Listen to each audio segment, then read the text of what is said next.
Land Studios, KILT FM HD2 Houston. On Odyssey Sports Station, the Texans play here. Sports Radio 610 presents Seth Payne and Sean Pendergast. We coming to H-Town. Let's get the work in, man. Let's go. Great day, great day. Oh, give me some juice, baby. Oh, yeah. Let's do it. And this ball in the air to right center. Reidler makes the call and the catch, and the Twins have won this series 2 games out of 3 and won the season series 4 games to 2. 8-3 the final today with Minnesota winning. There's the final whistle. Seattle, we're coming back. Monday night in the round of 16. The United States, despite being down a man for half an hour, has beaten Bosnia and Herzegovina and has moved on to the next round of the World Cup. It was a tale of two nights last night. We had the Astros. The streak is over. There will be no celebration played today. They lost a series. For the first time in 6 series, the Astros lose a series. But the United States won. So we move on to the round of 16, Seth. Despite even Pat Mahomes last night felt that it was an unjust red card on the U.S.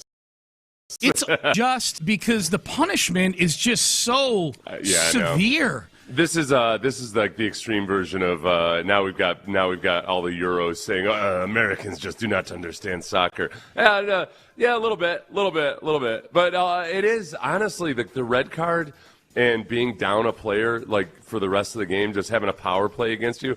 It's one of the most in rugby, in soccer, in hockey, any other sports where you can actually just be down an entire player.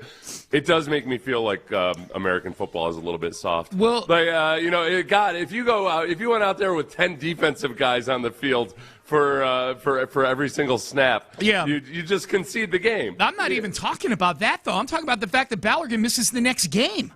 Like that's a biggie. That's the part I'm talking about. Because we've watched hundreds of soccer games where teams are at a disadvantage because of a red card, and it sucks. But it's not nearly as impactful in soccer as it is like in hockey when you're on a power play, just because hockey is short-lived. It's short-lived. But even like 4 against 5 is way different than 9 against 10. I'm not counting the goalies. So I didn't like it. I didn't think the call was good. I didn't think the red card was good. But at the time, I was way more worried about, holy crap, they're going to have to play Belgium without Balogun now than I was. They're down a man against Bosnia-Herzegovina. Hell, they ended up scoring another goal. It was 1-0 when Balogun went out. That's where soccer, man, I'm like, God, the red card is just that's a killer, man. He's your best goal scorer this game against Belgium, who, they needed a miracle comeback just to get there. They were losing to Senegal with 5 minutes to go in the game, and they come back and win in extra time, 3-2 on a penalty kick. It was a fun day of soccer yesterday, man. So USA moves on. They'll play Belgium on Monday, and on we go. What's Belgium's routine before the game? I can't remember. Did they have a march or something? I don't know. The only 2 that I know of are the Netherlands. They all the orange march to the stadium, all the fans. And then the Norway people have the rowing that they do. They row. They sit and they row. The Norway people. In a boat? No, like a pantomime. They all you haven't seen the Norway people doing the rowing thing? No, I haven't seen it. I'm just surprised it hasn't. Yeah, they sat in the middle of Times Square, all of them, and sat down and rowed. It sounds a little bit like the old Kids in the Hall skit of the urban beaver trappers. They used to, they would ride around in a canoe on land. Did you ever see that? No. Do you remember that? No, I didn't see that, but it sounds similar. I'm not impressed unless they have actual canoes with wheels on them. They don't. And here's the thing they did that was disgusting, the Norway people. They sat down on the subway in New York. Mm-hmm. Like on the floor? Yes. And rode. That's nasty, man. That's nasty. The floor of a New York subway? Ugh. Germs. Like I said, soccer people are just tougher than us. I guess so. Or dirtier. They're definitely dirtier. Dirtier. The other thing that happened last night is Tatsuya Imai made me look like an idiot. Yeah, he did. And I did. I will make you look like an idiot. You know what? No, Sean, you don't look like an idiot. You look like somebody who trusts people.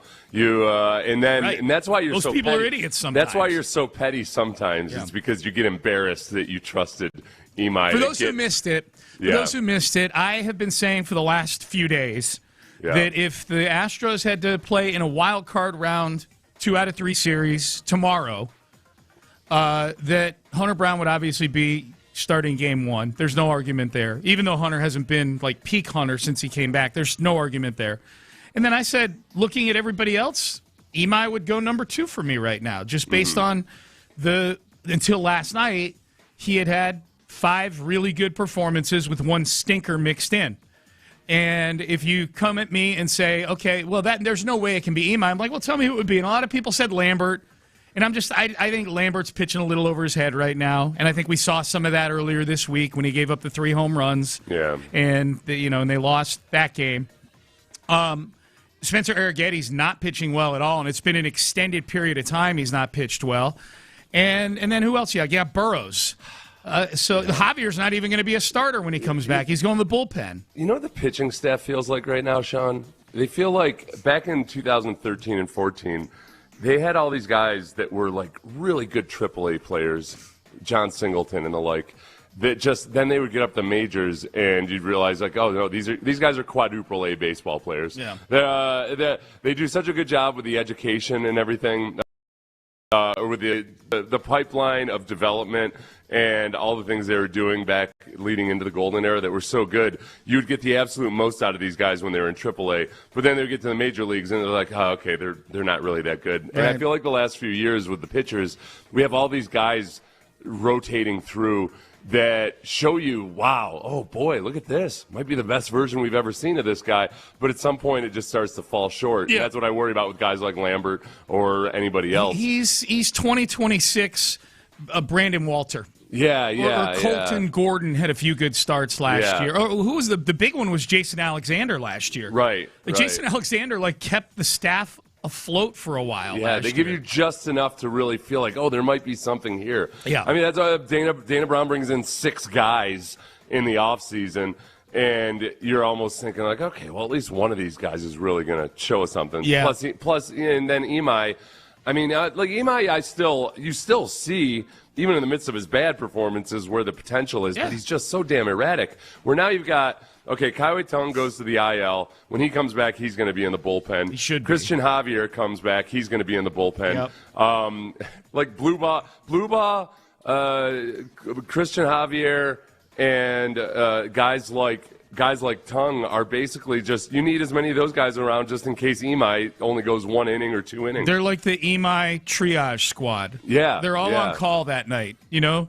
We heard Imai is going to be out on the town. We need some extra EMTs on call tonight. Everybody's been very supportive. What horrible timing for Chandler Rome. You just wonder. I know you wrote that nice article yesterday. It's a long, really good article about Imai and how he's adapting to the United States, and they've got all these cute little rituals he's got with his teammates, and he's learning a little bit of English, and he likes these acai bowls and things like that. And then he goes out and has one of it, you just look at the box score. How did they get to him? Every way possible. Home runs. There's got to be everything. There's going to be a point where when Blue Ball's warming up in the first inning, he's got to be like, "Oh my, are you kidding me?" This is what. But it's happened 4 times. You just got a reliever furiously warming up in the first inning, and that's got to get old after a point. Yeah, that's the thing. I wonder who. I'm just going to use Burrows here as the foil to this. Yeah.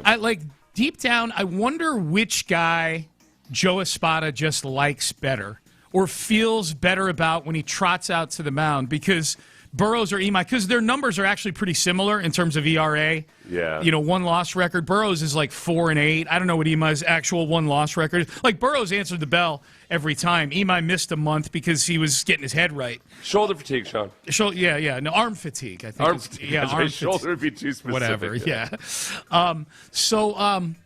I wonder which one of those two, because the ceiling with Imai we've seen. Burrows, Burrows had a few good starts. I'm not going to say he's been trash every time out, but Burrows is at least a guy that when he goes out there, you're like, all right, I know it may not look great. 5 innings out of the guy. Yeah. Imai is a guy who goes out there, and Seth, there's a chance he throws your whole staff off kilter for the next 4 days.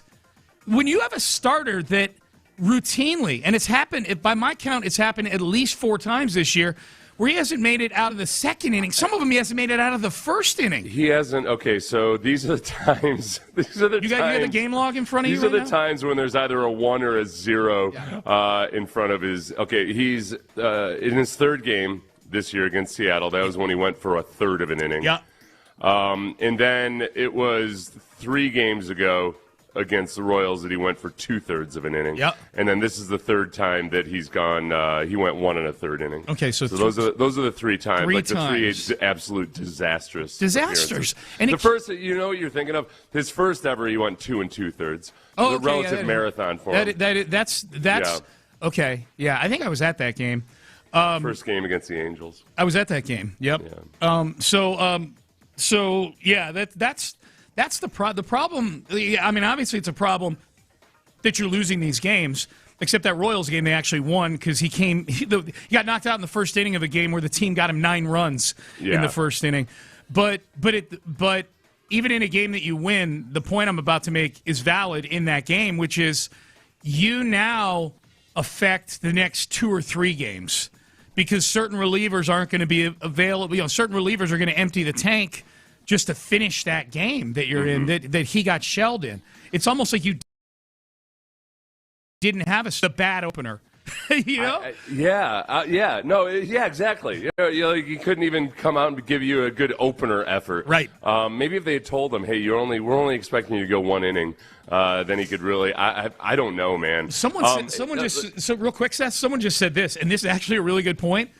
The solution in a game 2 right now might be to start Blubaugh for 2 innings and just go a bullpen game just to try to end the series. I'm not even joking. That's a really good suggestion. Game for game 2. This has been the best bullpen in baseball for the last month and a half. I don't. We might have to play the Espada later because I know how much you love Espada's glowing reviews. Did we get the audio from Espada last night? I heard it. I must have seen it on the internet. Okay. But Espada after the game said, he's been good the last few games. And I'm like, wait a second, last few games usually means 3, or a few, usually 3 or 4. How many games ago? It was 3 games ago that was the 2/3 of an inning where he allowed 5 runs. Oh. And then even the next game after that, he had that it was a quality start. 6 innings pitched, but 3 runs allowed. That was the one where he got shelled early and then was really good late. But I always look at even the quality start. That's a little bit misleading because that still does work out to an above 4 ERA. On if you go 9 innings. I've always thought that too. Yeah, it feels like where you're going to draw the line 6 innings. I don't know. Yeah.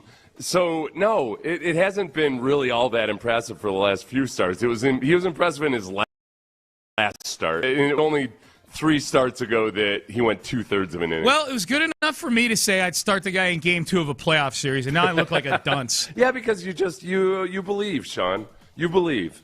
That's why I had to remember when Amy and I had to go bail you out of that cult you had joined. Yeah. They're just about to castrate you. They were nice. We're like, no. They offered me chocolate. They seemed really nice. You remember when you took to the internet and you said, and then Seth Payne is texting my wife. Right. What the hell? Right. What the hell? You were out of your mind because you believed. I ooked myself. Yeah. Yes. So Imai was terrible last night. They're off today. Thank God. The bullpen is very happy that they're off today. Are they off today? Yeah, they're off today. Yeah, I hope Imai's not going to choose to participate in the All-Star game, is he? That's my biggest worry. I think we're safe there. Yeah, I think the Astros. Jordan's not doing the home run derby. He announced that a while ago. Yeah, which I approve. I don't need anybody messing with Jordan's swing right now. That was a good thing last night. He was still getting on base last night. I was about to say his Jordan, I can't remember a notable time where he got injured at the plate, but his hand issues are swinging the bat related. Hand issues. Probably. His big issue was the plate was stepping on it last year. That's right. Not as a batter, but as a base runner. Yeah. Scoring a run. Yeah, he has no issues with the plate while he's in the batter's box. He's like Imai. He's adjusting the more slippery American home plate. The slick American home plate 7 years in his career. You know who didn't adjust to the new pizza box bases last night? Poor Delgado. No. Delgado got a ball that caromed off the pizza box and dislocated his pinky. We can't even keep Delgado healthy, man. Hey, Baseball Talk on Sports Radio 610 is presented by Xfinity. Score the most reliable Wi-Fi, one price, 5 years, guaranteed. Xfinity. Imagine that. Hey, did you see the two people that climbed the Empire State Building yesterday? I saw that. You get vertigo like I do, right? When you watch stuff like that. Especially the helicopter circling around. That's not helping. Oh, okay. I didn't see I didn't see that part. There's a video of the helicopter circling around, so the buildings are spinning in the background, and these two are holding on to this tiny little spire at the top. Yeah, that was the part that got me. Was the part you see the caption, and the first thing you wonder is how the hell did they get up there? That's number one. And then number two, like, okay, how high did they go? Oh, they went to the very top. The very top of the antenna that's up there. Which, I mean, humans do go up there, but they're usually tethered with safety ropes and all kinds of gear and everything. You're usually hired to go up there. These two are just up there going free solo on it, or free duet on it. Well, and they got engaged up there. Yeah. Yeah, they got engaged. I mean, it's going to last. That's the first thing I thought. I'm like, well, this is definitely These are two well-adjusted people. These are two unhinged people. These are two well-adjusted people that really think things through. I thought the same thing. I'm like, this marriage is definitely not going to last. Nobody even came to the wedding. No. Where are you guys getting married? The engagement party. Yeah. Where are you guys getting married? Like at the top of one of those rocks. Right, like space battle, yeah. Everything they're going to do is at the top of some superstructure. That was crazy, though, man. I don't know about you. Like, I look at stuff like that, especially the part where they were at the very tippy top there, and it's just this little tiny balcony. Yeah. My legs turn into Jell-O just watching it. They're hanging onto that antenna. Yeah. And I don't think that antenna is meant to be hung on to. Mm-mm. That's the part that I don't get. It's one thing to climb up there, but then to just be both of them. Yeah. I can guarantee it's not meant for, it wasn't engineered for two people to be hanging No. Two people in masks that snuck up there. What's the highest that you've climbed in anything where there's a threat of, fear of height or falling or whatever? I think, there's, different mountains and everything, which always looks worse in pictures than it is, in real life. Yeah. You always feel like you see somebody standing on a big rock next to a precipice. You're like, oh my God. Yeah. But in real life, it doesn't feel like that. Yeah. The scariest was always climbing silos. Silos are climbing silos without and if there's a ladder with no the cage around it. Yeah. Yeah, that used to be. I remember when I was a kid, I had to talk myself into climbing to the top of a silo for the first time. Oh man, in a hard way. What do you do? Why are you going up? Why are you climbing to the top of the silo? There's a silo unloader up there sometimes. Okay. Well, two things. One, sometimes you go up and you manually throw silage down, which you have to be careful about because every now and then there's gases up there. But then you got a silage unloader. Gotcha. There's a chute. There's a thing up at the top that'll send silage. Gotcha. Dude, I remember, man. It's been a long time. I get nervous climbing the high dive. Correct me. Yeah. I get nervous climbing the ladder to the high dive at the Muni pool back in the day. The high dive? No, that's kind of anytime even standing on the high dive. Going off the high dive, that's a big step as a kid. We used to do scum jumping, which was we'd go to an old railroad bridge over a creek and jump in from the railroad bridge. Yeah. And that was always the big step. Was there was a cliff or a really steady decline next to it where you could also jump in. Yep. So the first time you went off the actual bridge, that was the scariest thing. Yeah. I thought I saw that one tweet which I thought was in poor taste. But those two lovers that climbed up to the top of the Empire State Building. Yeah. And they had a flag with them. Yeah. And there was a Photoshop that said on the flag, Brian Kelly sent us up here. Oh, and I saw that too. I thought that was in very poor taste. I did too. I didn't think that was acceptable at all. That was 16 years ago. I can't what believe. Did the flag actually say? Something about power is love over power. Something about love. Okay. Something like that. Nothing like politically driven on the surface or anything. I don't know. It might have been a little bit like it was something about power and love, where love exceeds power. So it could have been a political statement. I'll find it during the break. All right, we're off and running on a Thursday here.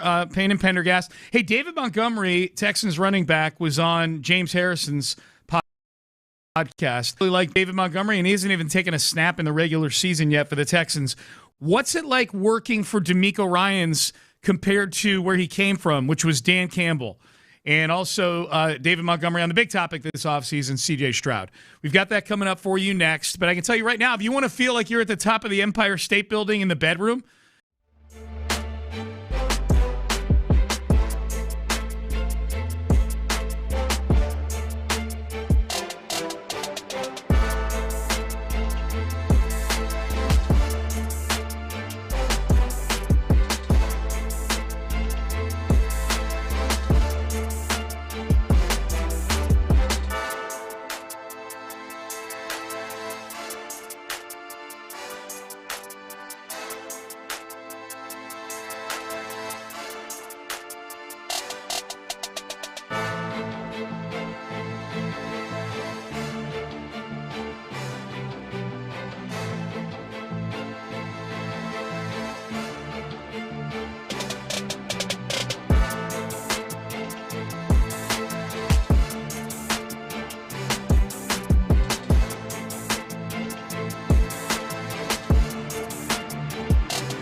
610 presents live from the West Point Lincoln and West Point Lincoln of Sugar Land Studios. Here's Payne and Pendergast. Text message early here from Champ Slice. Hey, by the way, today feels like sort of a soft day off. You know, tomorrow is the federally recognized day for Independence Day. You know, for not working sake. Actual Independence Day, of course, is Saturday. But I know a lot of people take either this week off or they're taking today off. So if you're up early listening to us, check in on the text page, 713-572-4610. Champ Slice is a big fan of the visual you created in the first segment, Seth. The vision of Sean having to be saved from a cult by Seth has me cracking up. I could drag out there and screaming, I didn't even get to tell them any of my Lou Holtz stories. That's hilarious. Hey man, I would have been telling Seth, I'd been like, hey, they were nice, you know. Amy and I had a long talk about it, and we said we felt you'd gone far enough. Yeah. You know, mostly because we kind of did a cost benefit analysis of like, all right, if we lose him forever versus right. like what can we sell, like what can we still salvage from him, and you were still worth salvaging. Yeah. Okay, yeah. Is it worth bringing him back? We did a spreadsheet. What? Dump that. Yeah, dump that. There you go. I inadvertently said the S word. I tried to say spreadsheet. Yes. You spreadsheet. And you which said. Which most of my spreadsheets turn into spread poop. Yeah. Yep. I did a live stream yesterday that I had to take down. I made such an egregious error on describing Ben Johnson's offense. Yeah. Was it the one where you were breaking down David Montgomery? No, not that one. That one was gold. That was gold. That was gold. But I hurried through my preparation for. You know what got me yesterday? What's that? This has happened to me a few times. I'm not trying to use AI specifically. I do use AI for things, but usually when I'm using AI, I'm very careful to fact check things and everything. Mm-hmm. But now what does me in was when I Google things, you get that stupid Gemini synopsis of your question, and it's so wrong so often. Yep. And I don't have my head on a swivel to fact check the Google stuff, and it's way worse than when I run a search on ChatGPT. It's really bad. It's really It's awful. Yep. It's astoundingly awful. Yep. That's your warning label, everybody. Just know, if you're out there to spew facts, Gemini is not a great place to start. It was like I asked a simple one yesterday because I just wanted to check when the second to last Super Bowl in Santa Clara was. So I asked it like how many which Super Bowls have been in Santa Clara or San Francisco, and it said there have only been 2. It doesn't sound right at all. And it listed the most recent one and one from early 2000s, right? Like 2015 was when we went. But there was one before that, There was, okay. Yeah, but it didn't list the one from 2015. That's weird. Everybody be careful out there on those Google streets, man. Absolutely. You did talk about this David Montgomery stuff yesterday on one of your YouTube live streams, so let's hit some of this here. He was on James Harrison's podcast. It's all Debo and Joe. It's James Harrison and Joe Hayden. Yep. Which is I feel bad for Joe Hayden sometimes because it's a good podcast. They get great guests, but like when James Harrison starts bagging on the Browns, what's Joe Hayden going to do? Yeah. He can't. James Harrison's sitting there with his Super Bowl rings and whatnot, and you got to take it. Yeah, you just got to take it. Poor little Joe. You got to take it. So this was David Montgomery. They asked him about his impressions of C.J. Stroud so far. Yeah, he really composed, very composed, and he can make some crazy passes. I've been around Jared Goff. I've been around a lot of great quarterbacks, and he's up there with those guys of being able to place the ball where he wants to, when he wants to do. And I wasn't here last year. I don't really know what he was like, but as far as he is now, currently in present time, he's ready to rock and roll. And I ain't finna sit here and tell everybody he's gonna do this, he's gonna do that. I'm not gonna do that. I'm just gonna let him rock out and show y'all. And when he do it, I'm just gonna turn around and let y'all know. I'll let you know. Yeah. So I think that I'm always, you're always a little bit wary of what guys are saying about somebody when they've only practiced with them. Yeah. I do think that this is total grain of salt stuff with me right now. Yeah. I think the biggest thing about David Montgomery that comes through in all his interviews is, man, he's old school in a lot of ways when it comes to supporting his teammates, not having a big ego, being selfless.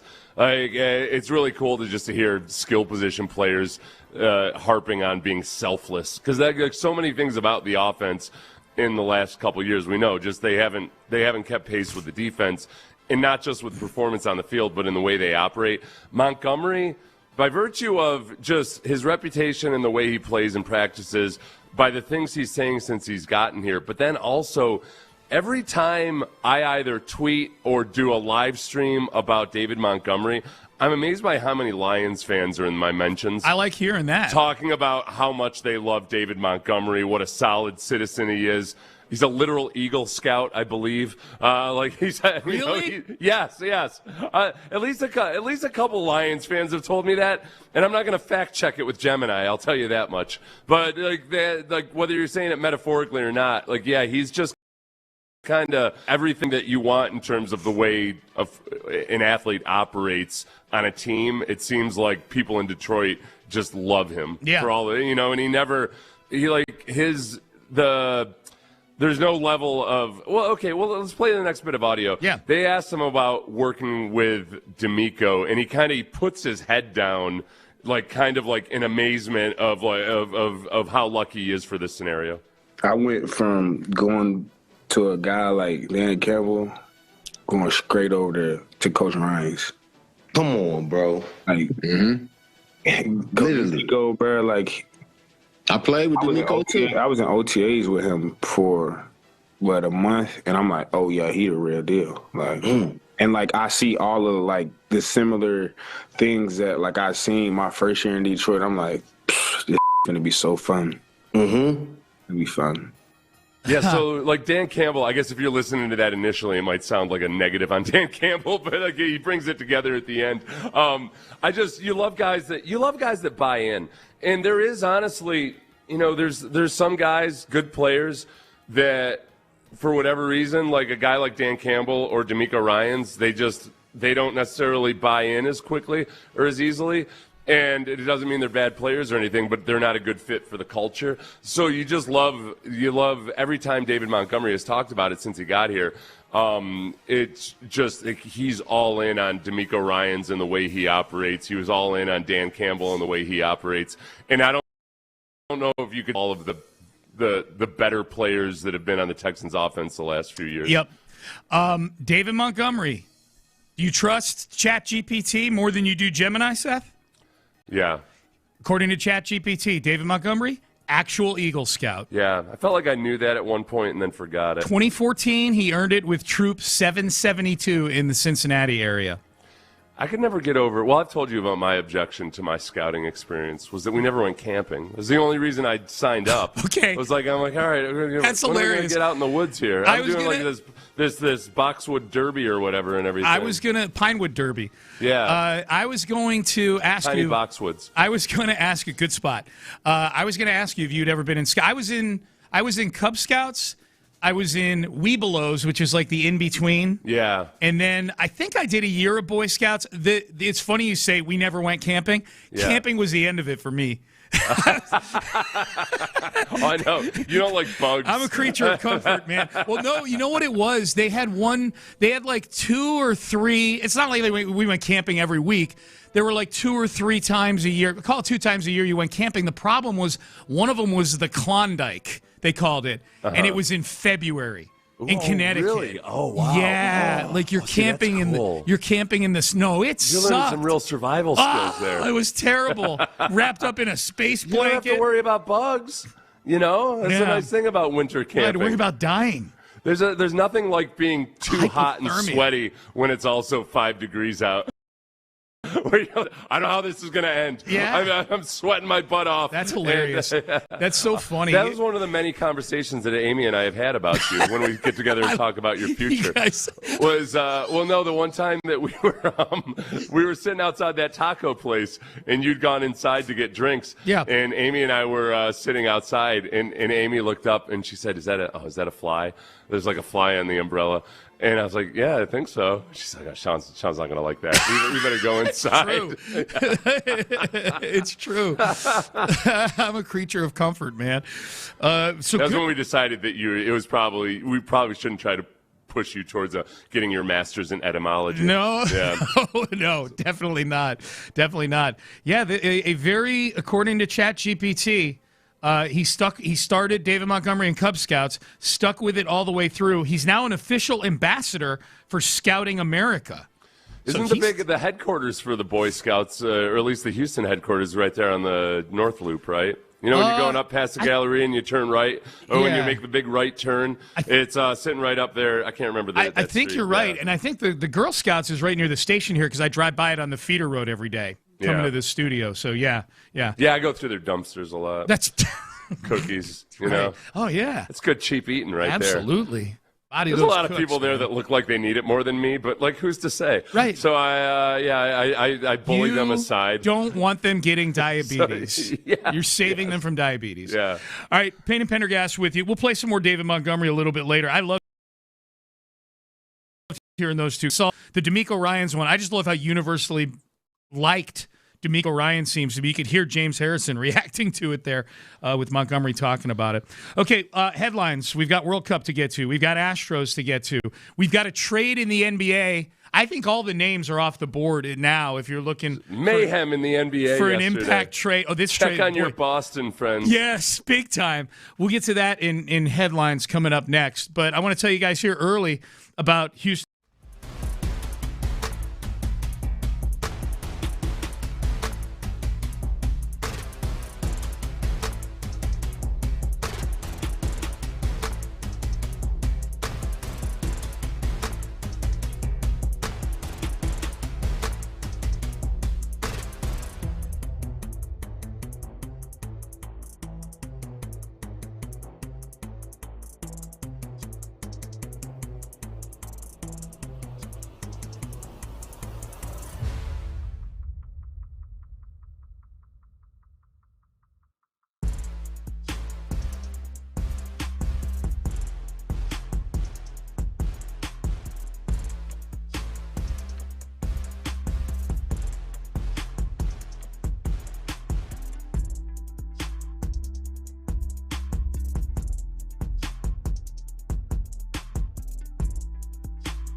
Payne and Pendergast with today's headlines powered by Men's Tea Clinic.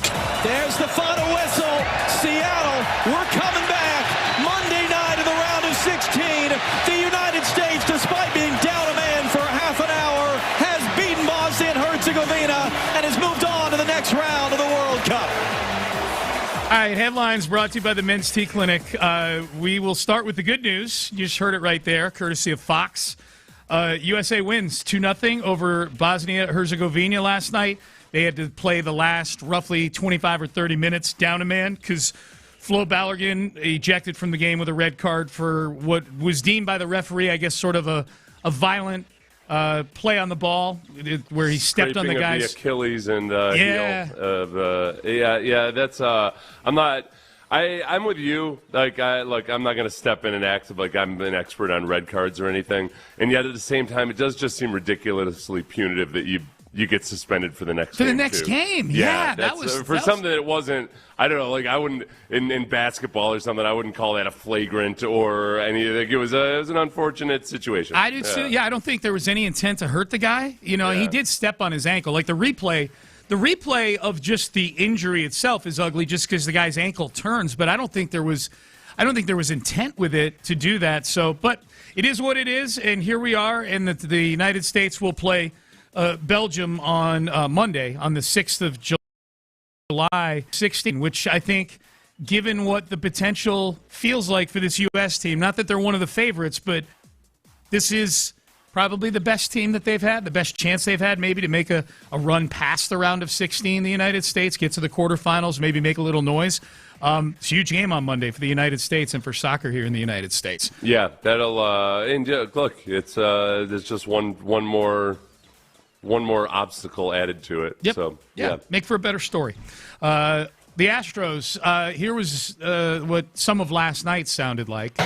That's hit well deep to right field. It is going to be 5-0 Twins with that 3-run home run by Cody Clemens. Clemens hits his 14th on the year. First time Imai has given up a multi-home run game since the Twins played him back in Minnesota on May the 18th, and Josh Bell got him twice. So the two walks come into score. It's now a 5-1 game. Yeah, that was Cody Clemens. Bell got him last night, too, in the first inning. Bell is, credit to Imai. He's only been in Major League Baseball for a short while, and he's already got somebody who owns him completely and totally. Yeah. Just devastating. That usually takes a little longer. I think that's why Imai was. I think he was quaking in his boots right from the onset. No. That guy again? Yeah. So he pitched less than 2 innings last night, Imai. And so if you ask the question, well, what was it that really got to him? Did they smack a bunch of hits? Oh yeah, they have 5 of them.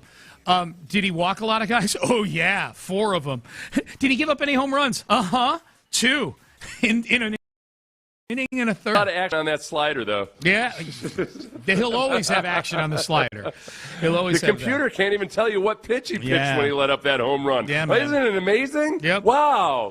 Yeah. So the Astros lose. First time as you heard Todd Callis say on Space City Home Network there, first time they lose a series in a long, long time. They'd won 5 straight series. They right now, Seth, the numbers, we do the daily check-in here. They are, since Payne and Pendergast reset the season on May 15th, they're still 26-18, which is a 97-win pace. And they are 2 games back, both in the division and in the wild card. Yeah. So they're, so it's, even for losing 2 out of 3, you're still kind of hanging around right now. I think, the All-Star break is going to be taking place. They've got this weekend and next week coming up, and then it's the All-Star break. It would be nice if they were tied or inside the velvet rope at the All-Star break. Javier's return is imminent, and he's going to start off in the bullpen. But, try to look for the silver lining in things. Man, his best season ever, he started off in the bullpen and worked his way into a starting role over the course of a season. Didn't have to pitch, anywhere near 200 innings or anything, and you got the very best out of him. Yep. So maybe if you just ramp that up, in a shortened version of what he did in 2022, maybe that'll be enough. Yep. NBA yesterday, I don't know what names are left if you're a Rocket fan that's looking for them to make a big move. A lot of them have flown off the board, and one that reportedly the Rockets weren't really all that enthused about, Jaylen Brown, formerly now, he's on the move. He's headed to Philly for Paul George, who is very close to washed, and a bunch of draft picks in future years. 2 firsts, 2 seconds in future years. The audio that I've heard from up in Boston, Seth. Yeah. We may have to go find some of that. I bet it's out there on Twitter. They are livid in Boston about this trade. Windhorst, who's gotten just increasingly dramatic in his takes over the years. He did that thing where he's very serious and he's in a hotel room doing a Zoom with somebody. Yep. And he says, everything that I understand about this trade is that it would only be made under duress. Under duress, and he says it 3 times. Like Says gun to every his GM head. that he was on the phone with a GM, and he told him the terms of the trade. And the GM said, "Look, I'm lucky I'm at a stoplight. I don't know, I can't process all of this." Yeah. Fine, I'll take Paul George. Yeah. It's a weird trade. It's a very strange trade. Jaylen Brown was 6th for the MVP last year. He was second team All NBA. He was a Finals MVP, and this isn't like if we were talking about George Springer being World Series. He's a World Series MVP. 9 years ago. He was the Finals MVP 2 years ago. Mm-hmm. And is still in his prime. He's not even 30 yet, Jaylen Brown. Paul George, for what he gets paid, is not a good basketball player at this point. And that's the big thing, too. Like this, I remember a time when the Sixers and the Celtics viciously hated each other back in the 80s and 90s, and I'm guessing they still do. I just don't follow either of them closely enough. That they're making that trade inside the division there, too, and sending Jaylen Brown's a good team. Like, they already had Joel Embiid when he's available, but their backcourt of Maxey and the Edgecombe kid out of Baylor is a nice backcourt. And now you got Jaylen Brown to go with. You didn't have to give up either of those guys to get Jaylen Brown. Yeah. It's a really good trade for Philadelphia. I was astounded by the number of people who were hopeful that this trade was going to literally kill Bill Simmons. That wasn't in good taste either, Sean. Were you surprised? Was hey. It's in poor taste, but I'm not surprised necessarily. All right, so there you go. Those are your headlines for today. All right, hey, let's circle back to the Texans. Texans in the AFC South. Through the eyes of Greg Cosell, one of the great ball knowers and film watchers for NFL football. Let's take a little journey through the AFC South. What is Greg Cosell seeing from not just C.J. Stroud, but the other 3 teams in the division? We will do that coming up next. You small business owners and entrepreneurs right now, I want you to listen up. Seth and I both want you to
KILT FM HD2 Houston.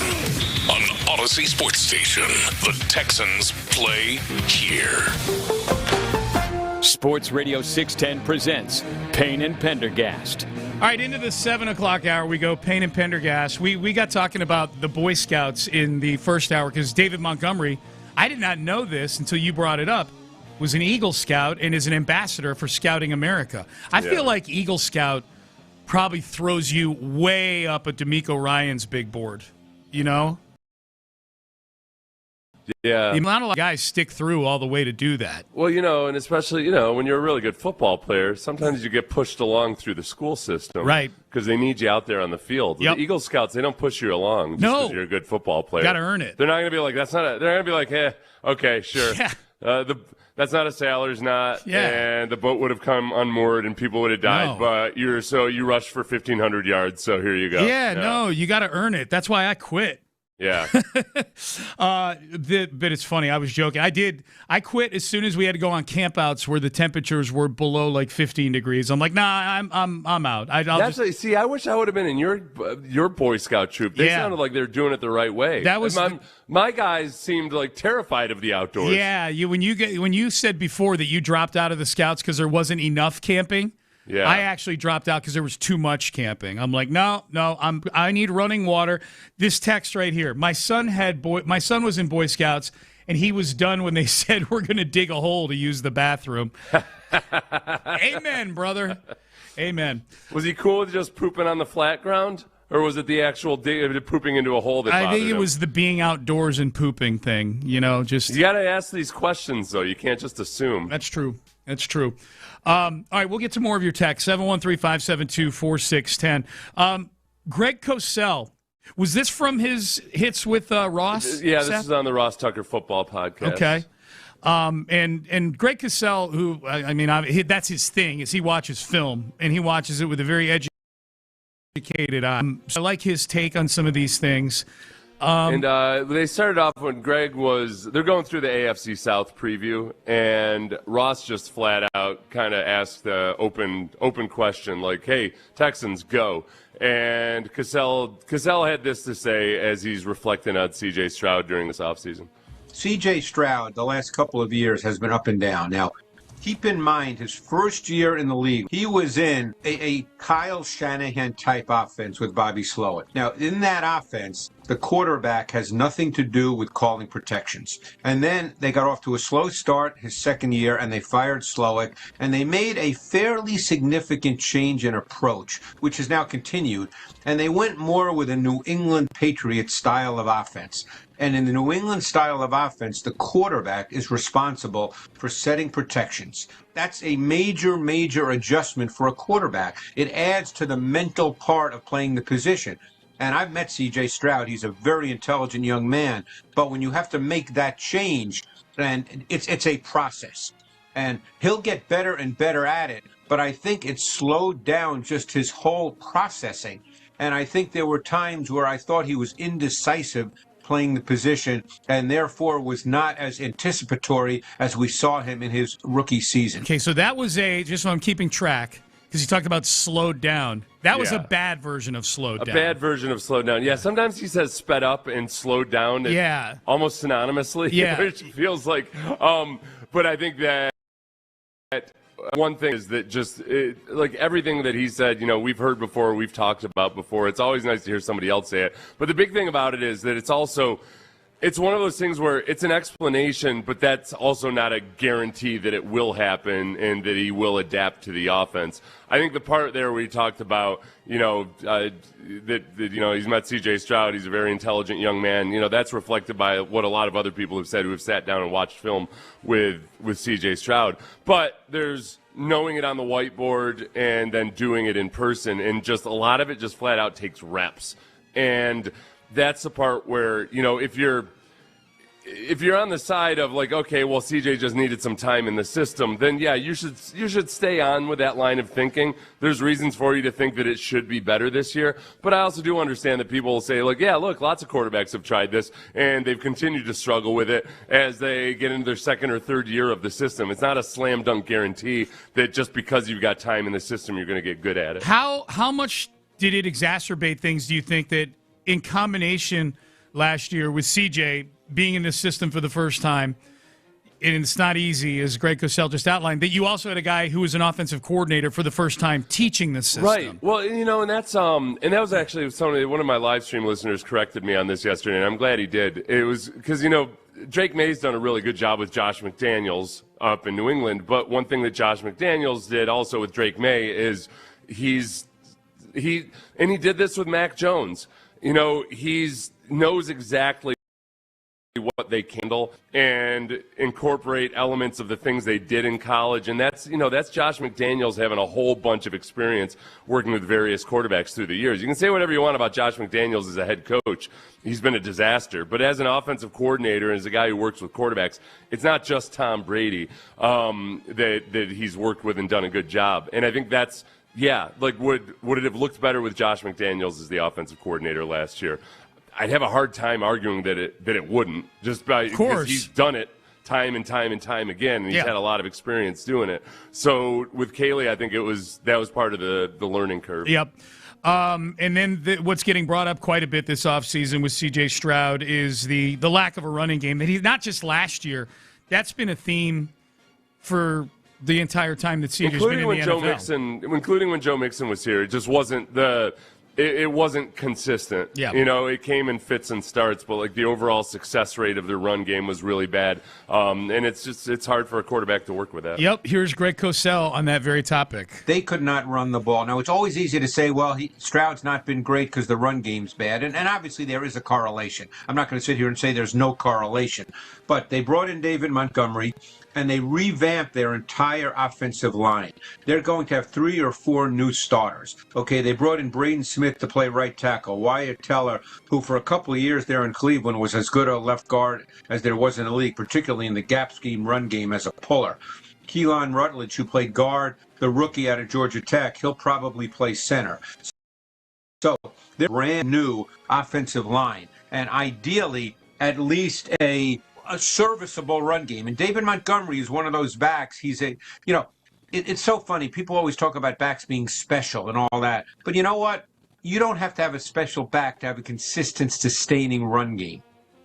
Yeah, and, I didn't think that part of it, too, is that something you just hear people say over and over again. Nobody's saying that the Texans have to be a top 5 offense or have a top 5 rushing attack. When you have a defense like you do, they just need to be more consistent. Yeah. They got to be able to convert in the red zone. And a lot of that just simply comes down to can you run for a half yard when you need a half yard? Yes. Because last year there was a whole lot of they could run for a quarter yard when they needed a half yard. They could run for 1 yard when they needed 2 yards. And that one, it's just that one big speed bump that kept them from being, I think, a genuinely impressive offense, or at least in the top third of offenses. It's just that they just couldn't run the ball. I guess the flip side of it could be, man, they focus so heavily on running the football with the offensive line and the tight end that they drafted and bringing David Montgomery in, that not all those guys are great pass protectors. So they're kind of hoping that the presence of the run game gives them enough. It gives them enough to threaten the defense with, that they can handle the pass protection side of it just by getting into 2nd and 5. Yeah. Instead of it's if you're in 2nd and 10, 3rd and 10 consistently, you can have the best offensive line in the league. They're only going to be able to do so much. Yes, having the full playbook available on 2nd and 3rd down, and then keeping the defense off balance. That's you improve your pass protection through the mystery of the defense not knowing, or at least limiting what's available to you. All right, so that's Greg Cosell on the Texans. Okay. Let's continue our journey, Seth. So he goes, this is interesting. We'll do these. I had to be really careful when I labeled this audio, because what he said about Shane Steichen working with Daniel Jones. There's one that I can't wait for. I'm just telling you. Sounded very similar to what he said about Liam Cohen working with Trevor Lawrence. But this is on Shane Steichen and how good he is at getting the first read open. Every pass play, concept is put in during a game with the idea that we want to be able to throw it to the primary.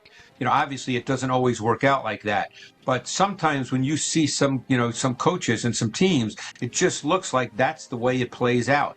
And, again, that's so critical for a quarterback because the comfort level just increases because he hits his back foot and he delivers the football. So that's what it was with Daniel Jones, and they made it, he was able to really just let it fly in the first half of the last season. But then usually what happens with quarterbacks who are primary read guys is that the league catches up to them. The best example of it that we've seen is Tua Tagovailoa when he was playing the Texans, and he's playing a defense that just knows that Tua wants to get rid of the ball fast, and he wants to get rid of the ball to his primary read, and if you've got a good feel and beat on where that's going to be, you just pounce on him. And over time, it's really for the first half of a season you do it. Or in the case of the Jaguars, when it clicks for the quarterback in the second half of the season. Remember what he just said about Shane Steichen working with Daniel Jones. This is Cassell talking about Liam Cohen working with Trevor Lawrence.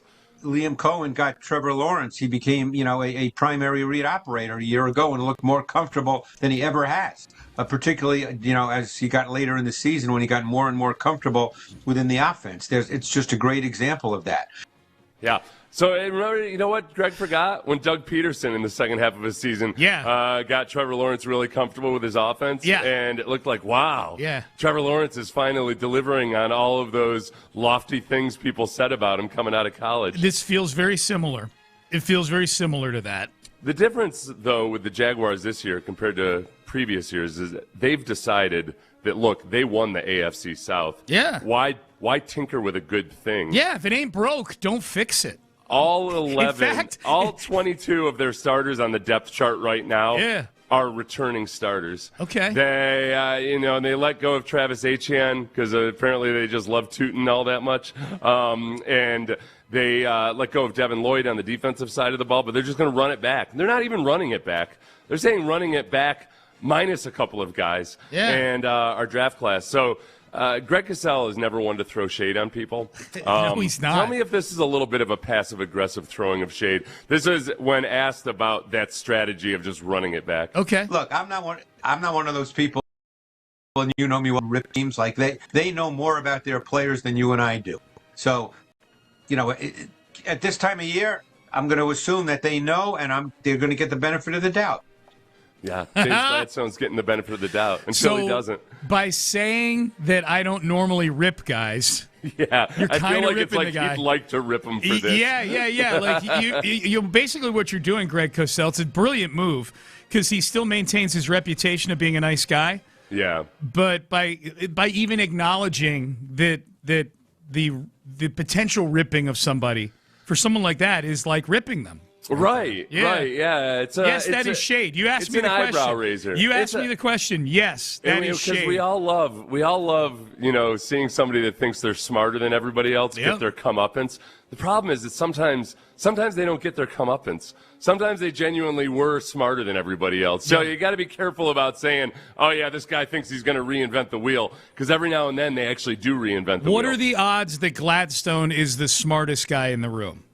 3%. 3%? Okay. So you think this thing is going to fail? Mm-hmm. Yeah. I'm with you on that. To me, it's the whole drafting thing. Like the whole just drafting. And not that the consensus big boards are some sort of gospel or anything like that. Like they were carved into tablets and Moses walked down from the mountain with the big boards, the consensus big boards. But when all of your draft picks are off kilter from what everybody thinks about them, all of them, all of them. And they drafted like 10 or 11 guys. And it went. This is the biggest thing is like where the arrogance shows up. Stone at the draft said, "It's pretty much like every single guy that we wanted to get, we got." Yeah. I'm like, yeah, okay, because nobody else thought that they were worth drafting. Where you drafted them, you think you're smarter than everybody else. Yeah. And the whole thing where he was relishing the moment of shocking the world. Drafting the tight end out of A&M there in the second round. I don't know. Yeah. I don't know. So we'll. Good for you, Cosell. All right, what's he saying about the Titans? Titans, this is where Texans fans need to take note. Because if there's one thing we know, it's that the Texans have struggled in recent years with big, strong, physical defensive linemen like the Seahawks have and like the Patriots have. This is what he has to say about the Titans' defensive line. Their defensive line, it is freaking big. And they can go 7-8 deep with quality players. And that's the way Robert Saleh wants to play. Yeah, and that's the truth. That's how it's been with Tennessee. Even when Tennessee's defense hasn't been good, when T'Vondre Sweat was still there and Jeffrey Simmons was healthy, when those guys were both healthy and on the field at the same time, they just devastated the Texans. Even in games where the Texans won, they were just manhandled up front. And even though T'Vondre Sweat's not there, it's a different front. They do have they've got those 7 or 8 guys that they can rotate through. So it's going to be one of the big tests early in the season for the Texans' offensive line, their revamped offensive line. And likewise, the Bengals are going to be a big test early in the season because the Bengals brought in Boye Mafe and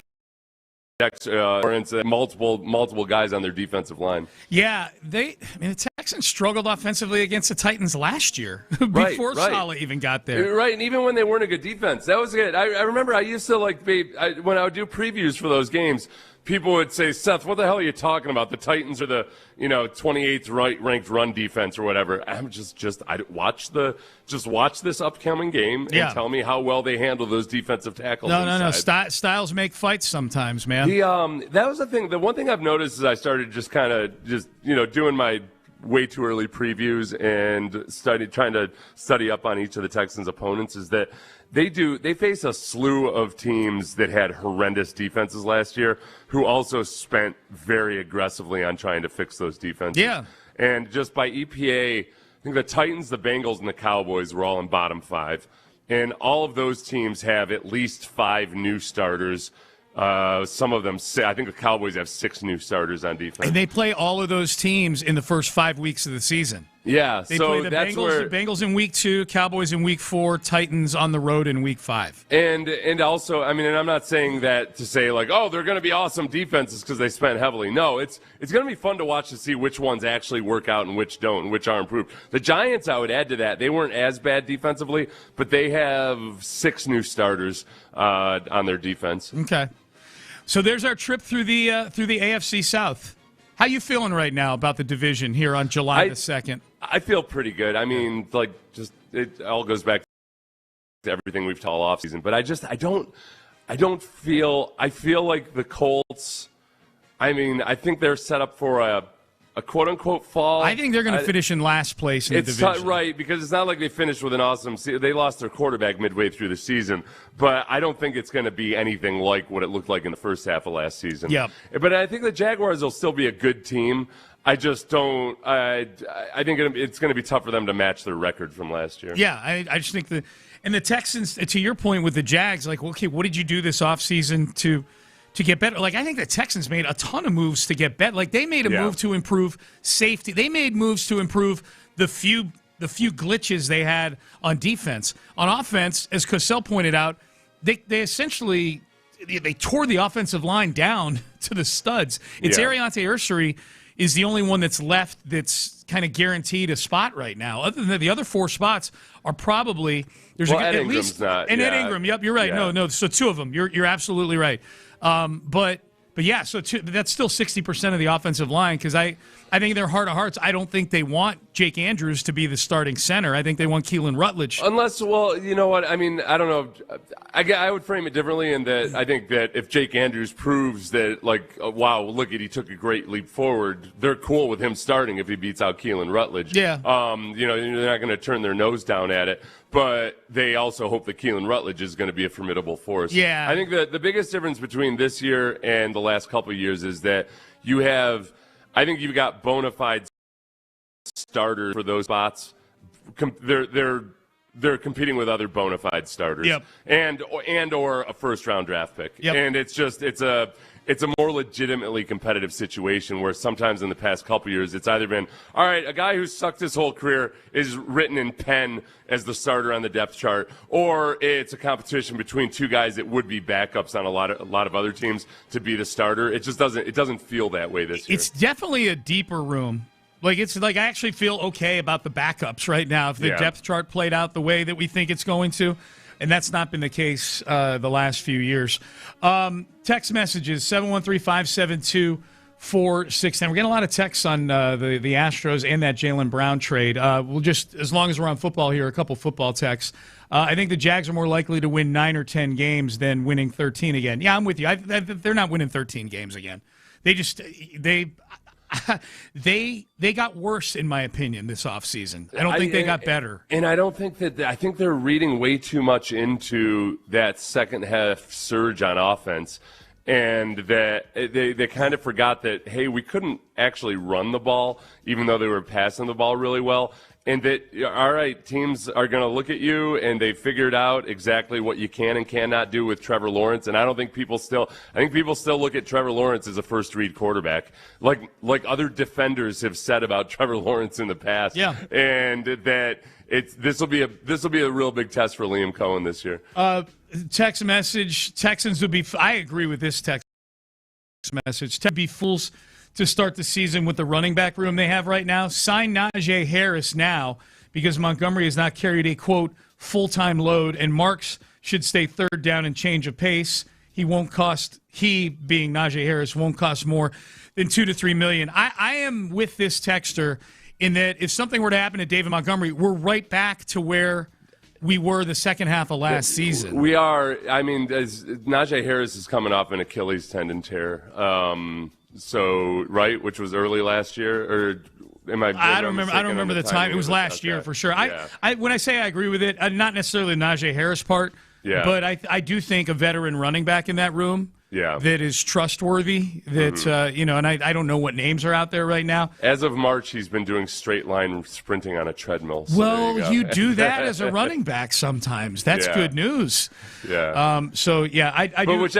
Whoever you bring in, like honestly though, but I would prefer that if they bring in a running back, it not be an experiment like Cam Akers coming off of his second torn Achilles. Sure. Nick Chubb coming still recovering from his injury from a couple years ago, but then also just an older running back. Yeah. That I'd like to have somebody a little bit more juice, and then maybe it ends up being a trade for a younger player instead of an aging guy with one Achilles tendon. Yep. Last one here is from Ocho. Sean, I feel good about the Texans now, but I'd feel better if I knew C.J. Stroud could be one of the few quarterbacks to overcome shell shock. Mm-hmm. Shell shock, like it's a disease. One of the few quarterbacks to overcome shell. There's various quarterbacks that have thrown multiple interceptions in bad playoff losses. Tom Brady. I think Tom Brady's career high is 4. Or maybe he only had 3. He had 3 in one bad one. He had 3 in a game they won. I remember that. Yeah, in a game they won. Yeah. Peyton Manning is probably the best example of a guy that, I mean, for the first half of his career, he was viewed as a guy who was awesome in the regular season and sucked in the playoffs. Yeah, early Peyton Manning was worse than what the body of work CJ's put out there. He threw 4 interceptions in a playoff loss in the AFC Championship game in New England one year. Yep. But he had better regular seasons to kind of offset that. Oh, yeah. But there was a perception that Peyton Manning just sucked in the playoffs. He was a choker. Yeah, and where CJ's had good games in the playoffs, and didn't look like it was the spotlight or the limelight or anything else like that was affecting him or anything. It's just this last year was ridiculously weird and bad. Yep. All right, shifting gears. You mentioned earlier Joe Espada. I did not see this video or audio from the game last night. We didn't get it in our email this morning, but I guess he had said, Seth, that in defense of Imai. Because Imai was awful last night, gave up 5 hits, 4 walks, 2 home runs in less than 2 innings. That he'd been good his last few starts. Last few games, yeah. And I was like, few games? No, it was 3 games ago that he lasted 2/3 of an inning. Yeah, I guess Espada's got a different definition of few than maybe most people do, and that's kind of on brand for Espada. I think Espada skews way more to the side of being nice, being not hard on the guys, at least not publicly in the media. I'll give him I will leave open the possibility, kind of like we hear about D'Amico, where D'Amico's a certain way publicly, but then he's hard on guys privately. Maybe Espada's that way. So I saw this video clip of Will Clark yesterday.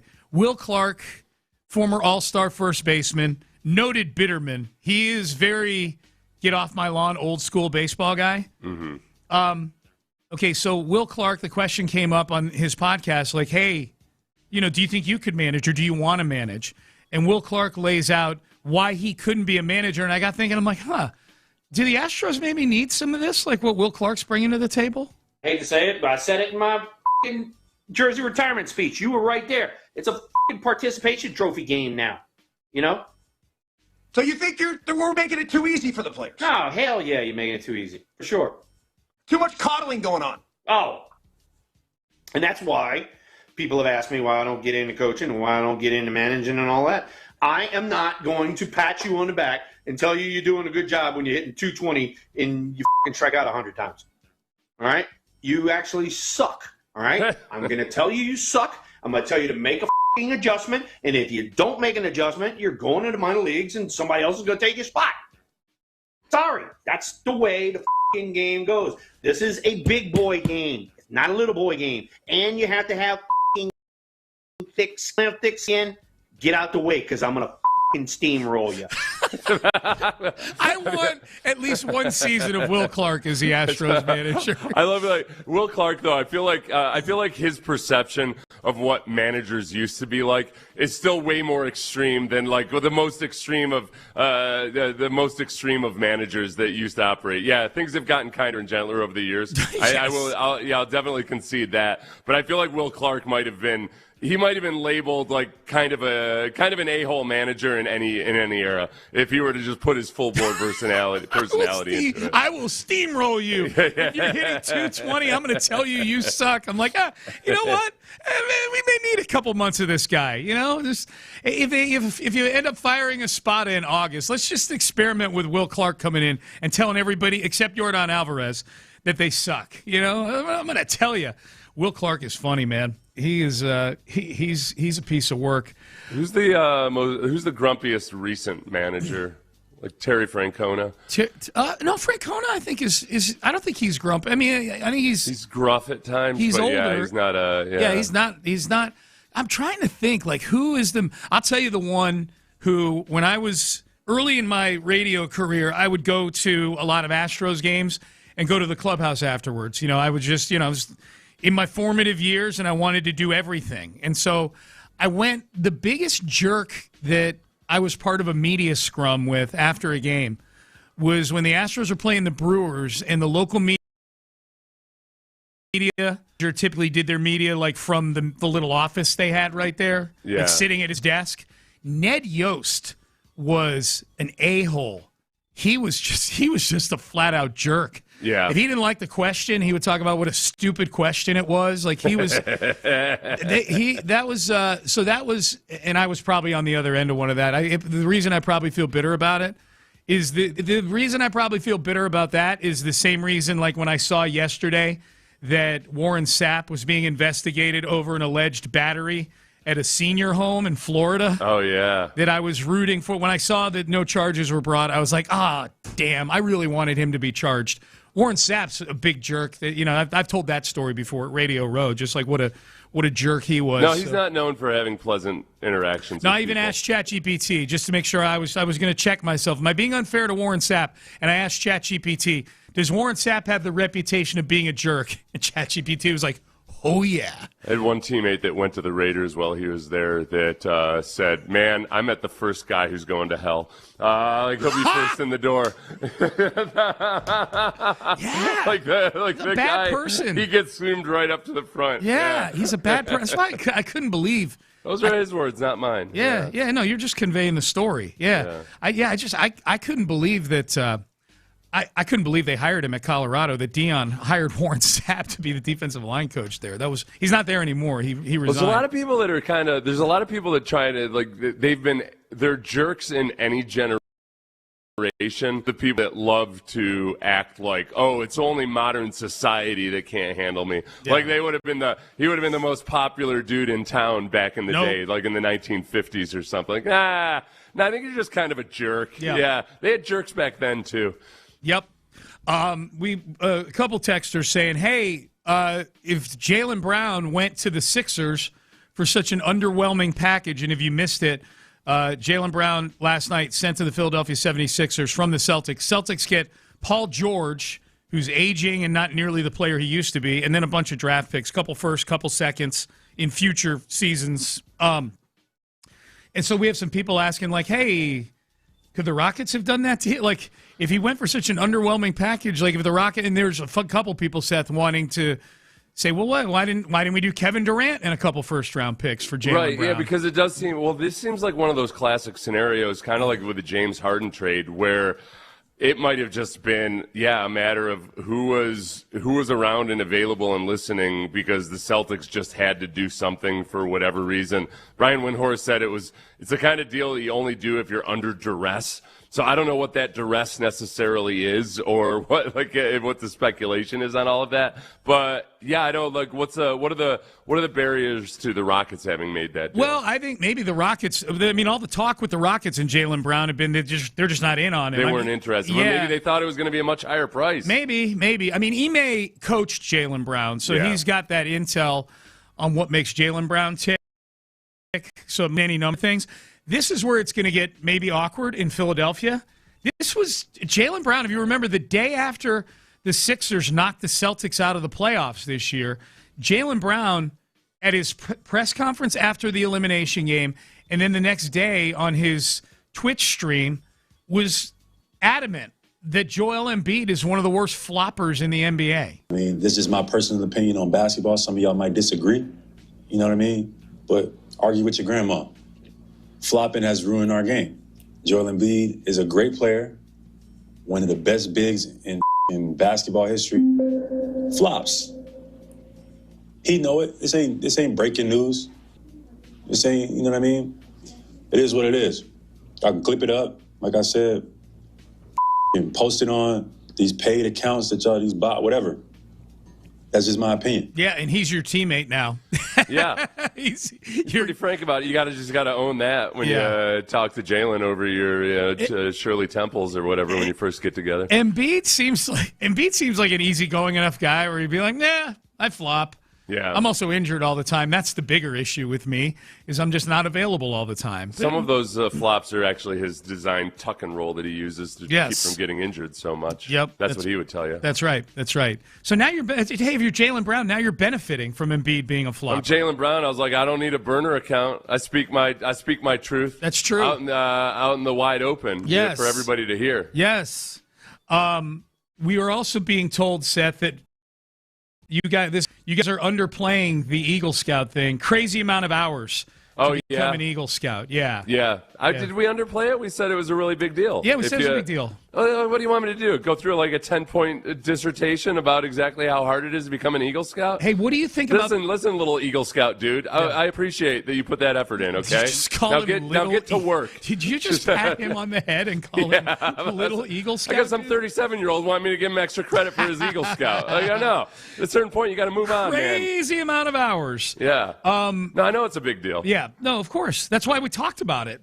And that's why we gave David Montgomery his Hey, Sean, his next credit. time we mention any doctor, if we talk about Dr. Lowe again, the surgery that he performed on Fred VanVleet, do you realize how long an orthopedist has to spend as a resident to become an orthopedist? My goodness. What do you think about this as a parenting method?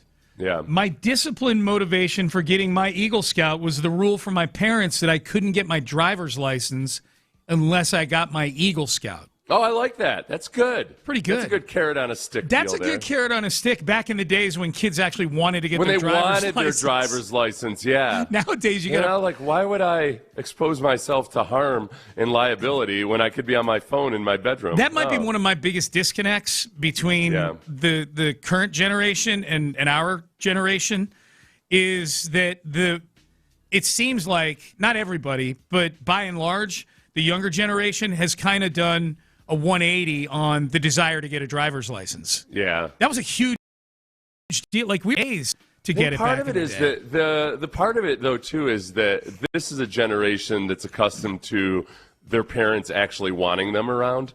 Where in our generation, more times than not, I think it was mostly our parents would just wish we'd get the hell away from them. It was you weren't allowed back in the house until dinner time. Like, you were just like, please get away from me, you child. That's true. And we took our cues from that. Yeah, by the time we were 16, we knew what the deal was. Parents these days are all about like, oh, let me spend as much precious time with you as possible until you have to leave the nest, et cetera. Okay. Which is probably the better way to live. Don't get me wrong. There's definitely more love involved in something like that. If you're a believer that there needs to be No, I'm love not in the knocking house. it. Yeah. I'm not going all Will Clark on you. Yeah. I'm not acting like our parents acting like it was more important to get a martini than to look at your report card. It was actually a good way to rear your children. Yep. The head of Nick Adams, who is he's part of Trump's cabinet. He's I think he's in charge of some tour, some aspect of tourism with the country here. He's the one that invited Freddie, the German superfan, to the White House. Yeah. And so there's a big question after Freddie deleted his Twitter account this week. Is he still invited? Nick Adams put out a statement yesterday, and it's finally happened where the Freddie thing has now been totally politicized. Yeah. I arranged a visit to a really pretty statement on Twitter. I arranged a visit to the White House for Freddie, the viral World Cup tourist from Germany, to cap off what's been an epic visit to the United States. Despite the hateful and angry radical left's vicious attempts to dox Freddie, oh dear, launch personal attacks, and intimidate him into submission, ultimately forcing him to delete his social media accounts to protect his peace and safety, the West Wing visit will still take place. I never got the sense that the for lack of a better word, bullying of Freddie or negativity towards Freddie was ever motivated by politics. I always got this impression it was motivated just by people that were, A, jealous, like me, but I never bullied Freddie. I never interacted with Freddie. I was just admittedly jealous of all the things he got to do. The people that interacted with him, I thought it was more people that were just skeptical that he was more like this commercial mechanism disguised as a super fan than anything political. I don't know. Yeah. I just, so maybe he goes and visits. Okay. I wonder if he's but he hasn't had his face. If he goes to a visit at the White House, he's going to have his picture taken and it'll be publicized all over the place. I think that would be, my guess is that would be a condition of him going there. Right. You know? Well, or that, don't worry, the politician says he's not going to take your picture. You got to be careful about all of that. I would put odds on, I think he bails out of this visit. Just for no other reason than he just doesn't want any publicity at all at this point. My guess is he said his flight is set for July 23rd. If I had to guess, that was the other reply he was getting yesterday or 2 days ago. Whenever he said, I'm here till the 23rd, the day Germany lost. You can move your flight. Don't act like you're stuck here for the next 3 weeks. But he wanted to keep traveling around and maybe presumably go to some World Cup matches or something. Yeah. We'll see. All right, Payne and Pendergast with you. All right, big prediction from an NFL expert who really likes the Texans this year. How do we feel seeing that these are his other predictions that he's got for the upcoming season? We will go through that exercise coming up next. Hey, biggest event of the year is at Easy Honda. It's their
Studio 610 presents live from the West Point Lincoln and West Point Lincoln of Sugar Land Studios. Here's Payne and Pendergast. Hi, Payne and Pendergast with you on a Thursday. Appreciate everybody getting up with us, especially if you're off for this week and off for next week or whatever. We always appreciate you guys tuning in, either on the radio or the free Odyssey app.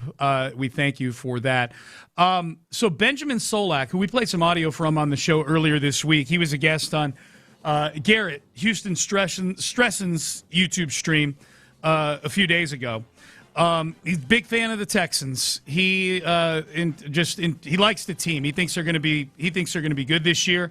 He did his 10 predictions, Seth, for the upcoming season, trades, division winners, things like that. And he predicted, the ultimate Texans prediction. He thinks that the Texans are going to represent the AFC in the Super Bowl this year.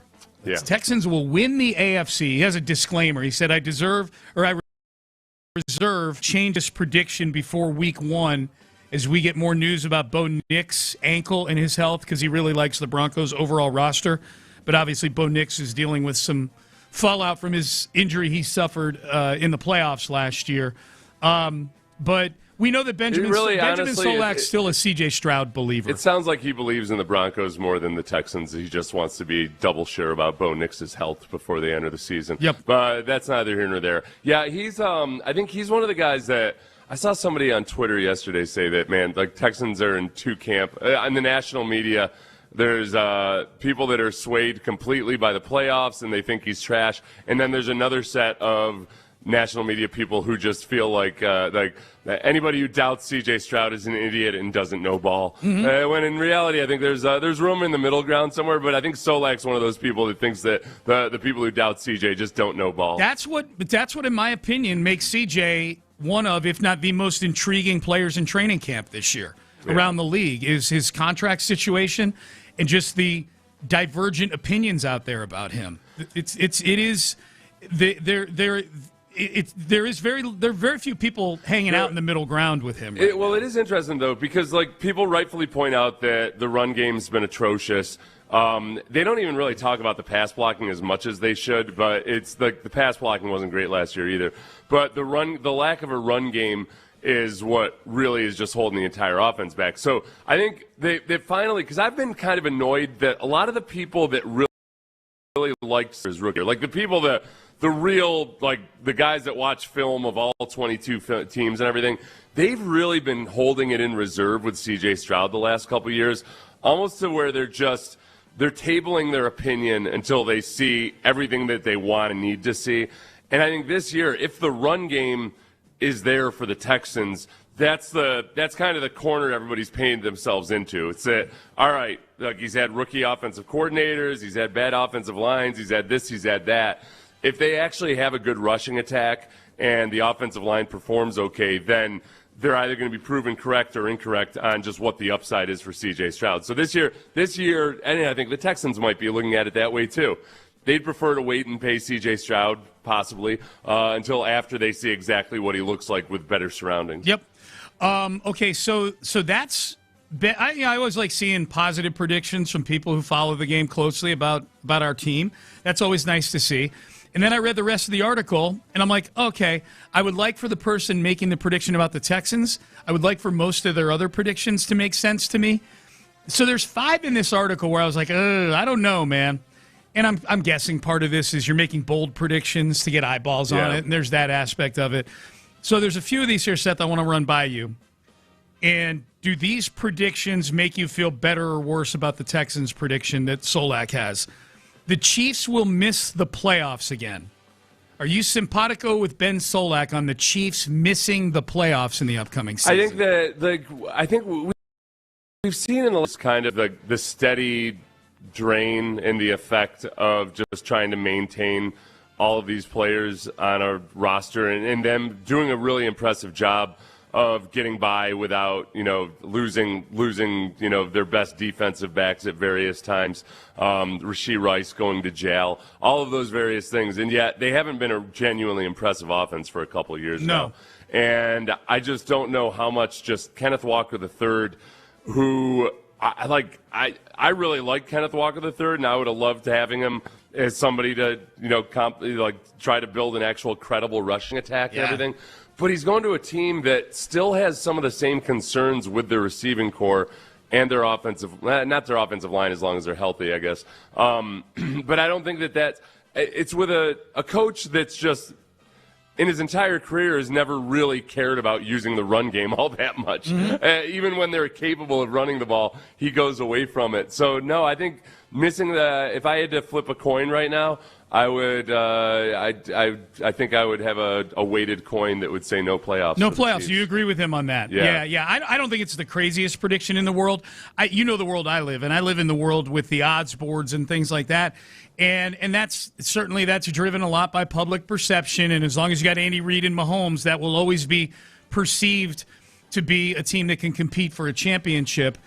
Your points are the same points Solak makes about the roster, which is the roster is just deteriorating over time. It's the guys that are the most important guys are old on that. And you get, you lose Trent McDuffie, and it's like they've done a good job of losing some of their better players. But then they brought back, what's his name there from the Titans? L'Jarius Sneed. L'Jarius Sneed, who's just been a shell of himself. Maybe being back with Spagnuolo is just the ticket for him. But it just if you're taking the logo out of it, it just looks like any other team that was really, really good for a while, and then they have a painful period where things just kind of you lose enough by attrition over time that at some point you're back on the rebuild process. FanDuel's odds board for Super Bowl winner in 2026. Rams far and away number 1, 5.5 to 1. Then the Bills at 10 to 1. The Ravens at 11 to 1. The Seahawks, the defending champs, are 12 to 1. The Chargers are 5th on the board at 16 to 1, and then the Chiefs. So the Chiefs, in the eyes of the betting community at least, still, I don't know how much action they're getting, but they're fairly high up the odds board. Okay, Solak prediction. Vikings will win the NFC North. What's he basing that on? Let's see here. What is he basing that on? I had looked at what he was basing the next two. Vikings will win the AFC North. He's got a lot of words in here. He says that the Vikings, the sportsbooks have them in last place right now. They're coming off a J.J. McCarthy year in lots of various quarterback stuff. They signed Kyler Murray. Says Kyler Murray should elevate them back to above average quarterback play. Better at quarterback. The other side of the ball, the Vikings are the only defense that he trusts in that division. Yeah. He trusts the Vikings defense more than the Lions defense, the Bears defense, and the Packers defense. I can't, at this point, I just can't say that. I'm a no on this one. At this point, I'm intrigued by Kyler Murray, but it's not like this is the first time Kyler Murray's been in a Shanahan-type system. They tried that with him in Arizona. So maybe Kevin O'Connell will be just that much better at implementing it, and you can see where the potential is with him running that system. Yeah. But it's just he's still very much in a you have to prove it to me mode. But Kevin O'Connell's also the guy who turned Sam Darnold's career around. They're intriguing. It's very, very intriguing. But it's not enough for me to say, oh yeah, they're going to win that division. Yep. This is one that I hope happens. Again, these are Benjamin Solak's big predictions. Yeah. He predicts the Texans are going to win the AFC this year. This is the one other than that one, the one I'm really hoping for. He predicts Jonathan Taylor will get traded to the Bears before the trade deadline. Oh, that would be awesome. Because the Colts are going to be underwhelming this year. They'll be underwhelming. Yeah. And they'll do, oh boy. How much does he say he thinks they'll get for Jonathan Taylor? I don't know. That's a good question. The part where he gets to the actual trade of Jonathan Taylor, it talks about he compares him to the other backs, that might be available. Yeah. He says the Colts, if the Colts come out of the gate slow and consider a change in draw trade interests, his start to 2025 prove that he still has best running back in the league potential. A playoff. The trades I've seen, Seth, I just don't want to read an entire paragraph on the air. The trades I've seen involving Jonathan Taylor typically are like a third-round pick. He probably didn't put a price in here anyway. Yeah. I'd be really surprised if Jonathan Taylor got traded away. I think the Colts will probably be Boy, I don't know. They're going to have to put it all on Jonathan Taylor, and Jonathan Taylor's not a guy that's been able to stay healthy consistently in his career. And depending on how much, I mean, like if Daniel Jones isn't all that mobile, and he was only doing 7-on-7 during minicamp, he wasn't doing team stuff, it takes a big part of his threat away from him, and then it just becomes, okay, we got to load up against Jonathan Taylor, and the Colts will be all too happy to run him 25, 30 times a game. And it could get really, really ugly. I don't know if he makes it to the trade deadline. That's the thing I was thinking. I'm like, or if you're trading for him at the trade deadline, you're going to get a guy who's got, 14 games worth of tread on his tire through only 7 or 8 games of the season, that they just used him and abused him. All right, Payne and Pendergast with you. Good job, Benjamin Solak. Texans coming out of the AFC. I'm here for it. All right, coming up next, let's circle back to the Astros. Tatsuya Ima did a terrible thing to me yesterday. He made me look stupid. Not that it's hard to do, but he made me look really, really dumb. And we will explain why. 8 o'clock hour coming up next. But I can tell you one way you'll look really, really smart is if you go to basepowercompany.com.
ESPN Studios, KILT FM HD2 Houston.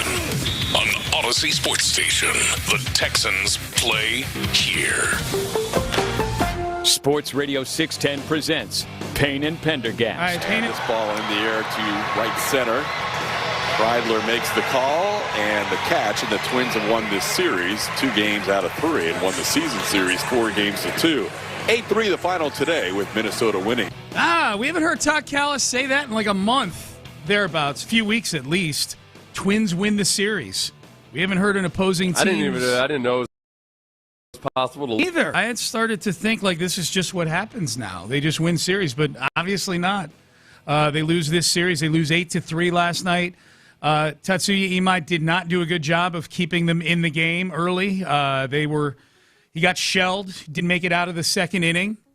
And now here I am left to pick up the pieces of my take the last few days where I said that Tatsuya Imai would basically be my number 2 choice behind Hunter Brown to start a playoff game. If the I know. Has there been, there's relievers that are prone to meltdowns, but you still love them because, more times than not, you still like them or abide by them because more times than not, they'll come out and give you a good performance.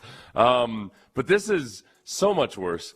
Because a reliever is screwing screwing somebody out of. You might have to use one extra reliever that night when he's not that good. Yeah. This is a guy who now twice in the past 4 games hasn't made it out of the second inning. Or past the second inning. It's really, really bad for a team that's really made a lot of improvement on in their bullpen over the last month. They've been great, but then you're sending A.J. Bluebaugh out there to warm up in the first and get ready to come in and be a sacrificial lamb. I don't know what to do about it other than, at what point do you draw the line with Imai where the positive performances are great, but we got to really start just adjusting our rotation to be sure that we've got a potential piggyback here. I think, look, this isn't the 2019 Astros where you got a whole lot of starting rotation. You throw the guy out there, and then if he has one of the bad starts, you just have to adapt and go with it. It's got to be. I know, and that's where with Javier coming back, who's going to start off in the bullpen. If Kaiwei Tung comes back up after his IL stay, Mike Burrows, any of these other guys, when you don't have a 6-man, you've got to have a 6-man rotation even when you've got a 5-man rotation. You just got to approach it like it's going to be a piggyback start for Imai. Yeah. An extreme piggyback start. Well, you got to have it in the back of your mind at least. Yeah. And I don't know why. I don't know what that means. The strategy is if you're telling Bluebaugh or Javier that they need to, you're on notice today. Like it's almost like you're on call as an EMT. Like you might be called in this triage situation. It's just that's the most damaging thing. Like the loss is bad, but the fact that there's a ripple effect. The only good thing I would say about it happening yesterday, at least it happened before a day off. Everybody who had to pitch yesterday much earlier than expected doesn't have to do anything today because they don't play baseball today. That's the only good thing about last night's game is it happened before a day off. But it's so discouraging. Like with Imai, and especially after reading that article yesterday that Chandler Rome had, I read that article. I'm like, okay, I like this guy. It looks like he's adapting. It looks like he's not being stubborn about things. Yeah. He's not making excuses like he was at the beginning of the year. And, of course, he's pitched better now. There's, fewer excuses that need to be made. But it's not just that he has a bad start. It's they had a cosmically bad start, seeming like every 3 or 4 times. Like I've read lots of nice articles about you, but I also don't want you pitching for the Astros. Right. You got to separate the two at some point. So if we cherry pick, let's do the cherry picking we had been doing, which was when we reset his season. Yep. After we retroactively reset his season after his February 18th start. Okay. That was his second start back since being on the IL with a tired arm. Yep. So since then, he's got a 5.05 ERA. He's right back to still not being one of your best options, even though he's had some good outings. The bad ones are just so bad. So starting with the game, the May 18th start against the Minnesota. Is that the one that went 4 2/3 innings? Yeah. So that was the one, and he, to be clear on that one, he got taken out of that one because it rained, and so he probably would have given you 5 or 6 innings in that one, if I had to guess. When you but he also gave up 3 runs in that. He did. Yeah, he did. I remember watching that game though. I'm like, okay, I'm seeing some good things here. He got it reeled, if I remember correctly. Yes. The first couple innings were kind of dicey. That start doesn't concern me. Yeah. The ones the 2/3 of an inning a couple of weeks ago, and then the last night's start obviously is when if you told me. Like, with those 2 really bad starts where he's given up 5 runs in under an inning, that his ERA over that period would be 5.05, I would have said over. Like, that kills you. That kills you to have 1 or 1 1/3 innings and you're giving up multiple runs. Yeah, I don't know. It's so twice in 8 games he's had those outings. Though. Yeah. So if 1 every 4 games, your starting pitcher goes 2/3 of an inning once every 4 games. What's the big deal? No, it's not. This is what I'm saying. Yeah. It's not ideal. I get it. But this is why I said it's not the 2019 Astros. Your other solutions right now are Spencer Arrighetti, who's even worse than Imai right now, Mike Burrows, who's been bad for other than 3 or 4 starts all year long, Peter Lambert, who feels like a clock is ticking on him. He feels like a bomb that's ready to explode at some point. And then Hunter Brown. I blame Dana Brown for a couple days ago saying that the pitching is starting to stabilize. Right. All right, man. This has felt like the least stable ferry ride I've ever been on. I'm not even so sure we're going to reach the port. There's been some good things in the bullpen. The bullpen has part of the problem is that the bullpen has done a better job, but they're also pitching massive amounts of innings because you don't have starters that can actually eat any innings for you. Yep. So yeah, it's not good right now, man. It's Well, I say it's not good. I mean, they've been, as a team, they've been fine. I saw a graphic yesterday. I think they had the best record in the American League for the month of June, and they had like the 5th best record in baseball for the month of June. Yeah. So it's been better, but Imai getting knocked around yesterday, not great. Not great. So next opponents, the Rays, which we'll hear on 2 different streaming services, Apple on Friday. Yeah. And Peacock on Sunday, right? Yes, yeah, but Peacock we get Callis and Julia. Yeah, so we're not getting the national announcers on that. Yeah, so they got the Rays coming up. The Rays, the Nationals, and the Rangers. Okay. Before the break. Okay. Then we're back at it. So if they cruise on and just win another couple series here, we'll see. But I'll be irrationally cocky about their prospects after Friday's game versus the Rays. Text message. Good morning, guys. As I know absolutely zero about soccer, it looks like this past game. It looks like. We weren't allowed to replace the guy that got a red card in this past game. I know he can't play in the next game, but will we be able to replace him and have a full pitch of players? Yes. There will be 11 players on the field against Belgium on Monday. It's not like an extended power play. No. I think it's a very fair question. It is an extended. You don't have Flo Ballergan for that game. If you've come to the place where you can ask non-soccer experts questions about soccer and hope that we don't make fun of you for asking a stupid question, you've come to the right place. I will never call any kind of soccer question asked to me a stupid question. I was a little-known fact. Yeah. I was a United States Soccer Federation certified referee in high school. Oh, wow. Yeah. So you can explain offsides to I can explain all offsides. The Yes. It's when the ball's played. You got to be in onside position. It seems to be. I guess that's where it's weird that the offside. It makes more sense depending on if you're in a hockey region or not. Yeah. I feel like people that watch hockey probably get the offsides a little bit more intuitively. Yeah. But if you don't watch hockey, you don't necessarily quite get the same correlation. Is that fair? Yeah. Well, in hockey, not to go too deep, but in hockey, offsides is always related to the blue line right there. Whereas in soccer, it's related to the opposing defense. Are you behind the defense?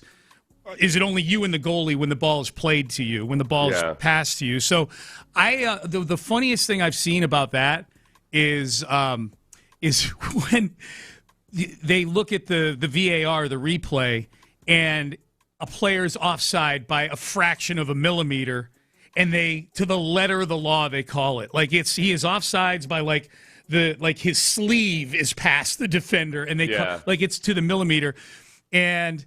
The funniest tweets I've seen are people going, hey, explain this offsides to me. Well, if this player is offsides by even a fraction of a millimeter, the goal is disallowed. Okay, well, explain to me how the clock works. Well, the referee just adds time and stops it whenever he wants to. And nobody's ever really sure exactly when it's going to... Nobody questions him about it. Yeah. It's pretty funny. Yeah, they're so comfortable with so many of the vague things. Yes, yeah. If Houston gets a hockey team, I got to really bone up. I know very little about hockey. Really? Yeah. It surprises me a little bit. Does it? Well, Cornell's a pretty good hockey school. Yeah, but I would just go and just yell stuff and have my hockey player friends. From that part, you're from a part of the country. Yeah, but it was like hockey was a rich kid. Like I didn't grow up near I guess I kind of did. I don't know. It just didn't seem. It wasn't as big a thing at our school. We had a whole lot of hockey fans. I was a little surprised. And it was one of those things. Very few kids played hockey at my school because you had to get up and like go to practice at 4 a.m. Oh yeah. You had to drive into the city to get ice time and everything. It is a uber commitment. Yeah. By parents. Like it's expensive to play. There's a ton of travel for the club hockey and things like that. I kind of looked at where we were. I kind of looked at it as a rich kid sport. Yeah, maybe. It's not like in Canada everybody does it, but here in a lot of places, at least where I was, it was more like, okay, like these are kids at prep schools or whatever. Yeah, now definitely. My school turned into a rich kid school, so now we have a hockey team. I think. You lived there when it was blue collar. I lived there when it wasn't hard Scrabble. Yeah, I guess whatever it was. Yeah. No, it's a major commitment for sure. Hockey is. Payne and Pendergast with you here on a Thursday. Here's Kawhi Leonard. Speaking of Canada, he's going back to Toronto. Here's Shams Charania actually on the Kawhi Leonard back to Toronto situation. There was a preference for Kawhi Leonard to stay in Los Angeles, but once it was made clear that there was no future there, he settled on Toronto as his preferred landing spot. And sources told me there were three keys to this. One is the familiarity with the Toronto Raptors organization. We know he spent that 1 year there. He made it very clear that he would leave after just one season, but that 1 year, Webster, the executive vice president of basketball operations, made the trade to go get him with Brian Wright, the Spurs GM, back in 2018. The city of Toronto as well, and the ability now to go to the Raptors and contend in the Eastern Conference and to be able to say that I ended my career with the Raptors after playing for the Clippers and the Spurs. So I'm told Kawhi Leonard views this as an opportunity to retire in Toronto. They gave a lot up. They gave up a lot for him too. I mean, Toronto. Brandon Ingram's a good player. Grady Dick, 2 first-round picks, a first-round swap, 2 second-round picks for a guy who, probably going to play 40 games in the regular season this year. Like he doesn't play a full schedule. He just doesn't. Yeah. Kawhi Leonard. But he's a conquering hero up there. The 1 year he was there, they won the NBA championship. They love him up there. Yeah, and he left with they knew what it was when they got into it. There was no hard feelings or anything like there was in San Antonio. It was a mercenary situation. Yeah. And they got what they wanted out of it. Which if I localize this, Kawhi Leonard is going back up there, he was a champion there, and he's going back, and I'm sure they're going to be celebrating that. Of the guys from the Astros who are no longer here, we kind of experienced this last year. If they could ever get Carlos Correa back on this team, I was going to say it would be so magical. Yeah, we kind of experienced that a little bit last year with Correa. Is there anybody else from those two teams that you would? I always kind of wished that somehow Dallas Keuchel would come back. And it wasn't going to be for a high dollar amount or anything, but I was always kind of hoping for maybe a Dallas Keuchel return to where he gives you playoffs. Like he was kind of been on the fringes for a while, and then for like the Astros just pick him up for dirt cheap, and he just has his last great dying gasp. Yeah. That's not going to happen, obviously. No. Is he even pitching I feel like still? What's that? Is he even pitching still? I don't know, but I think because I feel like he's one of the guys that kind of gets lost in the shuffle sometimes. He definitely does. He was part of just getting them back to the playoffs. Yes. In 2015. Won the Cy Young that year. And winning a game for you in the play. Yeah, like all of these things in that. Because there were other guys that were there for multiple World Series runs. People don't really just acknowledge him as much as they should. I think I texted you this yesterday, but I took my rules of tribute videos. Currently a free agent, by the way. He's currently a free agent. Okay. Yeah. I took the rules that I established yesterday. For those who missed it yesterday, This is nothing personal with Victor Caratini. I was a little surprised he got a tribute video the other night when the Twins came to town. Yeah. And I feel like the tribute video needs to be a threshold above which you've meant to the Astros in some fashion to where you do or don't get a tribute video. Victor, you and a lot of our listeners were disgusted with my take on it. Yeah, there were a lot. I had more a lot of tribute videos. I don't give a damn. And they called you participation trophy That's Seth right. after that. Yeah. I don't look at it like some kind of trophy that you get a tribute video. So I do. So I actually adjusted my criteria.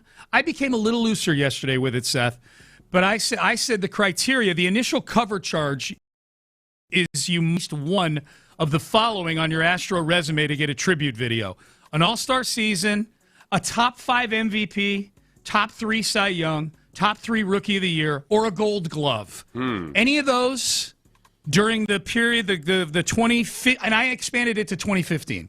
2015 through present, you get a tribute video, which got Jose Altuve, Dallas Keuchel, Will Harris, Lance McCullers, Chris Davinsky, Carlos Correa, George Springer, Charlie Morton, Alex Bregman, Justin Verlander, Michael Brantley, Ryan Presley, Yordan Alvarez, Kyle Tucker, Framber Valdez.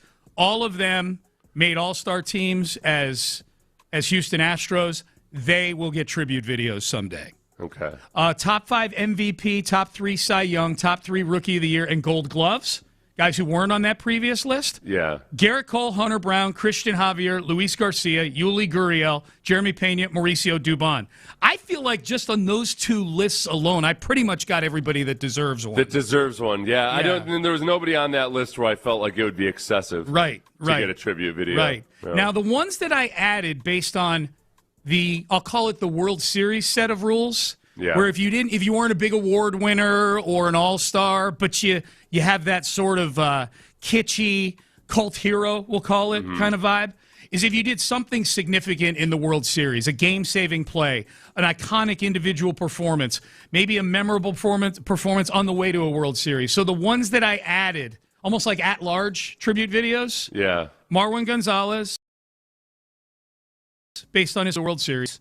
Brian McCann, based on his RBI doubles in Game 6 and 7 of the ALCS and a home run in Game 5, that 13-12 game. Okay. And he caught every inning of that World Series too, Brian McCann. So I'm cool with Brian McCann. Brad Peacock. People forget about this. 3 2/3 innings of hitless relief in Game 3 of the World Series in 2017. Brad Peacock's never had a good game acknowledged by the fan base in the history of his time here. Yeah. He's getting acknowledged now with a tribute video. Yeah. Chas McCormick, obviously, for the catch. Trey Mancini had that big defensive... whatever. He had the big defensive play in Game 5. Big defensive ball hit directly to him. Of the 2022 World Series. That was a critical moment. It wasn't a ridiculously hard play. So now you're the one that's being the... I don't like Mancini. Oh, really? I don't know. He was, cancer he did survivor? For sorry, I forgot you hate cancer survivors. No. I love it. Not every cancer survivor should get traded for and do nothing for an entire half season. Huge until you make play. a typical defensive play. Remember how good he was? Like the first couple games, he hit home runs. Like, this is the greatest pickup ever. All right, I can listen to you on Mancini. The last one, Hector Neris. He had a 1.5 ERA in the postseason the year they won the World Series. And very likable. Very likable. Okay, so wait, did Reddick make that list? He didn't make a list, sorry. And Jake Marisnick? No. Jake Marisnick. What about tenure? What about tenure with the team? Like, a team, a guy can't just be, he's on the team for 5 or 6 years? Tenure is what's gotten us into trouble with the educational system. I don't want that to happen with my tribute videos. Just that people might have fond memories of just, Maybe I feel like is there no Miles Straw category in here? You know what it is? I'll give you 3 at-large picks based totally on vibes. So yours would be Marisnick, Reddick, and Luke Gregerson. Maldi. Luke Gregerson. Yeah, I don't know. That's great. I love that you have the list in front of you. I don't have it. It was just the only one. I was looking at a random World Series roster. Funny. Yeah. That's funny. All right, so that's the list, and it is and it's unflinchingly rigid. Sorry. All right, Payne and Pendergast with you. All right, coming up next, the United States plays Belgium on Monday. This is the last show that I'll be here for before that game. So I want to do 5 reasons I hate you for Belgium. We didn't do it for Bosnia. You know, the Bosnian people. We felt like it was a little too. They might have been a little too loaded. Little piling on. Yeah. But we made the right decision. On we that can one. do it for Belgium though. 5 Reasons I Hate You, Belgium edition is coming up next. Trajan Wealth, they can do this for you. Get you the retirement plan that you've been put.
Studio 610 presents live from the West Point Lincoln and West Point Lincoln of Sugarland Studios. Here's Payne and Pendergast. All right, Payne and Pendergast, let's do this. Let's get a little patriotism going here, people. We've got our country's 250th birthday coming up this weekend, and the United States faces off against the hated Belgians on Monday.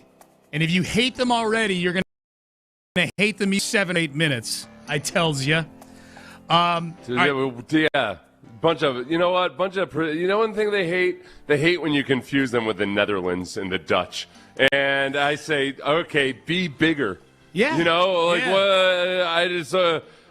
you expect me to know everything about everything all the time? Hey. Be bigger. Do something that makes me take notice. Yeah, exactly. To where I actually have to understand that you're not the same country or the same you're people. Basically the Rhode Island and Connecticut of Europe is what you are. You're just basically one big, up there, like just one big snooty patch of land. They got a couple different groups, though. They've got the Flemings and the Walloons.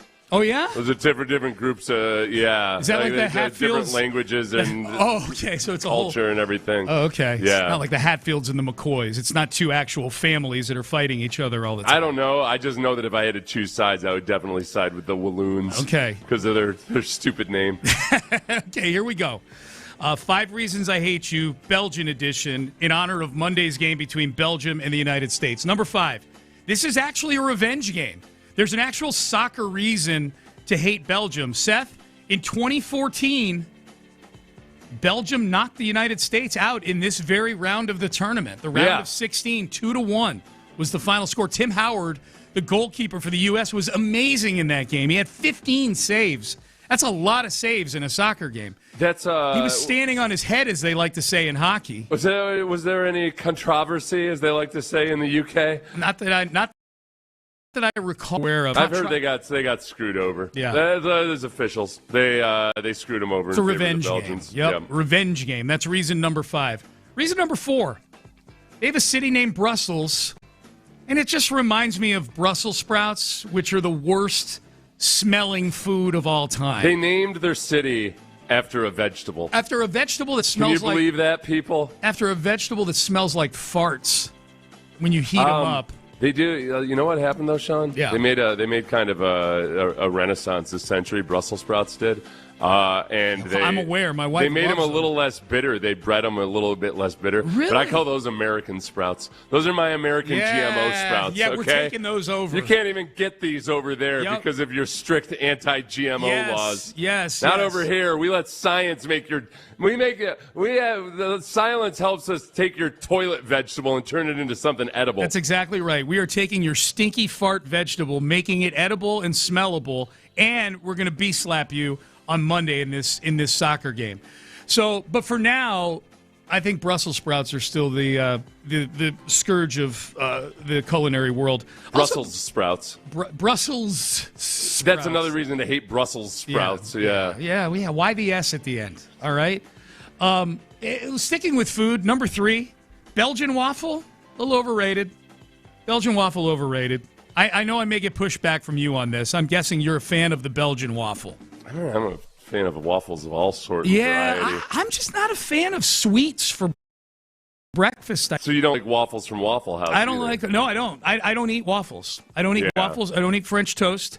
I rarely eat pancakes. I'll occasionally eat pancakes because they come with your meal at IHOP or whatever. You don't have to put syrup on it. They're pretty good. No, pancakes with just butter. Pretty damn good. I actually, and I think you know this from sitting with me up in the press box. I don't eat donuts. So you're just not a bread-based dessert guy. I'm not a sugar-based dessert breakfast guy. So you don't like for breakfast? For breakfast. Oh no, I'll eat. I'm not a huge sweets guy in general, but I'll eat dessert. You know what? I don't think a donuts is like actual breakfast food. I guess. So Some people do. So where a lot of people, whether you get away with eating a pancake and somehow, even though it's got cake in the word, you somehow trick yourself into thinking you're not just eating a big old pile of sugar for breakfast. I'm just not a fan of the sugary breakfast, and thus. And the Belgians, so you're basically thinking the Belgians in creating the waffle and inventing it. Yep.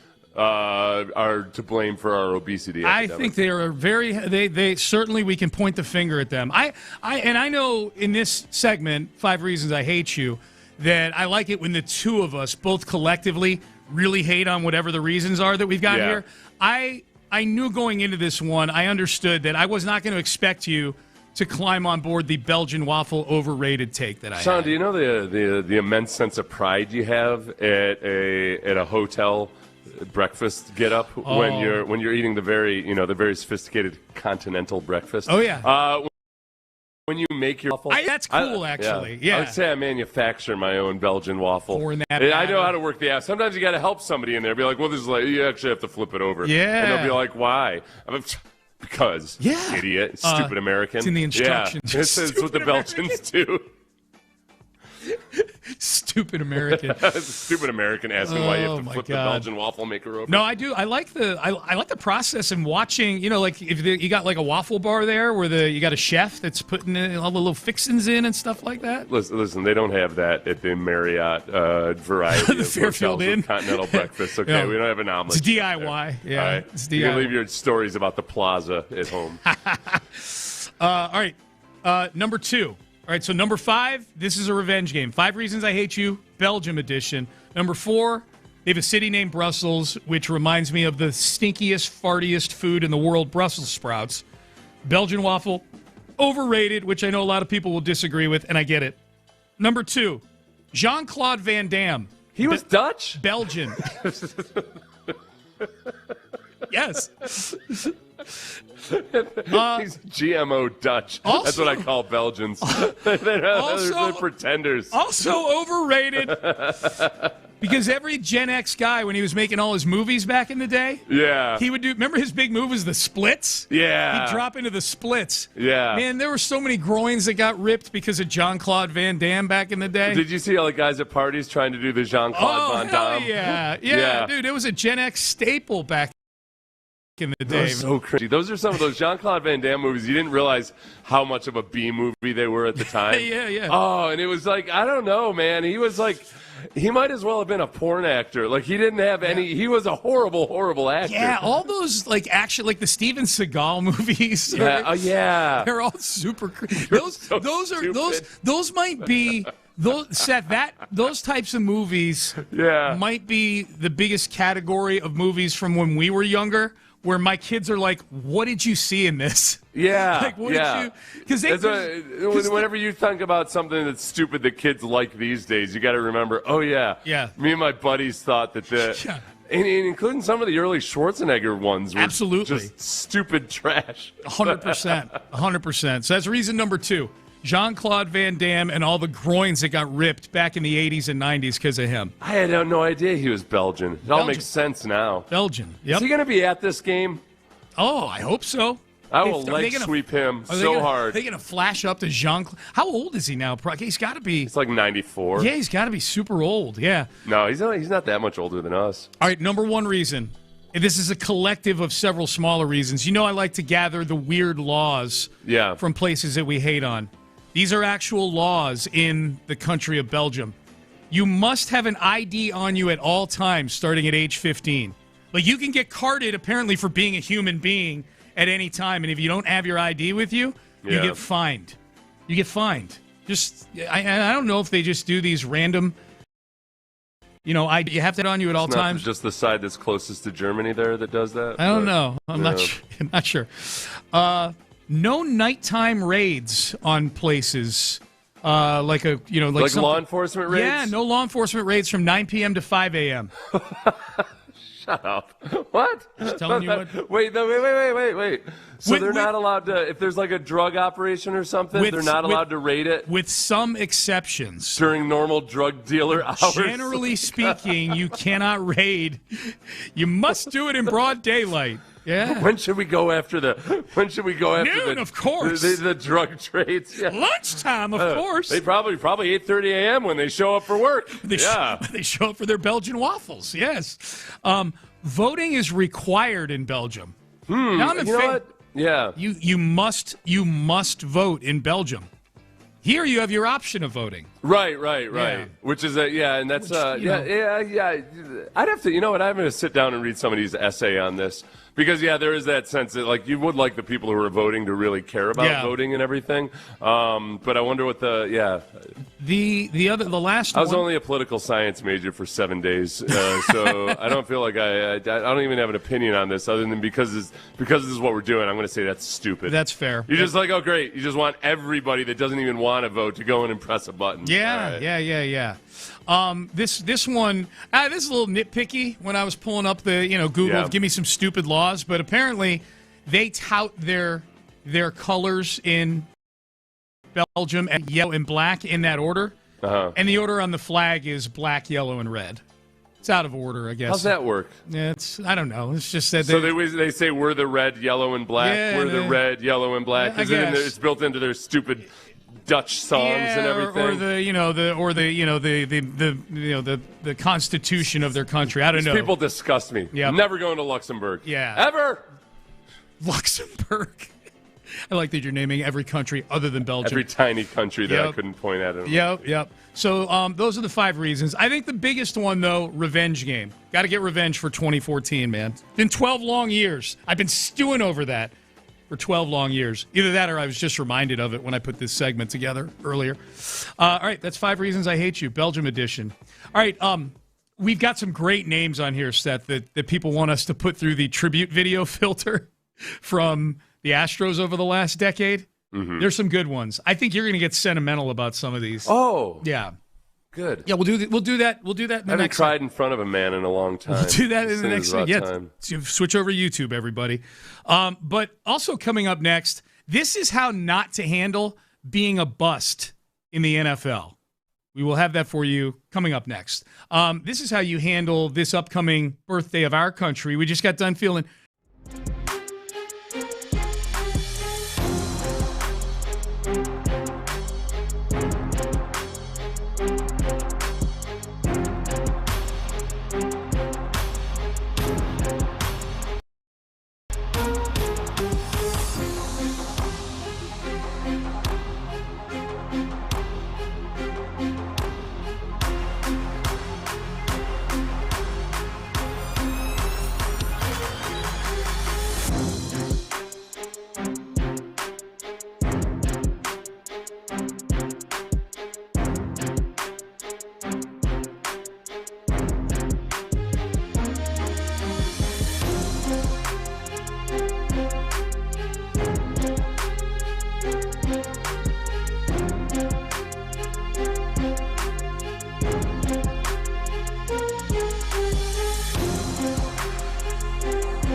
Studio 610 presents live from the West Point Lincoln and West Point Lincoln of Sugar Land Studios. Here's Payne and Pendergast. All right, we'll get to some of these names that people want on the Astros tribute. Put through the tribute video filter here that I created a little earlier in the hour.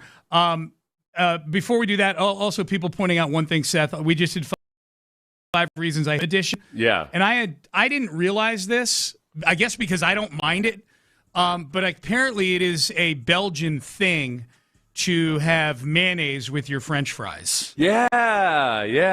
Would you have put that on reasons to hate you? No, I actually don't mind mayonnaise with French fries. What I typically do is I'll mix ketchup and mayonnaise together in like a blend. That's the thing. There's a lot of fried dip sauces that are mayonnaise based. Correct. That you don't think about it because there's usually other stuff mixed into it. Yes. Yeah. I tried it with straight mayo once because I think they do it in parts of Canada too. Okay. And I just I couldn't get with it, but I was just using plain old Hellman's. Yeah. But I might have to try a French fry. I don't mind it. That's why it's not on there for me. I don't mind it. So I don't know if that affects the listeners and how they feel about me. Yeah. It's weird that Belgium came up with so many things that should make you fat as hell. Right. And we just took it and did. They walked so we could run. Yeah. And by run, I mean like kind of stagger until we have a heart attack with our obesity. Because they had French fries with mayonnaise. Yep. The Belgian waffle. Yeah, the Belgian waffle, man. They should be fat as hell over there. And they're not. Yeah, but they're busy riding their bicycles everywhere. Apparently so, yeah. So we played this audio earlier this week. I did not realize it surfaced and actually had articles written about it, but apparently it's from last October. Either way, it's some fun audio. It's Johnny Manziel. Johnny Manziel claims it's from this last October. Yeah. But I went and looked it up because I'm like, boy, I think I've heard him say this before. Yeah. But when I looked and saw a couple outlets had written articles in the last 2 days about it, I'm like, all right, maybe it's new. But either way, it was new to a lot of people, including Riz, the host up in Cleveland on the ESPN affiliate up there. We'll get to him in a second. But we know Johnny Manziel did not have a good run in Cleveland as the Browns quarterback. So Johnny Manziel told the Nightcap, Ocho Cinco, and Shannon Sharp he hopes that Cleveland goes 0-16 every season. I sit here today and I go back and forth with, am I going to let Cleveland off the hook and just like let it go? Or am I going to sit here with hate and animosity in my heart for the rest of my life? And I finally sit here today and I'm like, it, I think I'm going to be pissed at them and hate them forever. So it is what it is, man. No love for the Browns. I'm rooting for 0-16 seasons every season. Okay, so Damn. So like a lot of people, or at least like this host we're about to play, it popped up on my timeline this week, and it similarly popped up on Tony Rizzo's timeline. He's one of the hosts on the ESPN radio affiliate up in Cleveland. And this is what he had to say on his show. Like, hey, Johnny, why all the hate for Cleveland? Johnny, I'm serious. I'm going to be serious for a moment. Go cat here. Bro, what did anyone do for you except root for you to win? And when it went south, okay, that's how it goes. As Baker. But what did someone hurt him? Is he jilted lover? Is there did I miss? Was there an incident where somebody attacked him? Did he what went so why the hate? Why the hate for the team that drafted you? Why? I can't answer that for him. I don't know. I mean, maybe he thinks they didn't put him in a good position to win or build the team around him, but also he's the guy who didn't put in any work while he was here. He was the guy that would leave after a Monday practice to go party. Well, I think that the guy who's Rizzo's co-host there is making the best point, which is like, look, you gave them you were not just the classic bust that just wasn't good at football. Yeah. You didn't try at football. He would have failed anywhere he went. Right. And they were the one team that was dumb enough to draft him in the first round after multiple other teams that said, no, we're not taking him no matter what because they knew about what all his issues were. The Browns decided to take a chance stance on you. You did nothing to disprove them and thought you were just going to be able to do what you did in college and just kind of booze your way through life. That's what's so annoying about Manziel these days, is that he does these interviews where he takes accountability and understands how he let people down and everything. And then in the next breath, will start pointing the finger and blaming everybody that should have supported him more, or should have done this or done that. That's what he does in this tweet. I'm going to read this tweet here. So Johnny Manziel reacted. He comment tweeted that video we just played. So this is what he said. He does that exact thing you just talked about, Seth. He says, "Riz, you stupid." These comments were made in October of last year, but of course you bored homophobic slur in the Cleveland media have nothing to speak about because your quarterback stopped banging massage therapists, and you can only speak about losing so much to all the people that listen to this trash-ass show. Yeah. So the whole first thing is him just like name-calling and being mad at this Riz guy for sticking up for Cleveland as a city. Continuing. This is Johnny. My tenure in Cleveland was doomed by a lot more people than just me. I've taken plenty of responsibility for my failures in that building and in that city. By the way, have you spoke to or about the 6th pick in the draft that year, Justin Gilbert, lately? That was their other first-round pick that year, cornerback, he was also a bust. Or what about our all-world coach that was hired, Mike Pettin?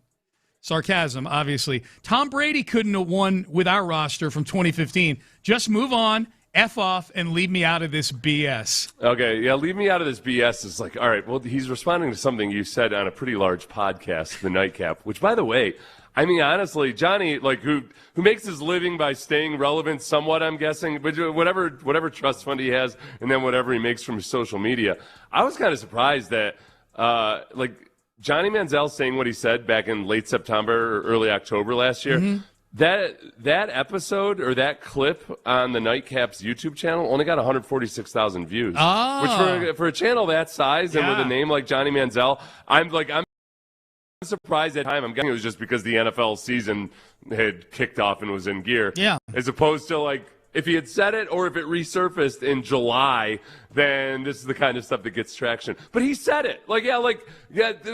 He's taking the shots and now acting like the victim that somebody is pushing back against him. Yeah. No, he's not likable, man. The other thing he does when he goes on these podcasts is, you're right, like he takes like pseudo accountability for what he did.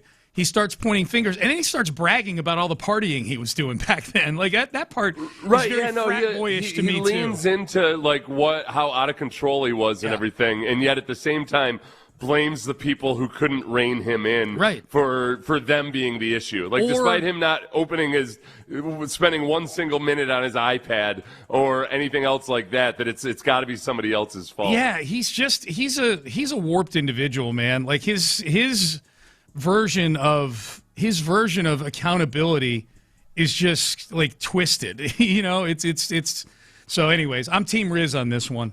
All right, some of the names coming in, Seth, on the Astros tribute video worthy. There's a lot of people sending in names that they didn't think they heard me say, but I did. Yeah. There's a couple people saying I didn't hear Michael Brantley's name. No, I read it straight off the list. I said Michael Brantley's name. Brantley is definitely deserving of the tribute video.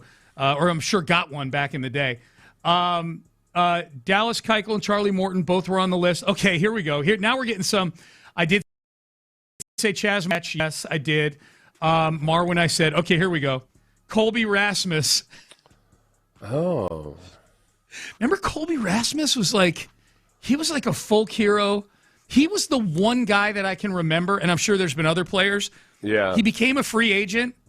And he actually signed it. He accepted the qualifying offer. He accepted the qualifying offer. 1 year, $12 million or whatever it was. Colby Rasmus was like, I don't know if I'm going to see that in free agency. Didn't Colby Rasmus have like an issue with a parasite growing in his ear or something at one point? Yeah. He was like he primed the pump for Josh Reddick in a lot of ways. I feel like Colby Rasmus may have been more genuinely backwoods than Josh Reddick, who kind of played played up a certain persona and everything. Where Colby Rasmus was a real deal. Like where I felt like he might have grown up on a wooden platform in a swamp somewhere. Yeah, and he looked like it too. You know, like he had the long, scraggly hair, and so it was okay. His ear injury in 2016 was insane.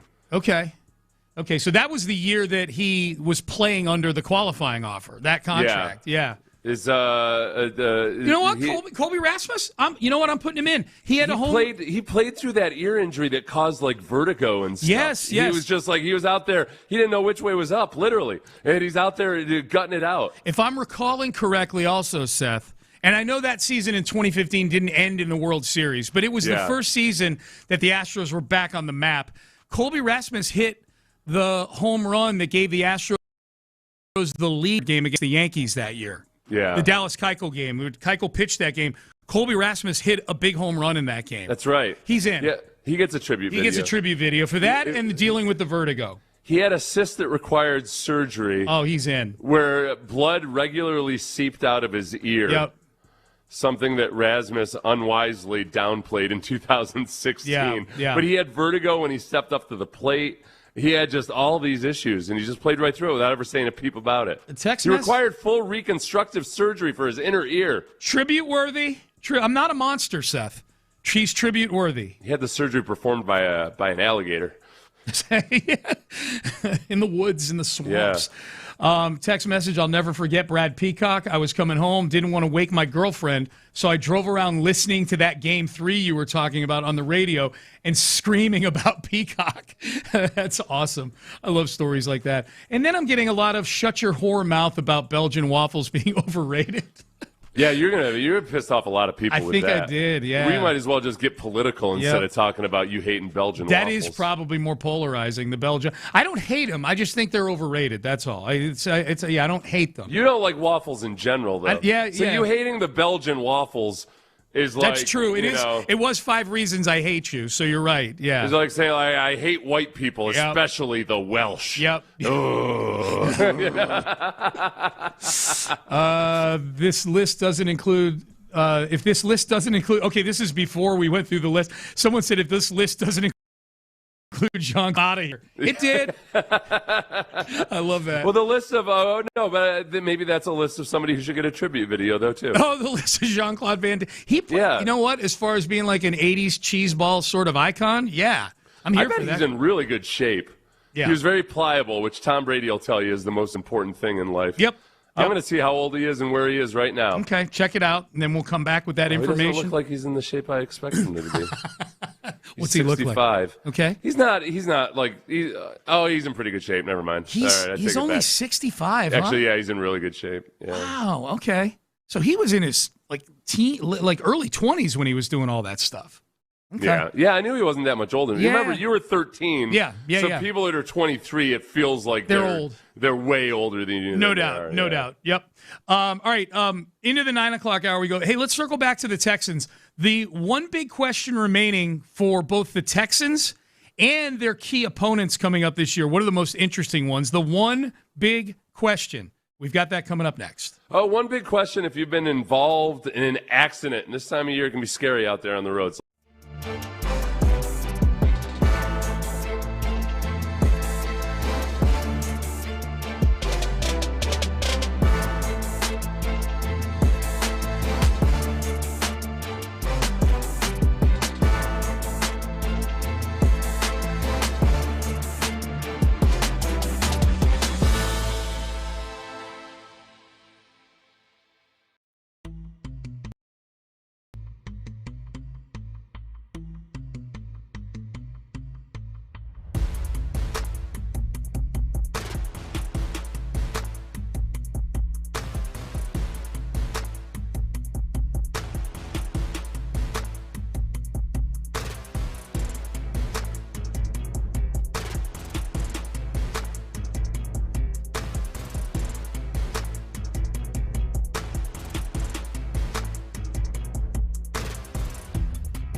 Houston on Odyssey Sports Station.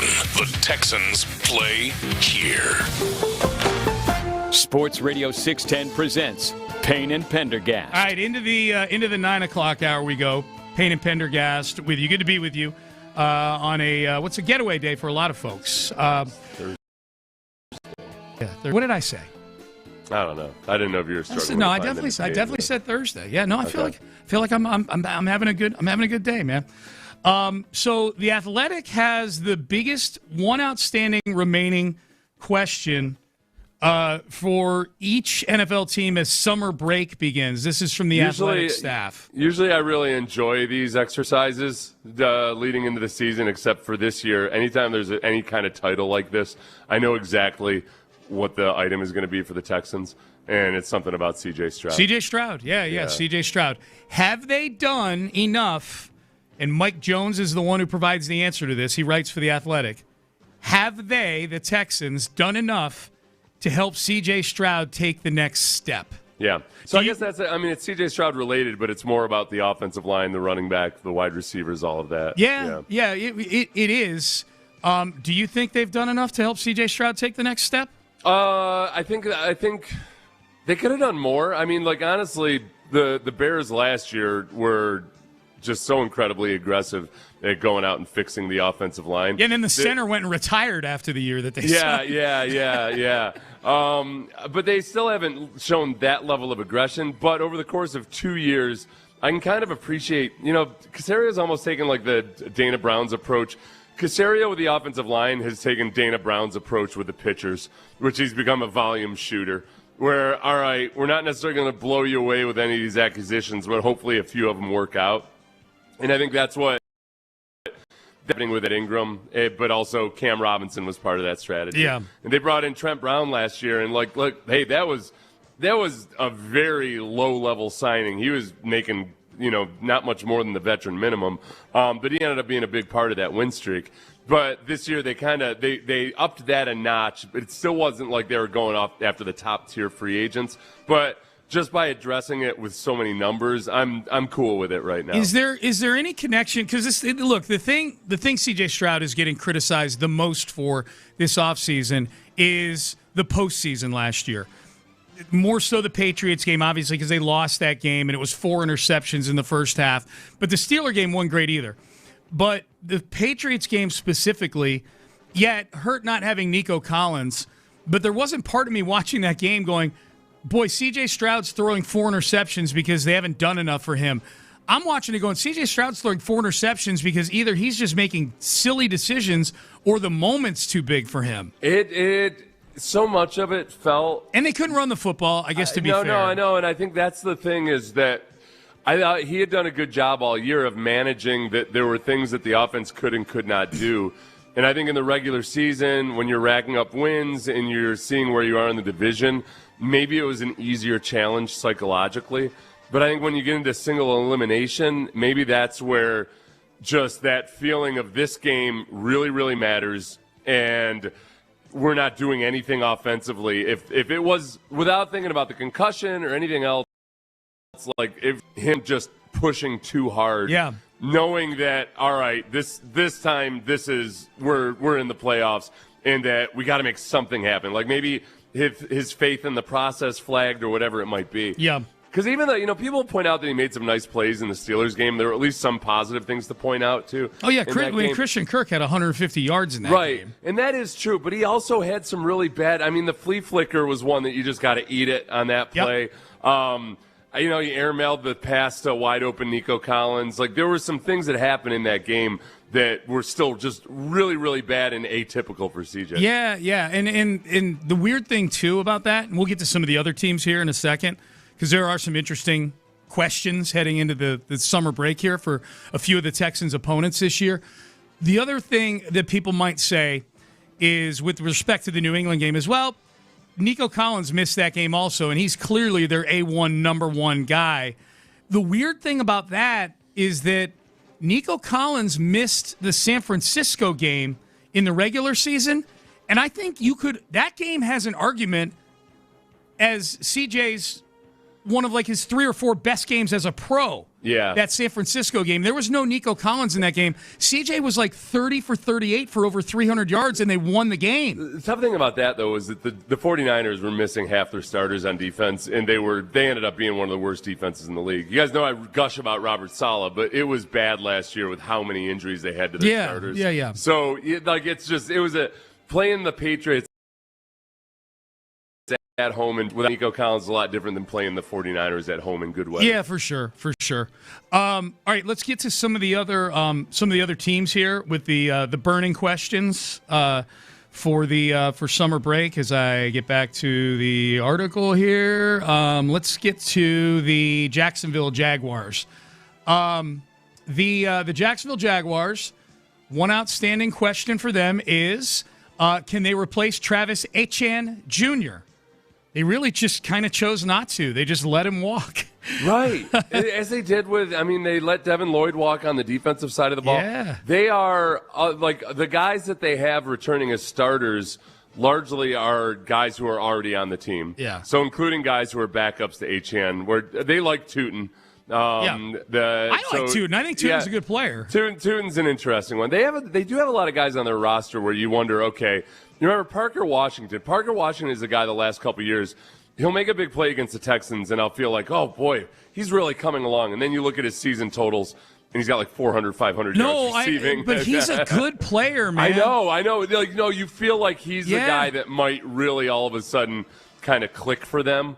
But they just also, even though they like Tootin, when the passing game started clicking, they really still weren't able to run the ball at all. Mm-hmm. And that's what's so curious about, okay, are you really just believing that you're going to fix the things in the run game despite not adding anybody to your roster?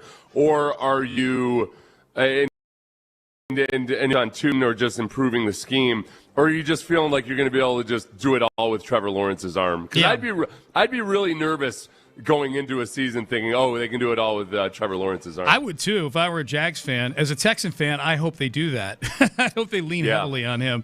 Parker Washington ended up having 847 yards last year. 390 the year before. He's a play, and he's great in the return game too. He returned a kick against the Texans for a touchdown. No, he's one of those guys, Seth, that is kind of like Alec Pierce was for the Colts the first few years. We're like, okay, his numbers aren't eye-popping, but boy, I feel like every time I watch that team, he's making a play or two in the game, to the point where during the season last year, I was looking up his contract to see how many years he had left. Because I'm like, boy, when he becomes a free agent, that feels like he'd be one of those kind of smart signings where you're not having to pay him $30 million a year. Yeah. He'd be really good for you. And he's only had one good game against the Texans in 2024. Yeah. He had 6 receptions for 103 yards, and that was the one that really stuck out in my mind. Yep. And then last year, he's had a couple of key catches in critical moments. Yes. That are like really nice snags. But so even in the Texans games, he didn't have great output in 2025, but I felt like, man, this kid seems like he's kind of money. Yep. So that's Jacksonville.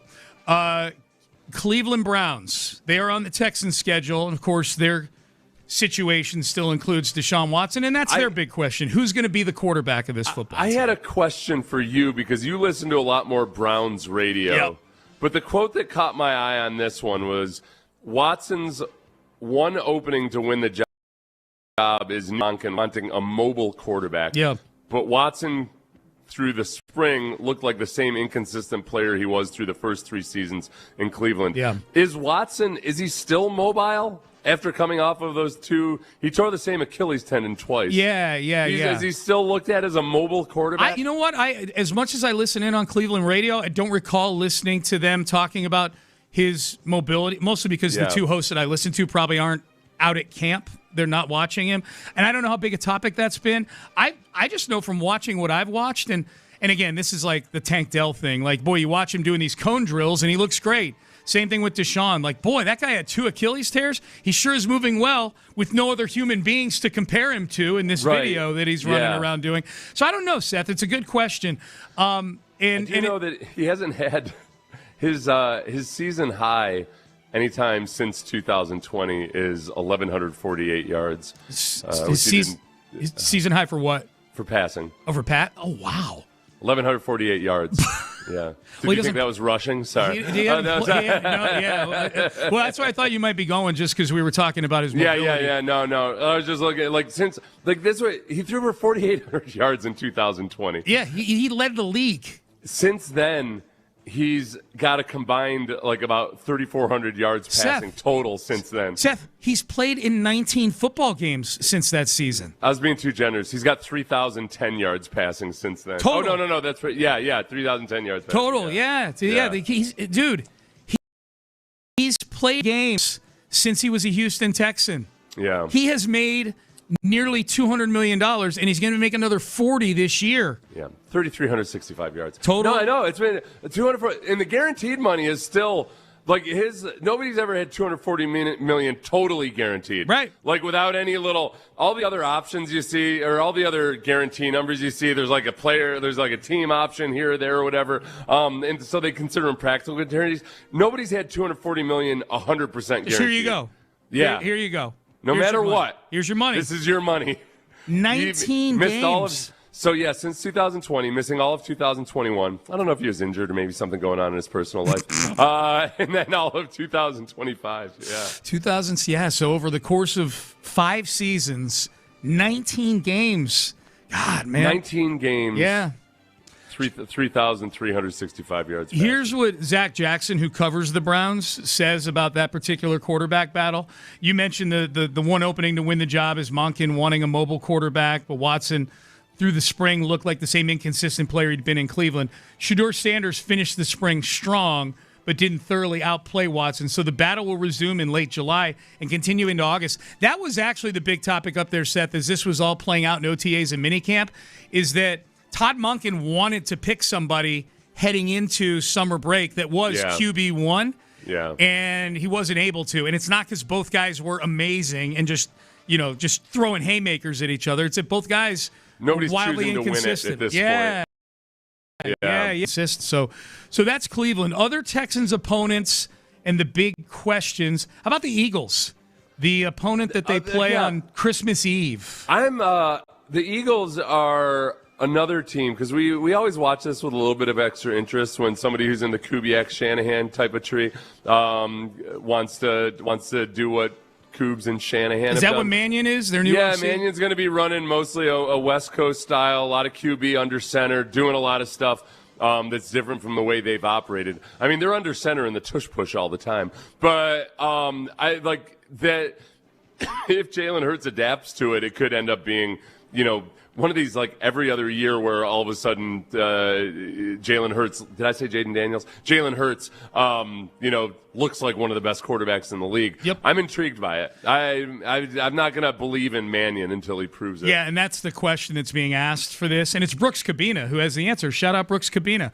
Does the system suit the quarterback? Does the system suit the quarterback? And then, the whole other part about it was, there's always weird stuff going on in Philadelphia. But Jeff Stoutland choosing to leave the team, it feels like it. When I see some of the people talk about the Eagles, the players, where they're trying not to say anything wrong or anything, they almost look like this look in their eyes of like a hostage video. I feel like whatever level of dysfunction they've been comfortable, they've actually thrived with a certain amount of dysfunction in Philadelphia. Maybe this is finally the breaking point. They've passed the point for me where I'm going to start using that against them. They've just existed in it the entire time with Sirianni there. It just seems to be what works with Sirianni. Yeah, it's like they're like a team version of one of those. You know what they are? They're like the team version of Stephon Diggs, where Diggs has all this stuff going on in his private life. He's getting sued. He's got baby mama drama. He's always got drama going with teammates. And yet the guy just goes out and puts up 1,200 yards every year, even though he's got all this stuff. The Eagles are like the team version of that. Like, they got all this stuff going on. Nick Sirianni's literally jawing with fans at games. A.J. Brown hates Jalen Hurts. This guy hates that guy. Who the hell else? No, the constant turnover at offensive coordinator, and you look up and they win 12 games every year. Right, and it's a disappointment. I think that there's a part of the way they operate that I feel like with Jalen Hurts, because he's such a unique quarterback, he's just kind of fits into his own category of his skill set. Even for dual threat quarterbacks, he's a unicorn because of the power element. Yeah. You know, like he's just the lower body. Yeah. That I almost feel like I feel like they're at peace thinking, you know what, just every couple of years we need to bring in a different offensive coordinator who's got a different way of using a mobile quarterback that can make up for some of his deficiencies as a passer, and we just spring it on the league. And if we feel like they're starting to catch up, then we just bring in a different offensive coordinator. Yeah. Like Sean Mannion will win a Super Bowl and then get fired 2 years later. Right. Excuse me, a couple more of these. These are final outstanding questions heading into some of the Texans' opponents this year. The ones that we find interesting or entertaining. This one I know you like for the Giants. Will Malik Neighbors be ready for Week 1? Yes. Now, that's not the funny part. The answer is probably no, and they just keep bring in all these decrepit old guys, and it gets treated with such fanfare. Yeah. Like Odell Beckham Jr. being out there, and I'm watching drills of him going running through cones at OTAs, and people are saying, look, he's still got it. He's still got it. He hasn't had it on an NFL field for 3 years now. I don't know. The Giants are fascinating to me because I feel like the fan base is super optimistic, and yet at the same time, the fan base understands that they're probably not even going to be a 500-win team this year. Yeah. It's kind of refreshing in a way. Okay, these are the oldest free agent receivers still out there. Yeah. What if they signed Keenan Allen? Keenan Allen was actually pretty damn good last year. For the Chargers. No. Keenan Allen would be a big step up from. Yeah, he'd be big. Yeah. See, it's Tyreek Hill. They've got Juju Smith-Schuster, Odell Beckham Jr. on the roster. Braxton Berrios in a way. Yeah. If you're looking at him as an actual receiver, good luck with that. He's not old, but they've got names you recognize. Yeah. So no, I think Keenan Allen would be a guy that's a name, and he's past his prime, but he's still very effective. Keenan Allen, Tyreek Hill, and Stephon Diggs are all out there right now. What was remember there was that fervor over Tyreek Hill was going to be ready sooner than people thought? Oh, I hadn't seen that. Somebody threw a bunch of cold water on that. Okay. He had the nature of his injury was way worse than I think people realized at the time. Yep. All right. We don't. Who was the other one? It was Tyreek Hill. Hill and Diggs. Yeah. Diggs makes a lot of sense. Yeah. The fact that Diggs hasn't signed yet kind of surprises me and makes me wonder. Okay, maybe there's something more in his personal life. There's always something in his personal life, so who knows? Yeah, it's kind of a dead time. Yeah, kind of a dead time. We'll see. I take him back here. All right. It's not a dead time to sign somebody. No, I know, but it feels like everybody's on vacation and stuff like that. All right, Payne and Pendergast with you. All right, we are not. This is our last day this week, so Friday we are not on the. Seth and I won't be on Friday, so we won't get to do a Take a Mania this week. But maybe we have an impromptu Take a Mania matchup coming up in the next segment with a wild take about the Los Angeles Lakers from a frequent Take-A-Mania participant. We've got that coming up for you next. Ability Trees is who you want to call next. Call Ability Trees.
Studio 610 presents, live from the West Point Lincoln and West Point Lincoln of Sugar Land Studios, here's Payne and Pendergast. Okay, so the Lakers made a bunch of moves, and I'm not going to act like I didn't notice the same thing Stephen A. Smith is about to point out here. They let LeBron go. They re-signed. They gave Austin Reeves a big extension.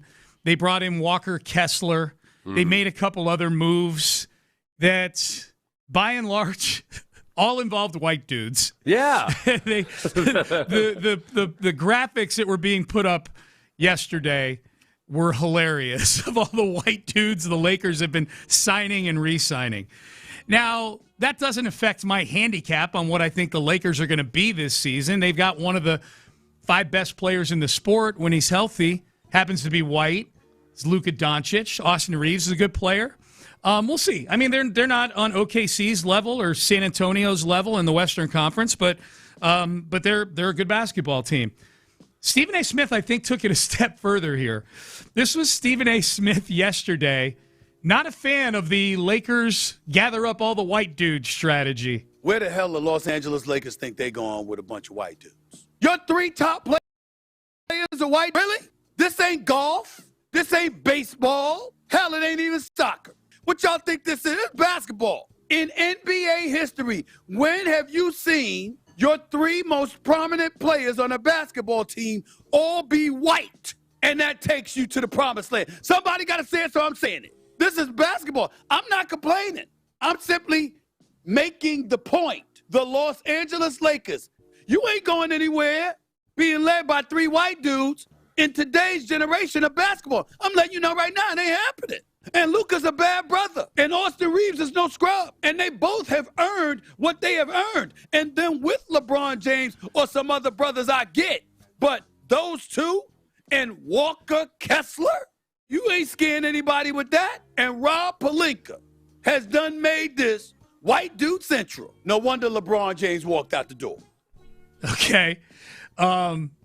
So that's something. That part is take that no wonder isolation. LeBron James walked out the door. That's why LeBron left. He was getting a little too white for him. Yeah. I don't know, man. Like Stephen A. tries so hard. It's not a hard observation to make. But the part though that's most disingenuous though, I think, is like he's saying like I don't have a problem with it. Like, okay, by the tone of your voice and by the way you're asking your questions about a problem with this. It went a little too far in saying in NBA history. Yeah. But you got to go back to like the '84 Celtics or so probably to where you get the best. The big 3 on your team being a bunch of white guys. Okay, but listen, lots of things that haven't happened in a long time, or that have never happened before, happen all the time. Something that's never happened before happens every day. Until it's never happened. Until it happens. Yeah. So I think the biggest thing would be if you were going to be genuinely irate about it, it would be as if they decided, like, no, we're specifically what we need to do is have nothing but white guys. Like on that this was team. the I don't think strategy. Nobody's really accusing the Lakers of that, are they? No. I feel like if any organization deserves a little bit of grace and an understanding that black basketball players are a very valuable part of the NBA. You know what? It took me a long while to come around on it, but I think the black basketball players, I think they're pretty established. Okay, by this so point, can I do an impromptu, almost like a Money in the Bank, spontaneous take-a-mania here? Yeah. And put Stephen A's take that we just played up against the champ. This is Adam Schefter from last week.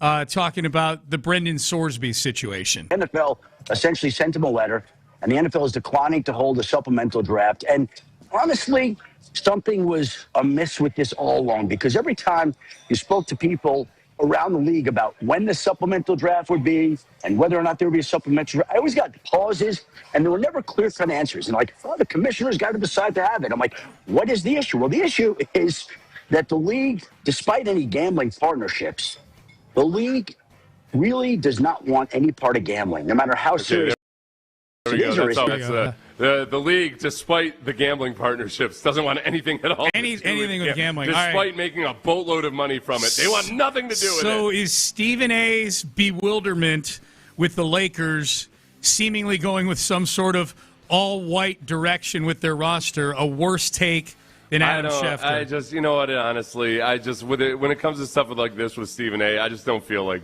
dealing with it. I think it just doesn't make it. Okay, all right.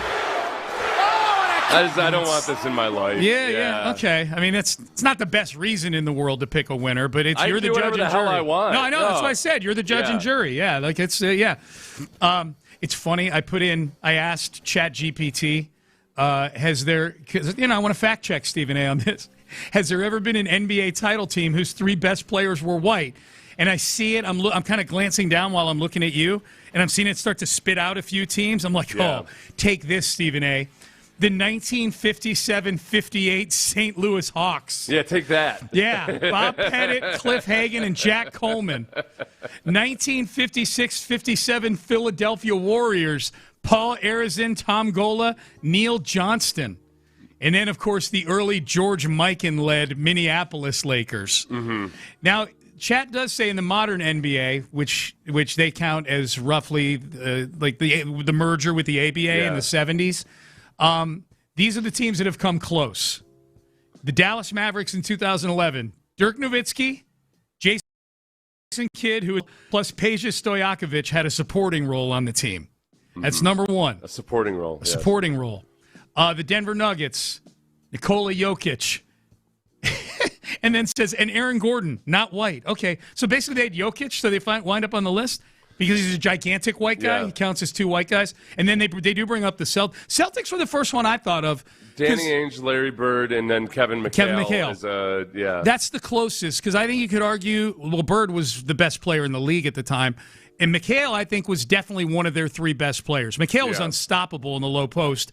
Danny Ainge was Robert Parrish was probably better than Danny Ainge, but Danny Ainge was good. He was an all-star. 3 prominent white That's the closest. Yeah, that's the closest. This is important research that we're doing right here with this, for sure. What are the Lakers championship odds right now? With their all-white strategy, I'm not sure. Yeah, how have their odds moved since they've determined that they're going to be an entirely white? They're basically going to be the Utah Jazz in the Hollywood Hills. It's impossible to have fun with this topic. Yeah, so I'm having fun right now. I'm enjoying myself. Yeah. All right. How about we circle back to should Evan Gaddis get a tribute video? Is that an easier one? Because that's a name. White guy? Yeah, you go right to that, don't you, Sean? Yeah. Evan Gaddis, would he not meet your criteria? It's the text that I'm reading. I don't remember any big moments that he had, but I'm starting to come around on your guys who have a vibe to them a little bit. You know, I have fond memories of them. Just Victor Carrot, fond memories, and you were on those World Series teams. It can't just be some dude who played on an 85-win team, and I like the guy. I had fond memories of Caratini. That's where I feel like you're adjudicating like sentimentality, where you guys are treating and I'm talking to the people who said that I was acting like they're a participation trophy. Yeah, it's not a freaking prize. It's just something to show in the pregame where you're like, oh, hey, look at this guy's back in town. Here we go. Look at that. Remember the good times with this guy? I don't feel like I didn't attach as much importance to it. Someone says I have a special tribute for Mike Fiers. Oh, yeah. Mike Fire. What's his name? Punched himself in the face. Oh, my God, Ken Giles. Yeah, Ken Giles. Like, should he not get a tribute video? He definitely should get a tribute video. 0 bleeps given. Have him all of his meltdowns. It should be 90 seconds of him punching himself in the face on a loop over and over and over again, for sure.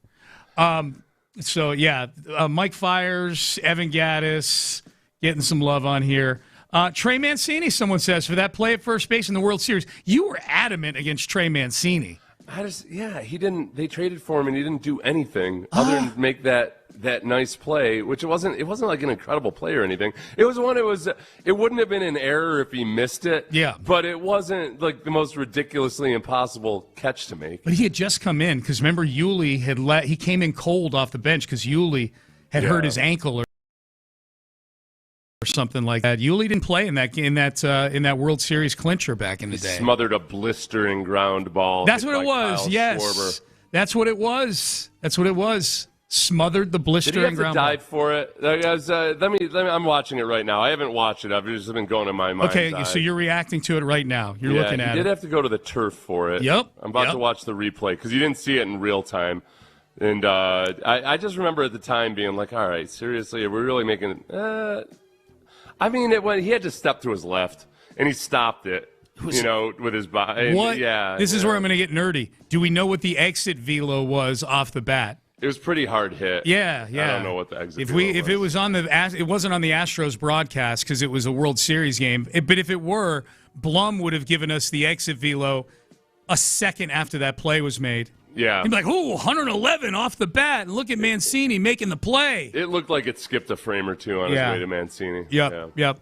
In the end, my whole tribute video thing, I was pretty welcoming with my criteria. I think we pretty much got everybody in there. Maybe everybody except Victor Caratini. The whole thing about that was the 2 outs, bottom of the 8th, runners on first and third. Yeah. And that was that's a run for sure. Okay. Looks like someone's coming around on the old Trey Mancini tribute video. And not enough to, lots of guys have made nice plays in the World Series. Lots of guys have made nice plays in the World Series. And you guys, I don't understand the love for Trey. Even when the Astros were playing, who's he with now? They were playing him earlier this year. And Mancini, Mancini runs in, and I brought up how annoying that was. Yeah. And you're like, I don't know, Trey Mancini. Yeah. You just had all gaga in your eyes over Trey Mancini. I think he went to Notre Dame, so I may have some subliminal love for him from that. I don't like any college players. Yeah. I don't like any baseball player who went to college. No. Go to work like a man, That's damn it. That's it. They'll let you.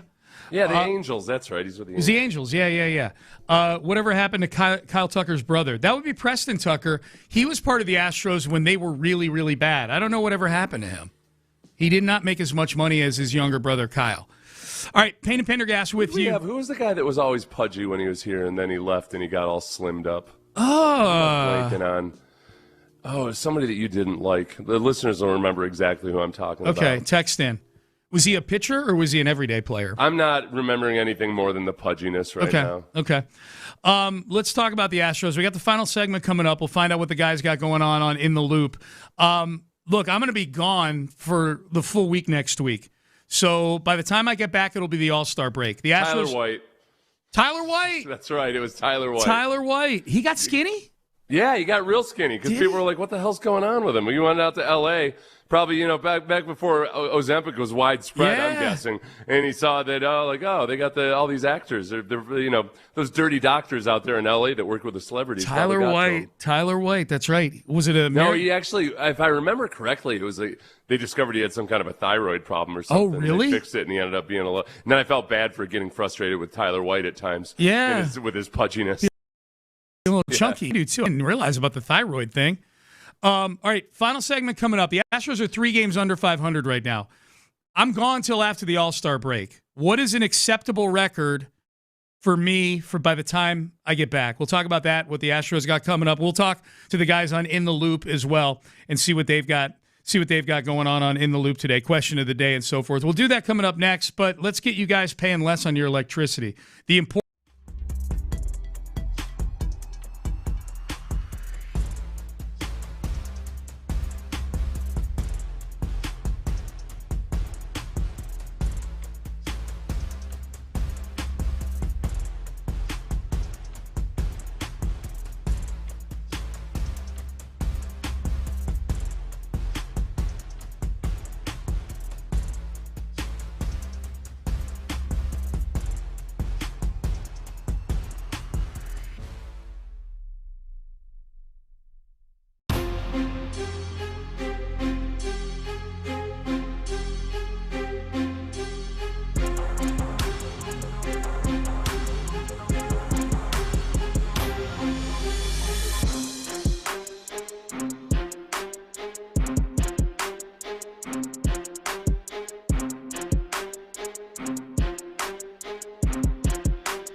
Live from the West Point Lincoln and West Point Lincoln of Sugar Land Studios, here's Payne and Pendergast. So the Astros are 43 and 46. They're off today.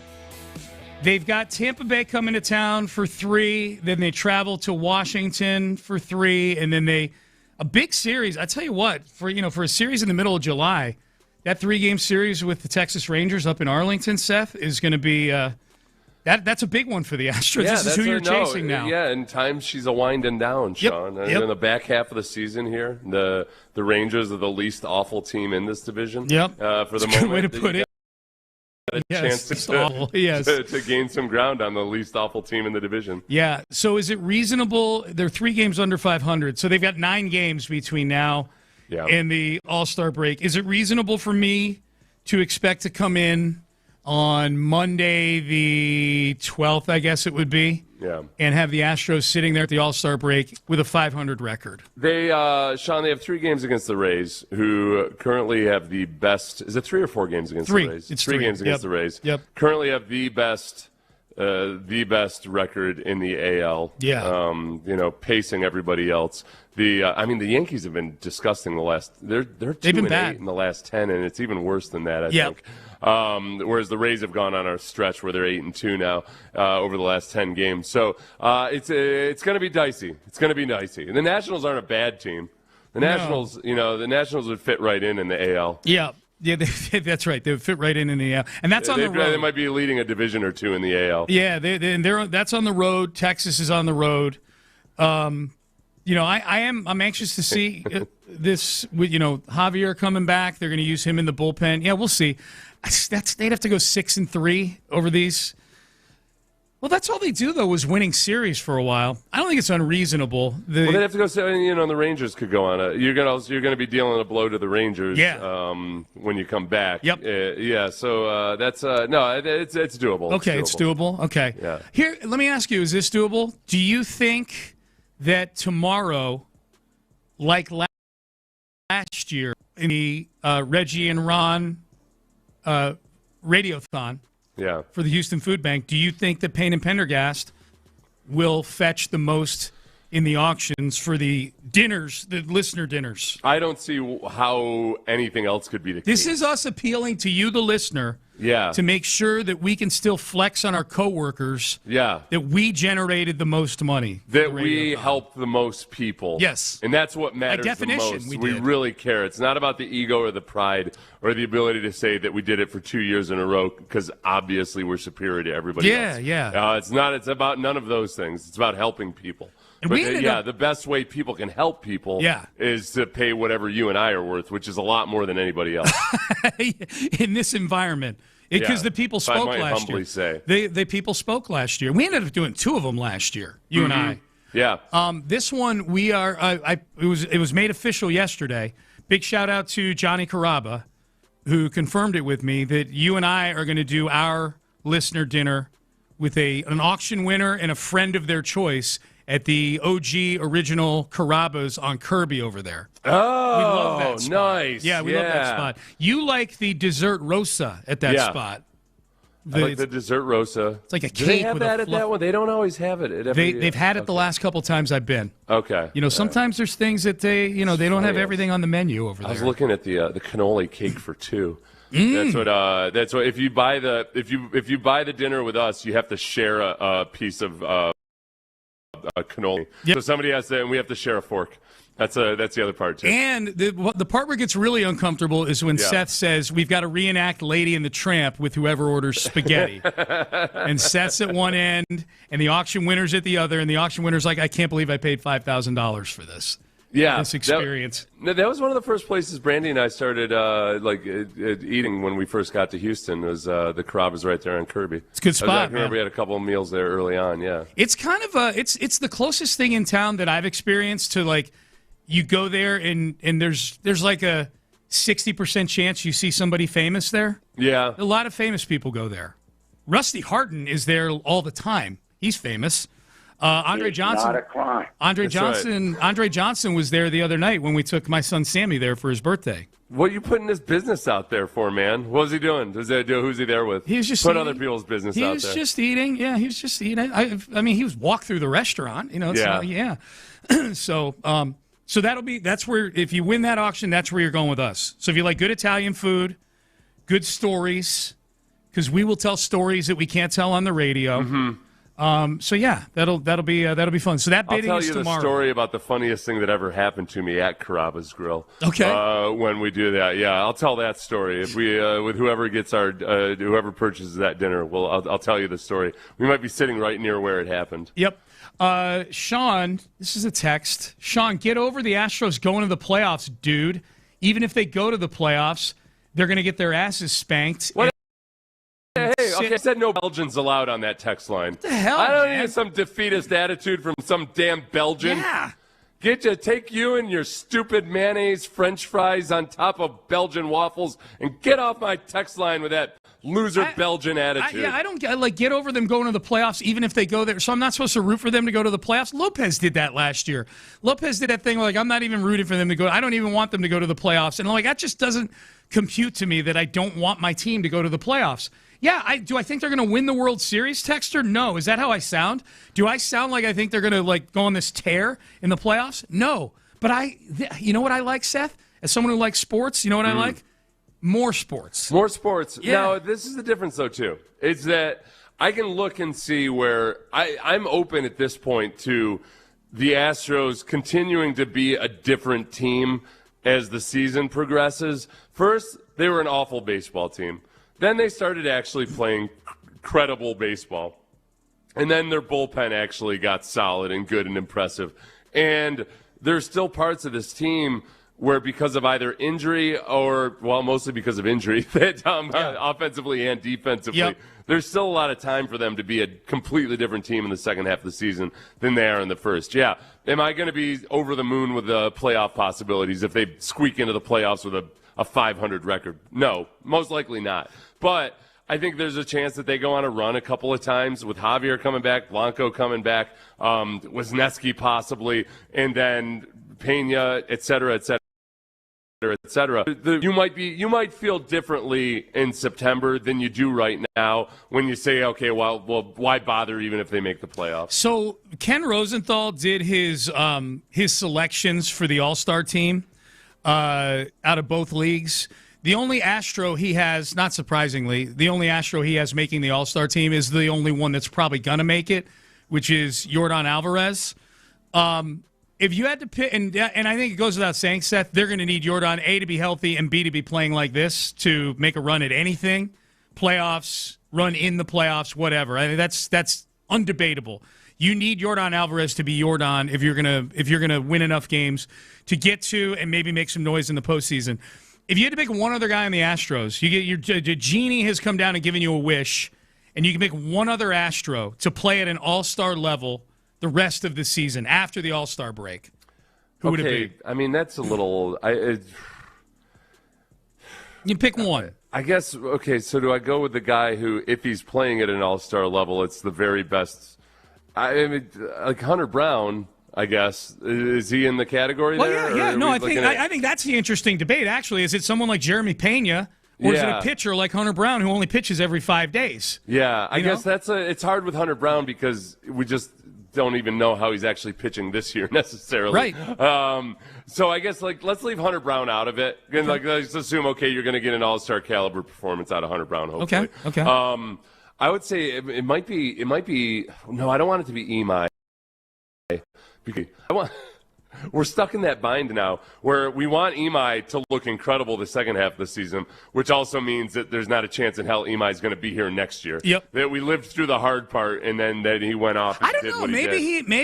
Maybe he doesn't want to go through a reacclimation again with another team. I'm going to go too deep down the Imai. I'm going to go with two guys.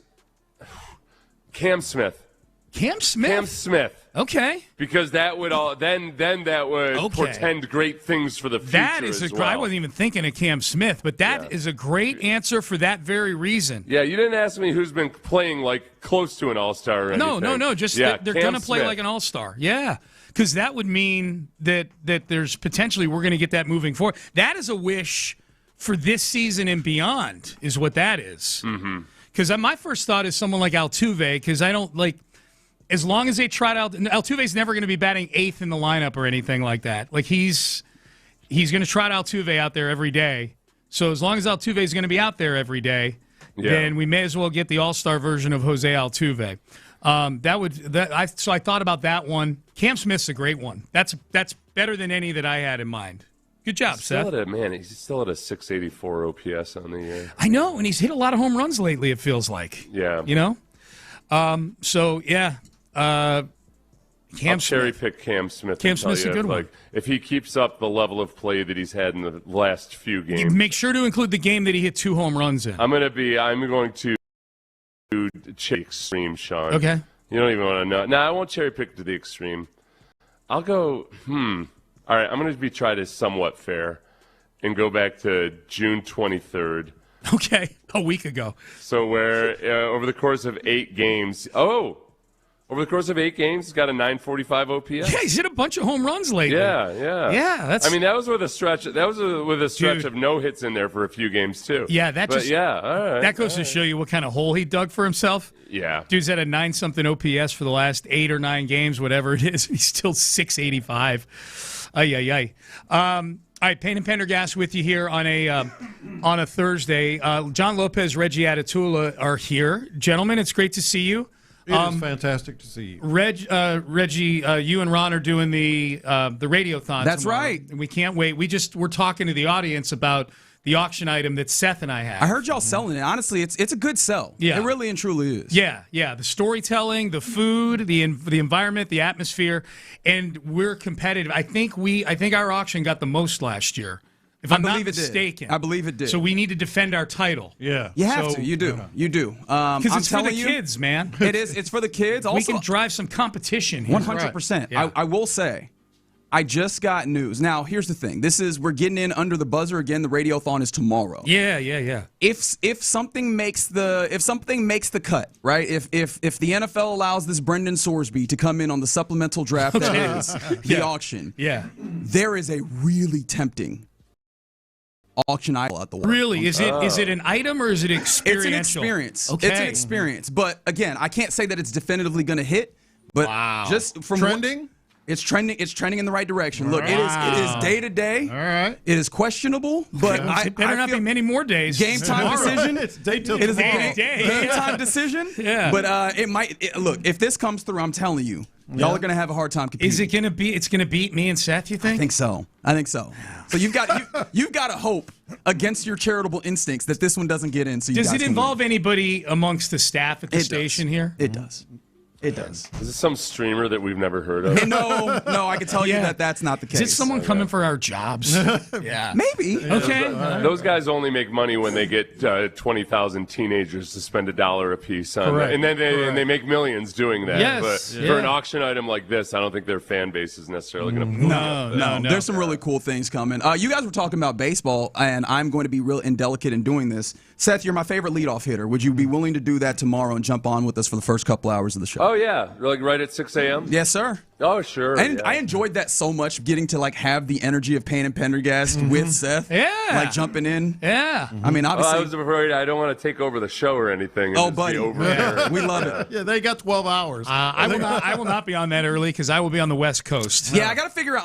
This is the thing that's screwing with my brain today, as John saw earlier. I'm trying to fit the pieces of Sports Radio 610 into 12 hours that makes it kind of flow really nicely. So I'm going to try and figure out when we can get you on the phone. I got to figure out when available. Yeah, I'm kind of driving through some wilderness on that day of the. I don't worry, it'll happen. Yeah. I just don't know. I don't know what the schedule looks like, but that's. But I'll get on there. I'm sure. Remember last year when I had to do the first week of training camp from Oregon because I had to be out there. There was one day where I don't do well with the time zone, and I had fallen asleep early. I woke up at 11 p.m. local time, and then I was up. for the rest of the until our show came on at 4 a.m. local time. Was that the same? Was that the same trip where you got up like spontaneously at 5:59? Yeah, my phone had died, and I just woke up like 3 minutes before the show was supposed to start. Yeah, and I hadn't set up the Comrex or anything. I'm ready. I'm sitting out there in the dark by myself in this tent. Yeah, and I'm like, "Where's my guy?" Yeah. Hey, he had it all along. He had it all along. Yeah, he had it all the way. Yeah, he had it all the way. You're listening to KLTAM, KLTFM HD2 Houston, an Odyssey sports station. Crosstalk, brought to you by D&M Auto Leasing. Question of the day, fellas. Yeah, man, has to do with the Radiothon and the Houston Food Bank. Which is going to hopefully get a lot of money out of it. Thousands and thousands of human monies. They fill pantries, man. So the question of the day, what are 3 things that are always in your pantry or refrigerator? Oh, okay. Not flour. But I mean, it could be flour. Maybe you're just real dedicated to, being able to bake at any given time. You never know. Like the staples of our life. Yeah, there's like, just the 3 things that are always in your pantry or refrigerator. Oh, okay. To the point where you lose it when you run out. If you lose. Okay, well, you do. Yeah, I'm like, where's no more sandwich Okay, bread? well, then I walk across the street to Whole Foods, and I pay way too much. That's right. For whatever it is. Mine would be Ritz crackers. The sleeves of You're the a Ritz guy. I'm a Ritz guy. Well, I'm a Ritz and pimento cheese guy. I like dipping in pimento cheese. So I'll have that as one. Yeah. Pimento cheese with Ritz crackers are fancy. That's right. That's right. The only way it gets fancier is if you put them on a cloth. And it's not the box where they're all just tossed in there and jumbled. It's the individual sleeves. Yeah. Portion control. Yes. Right? Yes. So that's collectively number one. Mm-hmm. Number 2, tortillas. I love to just sometime as a snack, just grab a tortilla, sprinkle a little cheddar cheese on it, put it in the microwave, and just... Have you ever had just a tortilla and butter? Yes, I love that too. It's delicious. Delicious. The other now thing... I see why you got the taquerias. The other thing, Chick-fil-A sauce. Really? This is why I love this question. I put Chick-fil-A sauce on everything. That's awesome. Everything. Yes. That is awesome. Yeah. So those are my 3. Mine's boring. I'll go to the pantry. I've always got tuna fish in there. That's good. That's quality. Somebody who has brain damage already, I figure the more mercury, the better. Yeah. And just really go with it. And then in the fridge, mandarin oranges. All right. Okay. That's a good call. Yeah. If I don't, but I can eat a bag. It's a healthy snack. Yeah. Until you eat the whole bag of them. And so I try to limit myself there. And then just Greek yogurt. You eat Greek yogurt all the time. Yeah, it just keeps me from. It just sits in your belly. It's for days. You don't get hungry after you have a couple of. You can force yourself to eat it unsweetened. Because if I have a couple of servings of Greek yogurt unsweetened, I'm not hungry again for a long time. If I put any kind of sweetener in it, I'll have 2 tubs of Greek yogurt and then want to go eat a pizza. Nothing I like more in my fridge than paste. Yes. Yeah. Greek yogurt with no sweetener. not even like agave or something healthy like that. No, I'll do it. It triggers me, man. Any kind of sweetener, artificial or regular or anything, it triggers my appetite. What would be bad about eating so many mandarin oranges? Is it the sugar? Is it the fruity sugar? I mean, it's just the overall total calorie. Like there's no food that's so healthy that you should eat way more of it than you should. Is it fact or fiction that you actually burn calories eating celery? Is that true? Like you actually you have a positive calorie effect. I've heard that. That's so few calories and the energy. This isn't my theory. There's a net calorie that's what I've heard. Not like that's my workout for the day type thing. Like, what are you going to do? Like we should push this to the limit and the extreme and see if that'll work. You know what a real workout is? Get on the elliptical while eating some celery. That's really going to accelerate the burn, I tells you. I think I'm in full Radiothon mode because my brain was like, I want to put this to a test. I want to just spend 12 hours eating celery. Yeah. If I weigh myself on the front side and the back side, what it looks like. Caloric count. Well, to answer your question about the oranges, I did calculate how many oranges I just eaten once, and it was definitely unhealthy. That's I was just curious. People love to say, people are so stupid. They'll love to say well, it's almost impossible to overeat fruits and vegetables because of the fiber. I'm like, you've never seen me eat fruit. Hello, my name is Seth. My name is Seth. Yeah, there's just, you don't understand. Yep. All right, fellas. Yeah. Well, let's. And you're literally getting on the road right now. We'll go into the airport in like 4 hours. Nice. Okay. Yeah. Are we still getting an omelet?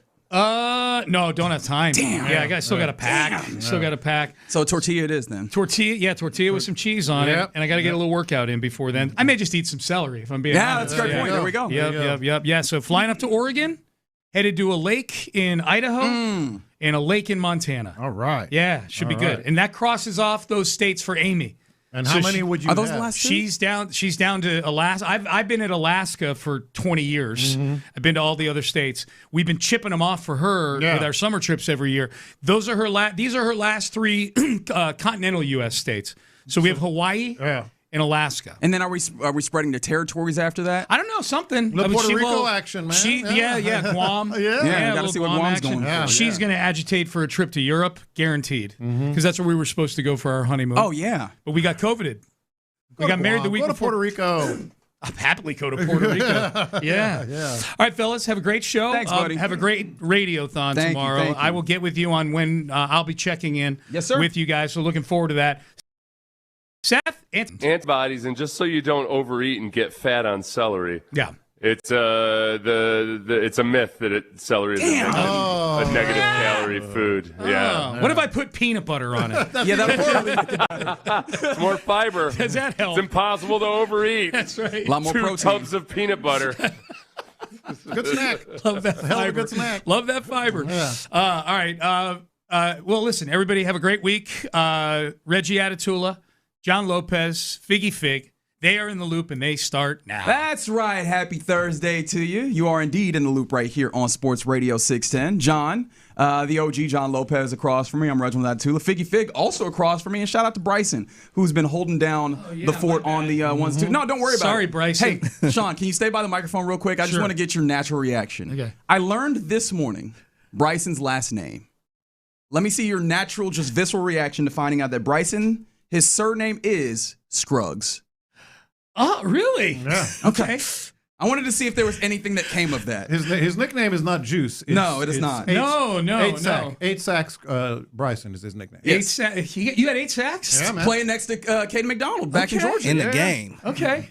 Yeah, no, I just thought, this is, I don't know if I'm speaking out of turn. Every person I know with the last name Scruggs doesn't look like Bryson. I'm glad that you got that. I'm just saying. They don't have long hair in a big That's right. That is exactly what we're talking about. Scruggs is definitely a Big Ten offensive lineman type of name. Yeah. But he's an SEC guy, though. That's the thing. It's the fun that we have stumbled upon. What the Iowa or something, or Penn State. Oh yeah, you could give me that Scruggs is an Iowa linebacker. You could 100% get me there. All right, let's get going here on a Thursday. Actually, I said I was going to get going. One more thing. I am very radiothon ready, and I realize I hadn't noticed. Yes. Excited to raise money for the Houston Food Bank. I am also trying to see how radiothon pilled I'm willing to be, because I'm seeing on the YouTube page somebody's like, I'd be willing to pay to participate for a segment, and I'm like, should I lean into trying to make that? Well, we got. Should I lean into just if you donate a certain amount of money, I will let you come up and crack a microphone. If you want to be a radio host, 713-572-4610. I feel like an email is in. Look, man. Here's the thing: if I was ever going to misbehave when it came to radio, doing it under the guise of charity, I feel like is the place that gives me the most shelter. It's like, well, I did this. I might have said the F word on air, but it was for charity. Why not? All right, let's move quickly away from that, because I imagine I will be getting a call here soon. And let's talk about the great US of A getting a big time victory. Bryson, I know that I didn't give you a heads up, but can you give me the highlights here? I want to hear that goal that broke through for the US last night as they moved to a place, and now they are, I guess, tied with the furthest that they've gone. Well, actually, not quite, because the rounds have changed a little bit with the expanded, but they've won the round of 16. They have won the round of 16 before, so they are back in this place where it's not the first down since 2002. Yeah, but they've that ball that I brought. Was that game? Yeah. In that game last night for the U.S. This is what it sounded like when they broke through versus Bosnia and Herzegovina. Also would go long. Team Ream, only man there, able to steer it to Adams, flicks it along Tillman. He's got Balogun making a run off him. Can he get around to that ball? To the deflection, Balogun scores! Flo Balogun, first to react to the deflection. He'll do the LeBron celebration. It's 1-0 U.S. I don't know about about y'all. The experience. I was out at pitch 25 over there in Edo. Yeah. Incredible, because you remember they had already had a goal disallowed, so we had already had the pop. Everybody was eager, waiting. Boom, here we go. Now it's a party, and I feel like we should all feel like that. Remember, we were talking with Ron yesterday and Clint in the crosstalk. This feels like this needs to happen game, and I think that absolutely they met that, and I think it was a little bit beyond because of the way that the game played out. Well, it was beyond because of that, which we'll get to here in just a second. But that goal right there should have come at least twice before, and so you're right. You started to think, oh boy, is it going to be one of those, where they control the entire match, and then all of a sudden Bosnia comes through with a cheap goal, and then you're playing from behind, but no. They didn't.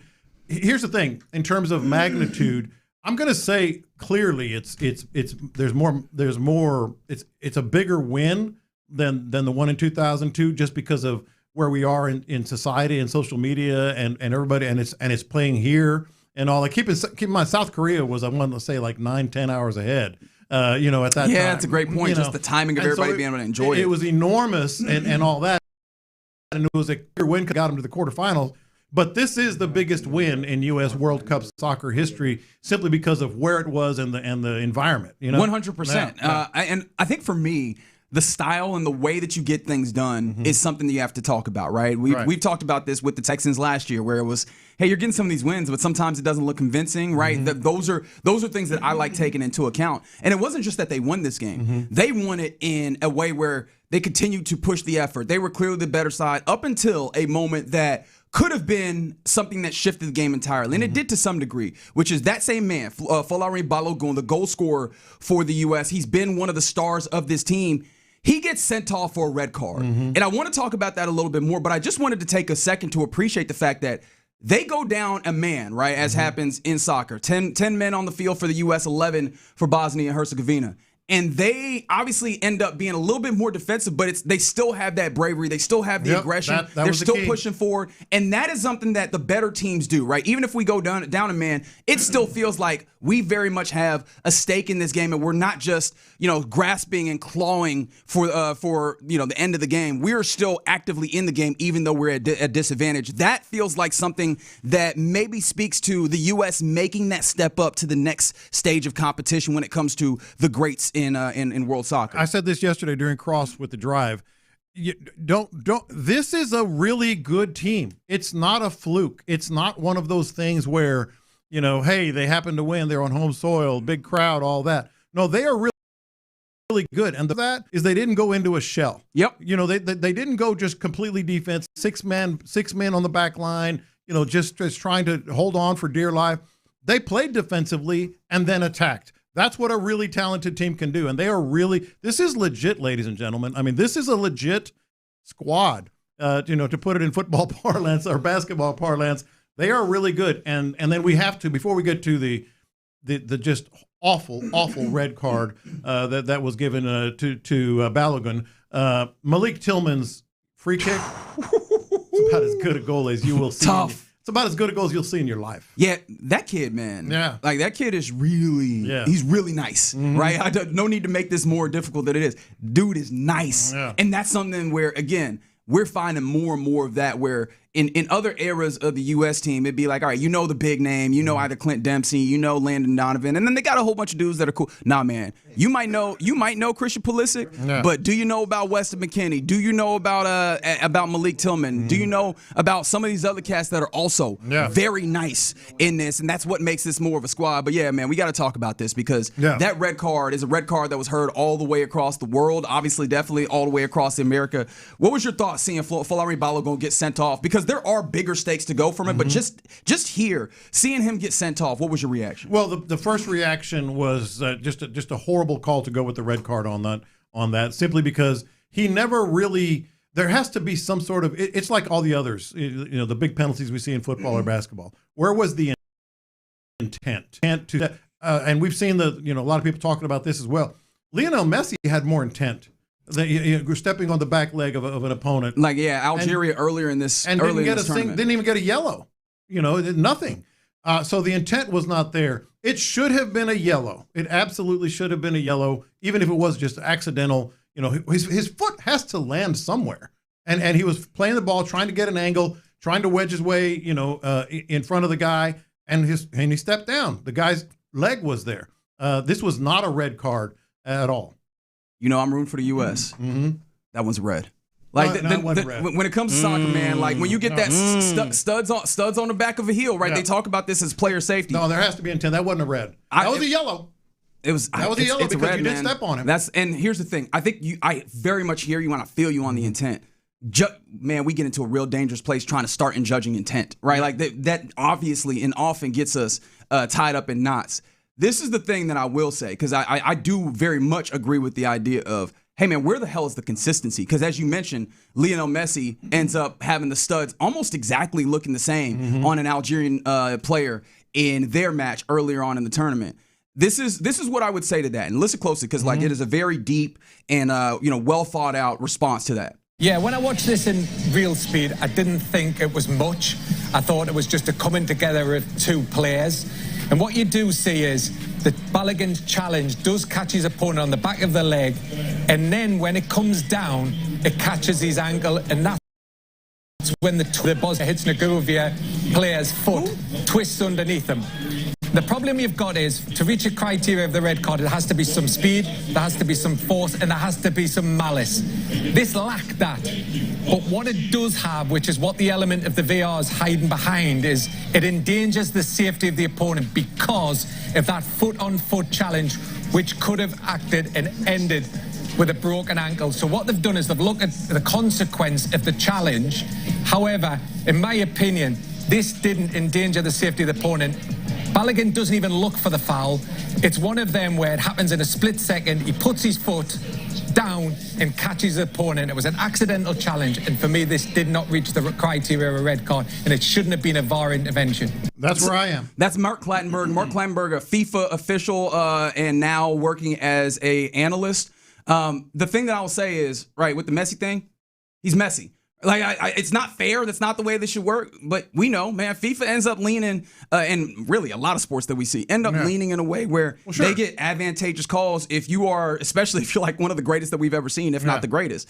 Unfortunately, Flo is not going to get that level of deference. Yeah. This is one of those really unfortunate circumstances in my mind, but I think that it probably was a red. Like, I'd have been a lot happier if they give that as a yellow. But the thing about it is, if you were going to acknowledge that that's a foul, just generally in soccer, man, you get studs to ankle, and especially when it turns over like that, it's just one of those sorry by the letter of the law you end up going. Now, I think that it really. I couldn't disagree more. Could not disagree. And the former FIFA ref, two things he hinged his argument on were malice and intent. I said intent simply because, and it has nothing to do with Messi. I get it. Superstars are going to get calls. They're going to get calls.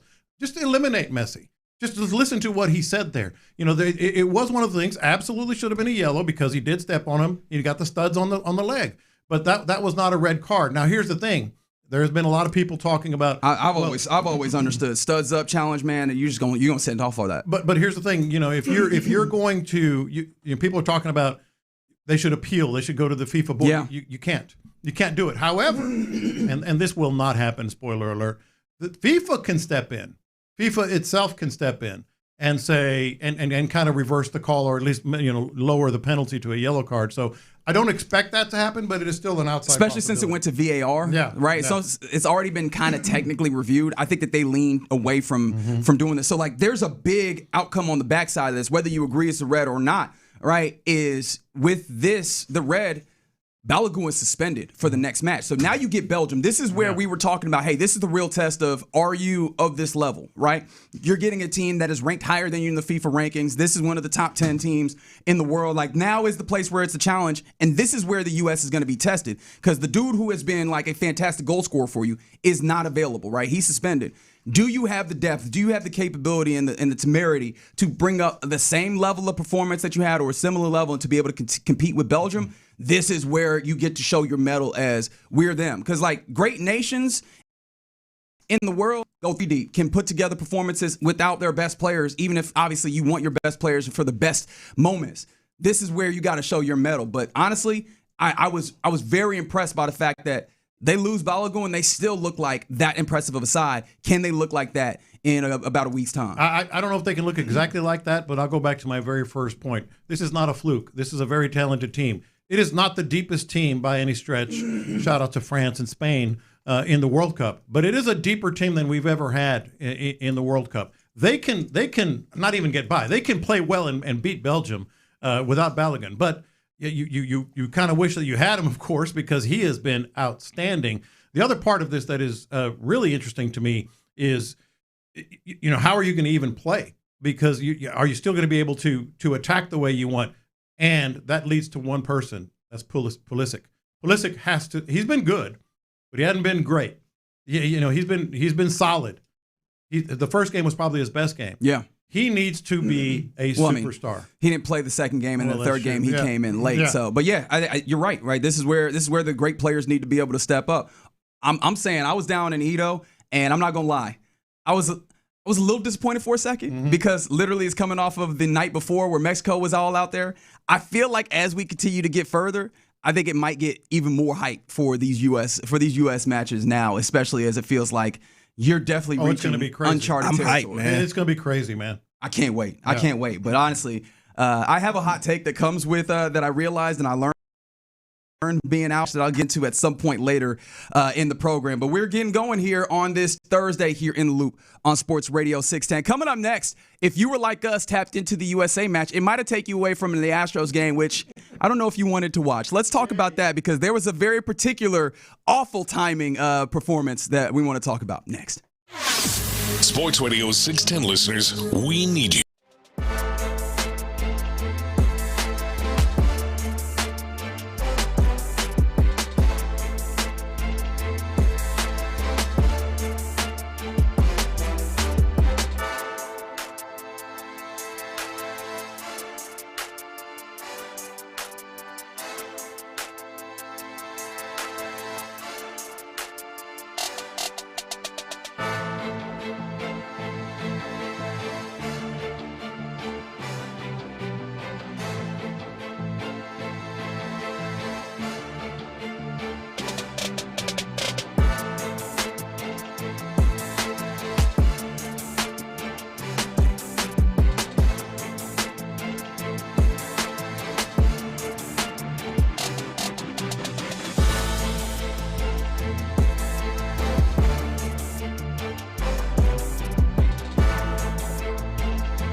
Energy Stadium. Houston's sports leader. Sports Radio 610. In the Loop is powered by Mokaram Injury Lawyers. Heard in an accident? Call Mokaram Injury Lawyers at 281-222-2222. Houston, let's get in the loop. You better get ready because we're going to show up and show out. With John Lopez and Reggie Atatula. Always live, always local. What do you say? I don't care about the labor, show me the baby. Don't tell me about the waves. Just bring the ship in. Okay, that's a different one. What'd you say about a baby? You said that one specifically. Don't get out. Biggie, help me out. I have not said He's that gaslighting me right now. You're in the loop on Houston Sports Leader, Sports Radio 610. Yeah, you're in the loop right here on. I appreciate you, big dog. Yeah, you're here on this Thursday. We are here on this Thursday getting ready for a fun weekend of all sorts of stuff. Obviously, sports going on, World Cup, Mania, reaching a fever pitch, I think. And 250. Yeah, America 250 coming through. Yeah, To who? 250. Look, I wasn't going to acknowledge it. I literally didn't know what he said. I always feel real weird because it happens a lot with 50 Cent. Yes. Where, some folks, that particular African-American vernacular English. Don't you mean 50 Cent? It does not come as naturally. I don't think I ever said 50 Cent. No, it's just 50. Yeah. I never said it that way. So, yeah. It's always funny. Certain folks, it doesn't quite hit your ear right. Like, obviously, they're doing their best. It's but mine nothing does. wrong. Sure. But yeah, America 250 coming through. Big celebration times. And within that celebration, I just encourage you to remember the best city in all of America is Houston, and we love supporting that, which is why we're doing the Reggie and Ron Radiothon tomorrow, 6A to 6P. Rock with us a little bit as you get ready for your 4th of July weekend, and maybe put a little something on, the food bank, which helps out the greater Houston area to great degrees. We'll be talking about that a little bit more as we keep going. But yesterday, big USA match win, 2-0. They move on to the round of 16 versus Belgium. That's going to be really fun when they get that match going. But last night, if you were wrapped up in that, like I think all of us were, you might have possibly missed that the Astros didn't have the best day. If you missed the Astros last night, good for you. Good for you. Yeah, unfortunately, the Astros of one series in a row. You knew it wasn't going to last forever, but unfortunately, it was the way that it happened. An 8-3 loss to the Twins, so unfortunately not able to keep that going. But yeah, it's like I said, it's not about the loss itself. It's the fact that Tatsuya Imai, who literally yesterday, this was my big issue. Literally yesterday, we're talking about how he seems like he's settling in. Couple of games where he looked really, really sharp on the mound. Had a big feature about the ways in which he's getting comfortable, and it seems like he's finding a rapport with his teammates. But he came out and gave us 1 1/3. Don't you know Chandler Robles was like, damn. Hey man, help me help you, big dog. That's right. I felt like that, and I didn't write the piece. I know Chandler was like, all right, we got 2 good games. Yeah. It seems like we're out the woods. I'm gonna write this piece. It's gonna go. And literally the next day, Tatsuya Imai was like, my bad, I don't know how to pitch no more. Do you feel like those were one of those pieces that he kind of had in the back of his mind? Yes. Like once he started pitching really good, then I could throw this out there. It was a great couldn't piece. do it. It was great. Right, you're as a journalist, as a dude who wrote columns. I truly have been in Chandler's shoes. Where you're like, all right, that baby was singing, man. That's a good piece right there. Let's see what he does. Oh, crap. I imagine it's like being a pitcher and being like, ooh, this is a great pitch. I feel it. I broke that joint off, and then Yordan Alvarez just goes and sends that thing into the... Chandler, if you're listening, you literally are the first person I thought of when he walked. What did he walk, 5? All right, so here we go. He walked 5. He had 2 home runs given up. And he only made, and 4 hits, mind you. Yeah. 1 1/3 innings was what happened there. I mean, just the command. Walked 5 in 1 1/3. He faced 9 of them reached base. Correct. Goodness gracious. Through 57 pitches USA. in 1 1/3. Let's go USA. Yeah, man. Like that's it very much. Honestly, I imagine that you're watching at home, right? Yeah. I can imagine the flipping that stopped for you. You were like, I'm checking in on the game. You looked over, you saw that game go a certain way. You're like, actually, I can stay right here. I did. He said, I like Telemundo, right? I'll just stay right here on this channel. For those who don't know, I've told you guys this, but I have my big TV. That's where I keep the main game. And then in the bar area, which is right around the corner, I have the other TV on with no sound. So, watching the soccer on the big TV, I go in there, I'm like, oh, that's not great. Walk out, watch some more soccer, go up to the bathroom, walk in there again. Oh, Imai's out. So where Imai go? That was quick. Where did Tatsuya go? That was quick. The question that I had that came to mind, because I literally, at 1 o'clock yesterday on this very program, was like, I think we're out of the woods. I think that this particular issue is gone. And then boy, was I stupid for saying that, because it popped up not more than 5 hours later, it felt like. No, it had to be more than that. But 6 hours later. And so with that being the case, the question that comes up to me, is this always going to be the problem? Because that's obviously I was like, it feels like we just got to get to a point where he finds settle. And I thought that he had found settle, but maybe he hasn't. But is it possible that this is just Tatsuya Imai? Because there are some players that are like this. They are hot and cold, and it's really, usually it's not as big of a gulf between great and bad. Yeah. Or really, let's say awful, because there really hadn't been a lot of in between for Imai. It's just been great or awful. And this was an awful iteration. And I wonder, is this going to be what it always is with Imai? In also more technical than that. And so ultimately, my answer is yes, because I feel as if Tatsuya Imai is always walking a very fine line. He really does need to start leaning on a third pitch more, because when that slider is not hitting the zone and that slider is not getting the movement that he can control as much, when that slider is not getting as much movement on the edges, then he's toast. And that's what it was. I think he's a reliever. But you can't make an $18 million pitcher a reliever. He has two really good pitches. And we talked about it a little bit yesterday. He needs at least a third pitch, maybe a fourth. Because if you're going to be a starting pitcher, if one of your pitches, if you're batting 500 on your two pitches, you're toast. You're done. It's basically just mathematics, right? If you have two pitches and one of them isn't working, you got one to work off today. And it's not like his command was particularly good on any of his pitches there. So, I get what you're saying. Just have another pitch that you can go to on the off chance that this one ain't working. Because when it's working great, as in his previous start when he had 10 strikeouts. Dude, it is gorgeous. He blows people away. It is beautiful. But it is still just two pitches. They just happen to be working great on that day. Last night, that slider was not doing what he wanted it to do, and he wasn't controlling it in the zone, and that's how you end up with 1 1/3 innings. Ridiculous. Yeah, I think the technical portion of it is fair, but it is clear that there's still some mental aspect of it, and I don't mean this like in the unique way that Tatsuya Imai might have, obviously different. I mean in a general way that pitching is a mental portion, mental game, and command ends up being such a big part of it. So if you're not able to get your pitches over in the way that you want, it kind of ruins it. And this wasn't this wasn't partial command. And this has been the issue a number of times, right? Walking guys, not being able to hit the broadside of a barn at times.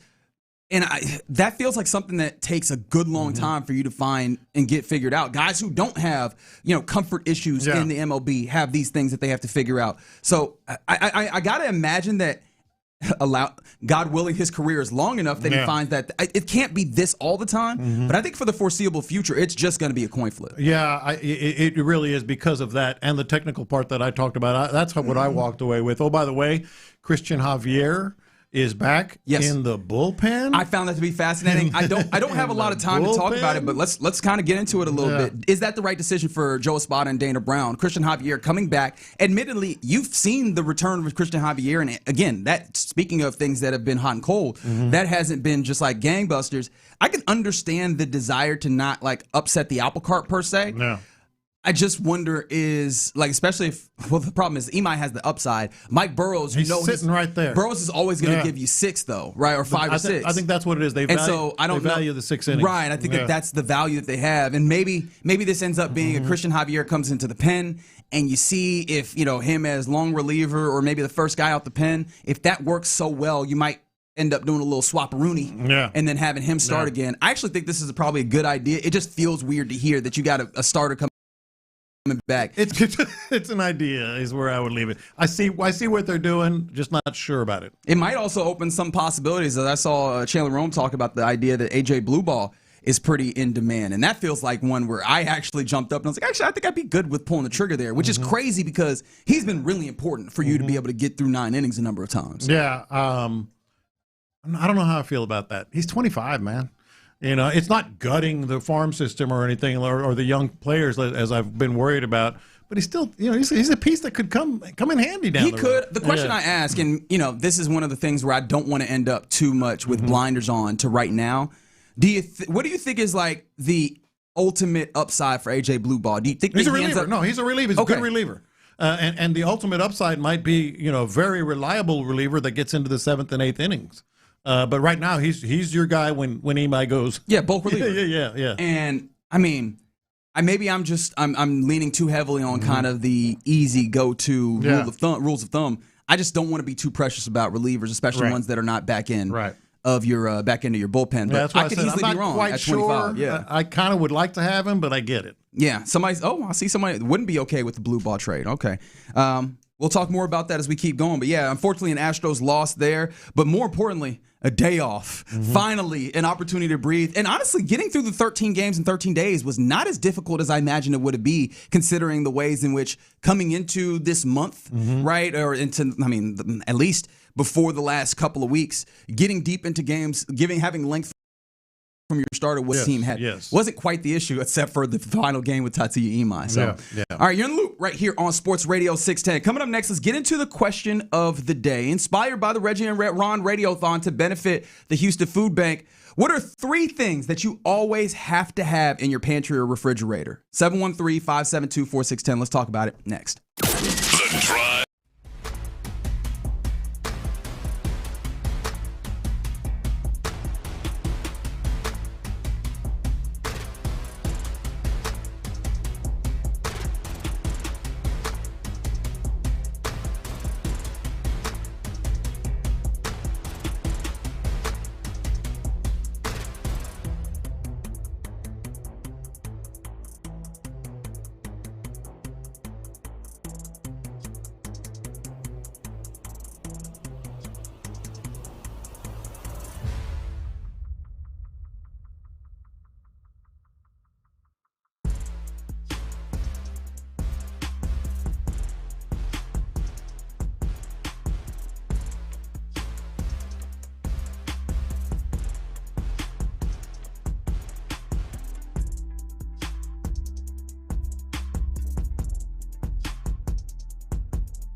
Radio 610 presents live from the West Point Lincoln and West Point Lincoln of Sugar Land Studios. Here's In the Loop with John Lopez and Reggie Atatula. Yeah, you're in the loop right here on Sports Radio 610. Time for the question inspired by the Reggie and Ron Radiothon, which is happening tomorrow from 6 a.m. to 6 p.m. right here on these airways. What are you doing right now? Just do it again tomorrow. That's all I ask. I was looking at them prizes too, or not the prizes, but the stuff. The auction items. Yeah. I'm like, dang man, maybe I should try to get in on this. Yeah, man, for sure, absolutely. Some of them items. There's some great auction items that are available in addition to last year, like we did, or the same, like we did last year. Those are the words I wanted to use. There's an opportunity to have a dinner with each of the various shows of the four shows here on Sports Radio 610. There's a Payne and Pendergast lunch. There's one with obviously ourselves on In the Loop. There's one with the fellas of The Drive, and of course Area 45 can't be left out either. So there's an opportunity for you to bid on either of those, the auction items, or if you're just so kind, donate to the food bank. Last year we raised just under $28,000. We're hoping to blow that out the water because what the food bank does is really important, man. And they help make sure that pantries are full when they're necessary, or at the very least that people can get something to eat on a given time, which is not as guaranteed as we like to think sometimes. And so that got us thinking, what do you have to have at any given time in your pantry or your fridge? 713-572-4610. Yeah, look, and I think these are going to be really interesting answers. I thought the morning show had interesting answers. I didn't know Sean was a Ritz Crackers guy. I would have never guessed. Yeah, I would have never guessed. And Seth, as much as he likes sweets and well, he likes everything. Damn, man, don't do it like that. Seth just be eating, buddy. Unflavored, plain Greek yogurt. It makes sense though, right? It is the zig to the zag of, hey man, I can't have all the sugar. Yeah. So I did love that he made it seem like, hey man, I can't even do no Chobani. Like it can't have a hint to any sugar, because if it does, I will turn into a monster that eats all the sweet things. Exactly. Protect yourself from yourself. So those types of things, 3 things that you have to have in your pantry. And I think it's kind of be telling about particular, people or whatever. Mine, and I know it's not real common. In fact, sometimes it's hard to find on shelves. But the Kraft sandwich spread. Yeah, Kraft sandwich spread. Kraft sandwich spread. I've never heard of this in my life. I've been eating bad and bougie. I've been eating. No. It's Kraft. If he had said another brand, we might have been able to do it. But not no regular brand. It got to be Kraft. This is Barrio stuff, brother. This is. I started eating this when I was like 6 or 7 years old. Is this like? Is this like? It's got that green lid. Okay, so I am seeing this. What makes the sandwich spread? It's delicious. That's not what I asked you. I asked you what makes it different than like a mayo or something. Okay, it's kind of mayonnaise-y, but it has like I guess some sort of relish in it or something. And I'm not gonna lie, I'm always skeptical of something that is labeled like literally they sell it as just a generic thing. Spread. Like it's just spread. It's not an aioli. Yes. It's not mayonnaise. It's just like spread. It's almost like when you go to a store and you see that something is called drink. It's like, is this juice? No, it's not drink. Juice. It is drink. It's a and drink. I'm like, this is 100% juice, dude. Bologna sandwiches all the way to like really good, smoked turkey. Or everything. It goes with all the sandwiches. Oh, you ain't here with a sandwich every day. All the time. And it is, my people who are listening are like, oh yeah. I grew up on that. So it got to be Kraft. Kraft. None of this knockoff stuff. Kraft sandwich spread. My bad. Donna said it's kind of like a Thousand Island dressing. Very much. It's that's a better description. Okay, I'm with you. And then cereal. I've got to have, and I'm not particularly to one brand. I like different kinds of cereal, but I always have to have. If you could only have one, what is it? Fruit Loops. Not bad. Yeah, Fruit Loops. Not bad. And cheese. You guys know me how I am with cheese. I lose my mind. My eyes glaze over. It's true. It's true. I was trying to put mine together, and I'm literally thinking about. It's very bachelor. It's very bachelor. That's good. That's what I say. It's very telling. Fruit snacks is number one. Oh, the little cups? No, I didn't say fruit cups. Fruit snacks. Yeah. No, not actual fruit. No, I know exactly what you're talking about. I know what you're talking about. I'm talking about little candy, like kind of candy. Yeah. In my mind, it's a little bit better than candy, but also not that much. That is my, hey, I kind of need a little something real quick. Let me just grab a fruit snack. That is me. I'm a giant child in that particular way. I'm also very Nigerian, so I have to have rice in it. I don't even make rice that often, but I need to be able to go and put a cup of rice on the stove real quick rice a lot at any given time. Plus, that's also that's the ultimate. You ain't got nothing? Yes. Put some rice together. It'll fill you up. Mm-hmm. You will get by on some rice. And I'm trying to think what the third one should be because there's a few things that have an option in here. I like while you're thinking. I like this text because it says it all about sandwich spread. Best thing ever. Signed, Marcos. Shout out to Marcos. And I'm pretty sure that's put in the text. Yeah. He didn't just add that on. The accent was in the My text people, somewhere. we grew up on that, and I still, to this day, always. You know what it is? I think it's tea. I don't drink tea all the time, but I have to at any given time be able to break out a little tea just to make myself feel better. Or, working in this, if the voice starts going, get the tea on it. Yeah, a couple things I got to have, or the three things. Number one, no question, slap your mama. Oh, that's a good answer. Yeah, whenever I'm getting low, that's a great answer. And start losing your mind. You're we need some more. I'm like, baby, we getting low. We're getting low. Would you ever consider switching over to my favorite, the Tony Chachere's? Because I realized that you very recently kind of got onto it. I'm open to it. But slap your mom, that's like just the seasonal. You know how some people use salt for everything? Yeah. Yep. I use slap your mama for everything. I don't know if that's a bad thing or not. I put that stuff, either one. I like all I put that bleep on everything. On vegetables, it's good, everything. Yeah. I use it all the time. Hot sauce, I feel like you always got to have hot sauce in the house. This one is a personal thing, pistachios. Oh, you're a big pistachio guy. Yeah. I was telling Lopez the other day when my wife was out of town. She was like, hey, what you eat today? I'm like, just some pistachios. Like a lot of pistachios. Yeah, all day. I think it was all day Saturday. I had a 3-pound bag of pistachios from Sam's. Man, I was going to town on it. I finished that damn near before she got home. I'm like, damn, I ate 3 pounds of this? So I got to have that. I see the text line from the 832. They're in the same way as we're asking, like, what is it that you absolutely have? 3 things you have to have. So I said cheap carbs. So the rice, beans, pasta. Yeah. It's like, look, man, if I need to live off of that, I can live off of that, and I respect the hell out of it. From the 979, sounds like we got a similar person to Seth Payne. They said tuna, Greek yogurt, boiled eggs. Do you buy the eggs boiled? You can. I know you can, but I'm asking, do they? Because I'm not going to lie. I'm not a big fan. I got a little judgment. I got a little, you can't boil it yourself? Yeah. Yeah, I like that. And Champ Slice on the YouTube says frijoles, frijoles, and frijoles. Hey, that's not a bad one. Like, honestly, it doesn't get in my top 3, but being in hurricane territory, I got cans of soup and stuff. So we're like, at any given if I need to just break this thing open and eat it out the can, that is in there. So I feel you on that. The other thing I gotta have, and this is kind of similar to Reggie a little bit, I gotta have popsicles, man. Popsicles in the house, man. Wow. Yeah, I'm a big popsicle guy. And when he said, I'm judging on the boiled eggs, it reminded me of another thing.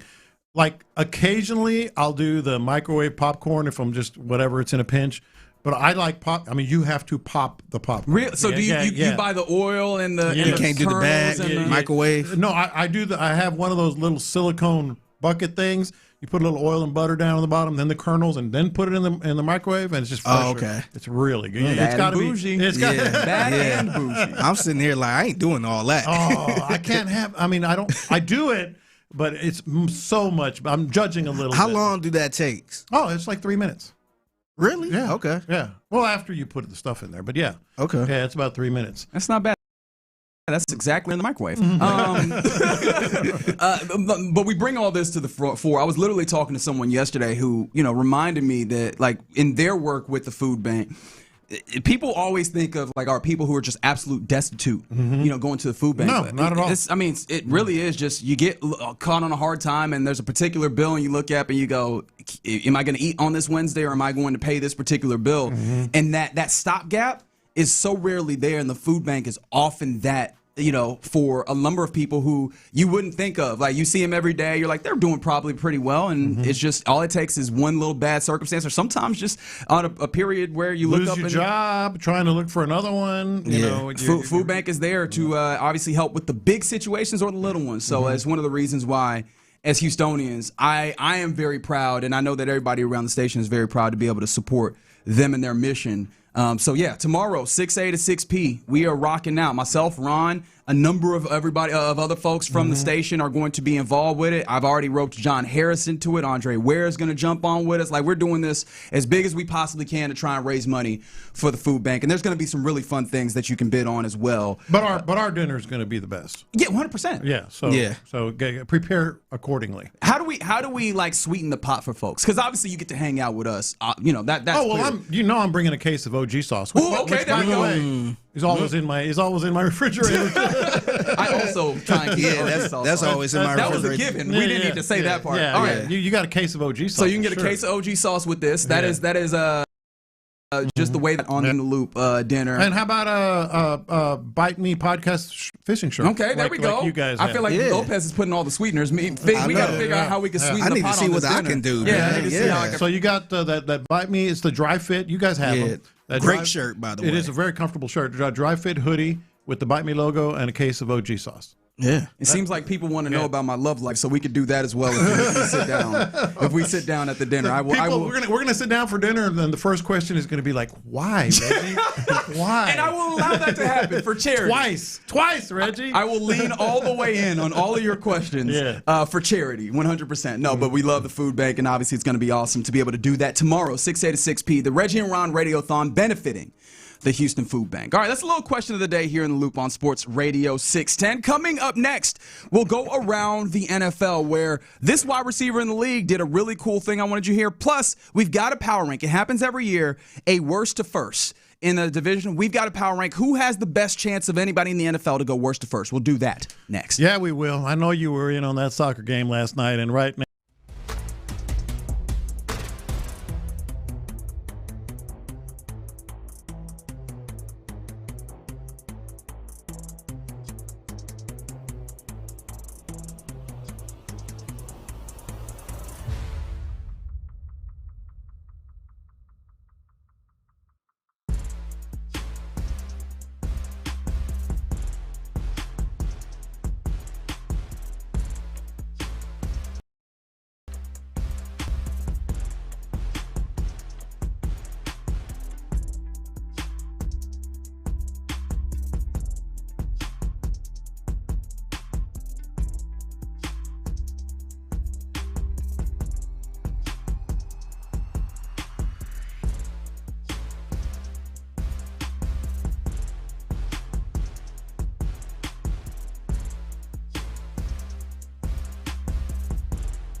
West Point Lincoln and West Point Lincoln of Sugar Land Studios. KILT FM HD2 Houston. On Odyssey Sports Station. The Texans play here. Let's go around the NFL. Why are you smiling? Because I love football. Here's John Lopez and Reggie Adetula. I'm going to tell you all about how much fun you're going to have this season. On Houston sports leader, Sports Radio 610. All right, we're about to go around the NFL here in the Loop on Sports Radio 610, as we often do at this time. More people responding to the question of the day, the 3 things that you absolutely must have in your pantry or your fridge, in honor of the Houston Food Bank being the people who were supporting with the Reggie and Ron Radiothon that's happening tomorrow.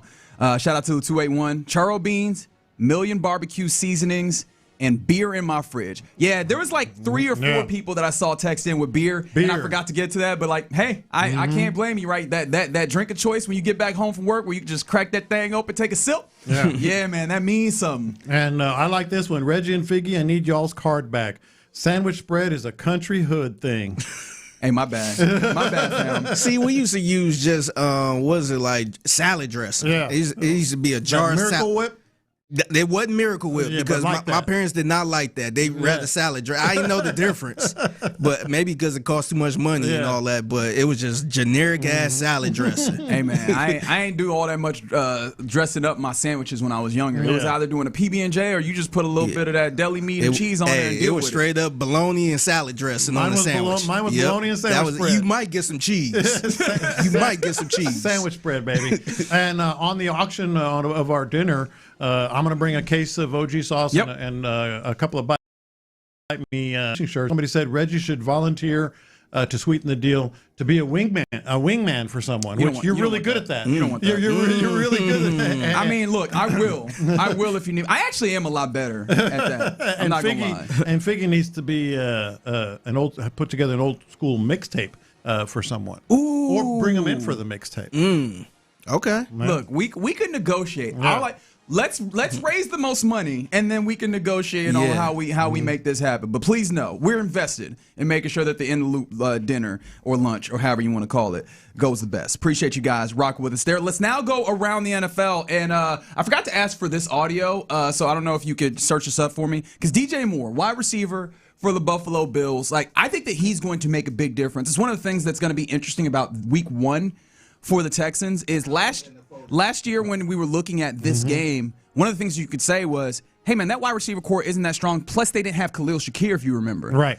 This year, DJ Moore is going to be there, and he's what they paid to acquire him was too much. I think we could all agree. But he's going to make a difference in his capability being on the team, right? That one is, I think that's pretty clear, right? No, I totally agree. And it's going to be, I mean, we're always going to be excited for the opener, but this is a big-time one. 100%. Yeah. But in addition to that, it seems like he's already making inroads, not just on the football team, but in the city of Buffalo. Get this. So DJ Moore, he did one of the lowest of key outreach things that I could think of. Do we have the audio here, Bryson? This is a story from Buffalo. DJ Moore. Bills wide receiver DJ Moore hasn't even played in a game yet here in Western New York, and he's already scoring huge with fans. He stopped in here into T-Shirt University here inside the Walden Galleria, bought up all of his shirts, and told the store to give them away to fans for free. Guy comes in with his family. He just checks out the shirts here. He goes, hey, there's 27 DJ Moore shirts. How much would that be? Tell him the price. He goes, okay, I'm buying it. And I'm like, what, do you know the guy I work for him? He's like, yeah, I work for him. He's kind of joking around. So he buys them. He goes, I'm going to leave them all here. If anybody comes, they want one, just tell them DJ Moore bought it for him. And then he walks out the door and he puts it back in and he goes, yeah, it's me. And he just walks away. And that was a very nice thing he did. Yeah, I think there's 2 left.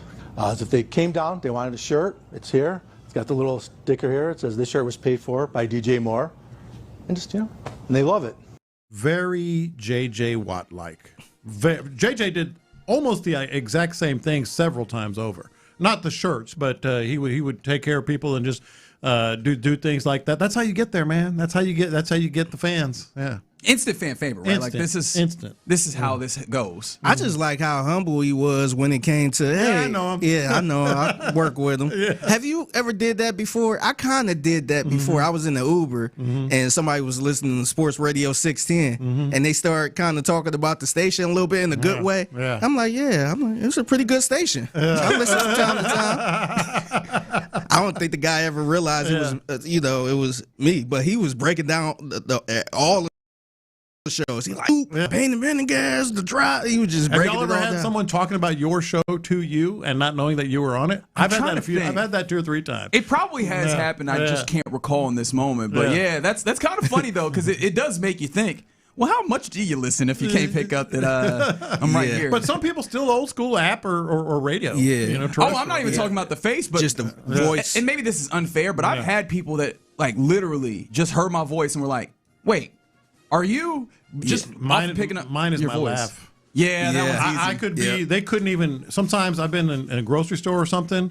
And whatever, I just laugh. From 17 aisles over, they're just like, there he is. They don't even see me. They just turn around and go, John Lopez. I was like, sorry. I'm glad that you apologized. I was cursed with it. That's hilarious. But no, man, I thought that was really cool from DJ Moore. Like a real cool, down-to-earth thing to do.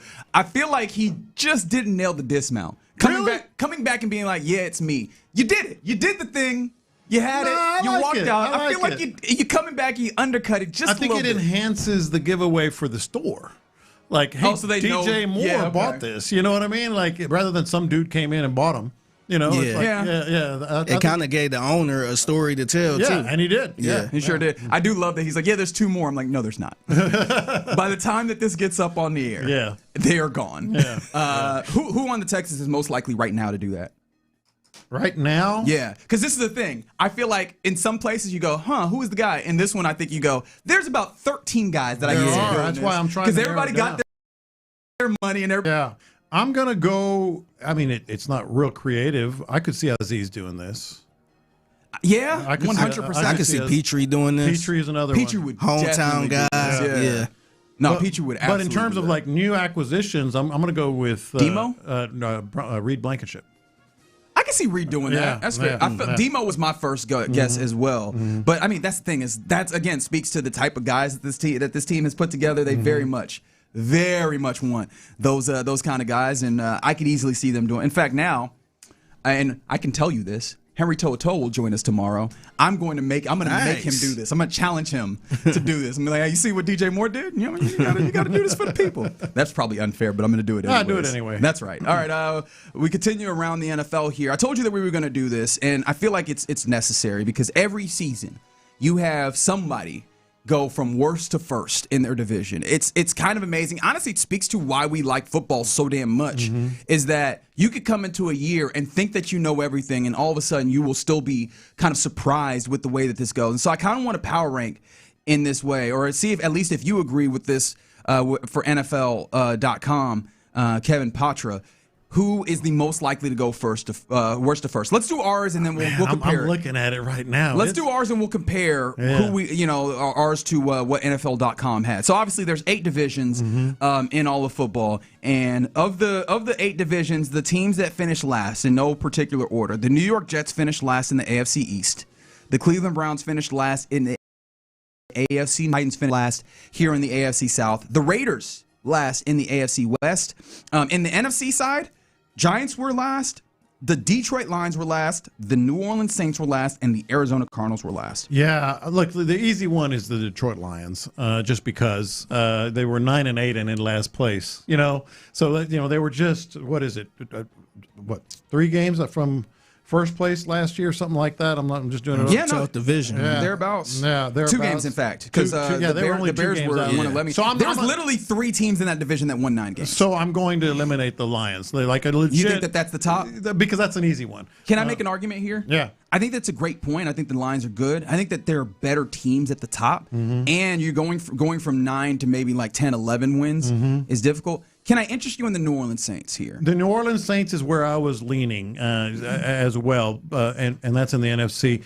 The interesting ones to me I like the Raiders, but they ain't going to first in that division. I shouldn't say I like the Raiders. I think they're interesting what they've had, the offseason they've had. With a 14-team win, Denver Broncos team. I don't know if they win 14 games. They ain't getting to second place, but they might have a really good year and not even get to second place. Right, and because also the Chargers won 11 games last year, and I think their offense stands to be significantly better, if for no other reason than they will have their tackles back that they didn't have for I'm with you in the NFC. I'm with you on the Saints. In the AFC, God, I hate doing this. Is Deshaun Watson going to be good? Come on, man. Look at the division. Yeah, look at the division. You're pretty high on two of those teams in the division, but between the Raiders and the Bengals, though. Yes, the Ravens and the Bengals. Yeah, I am. All I'm saying is, like, candidates, it's laughable almost. It is, but I don't know. Like, I feel like a lot of people, I'm not saying you, but a lot of people kind of drinking the Kool-Aid just with the talent they have right now, and maybe you might get the 2020 Deshaun Watson and all that stuff. It's a lot of what ifs. All right, so of the AFC candidates for worst to first, obviously, as you mentioned, Jets, Browns, Titans, Raiders. The Browns are close. I think the Titans also have a good chance, but again, we're talking about the competition that they have as well between the Texans and the Jags is a little tough. I like what they did with their with the pass catchers, the young pass catchers that they brought in. It does feel like it's probably between. Would you say I'm wrong between like the possibility for the best jump of these teams is between the Browns and the Titans? The top is really good, man, with the Texans and the Jaguars. Really, really good. I think it's the Browns. Like I said, I'm almost laughing at myself here. But is this because of the? I guess.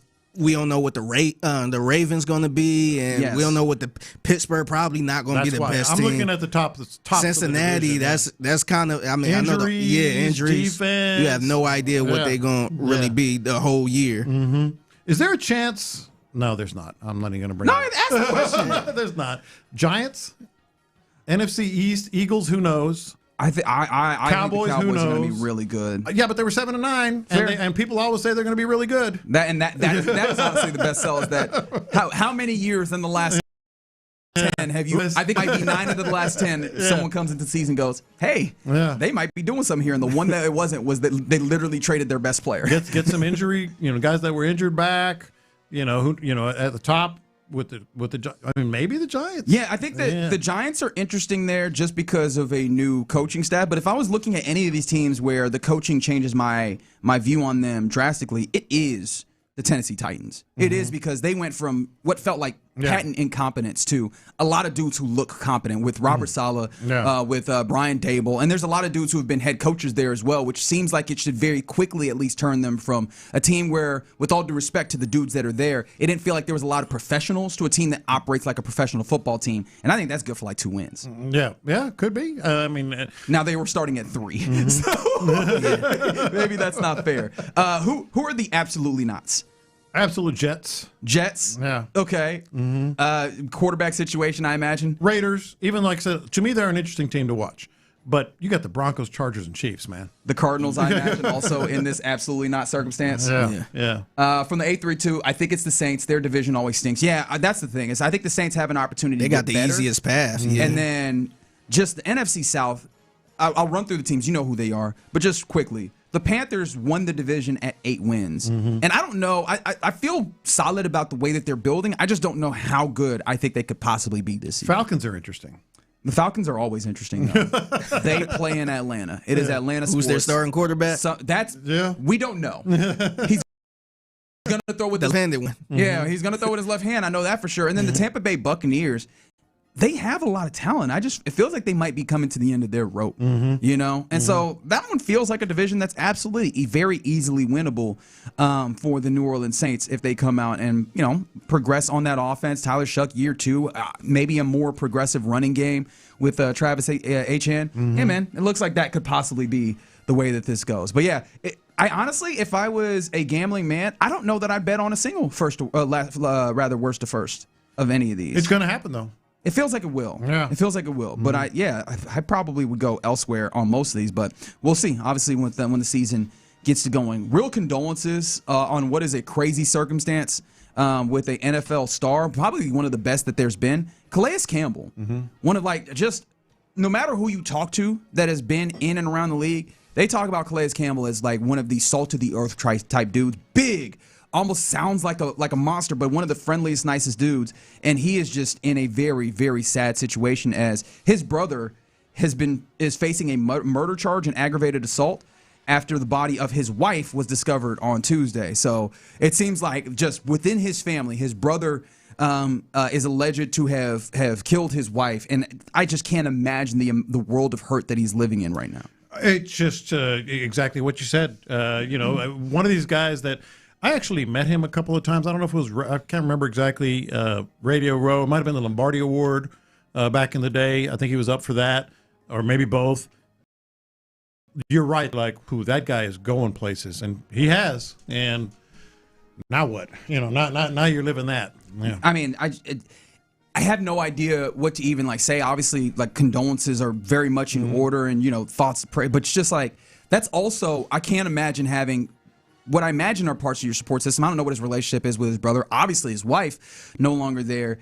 I mean, that has to be absolutely crippling. And then, I mean, if you're playing football as well, just going through that, I can't imagine. And maybe that's like in a weird way a good thing as to why he's still playing, because he's one of those guys that any given year you could have seen him going, yeah, I think I'm a step away. I kind of am hopeful that him playing this season will give him an opportunity to have a little bit of a support within that locker room. Yeah. No, for sure he is. Because and again, everybody has demons. We know that, and who knows what transpired, but it's not his fault, And apologies, I did say his wife. It's his mother. That was that. But yes, it's 41-year-old CRA, who is his brother, booked on charges of murder and aggravated assault. Just really, really terrible thing that happened. Obviously, condolences to the family. And then a couple more things here before we go. Are you a Hallmark movie guy? I don't remember if I make fun of them. Okay. Yeah. So maybe this is an opportunity. Did you know that the NFL has kind of gotten in bed with the Hallmark movies for these Christmas movies? I saw something along these lines. The Chiefs had one in 2024. The Bills had one in 2025, and apparently this is the new thing that cycles around the league, Hard Knocks, because the Bears are now going to have the Hallmark Christmas movie. This is going to buy a bookstore in a little outskirts of Maine. I don't know if it's going to involve a quarterback. Wear a plaid shirt. And then there's this woman who's just angry at him, and they're never going to be friends because she doesn't believe in the big guy from Chicago and doesn't really think about his sincerity. But lo and behold, eventually he shows his kind heart by donating to her puppy charity, and then all of a sudden they become, happily ever after. So that's what's going to happen. I mean, you have a better chance. That was very, very thorough. I am impressed at how thorough that was. He's definitely going to wear a plaid shirt. There with the top button there absolutely will be plaid shirts involved, without question. So, yes. This made me think, right, inevitably, once we see 3 in this line, what does the Texans Christmas movie look like? What does the Texans? It's going to look like a typical stereotype of a Texas thing where everybody going to be walking around with cowboy hats. Oh, they're going to be in the hill country. There's going to be a bookstore in the hill country that a woman whose husband died, is trying to keep alive. And who's it going to be? Who's it going to be? Who are you casting? I'm going to say Jaylen Petrie. Jaylen Petre's a good kid. He's a good kid to put in there, man. Now, are all these movies, are they going to be around football, though? Because I remember the Chiefs one, because it was like a football player from the Chiefs or something. It's definitely going to be outside of Fredericksburg. It's something like that. It's outside of Fredericksburg. You were just putting all these movies together, man. I can do it in 10 minutes. Did not realize that was the case. We need to get you a meeting with the Hallmark people, see if you can get in there. All right, before we go here around the NFL, you know what time it is. What time is it? Don't say it. Time to get your latest. Hey, no, I was kind of into it yesterday. I was kind of into it yesterday. Yeah, oh, that's right. We're going to 80? Well, right now, 84, 83. 84 and 83 is what we're looking for. Obviously, the big thing that caught your attention, as you mentioned, Brock Purdy came in as 85. Remember, this is player voted. These top 100 rankings from the NFL. So the players voted Brock Purdy as the 85th best player in the league, which got us thinking, is C.J. Stroud going to show up higher than him on this list, or is it going to end up showing up that he will not be on there? We won't get any answers to that today, unfortunately. 84 is Rams linebacker Byron Young. Okay. I'm interested to see if he goes up or down this year with obviously Myles Garrett. That defense is going to be massive, so there's going to be more attention, but I do wonder if if that more people to eat kind of takes away some of the shine for him. This is an interesting one at 83. Defensive tackle for the Tennessee Titans, Jeffrey Simmons. Okay. That is an interesting one. So we're going to be 82 and 81 tomorrow? Yeah. 83. Jeffrey Simmons led all defensive tackles with 60 pressures and 26 quick pressures. Mm-hmm. I'm kind of surprised that he's this low. Like, this feels like the impact of being on a team that's not very good. It's somewhat position, but I think we're getting to a point in the NFL where defensive tackles are more widely appreciated. But players, because it's a player poll, they don't care about that. Like, they'll know, like, that guy can go. That guy can go. So, I don't know. I don't know what it reflects. Do you feel like Brock Purdy was ranked a little lower in this? No, I thought it was about right. You think that's about right for the top 100? But I think if you're just asking the public, I'm surprised he showed up that early. Yeah, maybe. Like, I ain't maybe sitting there, a little low. I ain't sitting there saying he need to be in top 10, top 20 players, but I thought he would have been probably in 70s, 60s, Yeah. Just off the strain for the quarterback. I just think, and it all depends on what the players believe. Yeah. I just think the public believes Brock Purdy, especially last year, had a better season than C.J. Stroud, and that was kind of telling. Yeah.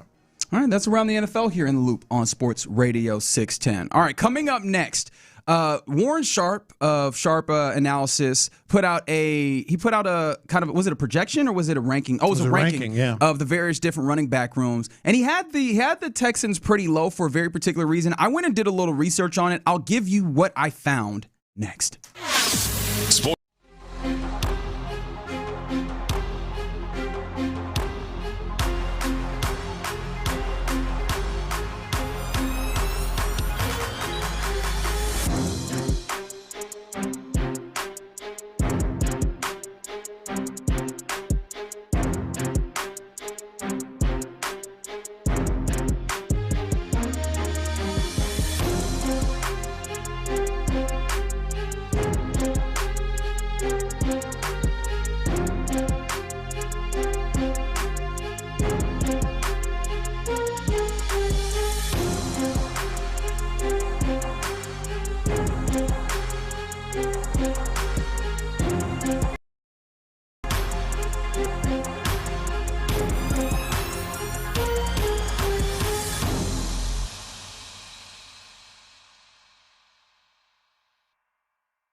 sports talk around anytime, anywhere. Hear your favorite Sports Radio 610 hosts wherever you go. Live, podcasts, video. It's all at your fingertips 24/7 on the Odyssey app, iHeartRadio app, TuneIn, and wherever you get your podcasts. Houston's sports leader, Sports Radio 610.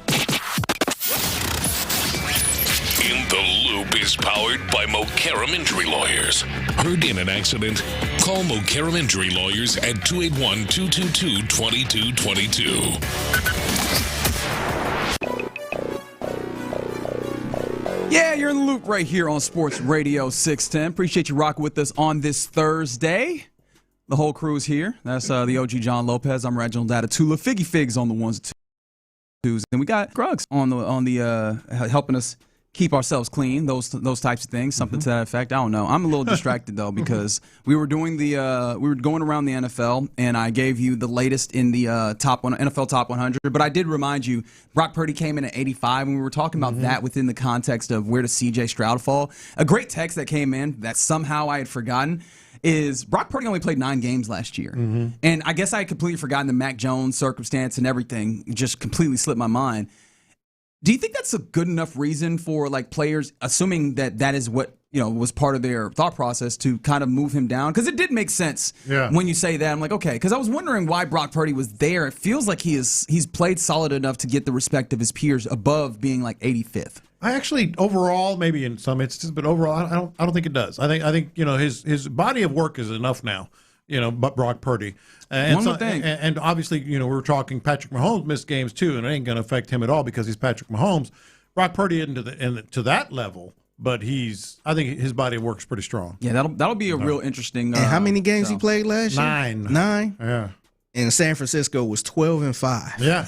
Yeah. Honestly, that was one of the reasons why I looked at Kyle Shanahan and I was like, amongst the many dudes last year who could have earned a Coach of the Year honors, I was like, hey, man, that is quite the improvement. Because it wasn't just Brock that had injuries. There was injuries all up and down. Yeah. One of his players was acting like a head case driving in front of the stadium, doing a whole bunch of, doing what was it, like 90-something in front of the stadium, ended up getting the ticket behind it. Kyle did a great job managing all that. Plus, apparently there's electrical subsidy in So Kyle was keeping all this together during that. But yesterday we were talking about Warren Sharp, who put together a ranking of various different position groups. We were talking about the running back room. And it was interesting because it was lower than you would have imagined. 27. Yeah, that's really low. But he gave a particular reason that I think shook me, to be entirely honest. Yeah, look, obviously this running back room, he talked about David Montgomery facing stacked boxes was pretty well below the league average at 3.9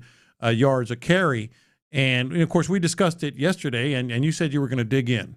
And that I did, which was honestly after the USA game. I came back home after the US game. I was sick, real sick, but this. This is who I am. Yeah. I recognize this about I went over to the myself. Astros like a glutton for punishment. Honestly, I was surprised. I got back home from the Astros game because I was downtown. I turned on the TV. I saw 8-3, and I was like, wait, is this game still going? It was long. Have we not stopped? This is a long-ass game. Did nobody wave the white flag? Right? Throwing the damn towel. I'm Joe Spahn. I'm like, can we get to tomorrow? Can we just move? But no, so I did get home. I got on, and I started looking at, literally watching these plays when there were stacked boxes against David Montgomery, because that was the situation. You brought him in to be a big back, and I mean, obviously not just that. You want him to be able to do more, but in theory, you're definitely getting a dude who is strong and powerful as a runner to help you be imposing. And one of the things that I picked up really quickly, that I was like, why didn't I think about this in real time? I asked myself the question, wait, how many stacked boxes did Demo have? Because remember, we were talking about the yards per carry. The yards per carry that you get with stacked boxes, and that was the reason why Warren Sharp was like, not as good, or maybe this is a concern. And I was like, wait, you can only get so many yards if you're on the goal line in a stacked box. So David Montgomery, I went in and I looked. He had 18 goal-to-go situations versus with carries. Yes, of his 54 stacked box carries. That is good for 33%. Literally a third of his carries were in stacked box, or of his stacked box carries were in goal line situations where there's literally a cap on what you can get. You want me to compare that to some of his contemporaries? I want to see, how the 54 compares too. All right. Oh, yeah, that's also a good point. Yeah. You have to consider he was splitting time to some degree. Right. Woody Marks had 59 stacked box situations. Only 7 of those were goal line carries. So that's good. That's good for like 12%. Yeah. But Woody Marks isn't, I don't think, the gauge here. How would you like Derrick Henry? Derrick Henry feels like a player that you feel you like him as a big back, big situations. Derrick Henry had 120 stacked box situations. Which, how did that work out at the Henry's on the field. Everybody move up. I imagine the middle linebacker looking at them and be like, hey, safety, come here. Yeah, come no. here. Everybody move up. Hey, come in here. He's getting the ball. Come in here. You got other defensive tackles grabbing their helmet. Oh, he's on the field. Okay. Hey, bring y'all big asses in here. Of those 120 stack box situations, 28 of them were goal to go. That was good for 23%. Remember, David Montgomery, a third, 33% of his stacked box. What about James Cook? Good running back also. 94 stacked box situations. 20 of them were goal to go. Again, that's 21%. Are you sensing the theme? Quinshon Judkins for the Browns, another such guy that can do that. Only 12% of his. So I think that some of the yards per carry was just he had a cap on what he could get because they were using him almost more like a goal line back, where even if he was successful and you're on the 1 yard line, that is 1 yard in that carry, which brings down your average even if he ran the ball well in that circumstance. I think it impacts it, but I also feel there were 66% of the other ones that he was getting somewhere in the neighborhood of 3.9 yards per carry as well. You know the averages, right? Yeah, like how if it we're works talking is about this, different. brings it down. I get that. In addition to that, while watching it, buddy, that offensive line was actually getting their ass whooped, at least when we're talking about big situations where it's stacked boxes. Yeah. There was hats in the backfield. The gaps weren't really forming in some of the instances, especially as the season went on. And I went and looked at it with run block win rate. And I was surprised to find out that the Lions team that maybe like 2 or 3 years ago we would look at as, man, this is one of the best offensive lines in the league, 20th in run block win rate. Now, maybe you say, well, Reggie, he's not behind that line. I'll take 20 now. He's behind the Texans line, right? I'll take 20. Give me 20. And last year, you know what the Texans were in run block win rate? What's that? DFL. Yeah. Again, I'll take 20. I'll take 20. So maybe that doesn't assuage any of your fears. Yeah. But in looking at him, he still looked shifty enough when the actual gaps were created. So I think this is something that we have to keep a note of, but I don't know if it is something that we need vision of.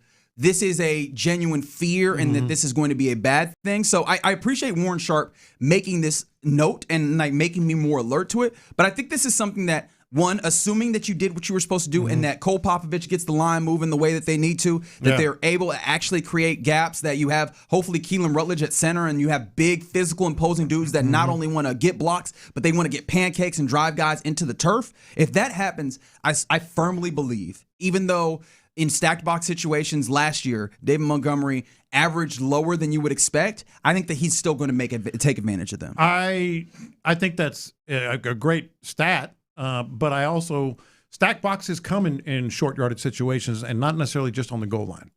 They now against the Texans they'll stack the box more often, right? Until C.J. Stroud can prove otherwise. But with the Lions, who had a really good passing game, really good quarterback, all that stuff. Let's say it was 3rd and 3, from midfield. That's a stacked box. Sure. It's 3rd and 2 so it still feeds into like, okay, we got to watch this. No, I'm not going to say that you don't have to concern yourself with this at all. That would be too much because I'd be lying about what I actually feel, which is, I'm going to keep an eye on this. But I've seen him be shifty enough to, if these, and read the blocks right, set the blocks up. If the blocks are indeed there, right? If you're talking about a 3rd and 3, but you're on let's say you're on the plus 45. Right. I think that these are circumstances where you're not just looking at a cap of he's going to get 3 yards. If he reads it right and if the blocking is there, he could take that for 10. He could take that. Is still within the legs of David Montgomery, and that's the encouraging thing, because the numbers that you were giving me made me go, if I go look at these reps again in stacked box situations, am I going to see a guy that is capable of maybe getting a few but not capable of breaking this off? And I think that's always an important thing when you're running the football. Yes, you want to be able to just be a battering ram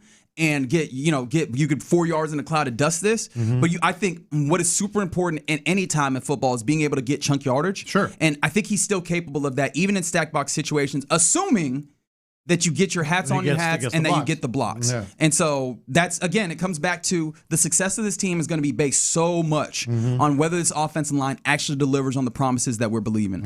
Yeah. Yeah, so I found that was very interesting. We might need to circle back, though. Now, I like this. I like this as a challenge, and I'm very interested to see what maybe Warren Sharp has and if he's able to give us some more insights that are really interesting with this Texas team. But I think crisis averted. Yeah. on or the at stat least block. Put a pin in it. Okay, we'll put a pin on it, pin in it, and we'll table it until we get some more football on the field for your Houston Texans. But you're in the loop right here on Sports Radio 610. Coming up next, let's get into what's popping where, man, the USA, incredible match. There's some more things that we have to talk about there. But also, hey, man, there was a big trade in the NBA, and I don't know what the hell the Boston Celtics are doing. Let's talk about it next. The Drive with Stoerner and Hughley. A big part of being a championship team, which I'm not saying the Astros are, but a big part of getting there is taking care of business when you're supposed to take care of business. Let's go out there and beat teams that you're better than. They seem like they've done that of late, and now can you stay hot and hopefully carry some momentum into that Rays series? That would be big. Ride home with Clint and Show 2 to 6 every afternoon on Sports Radio 610. Hey, John, why so glum? I just got let go. The company's downsizing. This is the third time in the last 2 years. I'm done with this. Have you thought about My Computer Career? I've heard they can train you for a career.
The biggest stories in sports and entertainment. Sports Radio 610 style. In the Loop presents What's Poppin'. All right, let's get into What's Poppin' here in the Loop on Sports Radio 610 on the day before the Reggie and Ron Radiothon, the second annual, I should say. 6 a to 6 p, myself and Ron, the show Hughley, will be rocking out on these airways, but not by ourselves. We're going to have all the support of our Sports Radio 610 family. These guys that I'm sitting with right now, Figgy's going to be in at 1 o'clock. You can expect a mixtape just like normal. Oh, I didn't even hear that part. Yeah, J-Lo will be on at some point. I'm still locking it down. You know, everybody's going to be in. We're going to have a full fun party all the way through. We'll talk to Henry Toa at some point. Like it'll be a lot of fun. But obviously, the fun is all a means to an end to make sure that we raise money for the Houston Food Bank. There's going to be some auctions that are available. Dinners with each of the shows are up for auction as well. And then we'll also have some memorabilia this year. That is the step up that we're making. So there's going to be some really cool things that are up for auction on the auction website tomorrow. And so, can you give us a taste? A taste of some of the auction items. Yeah. I saw a signed helmet somewhere. There's a I believe a Vince Young signed helmet. I think it's VY, Ricky Williams. Who else? I think it's a contingent. I saw a couple things. I'm like, ooh, yeah. I know that there's a signed print. I believe so. There's a Lionel Messi signed jersey on this that is framed. And buddy, I mean, if you got the money for it, that is a get. Yeah. That is a get. So yeah, man, this is going to be. Can you share what the bid starting at on that one? Yes, it's a lot. I think it's the highest. The answer is. Let's just say a lot right now. I was just kind of I was just kind of curious. Yeah. Whatever it is, it might be worth it. Yes. For that starting bid. Yeah, no, it's could be back-to-back World Cup champion. Yeah. And I mean, you have a signed jersey of the greatest of all time. It's the best. It's the best time to get it right now too. Yeah. And can I interest you in Figgy Fig? Once again, Figgy Fig is like the most beloved person on the station. I don't think y'all realize. He is obviously a part of the In the Loop dinner. All right, you can deny it. I know what I'm seeing. Yeah. You will also be a part of another dinner, bonus dinner, ladies and gentlemen, that will be with our guy B. Scott. So you two will be hanging out at Cormier's Kitchen. And shout out to Kevin Cormier, man. 100%. That's the man right there. Now, here's the thing that's special about this one. I was telling the fellas this in the morning because the Payne and Pendergast one is a great dinner, right? All the stories that Sean has, like obviously you could talk ball and chop it up with Seth. Like those guys are great and they, I don't think anybody's been disappointed in one bit being able to hang out with them. Theirs is going to pale in comparison to this one because in addition to hanging out with B. Scott and Figgy, two of the coolest brothers on this station, there's also a VIP football game day experience that comes with this. So it's a 2-for. It's a twofer. You get the dinner and you get this VIP game day experience. Let me tell you, the starting bid is $500. It's worth it. So that one's I think that one's the prime jewel of the experiences. But yeah, there's a lot of cool things to bid on. Let me ask you this. Can you share what day this VIP? It's a Thursday night. It's a Thursday night. Yeah, I believe it's going to happen on Thursday night. Okay. I think so. Okay. I was wondering if we could share that part. And I'm not horsing around. I see what you did there. I don't know what you're talking about. I have no idea what you're talking about. None whatsoever. So, yeah, the Radiothon, we're raising money. This is our team. This is our okay. We be blue. Y'all going to get me in trouble, man. But yeah, what you talking about, man? I'm just singing the song. I bet you are. The Radiothon coming tomorrow. We're super excited to get going with that. Some other things that are... Not Lopez is dancing in the studio. Some other things that are happening. You just want to chant USA? Because we could do a little bit of that if you want. Because this happened. This was the breakthrough goal that happened yesterday as the USA got a victory versus Bosnia and Herzegovina. Also will go long.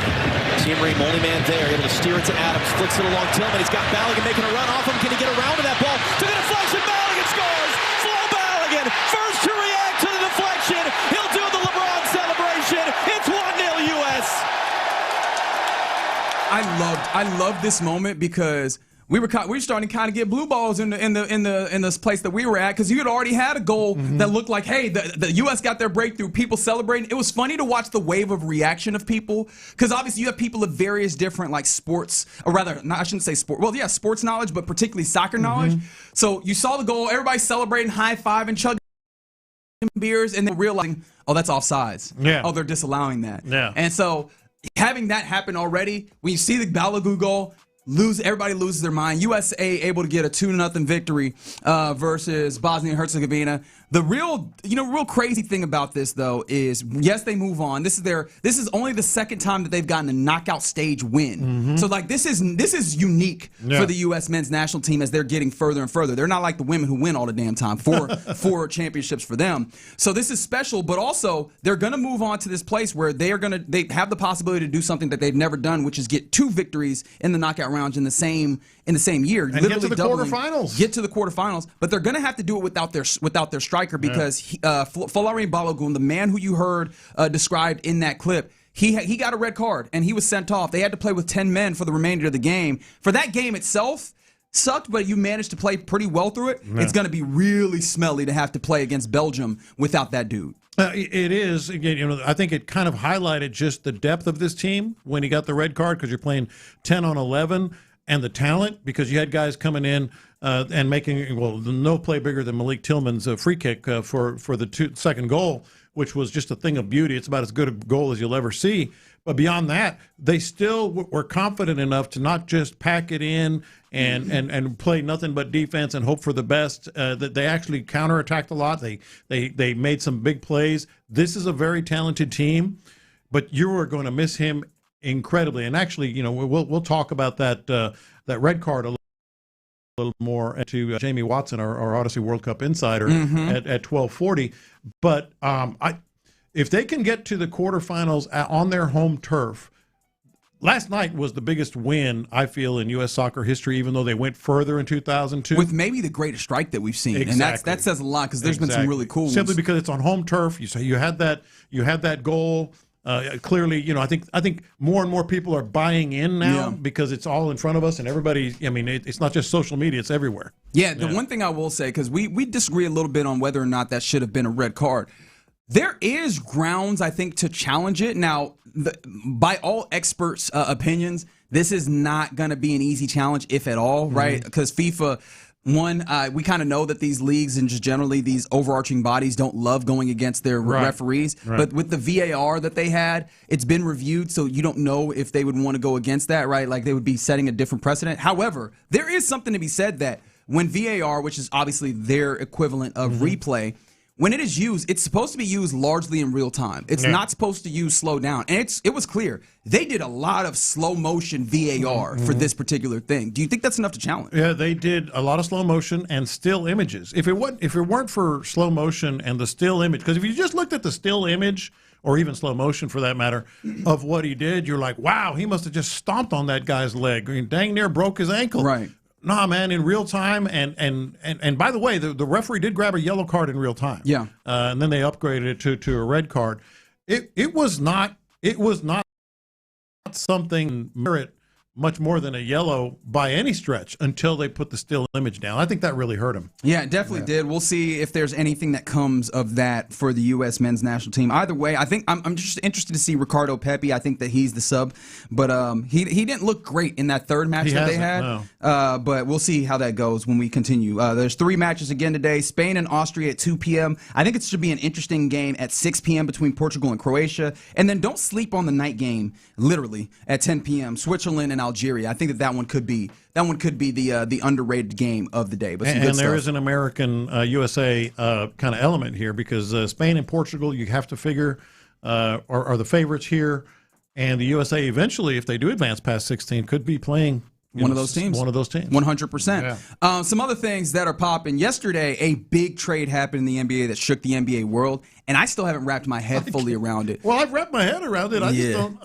I don't know what Boston's thinking. The Boston Celtics, after trying to acquire Giannis Antetokounmpo, he doesn't go there. He ends up getting traded to the Miami Heat. It felt very clear that when we found out that Jaylen Brown was being bandied about in that trade talks, that maybe that it wouldn't go. They very quickly moved to trade him away. Jaylen Brown will play for the Philadelphia 76ers, and what the Boston Celtics get in return is Paul George, 2 first-round picks, 2 second-round picks.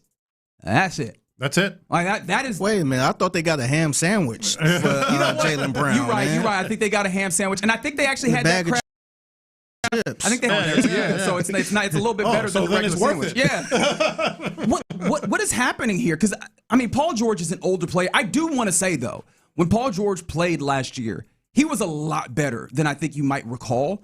Even still, he must have been. Jaylen Brown is in his mid-20s, playing at an incredibly high level. Yeah. Now, a lot of people say that he was maybe pseudo MVP level playing in basketball. Apparently, the Boston Celtics would not say that, which is really weird right now. It just feels like they are trading him in a way that feels like it's less about the player, or less about the player and more about the dude, which is really uncomfortable. I think Figgy hit it on the head off air earlier. What'd you say about what the Celtics are doing to Jaylen Brown? They're trashing him. Yeah, it seems like it's a smear campaign going on, because now you're starting to hear the locker room. She ain't that pretty anyway. Yeah, the locker room I broke up with her. They were uncomfortable with him doing the stream and the way he was at. He's rubbing people the wrong way. And even though he averaged, where was this at? But the thing they're talking about out there, or at least the message they're trying to deliver is, he scored 28 points a game, but it wasn't really that much. It wasn't really that good. They're like, I don't know what the Celtics are doing. And by the way, this also tells us the Rockets, they weren't even interested. 2 first, that's it. Well, maybe, because here's that's the thing. I don't know that they didn't have to trade him then. It feels like, because we had reporting that there was a lot of teams that were interested. And so there's one of two things. I guess I should not say absolutely. It's one of two things. Either a lot of teams in the league weren't interested, and maybe there's just something that we, the public, don't know, or the Boston Celtics did a really stupid thing, which I think is possible because their organization and the way that they built their team, the guys that you look at that you say, hey, they did a great job there. Danny Ainge moved on. He's in Utah. And even Brad Stevens, who's been the executive most recent, he's kind of taken a step up. And remember, they hired Bob Myers to be in there. I think this is possible that Bob Myers came in and just did a stupid thing. I think it's very, very possible. Very much so. But thankfully, his I guess, error, if I'm going to put it this way, it doesn't affect the Rockets, because I was afraid that if you make a move that's that dumb, imagine if that happened with a team in the West, where now some team is getting a great player at a relatively low cost, and now here they are cooking. That's the only, what? I hadn't thought of it like that. That's the only, good news out of this whole thing. Yeah. All it took is for somebody like Minnesota to try to get in on. I know they traded all of their picks, but just imagine somebody just trying to load up in the West. Yeah, so I mean, we'll see. As these are the types of things where once things settle, you start hearing more about maybe the whys of it. I am very intrigued to hear how the hell this came about, because it just does. How did that make you feel about Philly? Like the squad with Philly? It better. They're better. Now, you talk about better. Being uncomfortable with streams. Hello, Joel Embiid with Jaylen Brown, because Jaylen Brown has openly criticized Joel Embiid as a flopper that is a scourge on the NBA. So they will have to, and he's used words that have that kind of strength. I know. So they will have to figure that out. But once they do, Tyrese Maxey, VJ Edgecombe, don't forget the young buck that's in there. They were thinking they had to get rid of him, that they would have to use him. Oh, my. Yeah. And then if Joel, and whenever he's healthy enough to play, that team is nice. Yeah. If you could get that organized in the right way, because it's a lot of talent, and that doesn't mean that you're going to put it in the way to succeed, but it's going to be hard to mess that up. They might get the Knicks a run for their money. 100%. It ain't going to be no sweep. No. From just a basketball watching perspective, I do feel like, hey, there's another team that gets a lot more interesting in the East. So maybe that side of the bracket is more fun. 100%. And one more thing, the Houston Astros fall in their rubber match versus the Minnesota Twins last night. It was 8-3. And, buddy, I'm surprised I remember that number, because all I saw was big numbers in the early portions where Tatsuya Imai, only 57 pitches into this, sees, 13 batters, 13 batters, 9 of them reached base, 5 earned runs, 5 walks. Just the average exit velocity was 95 miles an hour. They were hitting the mess out, my man. They were just crushing this cat. And so Tatsuya Imai only goes an inning and a third. I mean, the command was awful, just completely off. And it sucks because it was a day after at least I will speak for myself, I felt like, okay, we're finding a place where he might find a level. 2 really good outings, and here we go with the bad Imai again.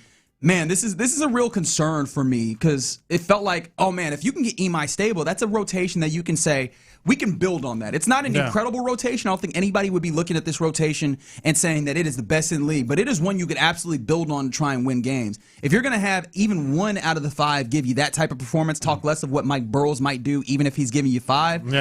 That it makes it a little less comfortable, especially off of the run that you were coming off of. It does. It definitely makes it less comfortable. Thank goodness for Jordan the day before, else they'd have gotten swept in this. Yeah. They were really struggling until Jordan decided to be superhuman. And Jose. Shout out to Jose. And Jose.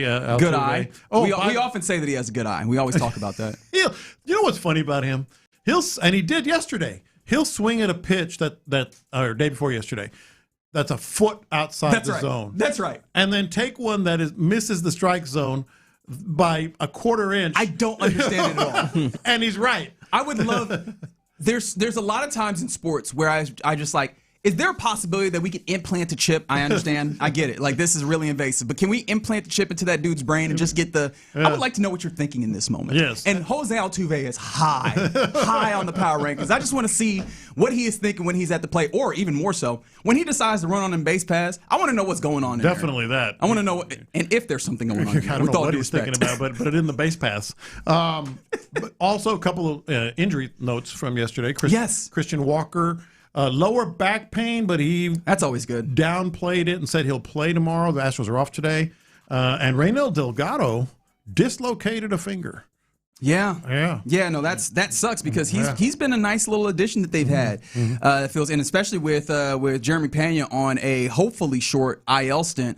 All the infield help that you could get is really important. So, and maybe Christian Walker is thugging it out just because he has to. Maybe. Because can you imagine if you have him out, you have to have Paredes playing first, and now you're like, how do we cobble this together? Yeah. So, a much needed day off there, and then Christian Javier is going to join the team in the bullpen as he returns from injury, and what addition that he can make to what the team is doing right here. All right, you're in the loop here on Sports Radio 610. Appreciate you rocking with us. Coming up next, the Athletic Football Show, the Athletics, literally football show, had on one of my favorites, Aaron Schatz, who is a big analytics nerd, getting ready for the upcoming season. He had some nuggets for the season, and his chief among them has to do with the Houston Texans. Do you agree with him? 713-572-4610. I'll tell you what he said next.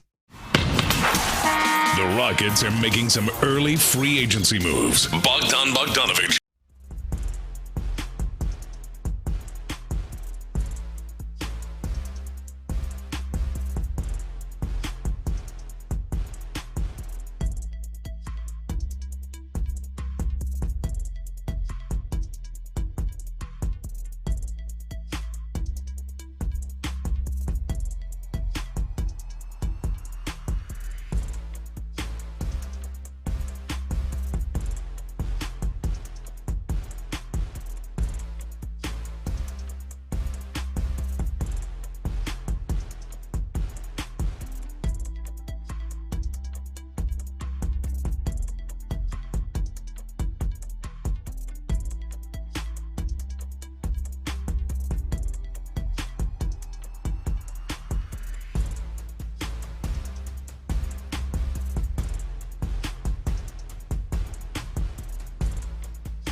Point Lincoln of Sugarland Studios, KILT FM HD2 Houston. On Odyssey Sports Station, the Texans play here.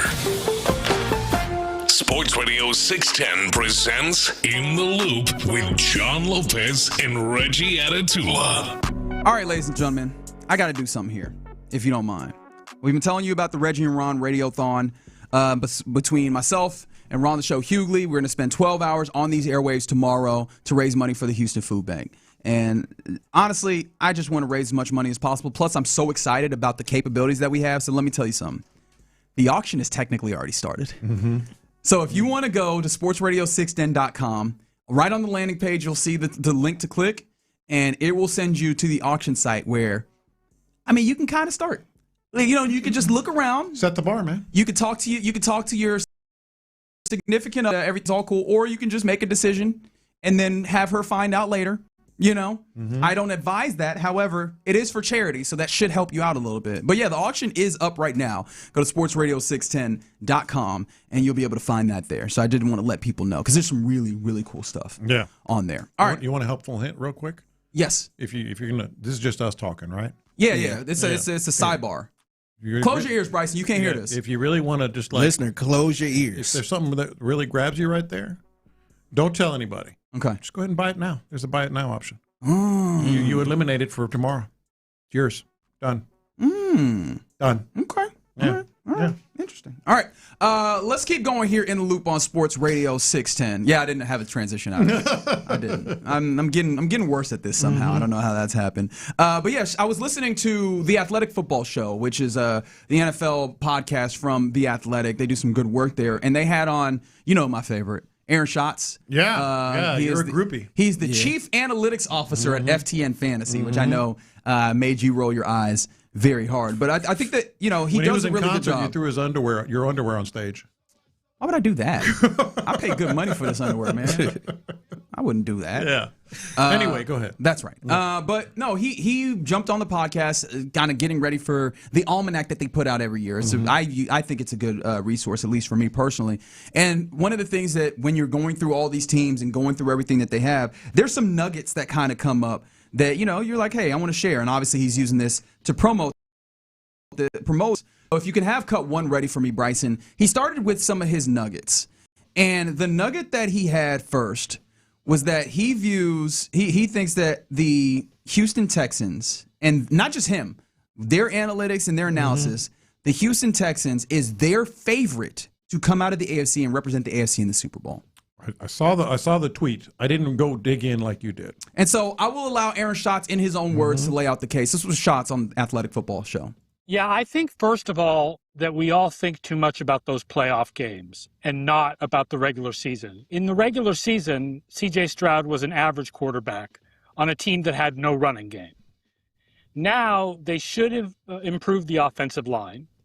They now have David Montgomery to be the lead running back. They should be getting Tank Dell back for their passing game. And I think that all of that combines to mean that Houston is very likely to be a slightly above average offense, like 13th, 14th. When you put that with the defense that they put on the field, that is the best team in the AFC.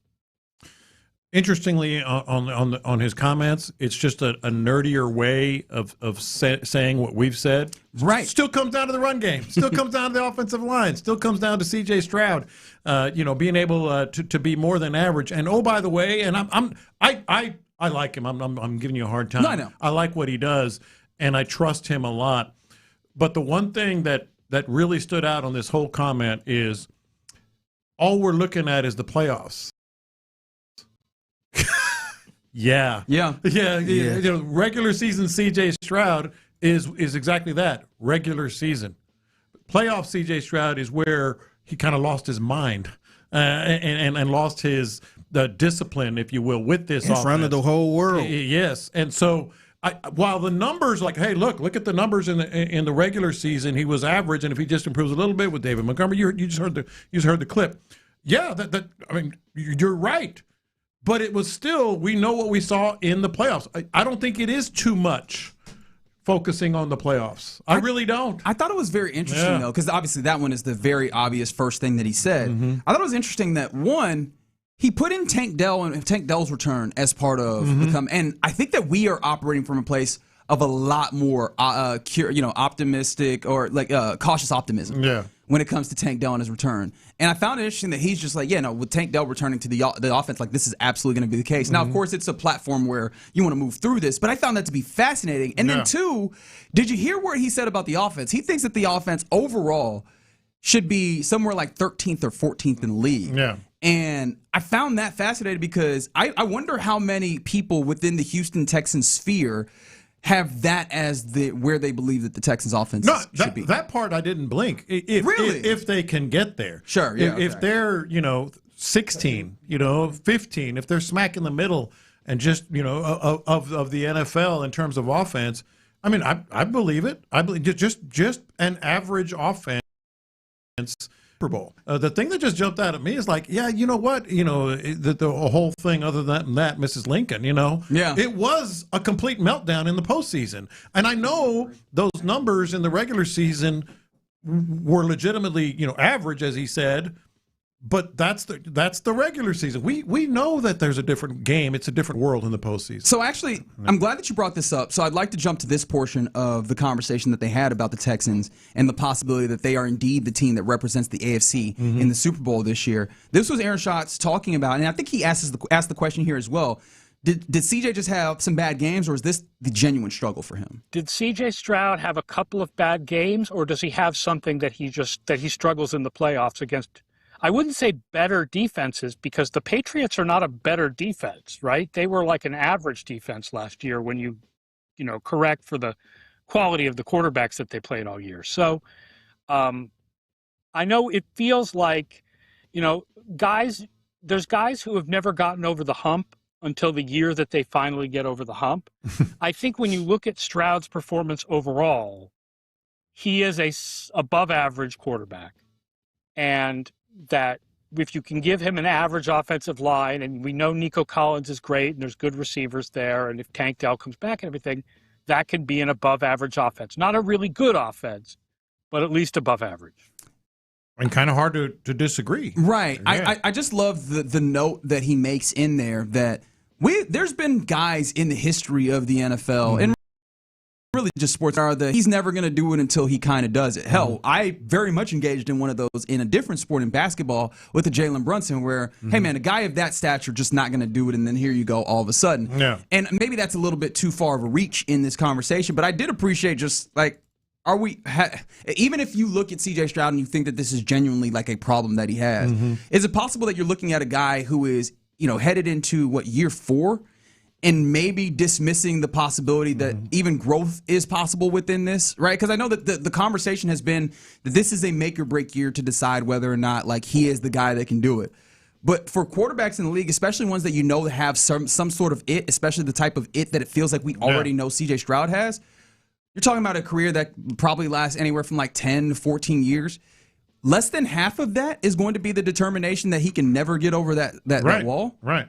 No, the other part of this that is interesting to me is, just be an average quarterback, an average offense, and you're good.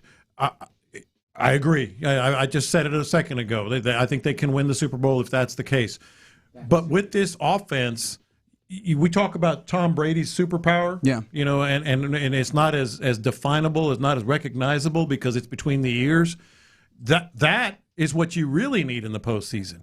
You need when teams are really focused on what you're doing and really, go all in on preparation and watch your entire season's worth of tape and all that. You need to be the most cerebral guy on the field, and that as much as anything, what he's going to have to rely on, and he didn't get done in the postseason last year. Right, yeah. And I mean, there's been changes of the system and the offensive coordinator that you factor in here, but the thing I'm continue to ruminate on those players and particularly quarterbacks that have been in a circumstance where you go, hey man, this doesn't seem like it's you, and then they get to the point where you're like, oh, this is definitely you. Obviously, the most grand of these is like a Peyton Manning, where early on in his career, you looked at him downright as like a choker in the playoffs, and then come to find out, he might be one of the greater quarterbacks, definitely of his generation and maybe of all time. Now, of course, that ties in with what you're talking about here, because one of the things we know is he was an incredibly cerebral player. Right. So is this one of those things where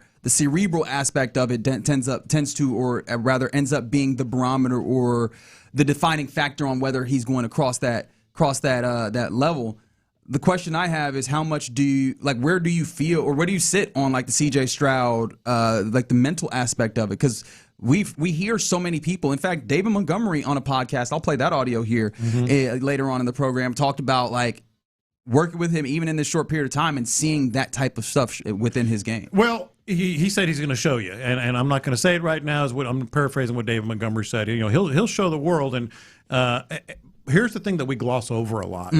His rookie year, the superb rookie year that he had, he wasn't making as many decisions as the quarterback.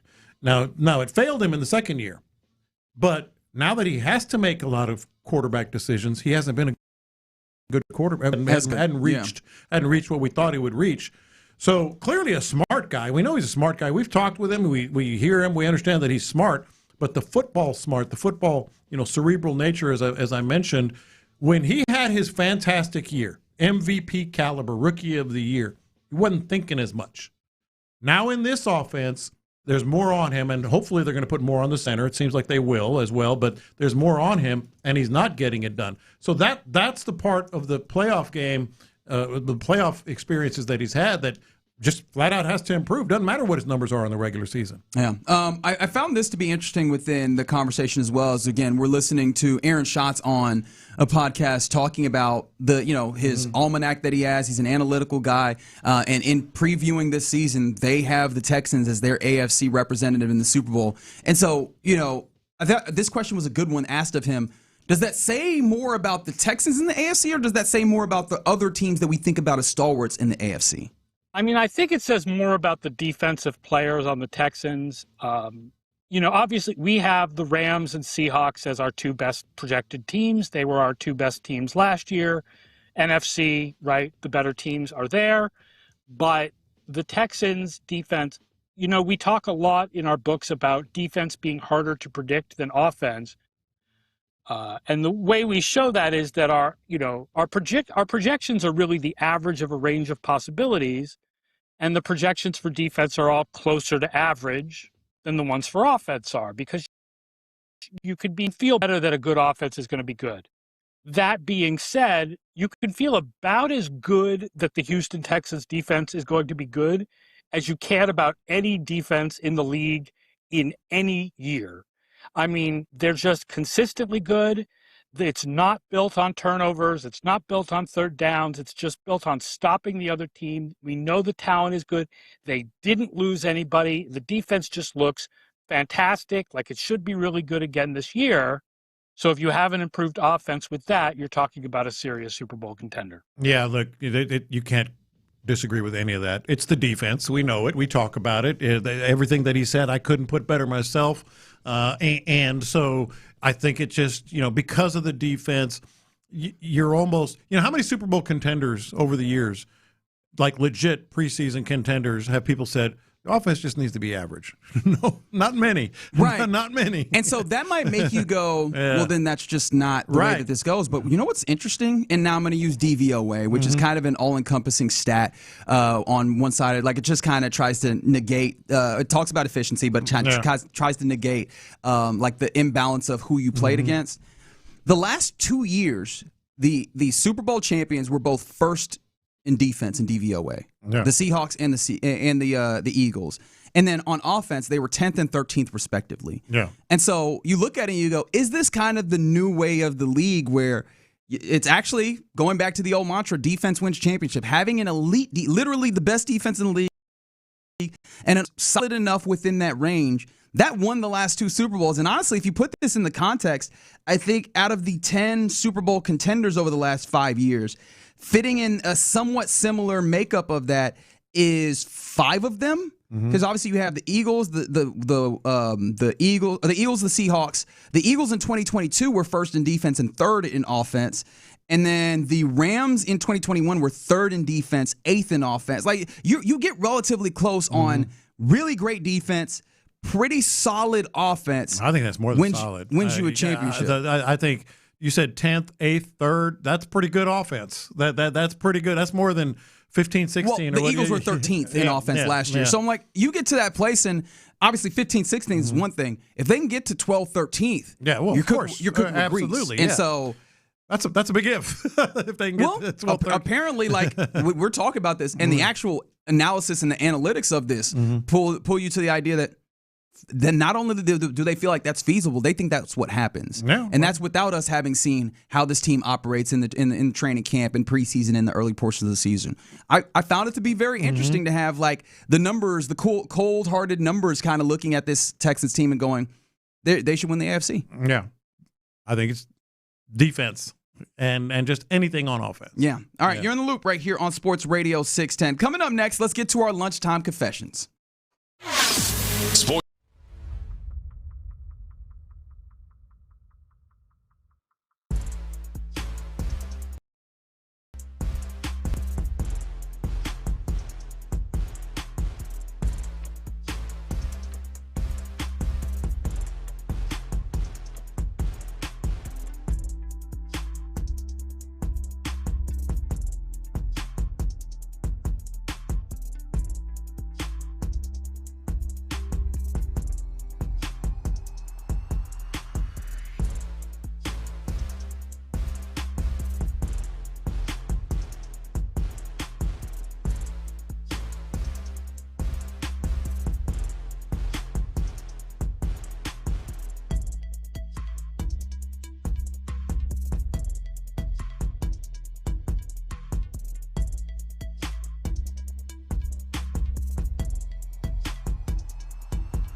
get that auction item? Did we get that auction item? Did we do this? I'm like, dude, chill. Oh wait, man. did I put that audio in? Oh, bleep.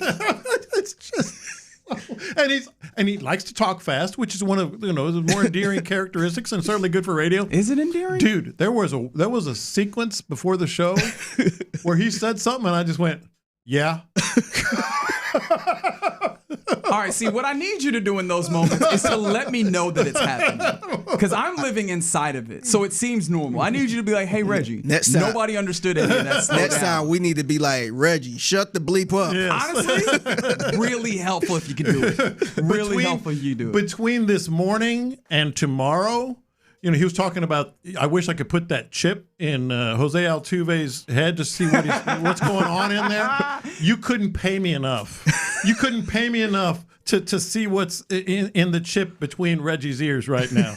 Dude, it's like seriously, at least, drink some rum or something. I actually would do that right now. I wanted to tell Reggie something. This is something women get offended by a lot. Yeah. When you tell them to calm down. Just calm down. Yeah. Wait a minute, calm. And put the finger on their lip. I ain't about to do that. That's a lot. I'm not about to do that. You want a woman to go off on you? Go shh, and then put that finger on their lip. Hell, all you gotta do is tell her to calm down. That's it. Yeah, I don't know if you want to put your finger near the teeth at that point. Yeah. You want to get punched in the nose, you can do that. Dude, we've been doing this a while. I ain't never seen anything like it. Yeah. Really? I ain't never seen anything like this it. This feels way more normal Where's than Aaron? I care to I gotta admit. find Aaron. We gotta get that Zoom link. We gotta do it. I'm like, dude. You know how many times he said, "Oh bleep." Yeah. Oh bleep. I mean, honestly, I am kind of amazed because it feels a lot more normal. It now, feels of course, normal? It is accelerated because I'm trying to get a whole bunch of things. Really, you know what the issue is? I don't write things down. Mm-hmm. So I'm depending on my brain to keep everything, and it's a terrible way of handling I've had things. this discussion with you. Yeah. Everything I get, I put on the calendar. Yeah, I recognize that. Yeah, just put it on the calendar. I'm still so bad. Honestly, I have some of these things written down and I still forget. You know who is the opposite of Reggie? Like, who is just so quiet to the point I thought he ain't had nothing when I first started working with him? Luke Morrow. Oh, yeah. That brother, when I first started working, he was so quiet to the point, I'm like, do we have anything? Yeah, being in the prep room with him is scary sometimes. Yeah, like, I'm like, is he paying attention? I'm like, gonna is be he dead good? air. And then I look on the rundown, he got a whole bunch of stuff. I'm like, oh. He get on air and it's like, damn, Luke had everything. Yeah, you had a whole bunch of stuff. He was so doggone quiet. I'm like, dang, is he all right? I think Reggie's on speed. This is the thing. I've actually told friends this.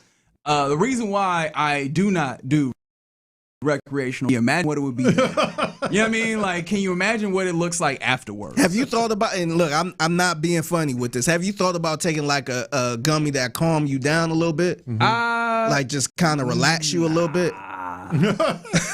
He said, "Nah, I'm high on life. Why would I? Why would I calm down?" I'm personally having a great time. I don't know what you're talking about. This is my happy place. You can't tell? I'm having a great time. These are my confessions. So yesterday I told you guys I was out and about. I've been trying to be out and about for all the World Cup matches. I'm proud of you. It has been really fun to experience the different places where everybody in Houston is taking in the matches and seeing the different folks for different times. And so I got to catch the USA match last night at pitch 25 over there in Edo. And so, I was in there having a good time, and it was great. It was awesome. The USA wins, got to chat up some people, which was really cool. And then at the end of the game, US has won, and every team kind of has their celebratory song. I know where you're going. And so for the US, that is Country Roads. Was it John Denver? Yeah. And everybody starts singing it. And in that moment, I'm hyped. We done have fun. Everybody's high-fiving, hugging after it and everything. And I go, this just sucks. Yeah. It just doesn't have the right energy after a high-energy win. And now Country Roads. Take me home. I'm like, come on, man. This don't do it. I'm sorry. I'm with you. Like, it's a great song. It really is. It's just the wrong song for the moment. Right. No, I totally agree. They need to do Freebird. Yeah, they need to keep going with that. Yeah, that had me hyped, No, but I'm with you. I'm like, plus, I don't know if it's England. Maybe our texters will help us out. There's at least one, maybe more, other countries that play that when they win. I heard that song a couple times. It wasn't Team USA, but it was after the game. I heard them. Another country playing it. Yeah. I mean, as a country that is a tastemaker in a lot of things that when it comes to like pop culture, but especially music, ain't no way we should be out here singing John Denver. What's a song? What's a good song they can sing? Like everybody can sing together. Freebird. Yeah. No, outside of that one. What's a song where I'm sure they kind of want a song everybody can kind of get together and sing loud and proud. What's a good song that's not this one? I know our texters are going to come through it. Yeah, England and Croatia. Yeah, we got two other countries. Play. We got to move. This around. We can't be the same. We got to move this. And I'm like, we need to move this around before the round of 16 because I swear, I might lose it. Like I might lose it if they win in the round of 16, have the most wins in the knockout round that they've ever had, and I have to listen to people country road. Like shut up, shut up. We should be partying right now.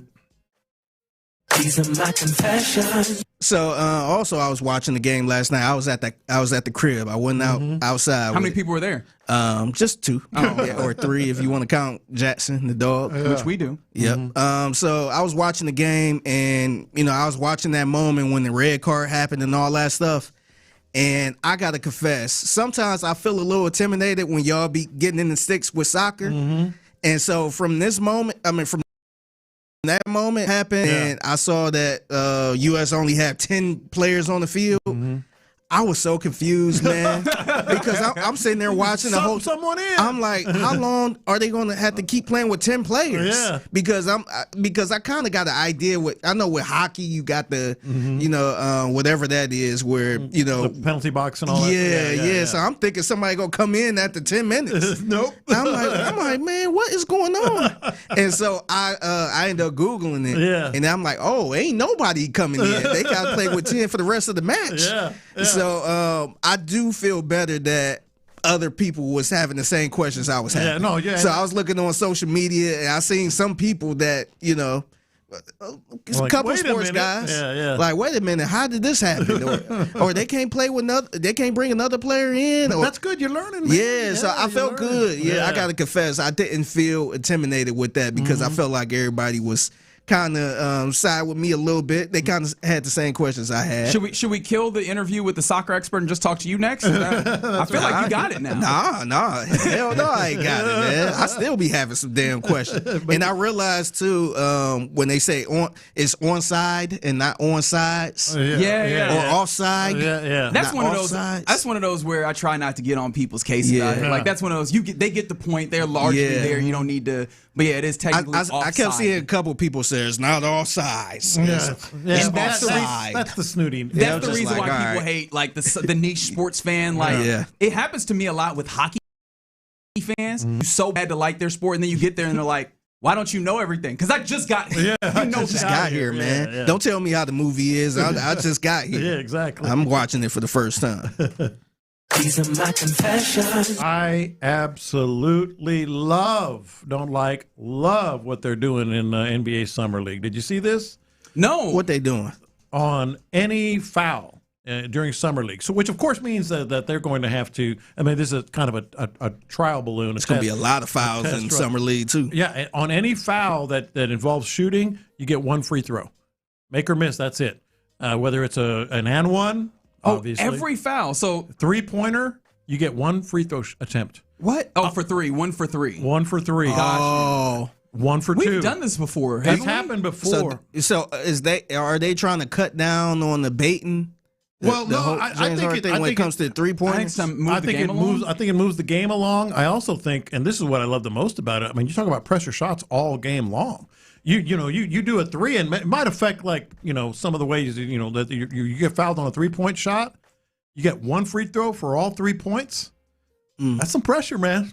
I don't care if you're Steph Curry. So if you make one shot, that's all you three? You make one shot, you get 3 points. You miss that one shot, you get none. Game on. Okay, got you. Okay. I love that. I kind of hate it. Like I don't like any of these circumstances where we make more of these things overvalued. Like already the 3-point shot being 50% more than a 2-point shot. It's kind of crazy when you think about it. Like a shot that just further in can have, so much less value than the other one. And so to take that and be like, hey, this free throw shot, Now, I think that would incentivize teams to foul bad shooters a lot more, and now we get an ugly basketball game because people are like, especially in a comeback situation, now not only am I playing the foul game, I'm just playing the foul game and started playing basketball. I think it's very watchable, man. Yeah, that is a watchable thing. How many times he's going to shoot three, and then you dribbles the ball, and you get back to the referee, and then who dribbles was the ball complaining again. that free throws take too long? Though? No, I'm just saying it does move the game along, and it adds pressure to this feels like trying to find a solution to a problem that wasn't there. I feel like it take pressure off of somebody like a Mitch Robinson, where he ain't got to get hacked every single time. And I think he gets hacked more because here's the thing, right? Mitch Robinson, and with bad free throw shooters, usually it's the first one that you miss and then you make the second one. A lot of times, if you're going 1 for 2 points. He missed that first one. You just didn't get any points there. But if he I hacked the hell out of him. If he just focused on the other first one, side of that, the other side of that is actually very attractive. Let's say you're Marcus Smart and you're shooting 30% from 3-point range. Maybe you ain't taking that tight three as often. Maybe you're ball faking and dribbling to the basket because if you miss your free throw, you get 0 points. You know what I'm saying? So I think it works both ways. I love it. Absolutely love it. Yeah. We'll see. That's the reason to watch Summer League, huh? Yeah. It is. It is. So you guys can join me as sickos, right? We doing this? I always check all 3 games.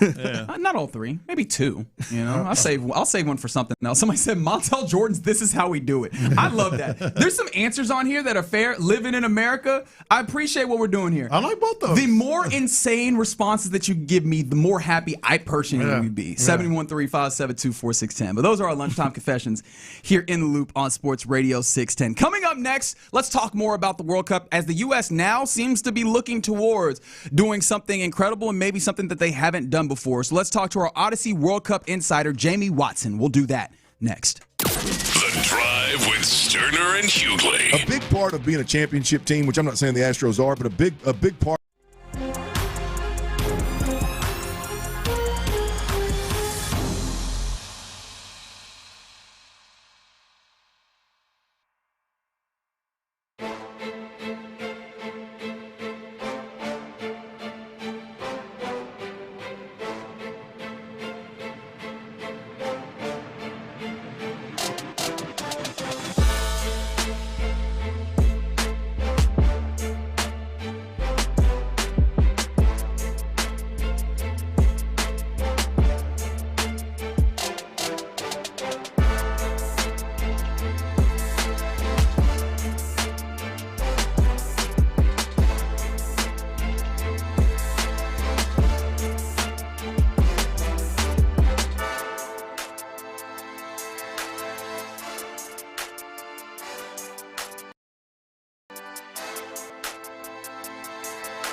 and it was a moot point, sort of a lame duck game when we already qualified. He went with Pepe. That makes me think, in this moment, why would he do something different?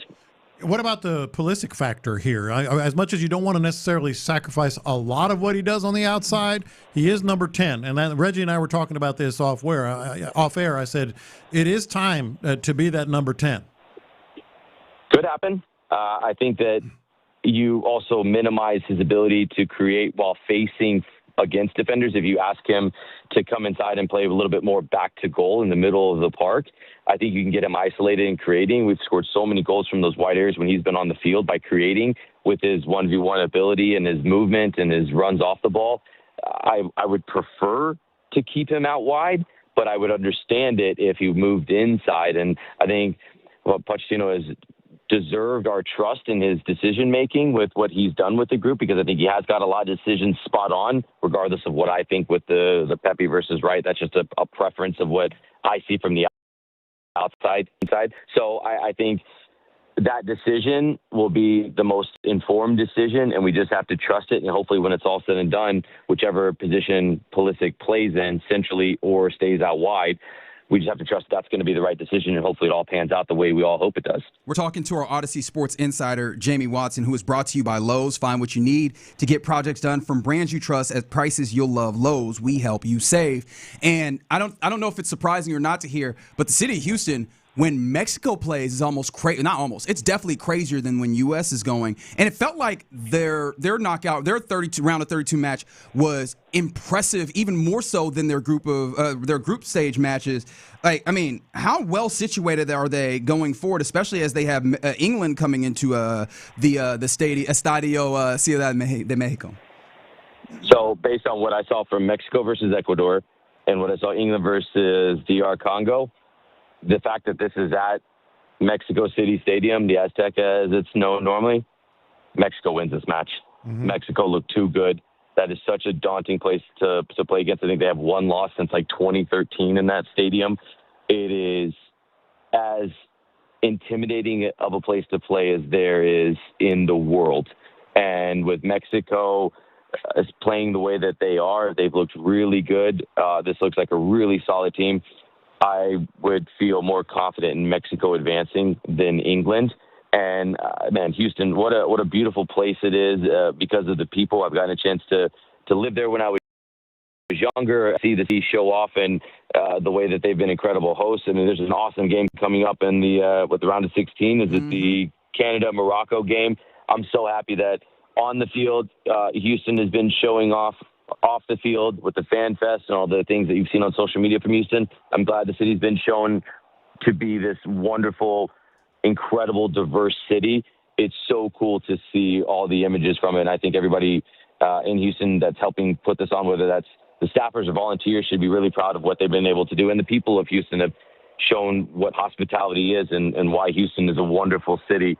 So it's been incredible, man. And I think that if and when the World Cup comes back here, Houston has to be one of the places that is a host city again, because they are showing why. And, man, I think that Canada-Morocco match is going to be an incredible one. I cannot wait to see that one. I'll be glued to that one and having some serious FOMO that I'm not there. You kind of tipped your hand, but let's get your call here with Argentina and France, obviously prohibitive favorites. Anybody else grab your eye, like maybe they can do it? So, look, Argentina is going to walk their way to the semifinal against Brazil if everything goes to plan, I believe. I feel like Brazil is more likely to get upset than Argentina is. Argentina have probably the easiest path to the semifinals you could have drawn up, realistically, instead of just taking all the worst teams in the groups and getting them there. You know what I mean? A realistic outcome. They got about as favorable of a draw as you could get. So I think they get there. I think they get by Brazil. If Brazil holds serve, they're in the final. And then France, as difficult as it'll be for France to navigate, whether that's Spain that gets through, they've got Paraguay, they're going to brush by. I believe Morocco is going to get by Canada. I think France gets by Morocco. And then, you're looking at the other bracket. It's either USA, Belgium, Portugal, Spain, maybe Croatia. I think France gets by there. Look, I think that the only real true title contenders in this tournament, I truly feel France, Argentina second, Spain third. I feel like those are the only three teams, and I really feel like we're set up for a rematch of the last World Cup final from 2022. And this time, I think it's Kylian Mbappe and France that are ultimately getting their revenge from 4 years ago and beating Argentina in the final. All right, just one real quick, 30 seconds or less. Who ends up leaving this thing with the Golden Boot? The goal scorers have been out. Who's winning? Oh, if I could tell you that and I could predict the future, I'd give you the 6 numbers for the Powerball, because that would take some incredible supernatural ability to pick this out. It's been that good. I think Kylian Mbappe is going to end up winning it, but the soccer purist in me wants to see Lionel Messi win the Golden Boot and win a World Cup trophy because I just love him that much. But I think it'll be Kylian Mbappe when it's all said and done. What about you guys? Who you got? I can't disagree. Yeah, I can't disagree. Mbappe has been incredible. Honestly, if Norway had this situated a little differently, I would want to go for the long shot of Erling Haaland. And it still sounds crazy to say that, but it's just I don't think he's going to get enough games in order to compete with those two. Mm-hmm. He's just scoring in a crazy way. Totally agree with you. In a different world, different path, he would be in there, but I think his tournament probably ends with this, in a match or two at best for Norway. Jamie, we greatly appreciate you giving us some of your time. I have one more before the final here. Would love to. Always love coming on with you guys. Thanks for having me, guys. There he goes. Odyssey World Cup insider Jamie Watson jumping in with us here, and he was brought to you by Lowe's. Find what you need to get projects done from brands you trust at prices you love. Lowe's, we help, you save. All right. You're in the loop here on Sports Radio 610. You didn't think just because we were talking World Cup that we wouldn't get you a little buy or sell, did you? We do that next. All right. Let's talk about it. We just heard from our expert, world's biggest soccer tournament.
details. KILT FM HD2 Houston. Insider access, exclusive content. Sports Radio 610. The Texans play here. An Odyssey sports station.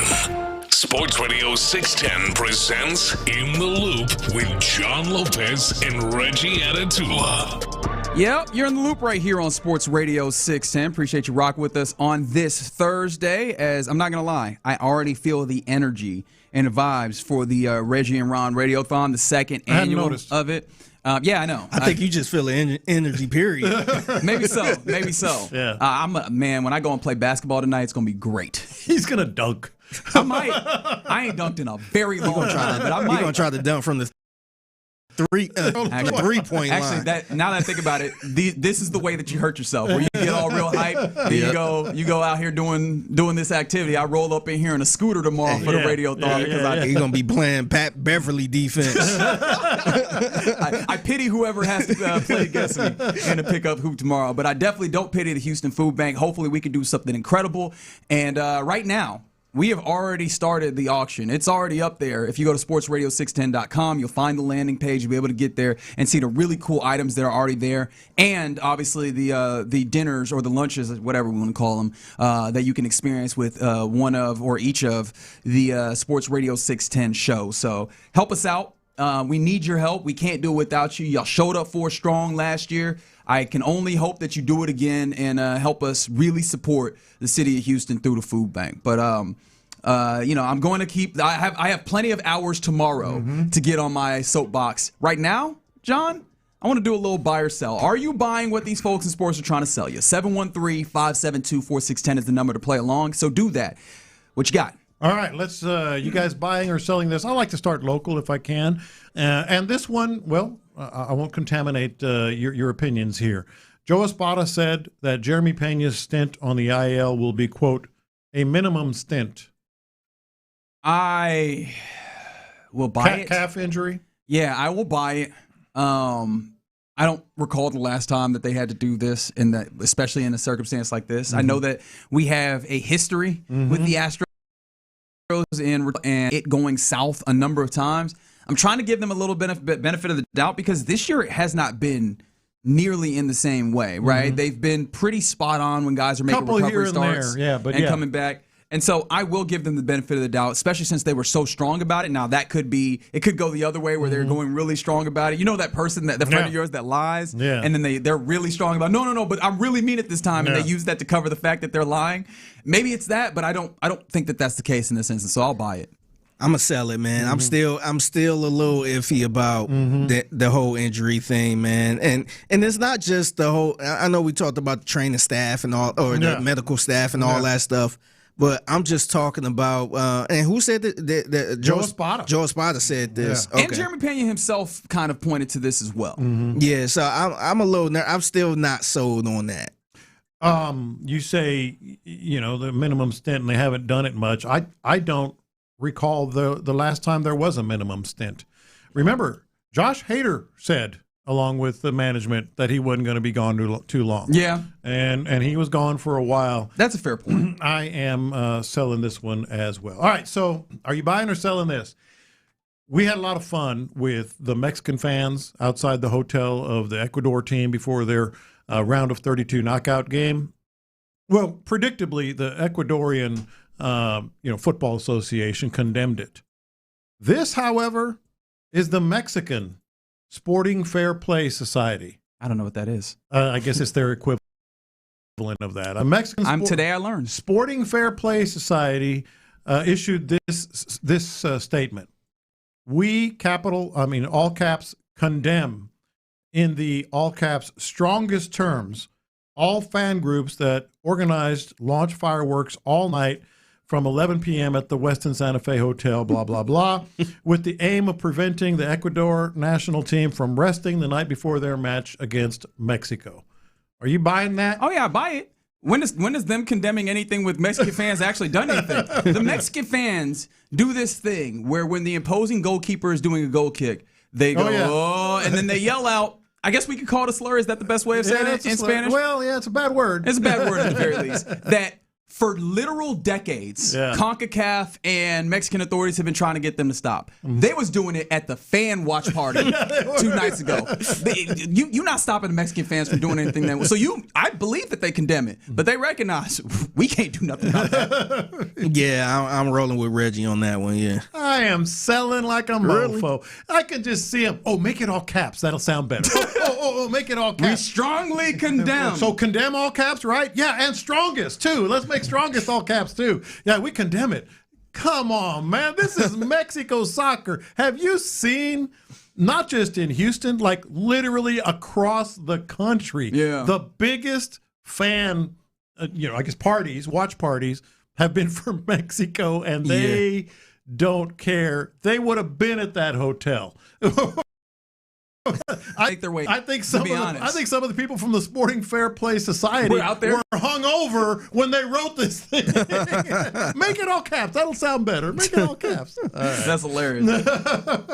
Are you buying or are you selling this? LeBron James, quote, has instructed Rich Paul to talk to everyone around the league who is interested in him playing for them and come back to him with what options are there so he can make his decision. I am selling. LeBron James, and this isn't even from like a negative standpoint, but LeBron James in his career in basketball has been very exacting with all of his moves. Like even the things that you could say were missteps were more, secondary things, right? Like doing the decision without realizing that was going to rub people the wrong way. But he knew exactly where he was going. Calculated. He figured out what he was going. He knew where he was going, right? Yeah. The idea that he opted to decide, hey, Lakers, I'm not coming back, but I have no idea where else I'm going.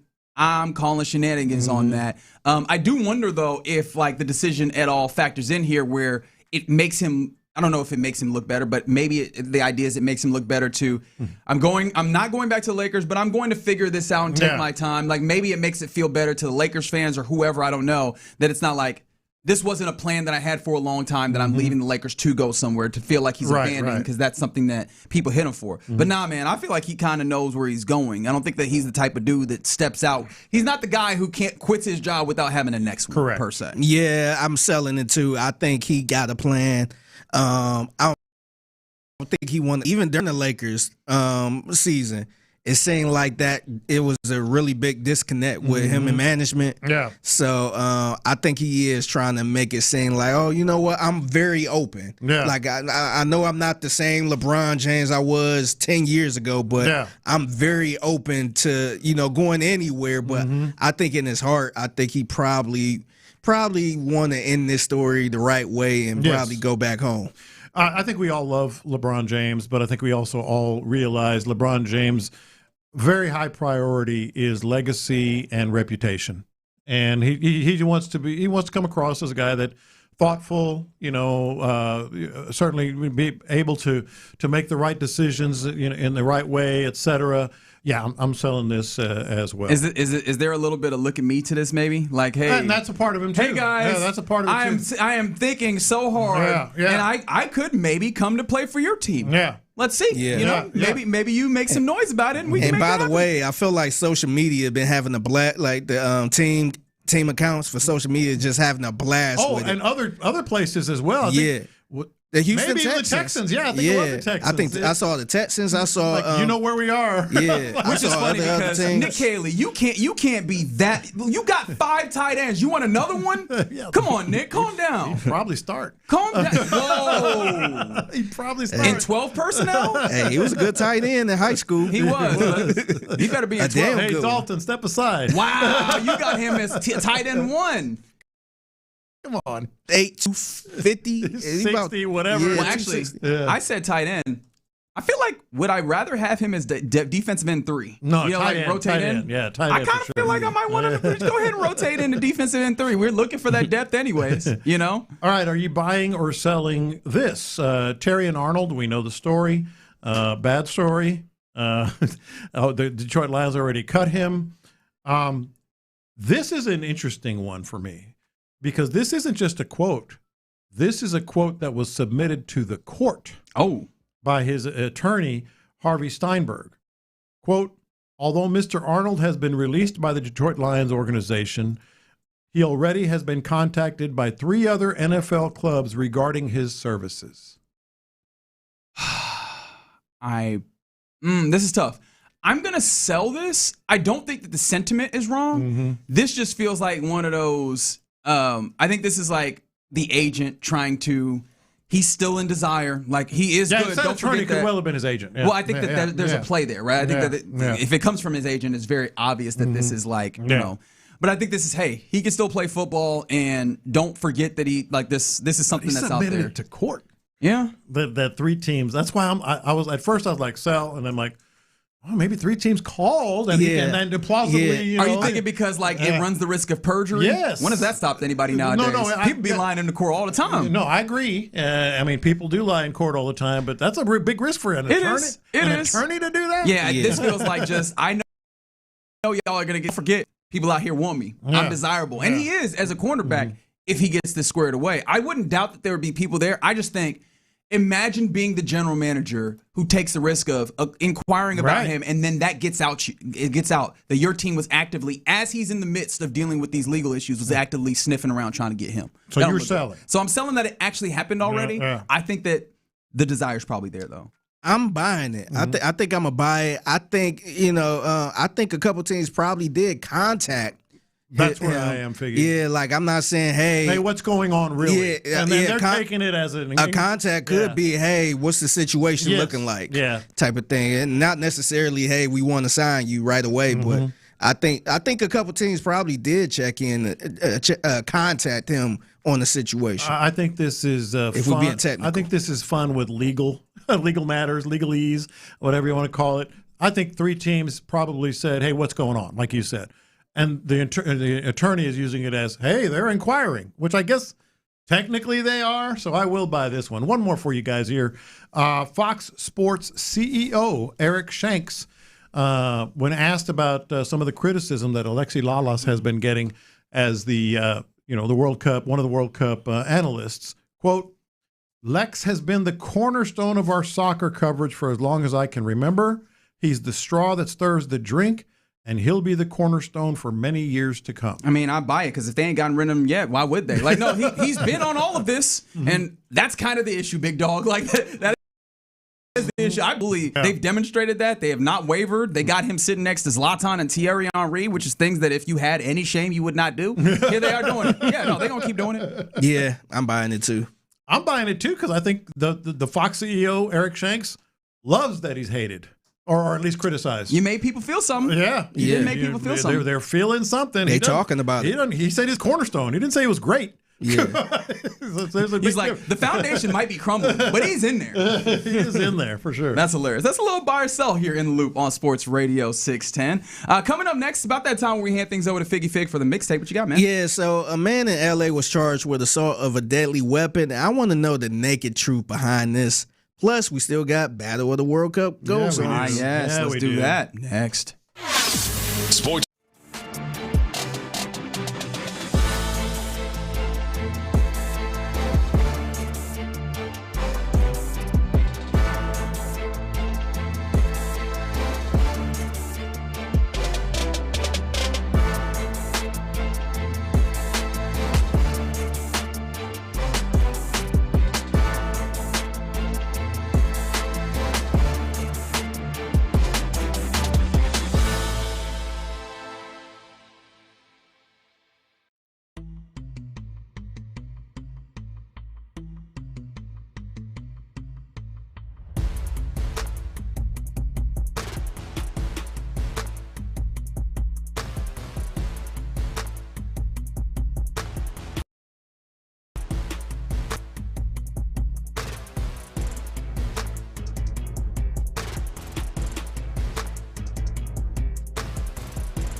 world's biggest soccer tournament is here.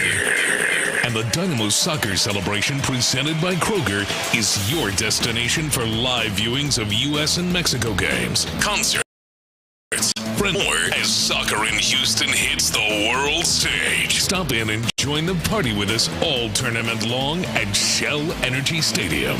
Houston's sports leader. Sports Radio 610. In the Loop is powered by Mokaram Injury Lawyers. Heard in an accident? Call Mokaram Injury Lawyers at 281-222-2222. Pass the aux cord and crank up the volume. Figgy Figs in the driver's seat. Sit back, relax, and enjoy the ride. It's time for Figgy's Mixtape. Presented by Sheriff Injury Lawyers, the official personal injury law firm of the Houston Texans. On Sports Radio 610. Yes, it is the Mixtape presented by Sheriff Injury Lawyers on Sports Radio 610. Hurt in the accident? Injured? Don't wait. Visit callthesheriff.com today. Before I get to some topics on the Mixtape, big shout out to one of our listeners, Patsy.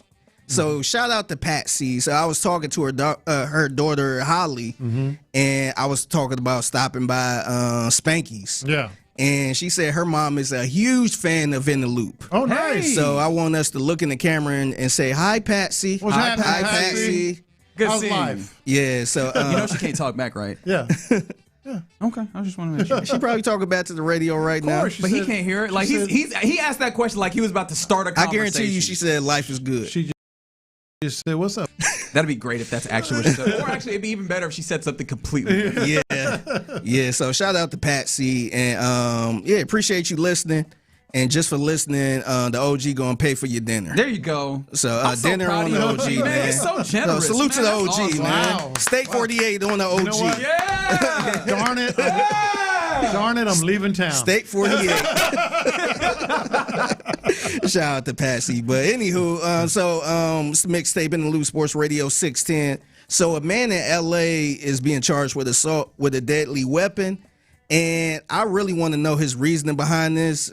Actually, I kind of want to know the whole situation on what he was doing and why he was doing this and what the other people were doing.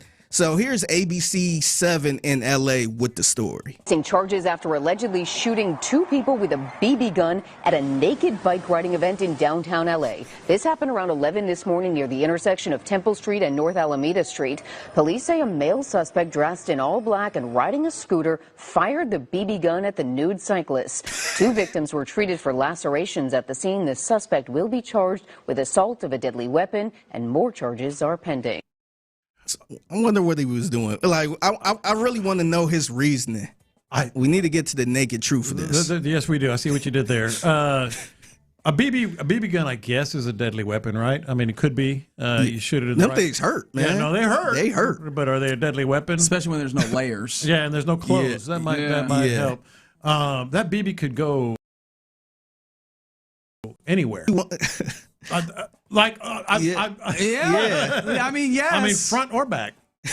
Those are the only two, huh? Well, ears, nose, okay, mouth. I wonder, was he upset with, I guess, what was going on? Just the ride nudity, the bike, the fact that there was a nude event. Yeah, I would guess. And I actually like to think that he was more mad that they could ride bikes. Like in my mind, he's like, man, my father never taught me, and I'm just real jealous. And the nudity didn't play any factor in it. By the way, riding a bike naked is not. That was my. That's my next question. My big takeaway is what the hell is this? What event? kind of event? Like, what is this bringing awareness to? I would understand the naked walk more than the naked bike ride. If there's one thing I do not want is to sit on them bike seats. Yeah, that got to be uncomfortable. That's what I'm saying. It is not appealing in the least bit. Like, I understand that we're not dealing with chafing, but now we're dealing with much different stuff. You might be dealing with chafing. You might be dealing with chafing. Wow. Yeah. So I think he's probably he's one of those, like a bunch of these. Wait, hold on. I'm sorry. I'm stuck. So are they wearing bike shoes as well, or now we got open soles? It's a video. I mean, it was blurred out though, so I wasn't even looking People at all just got naked feet on the pedals. Have you, that would hurt too. What are we doing here? Have you ever been around Houston? You just see a group of bikers. Yeah. All the time in my neighborhood. Yeah. A nice just little Peloton. Just imagine that naked. No. Going through downtown. I would not like to. I would rather not. Yeah. So my other question is, you were shooting a BB gun while riding a scooter? Well, I don't know if he was riding a scooter? He was riding a scooter shooting. Oh, okay. BB gun. Is he a good shot or a bad shot? This goes wide. It's hard. Like, I tried to ride one of them scooters downtown and try to keep my phone in my hand, it's hard. Yeah, there's a lot of bad logistics in this story. There's a lot of really terrible logistics. There's a lot that could go wrong. Yes. Yeah. There's a lot that could go wrong. It's like a Mad Lib for nonsense. I need to look up, see what kind of awareness was they bringing. Yeah, exactly. For riding the bike naked. Maybe Don't I'll do it on the look work into computer. That's all I'm saying. Yeah, I'm not. It's the mixtape presented by Sheriff Injury Lawyers on Sports Radio 610. We've been doing this all week long. Battle of the World Cup goals. All right. The songs from the World Cup goals. And yesterday we actually went 2-1. So our only loss was DR Congo, and they took down England. They were up for a second. Yeah. They lost in real life though, but they won with us. And that's what really matters.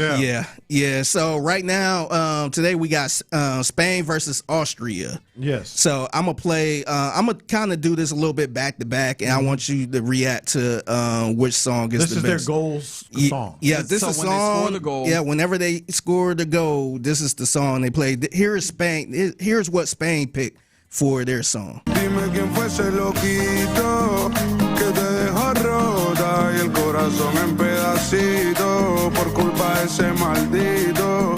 Tú no me das un chance. All right, and here is Austria. Here's the goal song they picked. Oh my! Turn up the bass, boy! Wow. Not even close, ain't it? I like the Spain song, but the energy is so much different. Like, I think you gotta know your personnel, right? And in this instance, the people in the stadium, when a goal is scored, the energy is high. Dude, they need to play this at the Texans game, man. This is really good. This is it. This is what I'm looking for. I need to put this in the playlist. Yeah, you need to download this one. Yeah, this one fire. So this one clearly wins. The Spain song is more like you're on a date at a restaurant. It's a nice little song, almost like a love song. Can you go backwards? Can I hear the Spain one more time? Yeah, it's almost like it's a date song. Like you're at a restaurant, nice. This comes on. Right? You're like, all right, baby. Yeah, I can see that. I can see that, Yeah, it doesn't feel like it hits the right level. As opposed to, let's go. Yeah, that one, I'm like, I don't know what it feels like. J-Lo would have to tell me, but it feels like just when the cocaine hits the bloodstream is what it feels like Austria had going. Yeah, exactly. That make you want to kiss a random stranger, right? Yes. All right, so that one clearly wins. Austria clearly wins on that one. The next one, Portugal versus Croatia. Here's what Portugal picked as their song. It's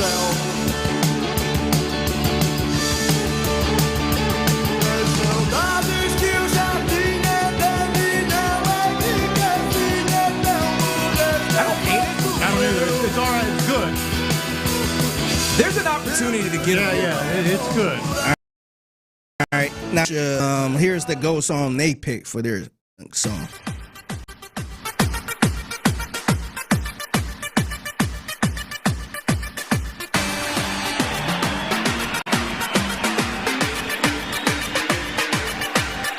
I think Croatia, man. You gotta have that bounce. There's you gotta have bounce. that bounce. Yeah.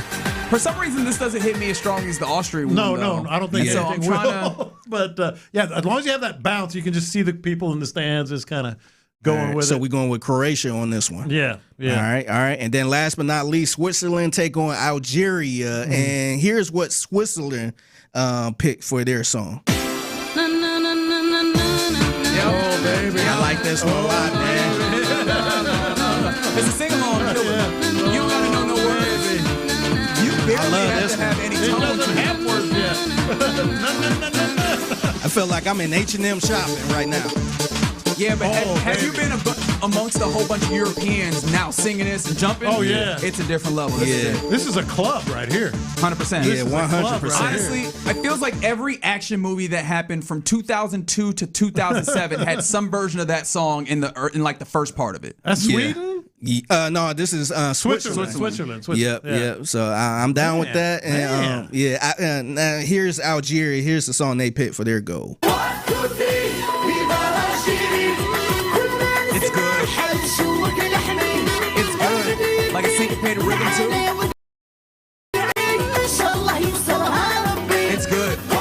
Unfortunately, I don't think I can take it over in Switzerland.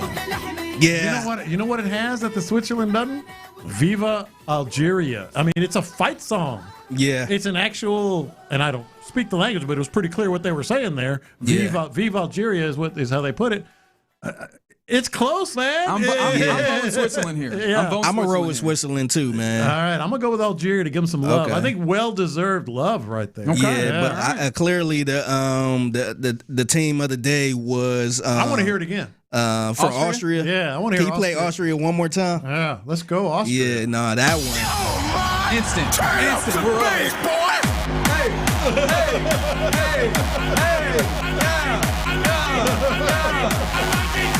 I think they're going to win because of that song. They better they better score like 6 goals. This is the thing. We might not hear this at all today. I know. Spain might blank them 3-0. No, 3-0 Austria. We need to at least get one. Just give me one. Even in garbage time. Give me one. Just give me one. Give us one, man. I need Spain to help me out. Give me an own goal. I don't even need the Austrians to do it. Just a reason to play the music. Just play it for the hell of it, man. Play it in a timeout in a hydration break or something, man. We need that. We need hydration break. Let's go. Pump. You sitting there getting hydrated.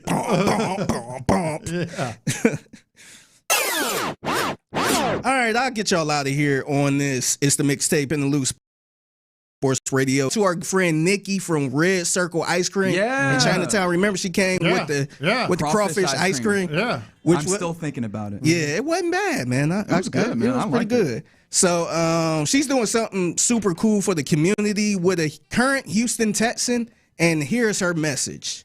Hey, H-Town, it's the ice cream lady. Want a free scoop of ice cream or a free churro? Yes, churros. I got you. We are teaming up with the Houston Texans offensive lineman Ed Ingram for his back-to-school event on July 18th. You can click the link in our bio for more information. But it's really simple, guys. All you got to do is donate a back-to-school item and drop it off right here at Red Circle Ice Cream in Chinatown, and you're going to get yourself a free scoop of ice cream or a free churro. This is for such an amazing cause, guys. We want to give the kids a great start to the school year, so please drop off your donation today. Thank you so much. I got to hear a conversation between her and Reggie. That's the homie. Yeah. Like, who's the hypest? Yeah. She's going to win, but I'm going to compete. We're going to do that here soon. I need to get it back to school item to go help salute out. to her. Salute to Ingram, man. Yeah. Ed's been really about the community. I mean, he seems to – I love where he's at. I know that he was on Texas All Access recently.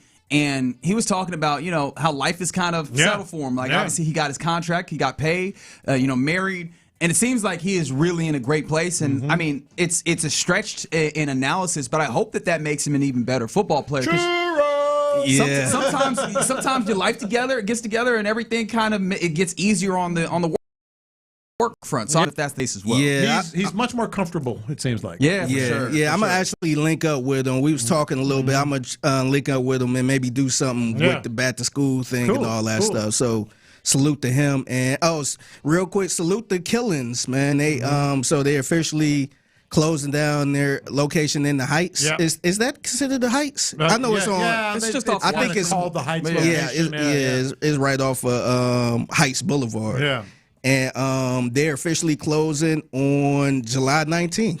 So he's got good things planned, though. Yeah. So this is the message that was on his website. After many incredible years serving our community, Killings will be closing its doors with our last day being on July 19th. To celebrate our final weeks, we will be bringing back the original menu that started it all. We love the opportunity to serve you one last time, and thank you for being part of our story. And I was talking to y'all about this a little bit off the air. Here was a message from General Manager Dan Russell, and I guess he said, because I was kind of wondering why is he selling the place. Yeah. Like the first thing I thought about was maybe he ain't doing good or something like that. Yeah. But apparently Ronnie got an offer he couldn't turn down for that building, which is where it's currently at right now. and he decided to sell. And I guess they did a little research on, I guess somebody saw a sales tax permit for that same building, which is from Pit Stop Express, which is a gas station. Yeah, so that is looking like, and that was reported so that came out May 15th, so it might be a gas station right there. But he's going to come back with another one. Oh, you're going to come back strong. They're already working on it. What's crazy is you think about it, a gas station is going to be where a literal Michelin, was a Bib Gourmand restaurant was. Like, that's crazy. Literally one of the highest, I guess, awards that you can receive or honors you can receive in the world of cuisine. Yeah, but that building, and they're like, they're willing to buy it. Yeah, I guess so. The thing is, I think it's going to be on so much high demand. Where whatever he do, wherever he go, people going to be lining up for that. Yeah, so I will. That was a smart deal. Yeah, no, I wonder how much they paid him for. This just in: gas money is good. Really? You make money selling gas. Huh.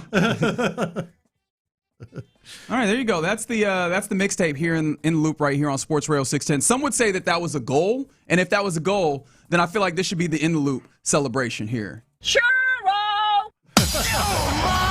Turn up the bass, Appreciate that, Bryce. There you go. I like the churro bit. Right? I feel like we put those together, now we're cooking, right? Yeah. All right, that's another edition of the mixtape, 1:20 p.m. every weekday right here on Sports Radio 610. If you see Set the Mixtape worthy, hit Figgy up on social media at the Figgy Fig. There. All right, you're in the loop here on Sports Radio 610. Coming up next, we get ready to hand things off to the fellas of the drive. Technically, this is the last in the loop for the weekend, so let's draft the holiday weekend. What are the sporting events and things that we've got going? We'll do that next. The Drive with Stoerner and Hughley. A big part of, which I'm not saying Astros are, but a big part of getting there is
trying to see if I can win the bid there. So I'm not going to tell any. It's not about you, man. I'm not telling anybody about that one. I'm going to win the bid myself, and I'm going to put that up on the wall in my apartment. So stop telling everybody about the Andre Johnson whooping Cortland Finnegan's ass picture. Signed, by the way. Signed. Stop telling people about it. I want it for myself. Yeah. And so, we're doing this for an awesome cause. Rock with us. It'll be really, really fun to get that. They got a Hakeem Olajuwon autograph. You telling people about all my stuff. Hey, man. I'm getting excited, man. You telling people about all my stuff. It's supposed to be my stuff. It is happening, man. No, for real. We're excited for that. I don't know if you saw this. Apparently, there's the NFL rivalry jerseys and things that they're putting into effect. There's some leaks happening. Now, it's not the jerseys themselves, it's shoes. Mm-hmm. And we've seen some colorways for the Titans and the Colts. Not anything too surprising. The Colts is just like a mostly black Air Max Nike shoe with like that deep blue color. So it makes sense that that's probably going to be the colorway that they have, which is like a black colorway for them. Yeah. The Titans, it's a whole bunch of that blue that obviously we've come to love, but unfortunately they're trying to use that there as well with some of that deep blue. There's not anything for the Texans just yet. Wasn't. And then now I'll show it to you, J-Lo, and it's a real tight close-up. But what are you seeing from this? This Nike shoe that is at least reportedly on Twitter, supposedly a little bit of a leak as to the rivalry shoes. Let me see. Oh baby. Again, little H-Town blue. It is a leak, and it is blue. I can't really do much with that. I also can't verify this in any way. However, does feel like that's the way it's going. Uh-oh. Does feel like that's the way it's going. Good. All right. Amy Adams. Yeah. Come on, nobody's ever. And remember, it's the Colts that the Texans will be wearing these jerseys against this year. She don't give a damn who they playing. That's right. She see that color? She Roger. See what they doing in Houston. What do you like to say? Like it or lump it? Like it or lump it. She can lump it. Yeah, that's what's happening there. Lump it. All right, let's draft the weekend. Obviously, it's a holiday weekend, 4th of July happening on Saturday. But the Reggie and Ron Radiothon will blow out our normal programming. So let's draft the weekend right now. And J-Lo, you will get first dibs here to select on the weekend. I know what you're picking though. There's an event happening in Madison Square Garden that I think you're going to be interested in. Travis and he's Taylor actually picking this. Swift. You picking this for real? I thought he was. Well, no. Is it going to be on TV? No, that's what I'm saying. I don't think it's going to be televised. Maybe TMZ is going to be outside the building. Buddy, they're going to be treating this like a royal wedding. Jesse Watt going to be outside the building. Jesse Watt is treating it like a royal Jesse's wedding. going to be on top of the building. Jesse's going to be in the vents somehow. She's going to be on top of MSG. In King and Queen's clothes, I think that they have a block of Taylor Swift programming on Mix 96.5 today. Yeah. That is not what I'm picking, although I'll keep an ear out for that. And by the way, rumor about Stevie Nicks? See, you can't argue, man. You can't argue. What do you think that's supposed to prove? Stevie Nicks is playing a wedding, and now that's supposed to prove that she is the Stevie? Stevie is. And Taylor. Why are you talking about Stevie Wonder? Stevie Nicks. See, you got to be clear. Nicks. When you say Stevie, I think you're talking Stevie Wonder. By the way, she did not look at you at that concert, man. She sang to me and looked directly in my eyes. No, she did not. Did not happen. Y'all can believe what you want. And I met Dr. Martin Luther King. You ain't never meet no Dr. Martin Luther King. Okay, so here's where I'm going. And I don't think either of you, well, maybe Reggie, would have picked this. Can Paraguay do it again? Really? That's fun. It's a good call. Can Paraguay do it again? It's a good call. Paraguay and France will be playing on Saturday. And, buddy, that would be the most upsettiest of upsets. After Brazil? That would be, Germany, you mean. I mean, Germany. And yeah, Germany had been disappointing all through the group stages. It's Germany. Yeah, but that's the thing is that it's Germany had been hiding some not as stellar player. France has been banging up and down this. France is, heavy favorite. And so if Paraguay could do this would be the stuff of film. Oh, yeah, absolutely. If they could get that happen. That's Saturday at 4 p.m. Paraguay, France. That's a good selection. I'm going to be on that, man. My other choice was the Astros. Why don't say that? Not yesterday. Don't say it like that. I'll take another FIFA World Cup match here and give me the one that I imagine might blow this city up. Give me Mexico, England on Sunday night, 7 p.m. And Mexico has an opportunity to absolutely do the funniest thing possible, which is one, just have a great time and win another game at home. But two, Every time England loses in the World Cup, it's hilarious to me. It is right? hilarious. Because they do this thing where they gas themselves up and they do the "it's coming home" because obviously soccer originated in Great Britain. I believe in England specifically, but just to be careful, in Great Britain. And so they do the "it's coming home" as if to say we are the rightful owners of soccer, and that means we will win for the first time since 1966, and they never do. No. And so I feel like this is the time where it happens because Mexico was playing incredible. And I get sucked into it all the time. I've seen some really good English teams. I'm like, well, maybe. That's not happening. And it never happens. And oh, by the way, England is making the biggest mistake possible. Which is? They're like, everybody's talking about this altitude thing. It ain't that big a deal. Okay. They're going to be huffing. Okay.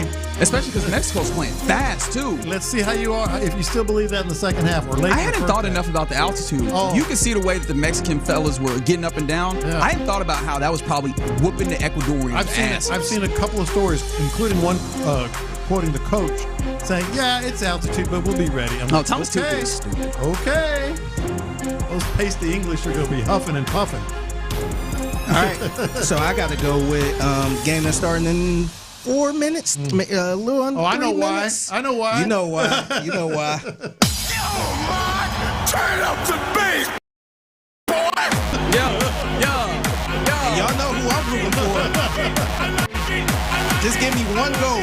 I don't care if y'all lose the damn game 10-1. Just give me one. Give me one so I can hear those Austrian this. fans? Yes. Yeah. Fair enough. That's Fair a great enough. call. Wow, 3 World Cup games. That's right. I mean, if y'all have a second round, I had a second pick that I wanted to get. I'll go real quick. Hunter Brown Saturday. Let's see what that. Yeah, that's a good call. Yeah. That's a good call this weekend versus the Rays. Like, this is actually a really important series because this is one of the better, if not the best teams in all of the AL. Like, how much does a somewhat rejuvenated Astros team, where do you actually stand? What a great litmus test, 3 games versus the Rays. You get the day off today, and then tomorrow you're back at it. And Hunter Brown is one of them. That one feels like it's going to tell you a little bit, at least, about what the Astros could possibly do down the stretch. But I'm actually going to take the, it's the 4th of July. We got to get to it. Nathan's famous hot dog eating contest. Oh, yeah. I kind of want to see where we are, man. Yeah. Like, obviously, we're yet another year removed from, like, having the big dog as a part of it. I kind of want to see, like, who is actually at the top of the game in the hot dog eating contest. No, that's a really, really good call. Yeah, just sick behavior watching them folks dunk them hot dogs and buns in just water. It's so crazy to watch that, man. Yeah. It really is. But anyways, that's what we're looking at for this weekend. What we're looking at for tomorrow is 12 hours of fundraising fun here on the airways. But before we get to that, we welcome in the fellas of the drive, courtesy of D&M Auto Leasing. Got to pace ourselves here. I hope so. Talk to me about that pacing. The smart pacing. Okay. Hey, I have a serious question for you. Watch him. He's bouncing off the walls. I'll be all right. He's going in a million directions at I'll one make it. time. You got to pace yourself. It starts now. It starts now. It does. It's Ron. It's voice. You got to have a voice. You got to pace yourself. I'm gonna go get some tea right now. Veterans honestly, here for 2 years now. Yeah, that's right. It's Clint. It's Ron. The fellas that drive. How y'all living, man? Not bad. Text line coming in. I will tune in for Reggie and not Ron. Whoa! And I would like to say, I don't care how you tune in. Go ahead and get that checkbook out, or go ahead and get that money out. And go ahead and help the Houston Food Bank. I would like to say to you that if I knew who you were, I would not tune in to have you as a listener. I don't even know what that means. I'd tune in to Larry. Oh, wow. or to somebody else. So there's that to you. Again, please tune in for Reg. Yeah. Go ahead, man, and help Houston. Help us feed Houston, baby. 100%. Speaking of getting fed, though, right? The dinners that we have on the auctions. Did y'all see where y'all are going to be eating at with the winners of the auction? We've had a good time at Oak Iron. Where are we eating at? Oak and Iron is the spot that y'all's dinner will take place at, or lunch or whatever. You have to. Yeah. You have to. Yeah, y'all broadcasted out there one time, right? Yes, I got it. That's You're right. Was I there? We had. You're right. No, they will now. Clint said I was there only in body. We were there before it was Oak and Iron, and then that fella, that couple actually bought it and switched the thing up, and now it's Oak and Iron, and did a hell of a job on the refurb. They had duck Got wings. ducks out They had there? the duck Oh, I'm wings jealous. up there. I am Yeah. jealous already. You know when you do a live broadcast somewhere, they bring you out. First of all, a lot of times you do a live broadcast and they bring you nothing. So Yeah. if you're out there listening and you do live broadcast, bring us something to eat, man. Like let us sample things. Don't wait till we order, It's a man. bold place to start just here. bring us something, right? Well, Oak and Iron, I mean, they just said, hey fellas, we got y'all. We're gonna bring. Yeah. They bring 4 or 5. They brought y'all a tasting menu. They laid it out. They had the deviled egg with the. They have deviled eggs? But it had something. It had. They had two different It had an oyster on proteins. it. There was an oyster on. What? Oh, that sounds good. Yeah, There's an It's a oyster on fancy one, and I ass. think there was maybe some kind of, was it pork belly or something on the other? That's right. It was pork belly. Something on the other, along with, but it's with the deviled egg. It's a normal deviled egg. So they don't remove They had that anything. They set on just that put it on sucker top. on Yeah, there. that was Put that the on there. oyster was at first. I was like, and I like oysters. I like deviled eggs. I was like, I don't know about that. I like the idea of that. I like the sounds of that. It was very good. Oh, so y'all, it's not only that you get to chop up ball with these fellas and obviously have a great time with all the charisma that y'all got. You gonna eat good. Well, Oh, it's my just goodness. they just. I think that here's the deal with Oak and Iron like that. Like I think it's just, when you go to a party and you can tell these folks are. I mean, hospitality is in their background. Yeah. Like they just, it is. I mean, they're gonna have all the food and drinks, and as soon as you walk in the door, there's gonna be some finger foods. There's gonna be the entertainment's gonna be. That's the couple that owns Oak and Iron. That's what you get. I mean, Nice. it ain't gonna sit around and wait for you to go, well, I think I'll try this. Yeah. I think, is that enough? Have we gone over the tab yet with that order? Well, give me another appetizer. Yeah. No, man, they just bring it on out. That's good. I'm just requesting this tomorrow at some point. That's all out. Oh, let's do that. Oh, you want it on air tomorrow? That's all. Yeah. Let's do that. Man. We can make that happen. 12 hours, man. Yeah, Come on, yeah. man. Yeah, can make you that have happen. You have to Yeah, do man, that. I'm just requesting. What about frozen? What about if somebody slides by your little frozen drink shop that you? Stop, man! Don't do that. Actually, you know what's That's funny? happy-go-lucky, folks. That's listen, happy-go-lucky. So bring it in. Jesse Watt, she's gonna jump in with us, and we're gonna do a little pop culture test for ourselves. That's about like almost 1 o'clock. Is that about the right time to get the drink? Because she was like, "Do you need me to bring anything?" And I was like, "No." But now, if I go ask her to bring a little bit of that, Yeah. a little bit of that drink. Get this thing started now. I mean, if you want I got a pace the myself. frozen Reel it in. stuff, if you really want a professional opinion, I would say that you should go with a female. Okay. All right. Ron's over there. That was not a shot, Ron. Bring You're it saying in, baby. She probably knows him better than most I bet guys. she I'm just does. saying. I bet she don't know him better Other than me. Ron, that's ridiculous. Ron's over there. You can't drink boy. all day if you don't start in the morning. You can't, man. Hey, You were thinking, okay, I was thinking 10, but I mean, it could be. I drive by a barbecue joint 10:05 anywhere, is and 99? I think OG sauce every time. I wonder if You're they got damn OG right. sauce. You're damn right you do. I walk into a place and I see a wall of frozen drinks. I immediately think about my boy Ron. I took a picture of him one time in Baytown. I walked into a place in Baytown. he almost got where's that at, man? We head that way. I went to my spot. I got in the car and went to my spot. I immediately think about my boy Show. I always will. Till to think about Show. How many frozen drinks you think you can get down in an hour? Shoot. In an hour? How hot is it outside? Yeah, that's true. I just know that Vegas trip. It's a Super Bowl. They had that daiquiri stand right by the elevator. And the amount of time that they got me on the way to that elevator. Something in me wants to see if I can find out. How many Hey man, let's get up here. Let's get up here and get some sleep out, man. We've got a long day tomorrow. All right, I lose him halfway to the elevator. That time I woke up in that desk chair with that big. No, I had the big bottle. I had bought on the street somewhere. Had it in my hand, just out. Woke up, drunk it. As soon as I woke up, Clint texted me 15 times. Goodness gracious. I told him he was playing 3-card poker. I told him I'd be right back. I couldn't get off that table, man. I told him I'd be right back. Goodness. All right. No, out. Yeah, out. So the second half Fully of the show dressed. might be a little dicey, is what I'm hearing. No, man, we did it last year. I mean, no man. margaritas, though. I mean, if you start, Well, I mean, that probably gonna make it better. if you start drinking frozen drinks, Well, hey, listen. you'll be all right. No. I mean, you were taking shots at one point. Let's go, man. All right. I don't mean I was all right that day. No, I mean, yeah, I don't know. But did you say, man, the bidding, it already has started? You got Hey rolled man, up. you can get on it, sportsradio610.com. You can go over there and you can, hit the link and go and start.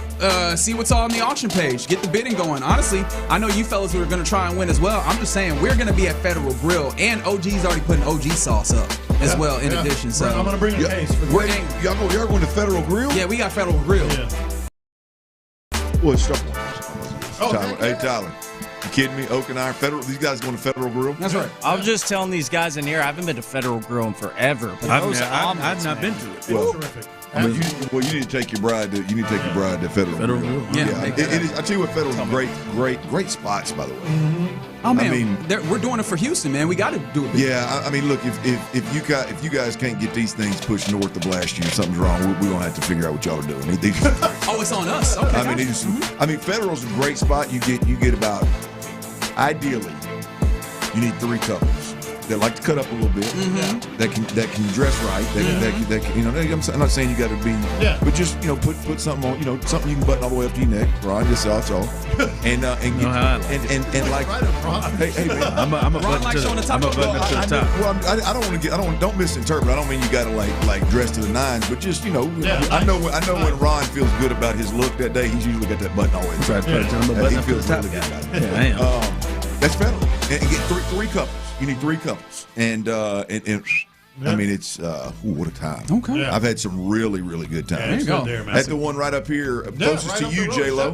Yep. Where you stay again? Right off of Shepherd up there. He stays right behind them big heads, the big statue heads off. What highway is that off of? Right there, I-10 coming through. You see them big. I just try and get them to. I thought the coolest thing the first time I went to J-Lo's house, I was rolling through there and I took that exit. And I said, "Damn! I've been looking at these heads for my whole life. I mean, my whole life, 40 plus years, looking at these heads every time I drive by. And J-Lo lives right behind me. J-Lo, he's about 4 houses down. Yeah. There it is. Hey, Seth and Sean, Carrabba's. Yeah, man. Yeah. We're coming strong We're coming strong with it, man. And so we're hoping that our Sports Radio 610 audience brings that same energy. But until then, J-Lo. Yeah, man. Enjoy the boat. I'll talk to you tomorrow at 10. Yeah. 10 a.m. Meant to tell you guys. Yeah. They got us. How's that? They got us. How's that? They got Clint and I. Tyler too.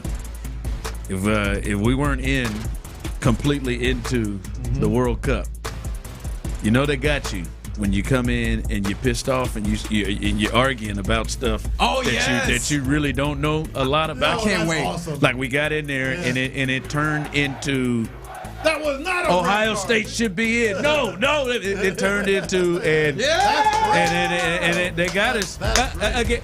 A couple of things before y'all get out of here. I want to know. By the way, you're listening to KLT AM, KLT FM, HD2 Houston Odyssey Sports Station. Now we got that out there. If we lose next round because of it, I'm done. Because I do want to get and we're going to get into the red card discussion, and I think it'll be a real fun discussion for 2 people who don't quite know exactly what it is. Best kind. What is, if the Texans were walking out there, what is the equivalent of him not being having out? flow? Because he scored 3 goals in their 4 games. He's only played in 3 of them. Yeah, I think it's CJ. I think it's even bigger than Nico, offensively. But hold on, who's the most important player on the team? I think it's Nico. I think most important player is Christian. I think all the field goals. It's Kaimi Fairbairn. Yeah, Christian is the most important. So I don't know if you believe that's Stroud or Will. I don't know. I think that's. I'm just taking it from the offensive side because if I start doing the defense, I don't know if I just meant most important piece on the most important piece on the Texans. It's Nico. So this is Nico. I think it's Nico. Given how much he's scored and how much he's had a chance to score, even though you can say set aside what you think of C.J. Stroud. I think he's the quarterback. I think he's even though Pulisic is technically kind of the quarterback. Well, I think he's that big. The reason why I'll disagree with you on that is we saw in that third match when they went with kind of the B squad, when Christian came on, things started changing and he was more a facilitator. Like I think that's why I will lean him like towards CJ. I think the Nico comparison also goes as deep as who you have replacing him feels like if you were like, hey, Jaden Higgins, go there, do your best Nico. Like Pepe doesn't quite do that. Haji doesn't quite do that. He's looking at it in role. I'm thinking importance. Importance, he's number 1. Well, so you're saying I'm not even looking at the text line, and I know somebody's like, well, then who's Davis Mills? Because so in your mind, he is the most important. They're losing their most important piece. Yes. And you think maybe second most important piece. 100%. That's a big deal. It's a big deal. Big deal. Well, clearly but somehow they're still favored. Yeah. I mean they've played really well, and they got handled pretty well the last time they. Well, they're trending up, and them terrible jersey wearing Belgians are trending down without question. Yeah. Oh, I didn't know we got soccer clean over here. Look at this. Awful jersey. He's giving you all the analysis you need, baby. Yeah.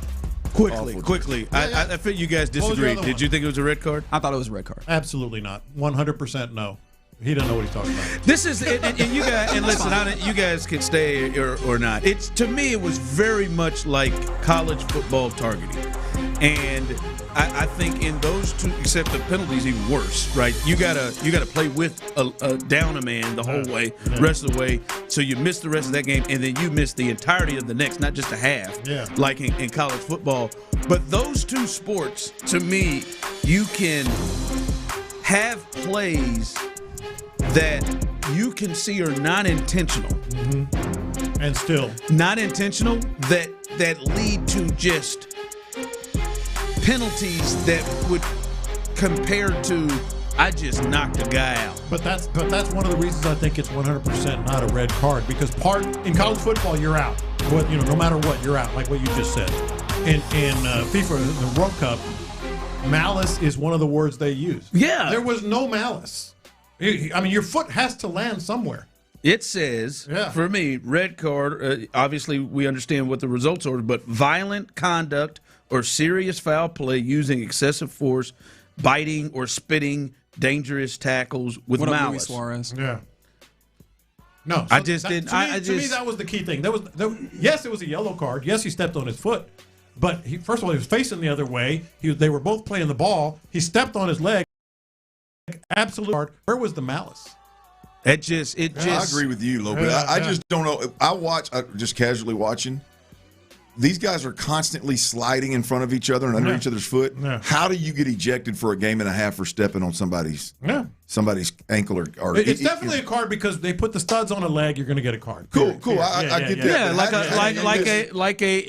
In the NBA, if you go up to block a shot and your follow through comes on their head, you're going to get. But you're not getting. But you get a flagrant 2 when you Draymond. Yeah. But that wasn't a Draymond to me. There's not much difference there, and I think for me the big thing about it is usually when in my soccer watching studs red card. Like it's gotten to be where it's like it's that cut and dry. Although Messi didn't, and so you're dealing with the greatest of all time, and he's getting deference. I think he absolutely should have, but we know how the game works. Sometimes. Yeah, but I don't even think he should have. The penalty is so harsh. Strong. Mm-hmm. That's soccer for you, though. It's supposed to, in some ways, be a deterrent, make you play with a little bit more concern in the way that you go about things. Does it work? I don't know, but that's the way that it kind of did. Caused me to leave the game. That's it. You just got here. Yeah. For the casual fans, I think flopping is the flopping that goes on is a turnoff for most casuals. Because Flo flopped in the moment too. And now we're sitting here trying to watch our team. We're finally trying to get into it, and you take our best player away from him because he stepped on a guy's ankle. Yeah. In a sport where everybody slides under everybody's feet all the damn time. Yeah. Like that's hard for me to. Mm-hmm. I mean, I get it. A rule is a rule, but which I don't think what he did is what that rule states. But all's fair if you get the ball. Yeah. Yeah, it's just you gotta that accidental things like that can't result to me to in like game changing. Miss the game, down a player, miss the entire next game. Yeah. That is old dude headbutt a dude in the chest. I got you. Yeah. That's a little different, right? I just yellow card. Missed that game. I think that's a little, but wow, that is something else. And I tell you what, maybe I've watched soccer. It's like the first time I've stayed in to watch soccer, but the offsides thing is killing. Mm-hmm. Offside is killing kind of the game a bit to me. Once you really get it, I think you'll get it. Well, I understand it. If I don't know why, it feels like this feels like it is the most that I've felt to where it's like every time now somebody scores a goal, it's not even to celebrate, right? It's it's the flag, and it's kind of that part. I feel like something's got to be. Soccer fans are actually with you because are they used to? Is that because if it doesn't like I watched a lot of the Women's World Cups, I've watched Olympics. I don't feel like I have gotten to a space. Every time a goal is scored, I try to look and see if that flag is coming up. Yeah, soccer fans also feel that way in the last couple of years, J-Lo, where they went from that flag used to have to be called immediately. Yeah. And they let them now kind of let the play go on, and then you couldn't review afterwards because you couldn't review it, because if they called it offsides and come to find out he wasn't offsides, they were like, that's after the fact. It's better for us to be able to take a goal off than to not be able to allow the goal to go score because we messed up. That's why they've gone this way. They were showing watch parties, and half the people were like, whoa, and the other half. Hold on. They're like, hold on. Yeah. Like it's like, a touchdown is being thrown, and everybody's like, every time everybody's running around looking for flags. Yeah. Like that is. I don't mind that part. I'm not a woo. I'm not a woo guy. Yeah. I am. I don't mind the look around like, all right, it's kind of like the ABS in baseball. Like, I hate that did he walk or did he strike out? Let's watch it. I think it adds a little bit of lean into it. I hate that. At the end of like strikeout, there's a strikeout. We're running off the field and everybody's waiting. Oh, yeah, Christian Walker. No, they got to sit there and wait. Christian Walker, especially like in the games. Like in the games, we're going to sit there and wait. Oh, all right, we didn't win. They didn't win. Like that's. What about if you win though? Yeah. What about if he wins it, he goes to first, and then Jordan hits the grand slam? Hey, because like the thing that I picture is there's going to be a series that comes to an end. Yeah, strike 3 called, and you throw off your helmets and everything, and we got to wait. Oh, hold on, we got to wait. Hold on, get back in the dugout. Hold on, we got to wait, and everybody's standing, and now we got to act like that moment happened again. Yeah. Well, then we can do it again. Yeah, that's just. Yeah, I don't know. Appreciate that segment, boys. Oh man, yeah, man. Enjoy it. Some thoughts, man. I did, man. Oak and iron. Are you kidding me? Federal Grill. Are you kidding me? Golly, boys, what's going on? That just can't. A guy being out. Yeah. I agree with you. That just like that can't. I mean, this isn't Saturday night at Shell. Hey. Houston Dynamo, great playing the Chicago Fire if that team still exists. Hold on, so this is it's like you had to walk over there to that and looked at that and thought, I know what the penalty is going to be if I call this a red card. No, all the time in the world to think about it. He has to have jumped up, looked down, stomped on his ankle, and it had to have been obvious. That is wild for me. Can't believe that.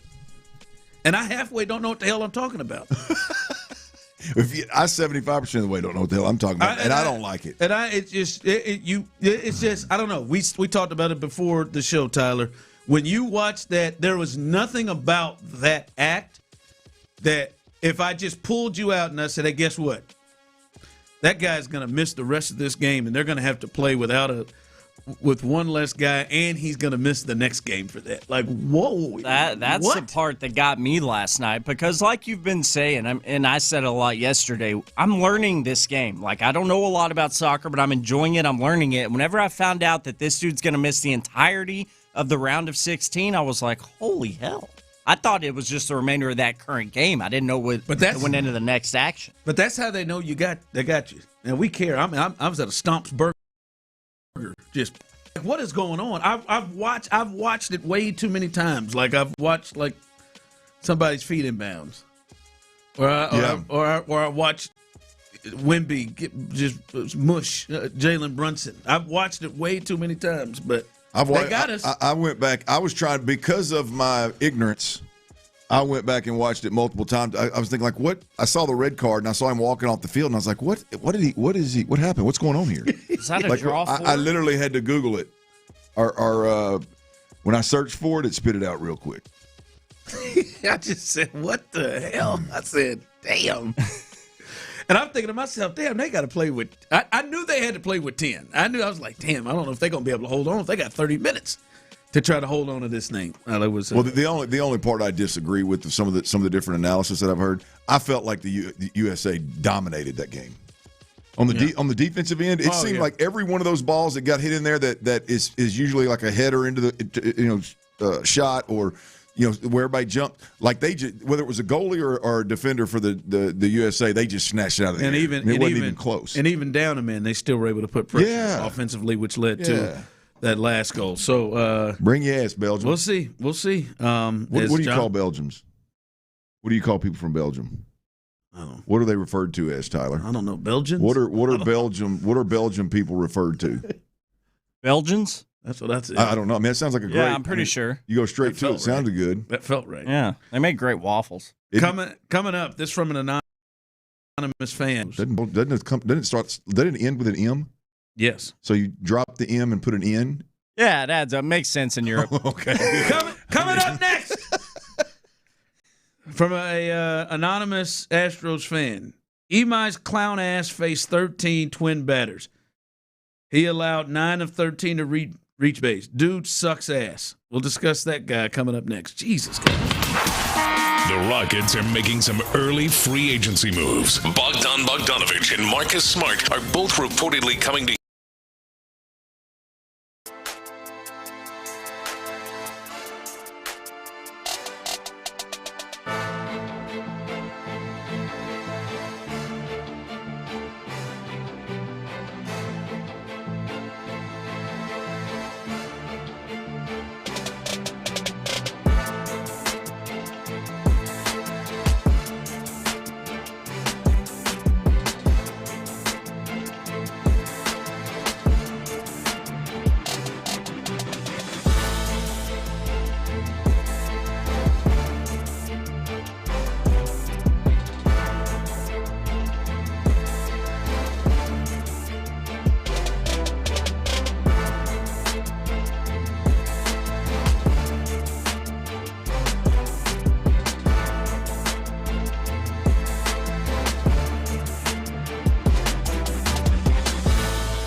It's all at your fingertips 24/7 on the Odyssey app, iHeartRadio app, tune in, and wherever you get your podcasts. Houston's sports leader, Sports Radio 610.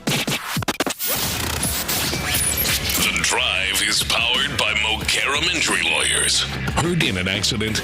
Call Mokaram Injury Lawyers at 281-222-2222. Sports Radio 610 presents The Drive with Stoerner and Hughley. That ball hit deep to center field. Has he done it a third time? He has. Oh, my goodness. Over the batter's eye in center field. Josh Bell hitting his third home run of the season against Imai in 3 at-bats. Has 11 on the year, but he is teed off against Tatsuya Imai this season.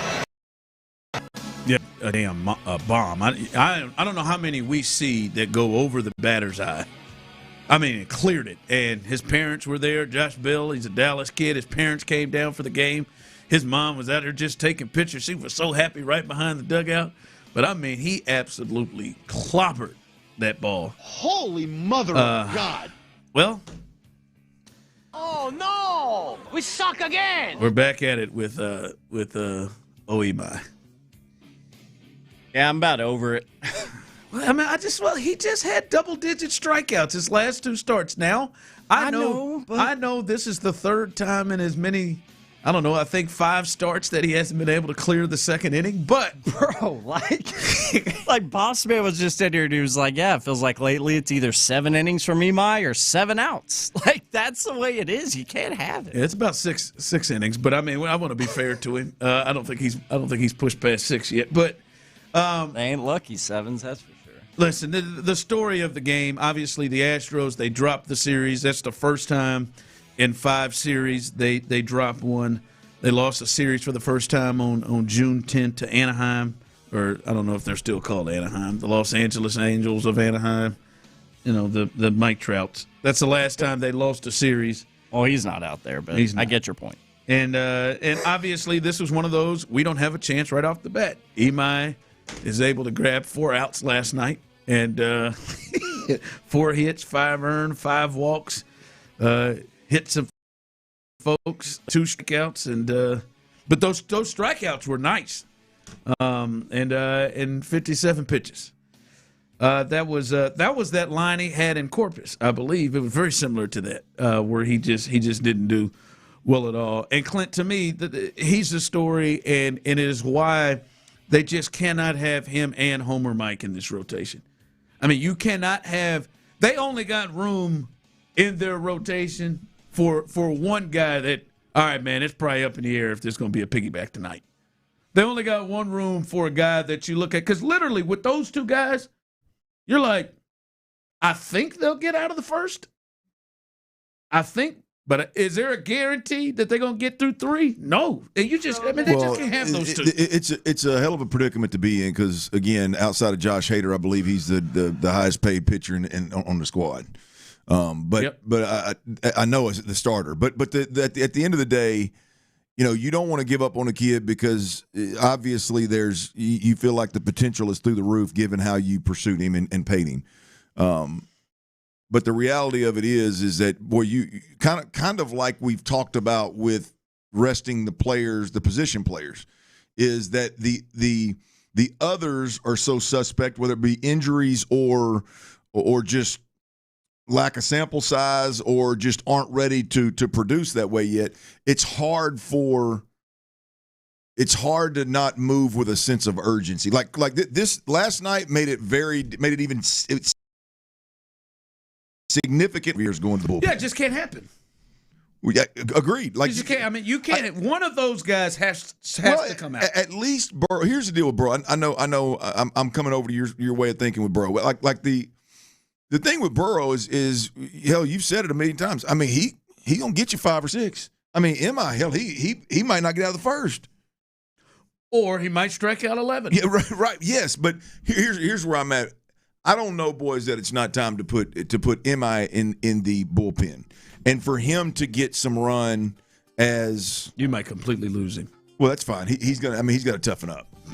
I mean, we can throw Javier down there. Some dirt on. I don't know if there's enough of those fruit bowls going around that ballpark for it. I mean, we've thrown everybody. We've watched him throw everybody not named Verlander and Hunter Brown and Fromber in the damn bullpen at some point. Every pitcher that has started for the Astros, not with those three names in the last handful of years, has spent time in the bullpen. Like, I just don't know that it's not time for him to go to the bullpen and see if he can't work his magic and get us out of a pinch, or get some work in a long relief situation where we're getting our tails kicked and it really doesn't matter what the hell he does. I just don't know. The wheels come off and he has a hard time getting them back on. That's the thing. It's not the rough first inning, and I think we could get beyond some of the roughness. It's the boy when they come off. It is like he struggles to.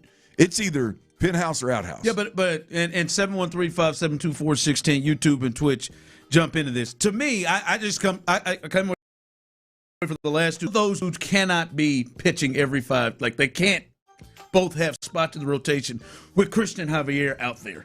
All right, we'll talk about Lance too, because hell, Lance, he should throw his hat in the ring now after he went 4 innings of good baseball in AAA. With what those two, but both of them can't be in the rotation. And I would wonder, which one would you say you'd rather go with right now? Who would you feel more comfortable being in? Is it Imai or is it Homer Mike? And for me, it's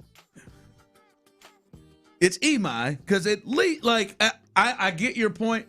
Man, he might not make it out of the first, which he has done. But in between that, he has the last 2 starts before this one, 6 innings and 3 runs or less, so 2 straight quality starts. Then he had that one bad one where he couldn't get out of the first. But then before that, 5 innings and 2 runs, 6 innings and 2 runs, 6 innings and no runs, 4 2/3 and 3 runs where he got cut short with the rain delay. Like Mike scares me every time he throws the pitch. Fair, but he's not gonna burn down your bullpen. The Burrow boxes. I will even argue that Mike should have burned down the bullpen a few other times. Joe has just said, "You eat it." Yeah, you got to take it. Like he's got Mike has got a 4 or 5 run first innings, like where Joe is. Hell, he gave up 3 in the last one. You know, you know Joe what? Joe trusts like when you first said it, I said ain't no chance I would go with Burrow just because he burned. But if Javier is going to be in there waiting. If he's going to be sitting in there waiting and you're going to have a quick trigger with MI when he gets in trouble in the first inning, then I may be able to ride it out. But I think it's less about the 2 guys, and it's more about what can we do to get MI the work that he needs and not cost us games or burn down our bullpen. Get him work as a non-starter. I think he would be really good. So you've reached the point where his contract does not matter at all. Well, no, I just think he would benefit greatly for a quick stint in the bullpen and to work some things out. I just say that because I think a clear reason why he has remained in the rotation is because of the amount of money they're paying him, and they've committed to him. Well, I mean, I think it's pretty convincing what you just read it out. I think when the wheels don't come off in the first inning, he's pretty damn good. Problem is, I mean, every third game, the wheels are coming off. Well, I thought he had pulled it together yesterday, only giving up 2 in that first with the bases loaded and getting a strikeout. Then he waltzed his ass right back out there. A few more. He clearly knew he's not making it. He's not making it out of this inning. I don't know. It's not a panic button for me. With him, but I don't know that he wouldn't benefit from some thoughtless work. Hey man, it's 7-2. And listen, I would either one. One of them have to come out because you have Javier who was there and ready to go. One of them have to come out. Now, if it was Weiss or Weiss but Javier is sitting there. You cannot say unless. This is a deal where you're concerned about arm fatigue or something, but I don't know if that's the case because he just threw 6 innings the other night. But that is odd to me that he goes right to the bullpen. Maybe they changed their mind. Maybe they changed their mind with that after these last 2 starts. All right, coming up, we have been doing our AFC contender concern meter, and we are traveling to a team that the Texans have played a lot. The Baltimore Ravens. 713-572-4610. We'll discuss them. What's your concern meet her with this AFC contender. We'll do that next. Lewis Flory, Ability Tree Experts. If you're out there and you've got big, beautiful, valuable trees on your property, I need you to listen up one time. You need to get to know who Lewis Flory and Ability Tree Experts, who they are. I'm telling you, if you've got those big, beautiful, valuable trees, it is the second most valuable asset on your property, second only to your home. And lucky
Wi-Fi.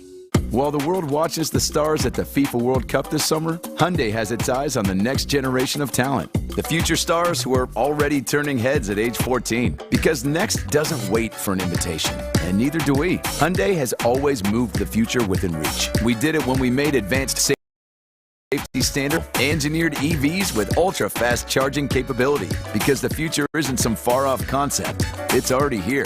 Next starts now. Hyundai, an official partner of FIFA.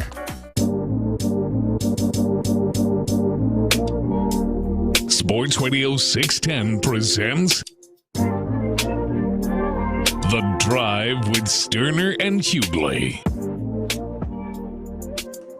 All right, welcome back as good times being had. Again, remember, I know Reggie has talked about it earlier. Tomorrow is one of one of my favorite days every year at Sports Radio 610. Tomorrow is the second edition of the Reggie and Ron Radiothon, as we are trying to help feed Houston. And last year we hit nearly $30,000, and I can tell you that was not the thought from the Houston Food Bank. They were pleasantly surprised of what you all were able to help us do, and we want to do more this year, right? $1 takes care of 3 meals. So any that you can give really helps. And they've got over 1 million people that they are feeding and trying to feed every day, over 18 counties in the Houston area. And tomorrow, 6 a.m. to 6 p.m., Reggie and I all day long, with the help from some of our friends, including Clint Stoerner. I'll be a little AM time tomorrow. A little AM, a little switch it up. Yeah, including some of our friends. But we really hope. I can't get the sleepy out of my eyes. There you go. Get started. You go to sportsradio610.com and you can check it out and see how you can give. We're trying to kick through the door of last year and really make this a thing. You can also go on sportsradio610.com. You can see it right there as soon as it pops up. It is the Reggie and Ron Radiothon. You can click on it and see our auction items, and you have a chance to make bids. You can do that right now. There are people who are making bids, and there's some really cool things on there. Tyler won't tell me the truth. I think Tyler is making bids on things. I have on one. There are some really cool things, man. We've got some, obviously some amazing experiences with all of the shows, from Payne and Pendergast to In the Loop with us, where you can sit down and eat and have a good time going back and forth with us, and as well as Area 45. So you can bid on dinners there, and then we got cool stuff, man. From Mike Tyson autographed boxing gloves that you can take home. Great man cave editions. Really is solid man cave editions. Autographs from greats all over the world, athletes all over the world. So you can go and jump in on that right now. So please help us feed Houston, man. We really appreciate it. It should be fun. Tomorrow. Look, we're talking Colt McCoy, Vince Young, Earl Campbell. And I thought that's the one that Tyler bid on. We're talking about Yordan Alvarez. We're talking about Nolan Ryan. We're talking about Mike Tyson, Roger Staubach, Earl Campbell, Andre Johnson beating the brakes off Cortland Finnegan. Oh, yes, they do, and they have an autographed. Yes. All these are autographed. Jose Altuve coming out of his one of them swings where he's coming out of his shoes, hitting the bomb. Is. Hakeem Olajuwon jersey. Marcel Reed for all my Aggies out there. Little signed black helmet, one of the cleanest helmets in the game when they do those alternates, by the way. It is. Vince Young autographed helmet, even for my soccer folks out there. Lionel Messi autographed frame Barcelona jersey. The jersey is autographed, yeah, baby. Yeah. But let's get real here, man. I mean, these dinners with the crew are big time. I mean, it's we're going to do it right this year, and I appreciate. Hell, I'm gonna be selfish. I greatly appreciate y'all get out there and bid on that little dinner, little get down with the drive this year. Tyler, you gonna make it? Tyler, you making it? Eventually, yeah, I plan on it. Yeah, he made it last I'll be time. There. Yeah, we're getting all the podcasting done by somebody else that day. We're gonna get there. Love it. They're gonna. It's 6 o'clock. You're at 5:54. You're done on that day. Hey. Speak it into existence. I am here for that. It's done. It's done. We're riding with you. Get out there and play. Get out there and place a bid on that. I guarantee you. I'm sitting in the middle on the truck. You know what you're getting with us three, but I guarantee you, Oak and Iron is they not only a good spot, but they do it right. It's the do it part. They got a little VIP section where we do our show. Join Clint and Rob. I request VIP when we get to Owners are great. Owners are really good people. They're going to take care of you. Tremendous spot. Low light, TVs everywhere. Got that Trans Am. Come on, man. He wouldn't let me get into it. He let me see it. He showed me the owner. He got a nice little vintage car. He wouldn't let me get in it. It's all right, though, man. My guy. Maybe next time he'll let me get in it. Damn. And eat a deviled egg. It's nice, though.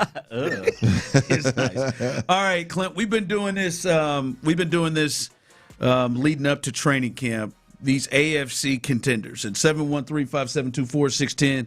YouTube and Twitch. You can jump in on this as well. It takes us to the Baltimore Ravens, and this is a team that the Texans have a lot of experience with. In the regular season, they have played every year that they have run into since D'Amico has been here. That group has played the Ravens in the regular season and in the playoffs before. Last year was a different Ravens team, but there's a lot of history between this Texans group and that Ravens team. And there's a lot of change with the Ravens this year, Clint. John Harbaugh was there for 18 years. He and his staff is gone, and Jesse Minter, who is a Harbaugh, oddly enough, a Jim Harbaugh disciple, was at Michigan with him, and then with the Chargers as his defensive coordinator, he takes over to become the head coach. And then Declan Doyle is the offensive coordinator coming from the Bears, was the OC under Ben Johnson there. And they've also made some moves on the field. We talked about Tyler, big loss for them. Isaiah Likely, a big loss for them, but they were also able to bring in Trey Hendrickson.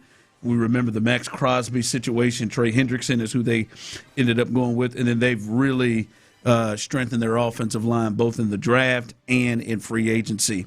So this has been one of the AFC heavyweights. I know you said you're at a 10 with the Buffalo Bills. Where are you with the Baltimore Ravens? Well, I'm gonna be honest with you. I was hoping you would be. I'd probably go with 9. So it's interesting. You have more concern about Buffalo, a team that the Texans have handled pretty well, and let a little bit lesser concern with the Ravens, a team when they've been the Ravens, they have beat the hell out of the Texans. Seems like almost going into last year, I think that's the one team where you're like, damn, man, that's the team that seems to really give them problems. The level of success that the Texans have had versus the Bills scares me on this end. Like, it's almost a false confidence. Like, it's almost too, because it was too much of. I mean, it was just a absolute tail kicking multiple times.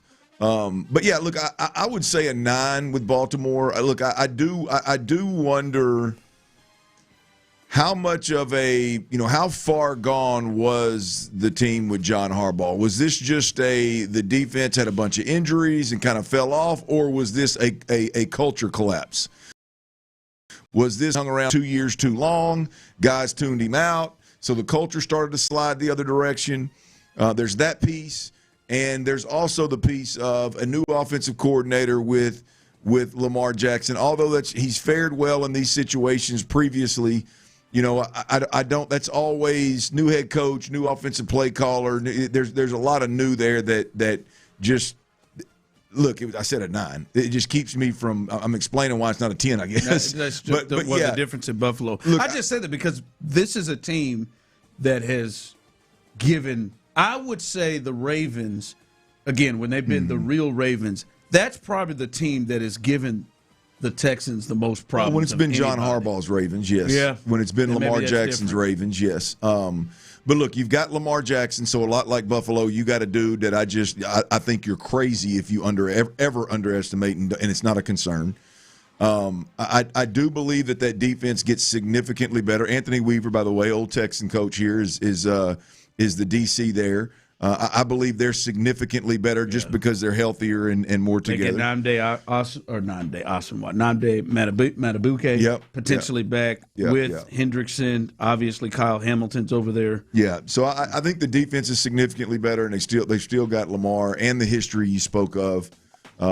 So I would go with a 9. I think it would be a mistake to underestimate Baltimore just because of what happened last year and a coaching change. Yeah, the coaching change. I'd say probably short of a 10, some unknown there. Mm-hmm. Like, what are you getting? But man, they got some. There's almost a bit of an Astros feel of they got some real elite dudes. Like, there's some weirdness around it. Lamar is elite. Derek is. I'm going to stop trying to figure out when Father Time is going to grab Derrick Henry because it is just not I thought it might last year, but he runs for 1,600 yards and 16 touchdowns anyway at age 32. So I'm going to stop. I'm going to stop believing that potentially is going to happen. But I mean, him and Zay Flowers is a guy coming into his own, and Ronnie Stanley is still there, and as we said, Matabike and Kyle Hamilton might be the best safety in football, and Roquan Smith is still over there. So they've got some dudes, but I do like I how we talk about the Texans and their skill positions, perimeter wise, not exactly like scary you here. Like, when was the last time they did? I mean, Zay Flowers. Like, there was a deal where, they had Andrews and Likely together. There was something there. But, Andrews, Devontae Walker, Bateman. Like, it don't really scare you there. But, obviously, Lamar and Henry, the combination, makes everything so much easier for everybody. Yeah, they're definitely going to be – look, again, if they ever commit – with Jackson, if Declan Doyle, the new offensive coordinator, who out of Sean Payton's, I guess I would say Sean Payton's tree, and then obviously spent some time with Ben Johnson in Chicago as well. If he, it's be interesting to see what he tries to do with Lamar and Derek, because that is one where, boy, if they are a true attack offense. With those two guys leading the way, good God. Yeah, you just don't know how they're going. I feel like Jesse Minter's going to have the defense improved. You would think so. you would think so. With those guys there, someone texted in, I have more fear of the Ravens and the Bills. For some reason, Buffalo doesn't move me. It might be their defense. Yeah. Yeah, it is hard for me to shake my mind when that matchup against the Texans. Yeah. Like when we've watched that has just been.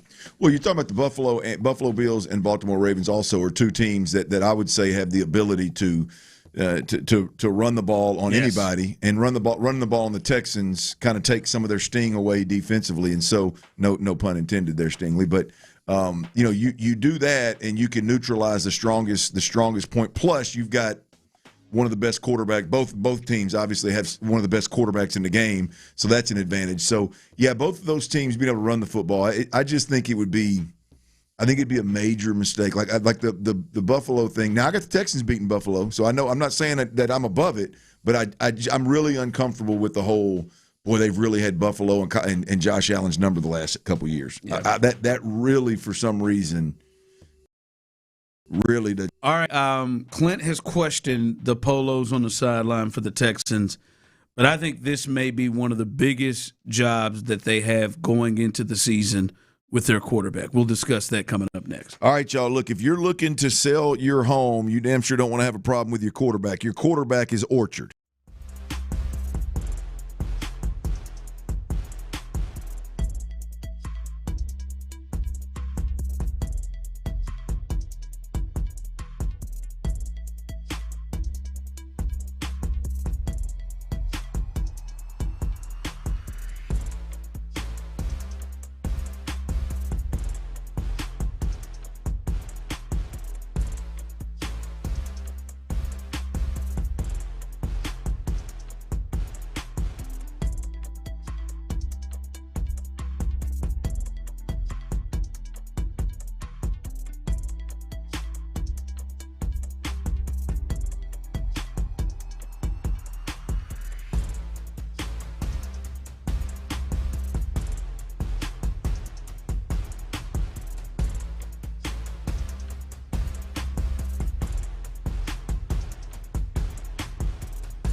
not just that, tomorrow, the Reggie and Ron Radiothon, second year, as we are trying to raise money to help the Houston Food Bank. You can go to sportsradio610.com and see how you can be a part of that, and we'll have that all rolling tomorrow, and hopefully that you can help us. So a lot going on today, tomorrow, as many of you travels, and still you can still ride with us on the Odyssey app and wherever you are going, YouTube and Twitch as well. So we appreciate you hanging in with us. All right, Clint, who I believe, Tyler, Clint has expressed to us and has maintained the feel that he is potentially the best quarterback coach, would be a top 5 quarterback coach in the world right now. Is what he is. Once was. I'm a few years removed. If I dedicated the time to it again, it's no question. It wouldn't take long. It wouldn't take long for you to get a spot back. Riding the bike, cuz. Yep. Let's get back on the turf, baby. Yep. No Indianas are jumping him. He is still one of the top 5. I'm open-minded. I'm open-minded to other people's way of thinking. I'm open-minded to the new generation, a new way of doing things. I just need to see the. But you've looked around and seen some coaches, and you thought, oh, I mean, I'm telling you, if you're a parent out there with a quarterback right now, I've got you. Well, no, I don't. I don't have enough time. I couldn't get you. But I'm gonna tell you, good luck, man. 75% of them, and I think that is a very low number. Probably more like 90. 90% of them are stealing. They ain't got a clue what they're talking about. So good luck. Good luck navigating that if you got a young quarterback out there. Shout out to my guy Justin Hoover. Who's good one. Of the good ones. Good one. Absolutely. Shout out to you. Have followed him for a long time. Love what he does. It's not rocket science. It's like anything else. I mean, it's not rocket science, man. Well, I want you to put your coach's hat on. Okay. And listen, I want to make this clear. I believe Cornbread is probably in the same space that I'm in, and some of you are, some of you are not. I believe that C.J. Stroud is going to have a good to great season, roughly because I've got a sample size of 3 seasons that C.J. Stroud usually has a good to great season. Despite no matter what, despite how his offensive line is, despite the injuries around him, despite how his defense is, despite the coach, despite the system, he's going to have a good to great year, and I believe that. Now, I don't know what that's going to mean for him down the line, but I would bet on that based off what we've seen. But Clint, even though I believe that, I'm no fool. There is a ton of pressure on C.J. Stroud. Right. I mean, there's different type of pressure. We just talked about Lamar and Josh. They've got a different type of pressure. They got a pressure to win the big one. They don't got a pressure to get their money because they got at least another contract already, no matter what they do the rest of it with their teams. Right. And then there are other players like C.J. Stroud who have major pressure on them because not only is a contract up for grabs right now where he proved it deal, this is the pressure of his playoff performance that was poor to god-awful, and there's probably a thought, hell, you think it? I bet you he blames himself harder and believes that they could have gotten to a Super Bowl had he played better. There's the pressure of the view that people have of him now and trying to get back to a level that he believes he should be on. There are a lot of different things that he has a lot of pressure on him. And I'm just wondering if you are anywhere from D'Amico, anywhere from Nick Caley to Saplinski, to anybody on that staff. And I feel like the pressure is probably going to be felt early, Clint. How do you approach this? What is your approach from any direction, from training camp to how you handle him from a play calling perspective?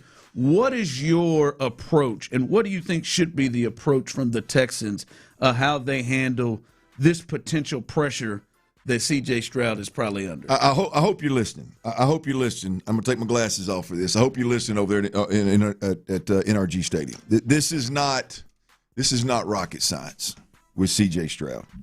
All right? We're going to start with the physical side of the game. Don't touch his mechanics. Don't touch his mechanics from his nose to his toes. Leave his mechanics alone. Rep on a daily basis to maintain the basic parts of playing the game. Simple things done savagely well. Drops, pocket movement, base work, all the simple stuff, right? Big toe pushes. We don't need to talk about – I don't give a damn how fast he is, straight line speed. I don't care about this extra coach that he has that works on his speed work and this and I don't care about all that, man. Just the football quarterback-specific things. You don't need to teach a kid anything. Repping to maintain what he already does extremely well, right? Number 2, don't mention turnovers. Don't mention taking ownership. Don't mention buying in. Don't mention the negative aspects of playing. Don't stop talking about staying ahead of the chains, right? He's going into year 4. If he doesn't understand the importance of protecting the football, if he doesn't understand the importance of staying ahead of the chains, if he doesn't understand the importance of communicating in and out of the huddle, then he's not that guy. You don't need to constantly remind him about it, right? All you're doing is backing him into a corner and reminding him every day before he goes to practice how he's got to try to fit this square peg in this round hole, right? The messaging matters. Quit talking about turnovers, all right? Number 3, everything we do offensively, it starts with simplify, all right? I can't tell you what that is and what that isn't. You're over there every single day, and you're watching it. He has struggled with the processing part of the box and the communication piece and getting a helmet on a helmet and knowing where the free rusher's coming. Whatever he has struggled with, eliminate it. Take it out of it. Do away with it, right? The scariest thing with C.J. Stroud is not that his offensive line has sucked. The scariest thing with C.J. Stroud is not that he was the most hit quarterback or the most sacked quarterback at one point in the NFL. The problem with C.J. Stroud is when he snaps the football, there's a good chunk of the time versus pressure. He has no clue where the free rusher's coming from. He has no clue, right?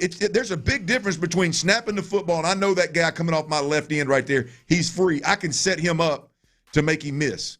I can do things to give myself a chance. If I snap the football and I don't know if that A-gap blitzer or the defensive end, I don't know which one's coming free, I'm in trouble, right? I can't play like that. So you got to simplify, particularly protections. You got to simplify the protections to the best of your ability to make sure he's comfortable. Quit asking him to do things that he can't do, right? Or he's not ready to do, all right?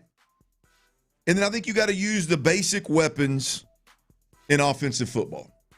I think there's no reason why C.J. Stroud shouldn't be able to keep defenses off balance in critical situations with his cadence. There's no reason that we shouldn't be able to move Nico Collins around to get the best player on the offense touches. There's no reason that our screen game should suck the way that it sucks, right? Those are things that are going to allow this quarterback to play at a much higher level. Another one, however, now, and we know he's comfortable with that. All you got to do is turn the tape on, man. When the game dictated that he speeds up and the offense get more aggressive, it's been his best moment. From the jump. Yeah. I mean, I go immediately back to that Tampa Bay game where him and Baker Mayfield shooting out. Like that's been his where he's been the most comfortable, right? So do those things. That's a basic weapon of offensive football. Use those things. Go err on the side of doing the things that he does really well. And then where he's really comfortable and where you're protecting him, go the extreme that way. Instead of going the extreme the other way and condensing formations and muddying up the picture for the quarterback all the damn time, using motions to motion a receiver in the backfield and block a safety that's inserted himself into the box, which those are all part of football. I like it, but that's what you're really good at, right? How about instead of man, our receivers got to be able to block and they got to be able to do this and that. They got to be able to play multiple positions. How about we How about the one great player you got on offense, how about we find a way to use him in multiple ways instead of expecting all 10 receivers that are out there to play 3 or 4 different positions, right? highlight your best player, which is Nico Collins, in a way that we see Seattle do with Smith and Jigba, the way that we see Minnesota do with Jefferson, the way that we see the place where Nick Caley came from, the Rams, McVay do with Puka Nacua and Devontae Adams, and it was what was the white kid's name before that? Cooper Kupp. Right? I mean, it's those kind of things are how you fix C.J. Stroud. Stop putting such an emphasis on turnovers. Stop with putting such an emphasis on staying ahead. We all know, man. We all know that those. If CJ doesn't know that by now, hell, I mean, he's the hardest-headed quarterback that's ever played the game. If he don't know that by now, being in this organization for three. The other thing, last but not least, probably the most important. How about we structure training camp around the piece of this football team that is going to dictate whether you get beyond the second round of the playoffs or not? How about instead of going out there and proving that we've got a surefire top 1, 2, or 3 defense in this league, and they create havoc and they run to the ball and they swarm? How about instead of building training camp around that, how about we take the approach of we are going to make sure that when we get done with 3 weeks of training camp, 4 weeks, however long it is, C.J. Stroud is going to have so much success that he don't remember how we exited the playoffs last year. He's thrown so many touchdowns and had so many explosive plays and had such good protection that his confidence is through the roof just in training camp. And that's on you, coach. He's playing 2 series in a preseason game, and it's the most. But it's NFL Europe that I play. It's NFL Europe type of coverages and defenses. Nobody's moving. They're sitting in a shell. He don't get any better there. You're not going to let him play long enough. It's practice. How about we approach practice and training camp in a way? 7's got to be better. The offensive line's got to be better. They got to have more confidence together. Their communication is the most important part. Instead, we put them in the most strenuous situations to try to communicate from the very beginning. Like, how about we focus everything around getting this offense better? And I think CJ will benefit tremendously from those things. Yeah, I think this is a critical thing. CJ is going to be under a ton of pressure. And there's probably a ton of pressure that he is putting on himself. And then there's a ton of pressure that he is going to hear. There are people who are waiting for the early turnovers, waiting for that. And to go along with stuff you're saying there, I just like trust and confidence are the 2 things to me if I'm the coaching staff that I'm looking at. But you're right. That's got to start today. Yeah. You know what I mean? Like, it's got to start today. Like, we got we can't hear from the GM no more talking about ownership buy-in and blah, blah, blah. Like, it's got to start today. It don't start Saturday before Sunday's first game. They've got to show that they trust him and that he trusts them. And they've got to show that not only as you're saying, let's build and get him confident going into the year, but let's make sure that he has confidence in what he's doing, and you are showing confidence in him. To me, I think it would be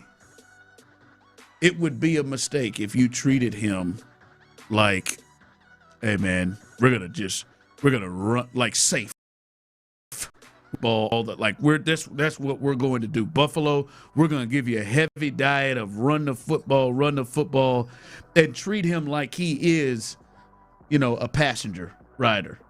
I think that would be a mistake. And I'm not saying you just give him the ball and let him throw it 50 times, but I do think they need to show confidence in him that we don't just view you as anybody can do this.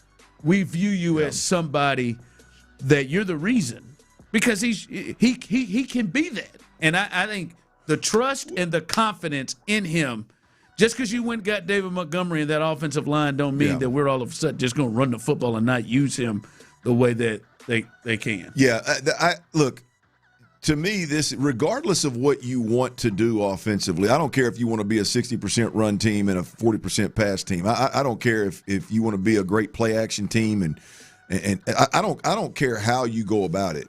But what you've got to do from right now on is You've got to make sure that number 7 is as comfortable and confident as he's ever been. And then you got something.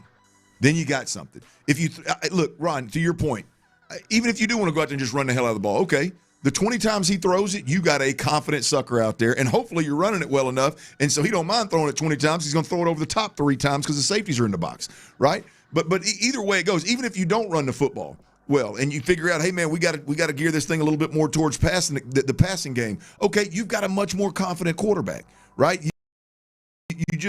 I just think the tough, do your job, take ownership, buy in approach is going to hell. I think it's already extremely old to C.J. Stroud, but you're in a situation where for this year, 2026-27 for the Texans, he is your guy. You should do everything that you possibly can to get him comfortable and confident. And to your point, Ron, you talked about pressure. We talked about the way the season ended last year. There's zero doubt about it that C.J. Stroud's confidence right now is nowhere near it was after his rookie year. Right? He's human. Can't be. Yeah. There's no way. Right? It just simply can't be. What can we do between now and the first kickoff to get him back to that rookie year, that post-rookie season confidence and trust? Yeah. That's it. Whether you got long-term plans with him or not. Yeah, I'm just saying, don't be going in there like they did, Dart last year. Yeah. We're going to run and then have some. No, man, they got it. I think they've got to show that they are confident in him being a quarterback that can be the reason. All right, coming up as we continue, speaking of messages, I got a message for another one of the top athletes here in Houston. I know show message. I know a lot of you may not like this. Hold on, show. But I think ultimately, if you're a fan of this team and you want to see the best of it, I think this may be one of the last moves that they need to make. We'll discuss that next. All right. Look, I know some of y'all might not want to hear this, but if you're coachable and if you listen, it's going to change your life.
games, concerts, friendlies, and more as soccer in Houston hits the world stage. Stop in and join the party with us all tournament long at Shell Energy Stadium.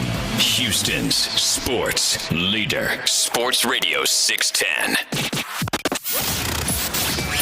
The Drive is powered by Mokaram Injury Lawyers. Heard in an accident? Call Mokaram Injury Lawyers at 281-222-2222. Sports Radio 610 presents The Drive with Stoerner and Hughley. Tyler's into it. Somebody went down in this Spain-Austria match, and Tyler's out there. There better be a red card. Sure as hell better be. I'm with you, T. There was a lot more contact in that ish than what we saw with the USA red card last night. They pulled out a purple one. Stupid ass European rules. Oh, we got a shot here. What'd you do, 15? That wow. What a pass! What a pass. I'm thinking, what's he going to the damn baseline for? What'd he do? Oh, man, my man saw him cutting in. That's a 2-0 lead over Austria. That feels like that might I was gonna say, Tyler, that feels like that might be it, except for Senegal and Belgium yesterday, where they scored 2 goals in 3 minutes. Belgium went wild in a very short amount of time. They did, man. All I'm looking at is I'm trying to find a flag. Somebody needs to box out. Flag. I'm looking for that guy on that damn sideline with the flag raises up for offsides. Oh, that's him over there. I'm always watching him. That's why every time somebody scores a goal, I can't even enjoy it because I'm sitting there watching that guy on the edge. Where's he come from? Bunch of Laramie Tunsil's out here. Oh boy, what, hand up. It is. Yeah. Man, they say them guys ought to be box out, man. I said box out. Yeah, there you go, man. Right, use whatever terminology that. I mean, helps. they got 4 white jerseys spread out across there, and they just let that guy hit the scene. No, man. It's just like when they ain't boxing out, man. They come out of nowhere. Nice, man. All right. They made that look easy. World Cup full effect. As you know, the United States, they were able to prevail yesterday. Man, you know it's good when you're there's more anger about it, even though they did advance. And there's more anger about it because the next round, boy, don't let them lose with that suspension. But they will take on Belgium on the 6th in Seattle. So it's on round of 16. See if they can really take this thing to the next level. All right. There was it seems like every day they're starting in the NBA, and yesterday was no exception, as I guess the 76ers and Celtics are now trading stars to each other. As Jaylen Brown, that saga is finally over in Boston. He goes over to Philadelphia and making now Philadelphia one of the favorites in the Eastern Conference. And by the way, like the Eastern Conference is for years, the West has been the stronger conference. I think the West, there's an argument they've got maybe 2 of the best teams. 2 best teams with the Thunder and the Spurs. That's hard to say when the Knicks just ran through them in 5 games. But that, man, the Knicks, the Heat, who aren't finished, the Cavs, who may do something big, but still have a pretty good team right now. I don't think the Celtics are done. We just talked about the Sixers. The East is becoming stronger, and the league is becoming stronger, and the West teams are trying to do stuff. Golden State's trying to do stuff. Even teams behind the Rockets, like Portland, has gotten better. Utah is trying to do something. The Lakers have switched things around and really made them more of a Luka-centric team. So a lot is happening, except for with the Rockets. The Rockets, and in fairness, the Nuggets, they're not doing nothing, right? We're sitting there thinking, all right, man, the Spurs, boy, they need another big. Well, then they went out and got Tobias Harris. So they got a guy that maybe they can do a lot with and put next to Wemby. That's another shooter that is a 6'9". So they've even done something for the Rockets and the Nuggets.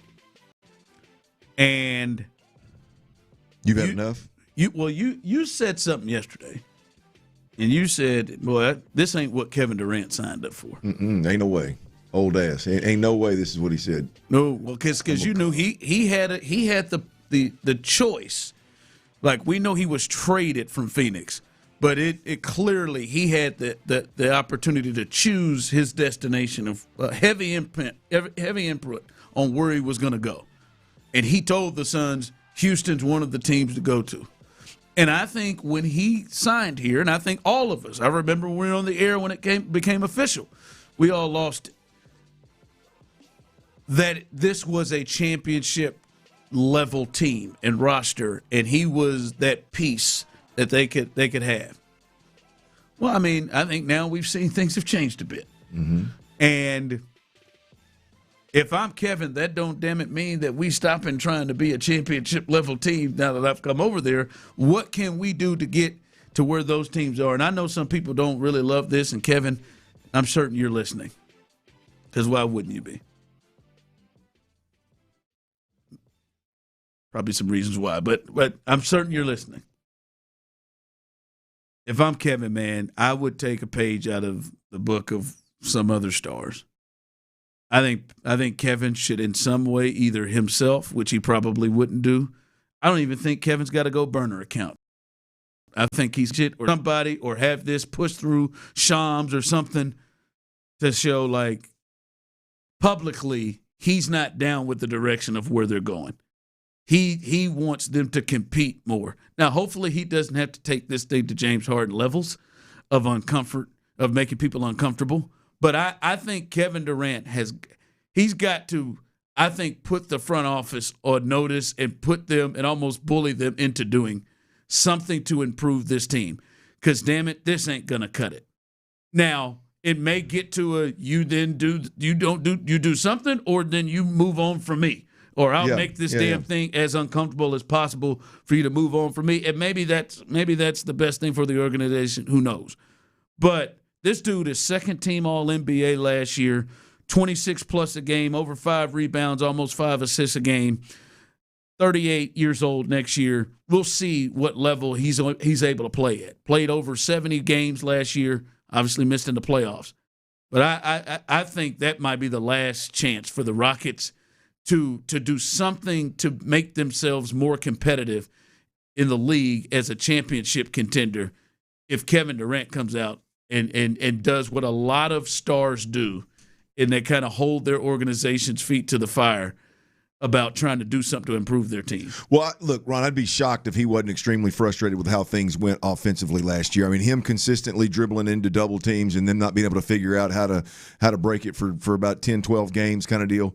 The offensive approach, the struggles of the young guys developing, all of that had to be, and then the injuries on top of that, all of that had to be extremely frustrating. And now all of a sudden you got a team that the writing is on the wall. You're not good enough. No. I mean, you're not good enough. Even if Fred VanVleet's healthy and Kevin Durant's healthy, after what we just watched in the conference championships and in the NBA finals, you're not good enough. And you're also not far. Yeah. I mean, in terms of you're not far from at least being able to sell to Kevin Durant that you're trying. Yeah, what I'm saying is you don't need to add 8 pieces. No, or 4 agreed. pieces. I don't think you know do. what I mean. Yeah. Like you're not far. Yeah. Right. And that's the other part is and you have the ammo to do something. Mm-hmm. If I'm Kevin Durant and they did not get involved in that Jaylen Brown situation, I'm hot as hell. When you saw what he went for, Paul George right. and 2 firsts and 2 seconds. Hey, listen, man, I'm telling you, I think Kevin loves Jabari Smith. Kevin been like, we can get Jaylen Brown for Jabari Smith and 2 firsts.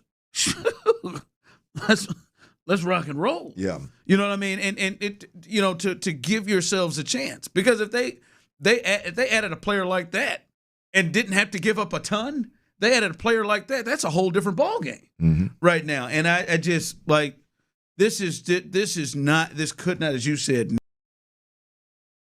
not be the play for to just waste this play right now for them to just say, oh well, I guess we're good. Because like I said, man, they're closer to teams like the Lakers and the Suns than they should be, and what they thought they would be. Well, and you speak of the Lakers, they at least appear to be trying. Yes. And they got time. He ain't got that. He ain't got time. Now, I know a lot of people will be like, "Oh man, don't be that." No, I think he's the only person that could maybe push him to do something into doing it, because right now they up here moving up to get Bruce Thornton and bringing in Marcus Smart. And I got 4 or 5 point guards. It feels like I just think he needs to step in and try to do something, because he's got to be smoking. Sorry, they're fighting on the pitch. There they are. Good terminology. Good for you. Feel good about that, didn't you? Coachable, man. There you go. All right. Fighting on the pitch, man. I tell you, that dude with that dyed blonde hair and them white jerseys, he clearly, those guys don't want no piece of him. No. He walked up and straight punked one of them dudes in a red shirt. Speaking of punking, somebody's trying to punk the Texans into doing something with C.J. Stroud, where I actually agree with the Texans on this one. And I'd be surprised if they well, I know Nick Caserio ain't, if they fail to be punked like this. We'll talk about that coming up next. Sports Radio 610 listeners, we need you.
Injured? Call Mokaram Injury Lawyers, 281-222-2222. Sports Radio 610 presents The Drive with Stoerner and Hughley.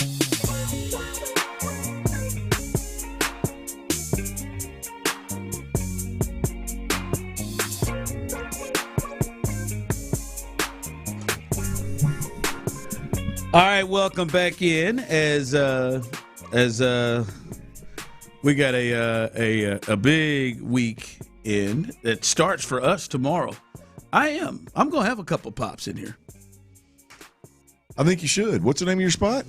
Happy Go Lucky. Happy Go. Somebody bring my man some Happy Go Lucky. Apple teeny. Tomorrow, you got 12 hours, 6A to 6P. Bring my man some Happy Go Lucky. I would prefer it. What is your favorite? Soft serve what? I want to flavor? try the apple teeny, but generally I've been going with that, what is it, that Miami Vice, their little mixture of it. Miami Vice, apple teeny, and what is it? Happy Go Lucky. Happy Go Lucky. But again, 12 hours. It doesn't matter anywhere frozen, baby. Margarita, I'll bang it out. Well, don't say that. They'll be down here at this gas station pouring a little Grey Goose. He hadn't had Grey Goose in a while, so get Grey Goose. That's fine too. Grey Goose in a slushy. Yeah. Oh boy, that'd be great, man. On a hot summer day. Oh God, the Happy Go Lucky thought does not turn me on at all. Add the heat of Houston. That could really. Oh man. That could be a. Hey man, let's stop by there and just cool off a bit. Hour 6 there. Who? We should do hour 6 there. Yeah, I think you should. Just go ahead and move on. Get you a couple setups around the city. I think y'all should bounce around. Yeah. By the way, head to you can start now. We're going from 6 a.m. to 6 p.m. Me, myself, and Reggie Atatula, who you hear on In the Loop every morning or every day. We're doing the Radiothon, trying to raise as much as we can for the Houston Food Bank to help feed. Man, they've got over 1 million people that they're helping to feed every single year, and we got a chance to try to top what we did yesterday. So please help us as we will help feed Houston. It's gonna be a good time as we're gonna raise some cash. And by the way, the auction, it's open right now. You can go to sportsradio610.com and you can bid on things early, so you can start making bids. There have been people making bids already on certain things, and we've got some really good prizes. Hell, a couple of them you can go ahead and just buy the damn thing right now and just shut the bid down. And includes, this is Everlast glove, autographed glove by Mike Tyson, which is one of the prizes on there that you can auction items you can bid on. Andre Johnson autographed beat breaks off of Cortland Finnegan. You can purchase that one as well to help. And all this goes to the effort as well with the Houston Food Bank. So please go ahead and check that out right now, and you can have a chance to make some bids right now early, as it'll be going through. It'll be open tomorrow, Clint, until 5:30.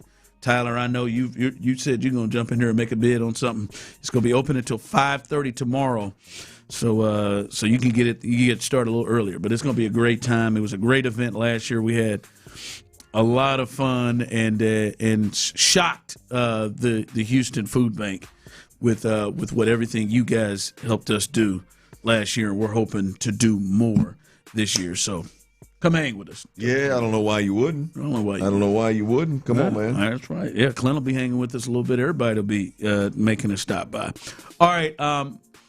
I heard this, and I think you guys played this Monday in my absence. Bucky Brooks, NFL Network, was talking about the contract situation with CJ, and I'll be honest, I agree with virtually everything Bucky is saying until he starts talking about what the Texans should do. And that part I disagree with. Here's Bucky Brooks talking about the contract situation with one C.J. Stroud. To me, this is one where the Houston Texans would be wise to come up off of it, open up the wallet, break him off a deal that's probably about $55 million annually.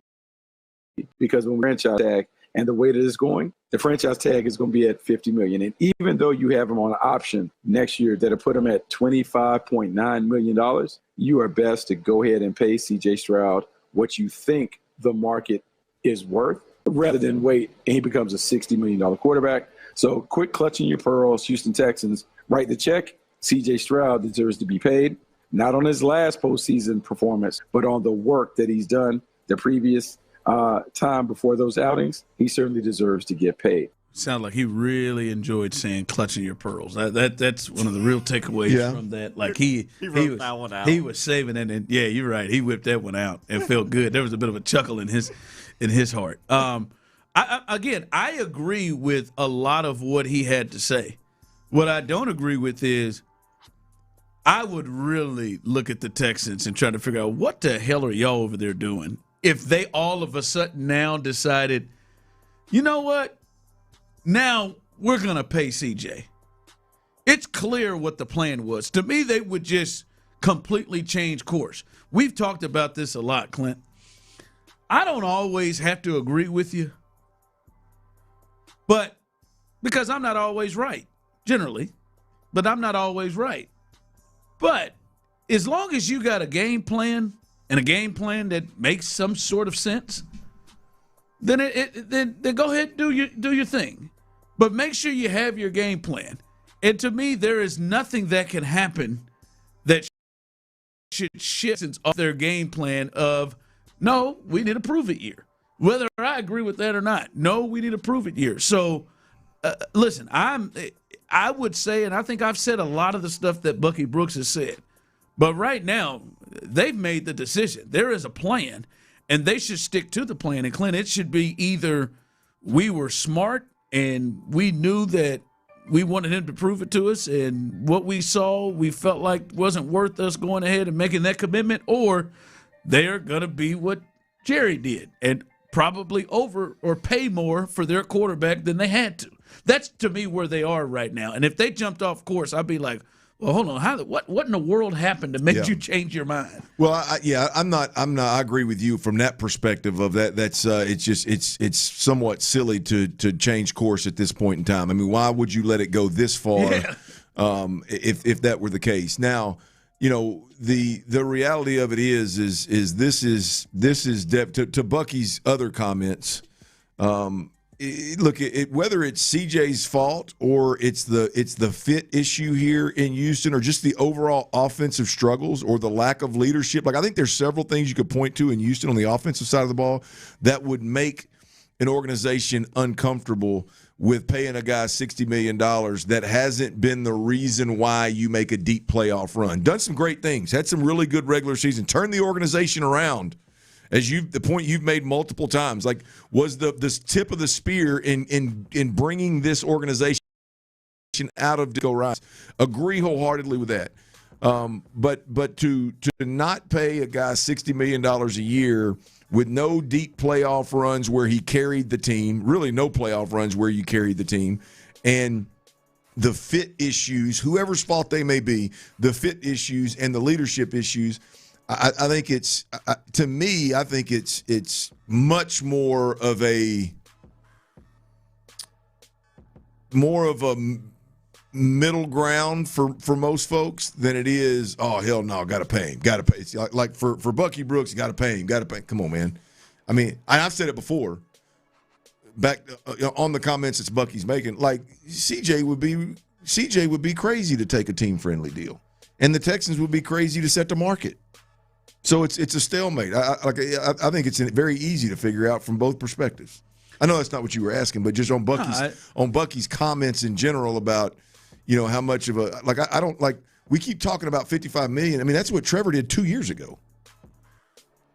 I mean, that's what Tua did, and it was a major mistake by the Dolphins to do it. That's what Tua did 2 years ago. Like, that's 2 years old. You think CJ ought to take that? If you think they got comparable, like, obviously not Tua, but if you think that, like, the trajectory of CJ has been, like, somewhat kind of up and down, comparable to Trevor, like, you think he's going to take a contract or accept something that Trevor did 2 years ago?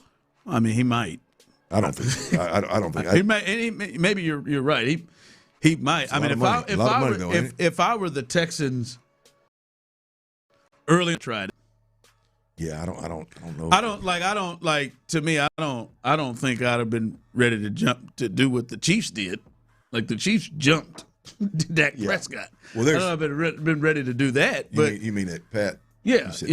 The Chiefs jumped, decided to pay him. Yeah, and that's a whole different, right? That's an organizational formula that they're.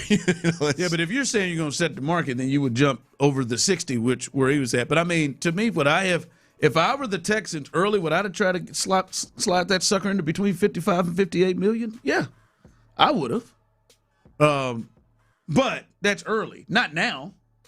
Now you clearly have a plan. Timing, You have a plan, and I think you have to stick through that plan unless something has happened that changes your mind. And there ain't nothing that's happened. Yeah. That would change your mind. Hell, there ain't an OTAs that he could have had so great to make you change your mind, or a mandatory minicamp. So, yeah, I think they've got to stay the course with this thing. And people are either going to be Texans fans are either going to be like, hell yeah, or there's going to be some where someone just texted in that Texans should have wrapped him up a long time ago. It's already ridiculous that they haven't. The rates are only going to go get higher. It's not. Nobody in NFL history has ever done it earlier than after the third year. I don't even know if it's legal. I mean, I don't know if you can. Can you legally re-up? I don't know if he meant maybe early in the offseason. I'm guessing after a year. Earlier, like our last couple of months. I got you. All right, what you got coming up? Well, Astro Granny is clutch as hell one more time. And we got to get into this World Cup, boys. We got to get into this World Cup. Bush League once again. You're going to lose me. You're going to lose me, World Cup. You're going to lose me, FIFA. I'm real close. USA better win. We'll discuss that next right here on Sports Radio 610. Wash your mouth out with a little bit of Coors Light. The Drive.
Involves risk and may not be suitable for all investors. Prices, values, and available markets may differ from those mentioned. $10 free credit with no expiration. Restrictions and eligibility requirements apply. For more information, see Kalshi.com/regulatory. From the West Point Lincoln and West Point Lincoln of Sugarland Studios, KILT FM HD2 Houston. On Odyssey Sports Station, the Texans play here. We can officially say in Houston today that Cristiano Ronaldo has liftoff. Dive into the mind of former NFL quarterback Clint Stoerner. I was thinking about coming out of the chute here and telling y'all about my new boots that I got on, but y'all want to talk about puppy chow? What is that, ostrich? Hell no, that's python. It's Sturdy's Daily. Before we get to that boner. On The Drive with Stoerner and Hughley. A lot going on this beautiful Thursday. Before July the 4th, leading up to America 250, baby. I'm excited about it, headed to the Hill Country. And on that front right there, Ron, I got to give my my powered by, Dirty's Daily powered by, I got to my road dog for many a years, Astro Granny. Through my single years, I didn't love anybody enough to other than my mother to have them ride long road trips with me, things of that nature, man. It's been my road dog for a long time, man. Astro Granny's on her way to the city, boys. You gonna make me come into the city? Well, I've already making you. I told you I wasn't coming to pick your ass up. You got to come in here, and we're going to leave from here. We're going to the Hill Country. Granny's going with us. Oh, okay. Astro Granny's going with us, and guess what? I forgot a couple of things. You like this. I prepped a few meals. One of them's going to be my lunch today, so I didn't have to go spend any money. Forgot all the meals in the one was going to be my dinner. I was going to even share with her a little bit. Had my wife cook me up some cauliflower and broccoli and you know some good healthy stuff. Left it. Guess what? Astro Granny to the rescue. Slid by there, picked it up for you. How about that? Got a pair of probably cussed you all the way. Probably did, but she didn't via text. But she blew her steam off and then texted me nicely. And then I said, hey, look, I got a pair of sunglasses that have been ready over at the Ray-Ban spot. They repaired them for me. They've been ready over there. I said, you mind going and grabbing those before 6 o'clock so I don't stop afterwards when we get on that road. Got you, no problem. You got her doing a lot. And Astro Granny will be right out here at the curb by about 5:55 waiting. She'll probably be there about 5:45 ready to go. So powered by and whoop that ass. Yeah, well, you've done that before, so it wouldn't be the first. Dirty's Daily is powered by Astro Granny. Again, my road dog.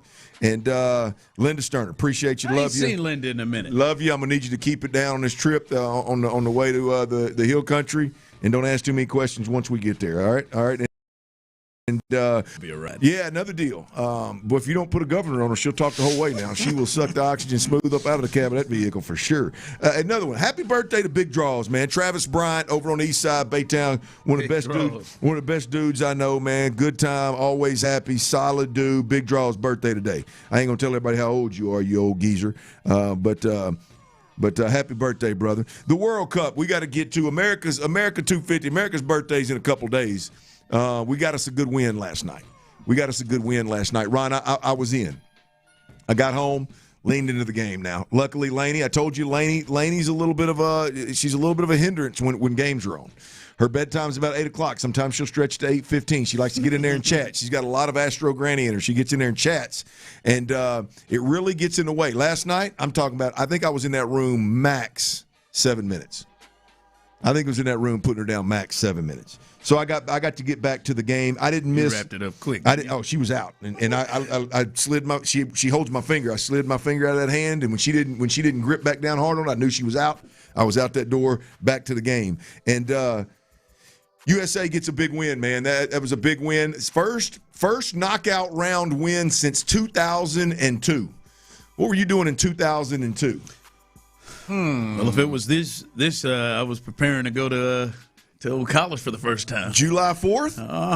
Preparing to go to college in August. 2002. That was my first year, my freshman year. Ooh, I reckon I was in about 7th grade at Gentry Junior High, baby. Riding motorcycles, throwing black cats and M60s at people. That's and exactly it. I was on them dirt bikes tearing up the motocross. Yeah, you was probably pissing off Presley Cox and her sister and her mom and dad.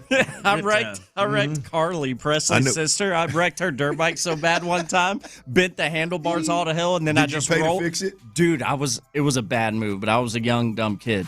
I just wheeled that dirt bike all bent up back into their garage. and I just ran home. Do they know who did it to this day? Oh, they knew within hours. I'm going to talk to Carly about that next time I see her. But Presley's dad called me pissed. 2002. 2002 is the last time that really, I think it's the only time, right? That was the second knockout round win for the USA in World Cup play. And it was 24 years, I guess, since the last win. So monster win. Arguably, I heard the In the Loop guys, they had somebody on that was a World Cup analyst, and I didn't really get a confirmation, but they settled on absolutely one of the biggest, if not the biggest, World Cup victory in history for the USA. I enjoyed it. It didn't strike me as greatest victory or best victory of all time. I think that's more of the lack thereof of not having enough wins. So here we are. Here's what the win sounded like, though. We've got Folarin Balogun, top striker for the USA team. He got us on the board first. It sounded a little bit like this. Also will go long. Team range steering. Adams flicks it along Tillman. He's got Balogun making a run off him. Can he get around to that ball? To the deflection. Balogun scores. Flo Balogun. First to react to the deflection. He'll do the LeBron celebration. It's 1-0 U.S. Hit him with the LeBron silencer afterwards, Ron. That was nice. I'm not an eventful day. I'm telling you, I'm not a big celebrator, as everybody knows. I like the LeBron silencer. Oh, he was so smooth with it too, man. Yeah, that was. I even like when LeBron does that one. I like when others do it. That's a quick, kind of under the radar, just what it is. It's a silencer. I didn't know that until a little earlier. I like it. I've always liked it. Didn't know what the name was. I like it even more now. I like to do it during beer pong sometimes. And I bet you do. You did. I mean, you should have done it that day. We were whooping the hell out of our wives over there at your place with that on that table, on that beer pong table, Chief.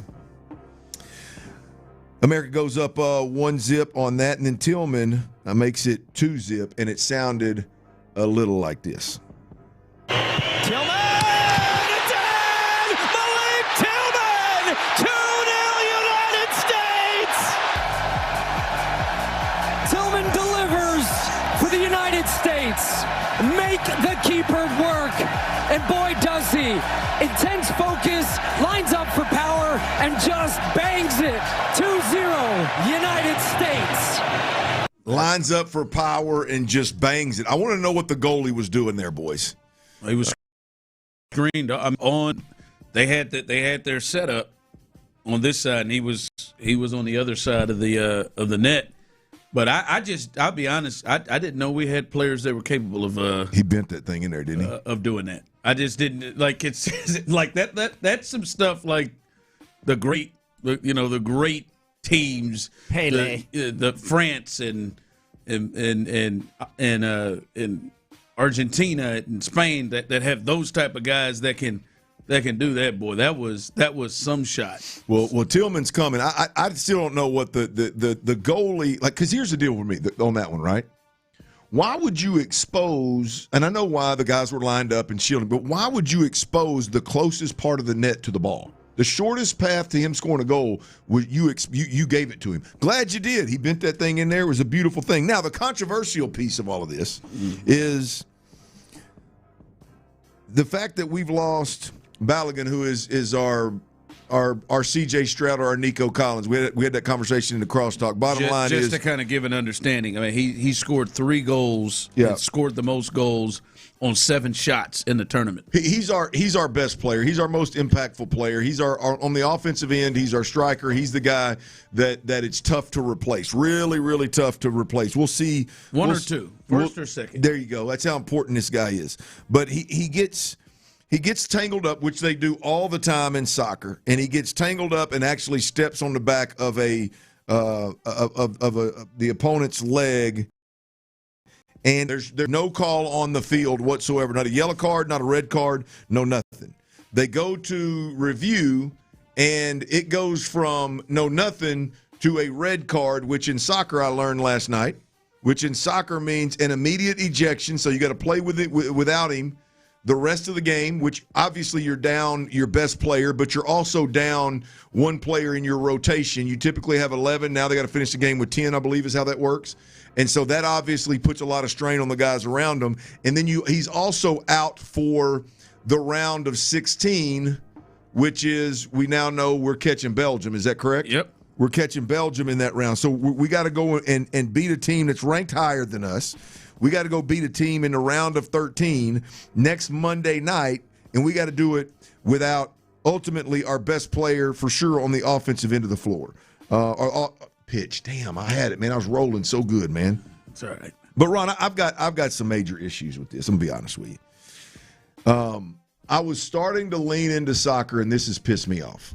The first game that I said, all right, I'm gonna get into, I'm gonna lean into, and not just because the great jerseys, by the way, great uniforms.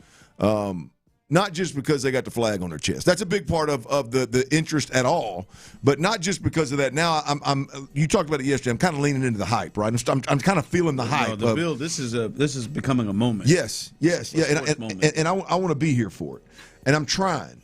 And then not only do our best players get a red card, and he's going to be out in the round of 16, but it's extremely controversial of how he's gone out, right? I think it was an awful call. The process that, like I said, it was a no call in live action. They went back on video and didn't go to a yellow card. They went beyond that, went all the way to a red card, which was the ejection and missing the next game as well. I think it was an awful call. I think World Cup and FIFA, I think it's silly as hell to have a rule in place. Because to your point, the refs got to be by the letter of the law. If they see something and that's the rule, that's the rule, unfortunately. Right? The fact that World Cup, because this is, once you get out of that round robin stuff and you get into this field of 38 for 32, when you get into the round of 32 and the round of, I mean, these are AFC Championship, NFC Championship caliber games. These are damn near Super Bowl caliber games, and you're talking about a step on the ankle can end up a guy missing a game and a half worth of action. The crime does not fit the punishment. I understand if you've got somebody out there that's an enforcer and he's out there kicking folks in the chest or something. Yeah. I totally get it, Ron. But this crime does not fit the punishment. If your rule in place puts a referee in a position where he can officiate a game and a happening that like that and cost a guy a game and a half in such a big game, I think it's absolutely silly that's even in place. That's even possible. Yeah, I think even if you don't, like, there's some obviously huge soccer fans that this makes more sense to them. Yeah, I think Reggie, it made more sense to them. Well, he just accepts it. And now John, obviously a big soccer fan, he did not love it at all.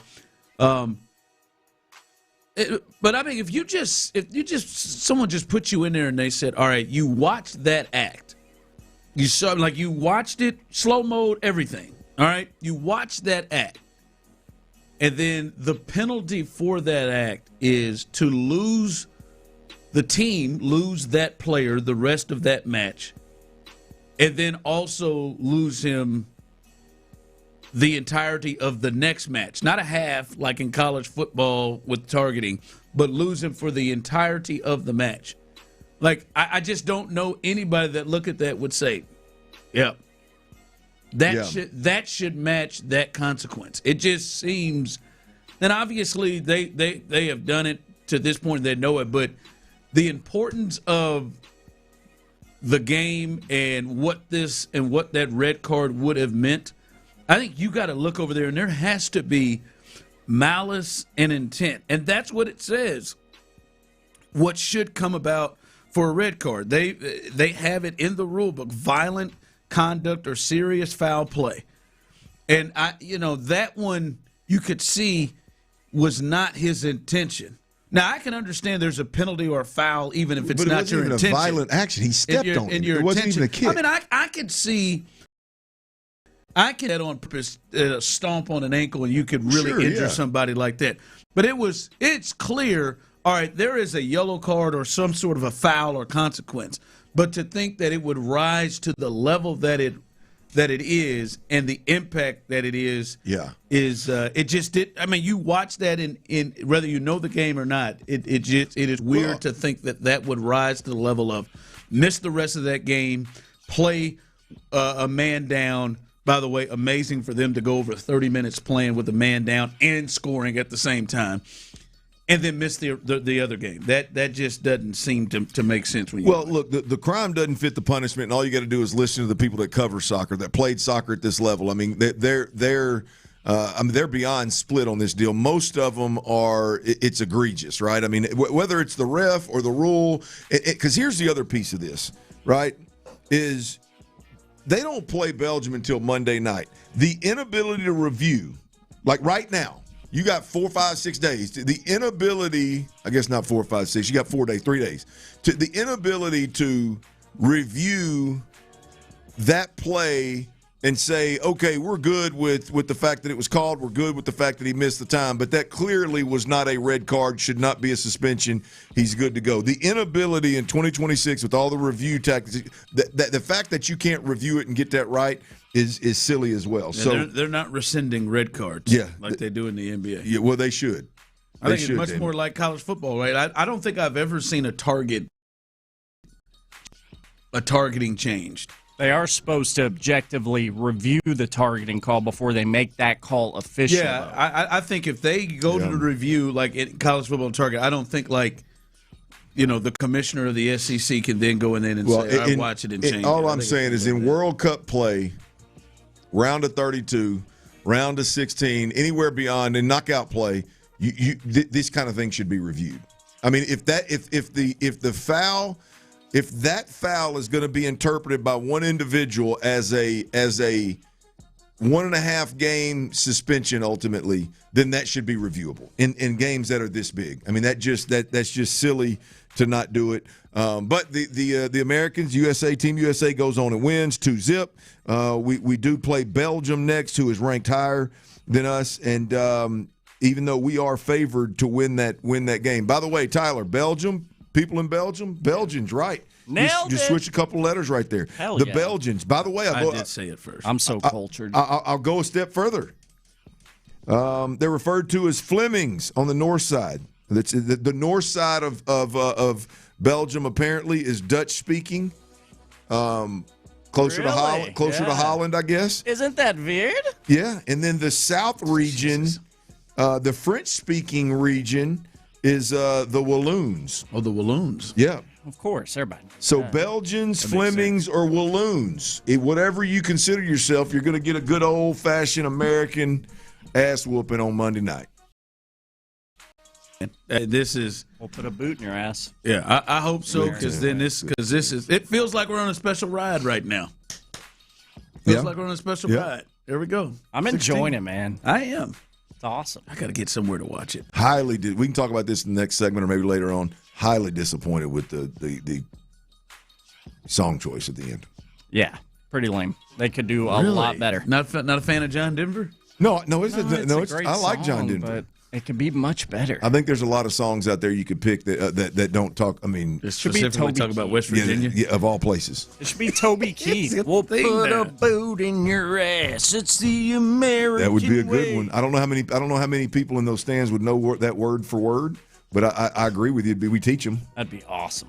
R.I.P. Toby. I was thinking T.I. You don't know me, but in a different direction. T.I.'s fun. I was waiting for him to shift gears and genres. I mean, they kept that damn country roads. It went on and on. I was like, golly, can we switch genres here or something? It might have been Sweet Caroline. All right, coming up, some news with the Astros. Of course, injury news with the Astros. And, we got to talk about this. Even though they're off today, tomorrow's a big day because we're starting to maybe get to like a real concern area with a big-time piece for the Astros. We'll discuss that next. Good to see you smile. The Rockets are making some early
22.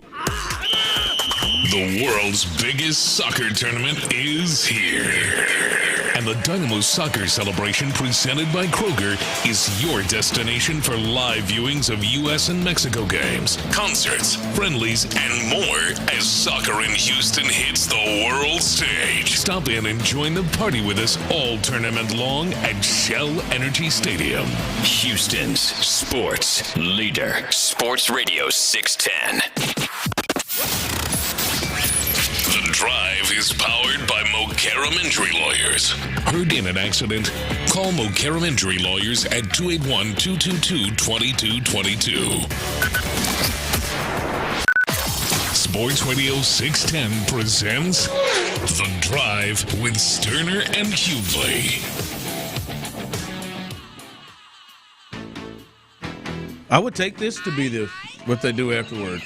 Hell yeah, it'd still be an upgrade. Let John come on out there. They all sing it though. I think it's now becoming a thing now. There are a lot of people who had different takes, Clint. A lot of people really enjoyed it. I know you didn't. There are a lot of people. I think it's a big ass deal, and I think you should have spent some time thinking about it, and I think you would have landed on a different song. I think it just. I wonder who made that decision. Is it just organic and it just came on? That's fair. That's fair. I probably should get the backstory. I'll be honest with you. I don't know the history of the song either. I mean, obviously I know what he's saying, but I don't know. So I mean, if there's some kind of backstory that I need to know, then maybe I'm wrong. But yeah, I like Country Roads. I do. I just don't. I don't think I don't think that's a grand slam pick. It was quite a scene though. Afterwards, where Fox kept the cameras there, sure. and then had them rolling, and man, the crowd afterwards. I was watching the post game, and that crowd was crazy up in Santa Clara. So it was a good scene. I thought one of the coolest things, Ron, was that the when they would go to the different cities. Kansas City had one. Yep. I think Dallas had one, maybe. What those huge watch parties? Yeah, man, that was really cool, man, and a bunch of big cities around our country, man. That was cool. Now, I don't want to be in the middle of them, especially with all that beer throwing and stuff. But there was a day. I've been there. Oh, I'd have been knee deep. I've been there. I'd have been knee deep in it. I'd have tried to get me a little raised VIP booth in the corner or something, but I'd have been knee deep in that one. Yeah, no raised. Yeah, get me up above where I can see folks. Yeah. At rails, you can't squeeze me against the rail. Blasted, boy. Blasted. You've been right there in that spot. In that spot, yeah, multiple times. All right. Some news. Was some news coming from the Astros as they are off today, and they'll get ready for a big series against the Tampa Bay Rays. But Christian Walker, he did leave the game yesterday with a back issue, had back stiffness. Doesn't seem to be all that concerned about it. Walker thought it was just general fatigue and said he plans to be in the lineup on Friday. And then Ray Nail, Delgado, he left the game after taking a ball that had a bad hop in his right hand. I think there was even thoughts that he dislocated the pinky finger with that, but the trainers were covering his hand immediately with the towel, so we'll see a little bit more on what's going on Booger with him. McFarland pinky thing was pointed sideways. I'm going to tell you, the Christian Walker thing scares me. Yeah. The Christian Walker thing scares me, and it has nothing to do with the player. I'm not worried about Christian Walker one bit. He'll be back. He'll be fine. He'll continue to rake. And he'll continue to rake, and he'll have a good year. A great year, really. The Christian combo. When a guy like Christian Walker cites jig as a reason why his back tightened up or whatever happened, boy, that just gives Joe a spot of the green light, doesn't it? Load management, boys. See, this is why we do it. Oh, yeah. This is why we do it. First baseman. Oh, yeah, that's why we do it. He's one of the guys that likes to play play more than he doesn't like to come out at all. Yeah, he wants to play 155 of them. See, this is why we load manage right here.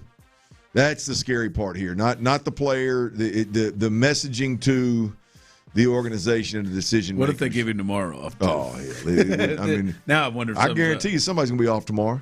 We're going. No, not off. They had a day off today. They'll all be in there today. You think? Only one that you double look up at the is off this. days, man. Take advantage of it. Not against the Rays. This is a big series. This is the with the swoon that the Yankees have had. They've lost 7 straight.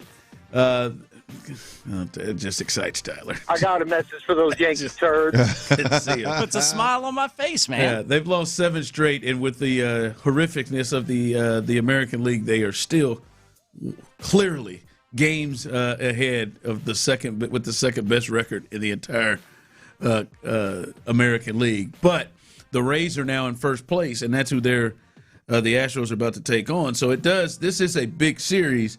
And so I think all hands are on deck to kind of get through this. They had won 5 straight series. Now they're going to try to get back and win another series.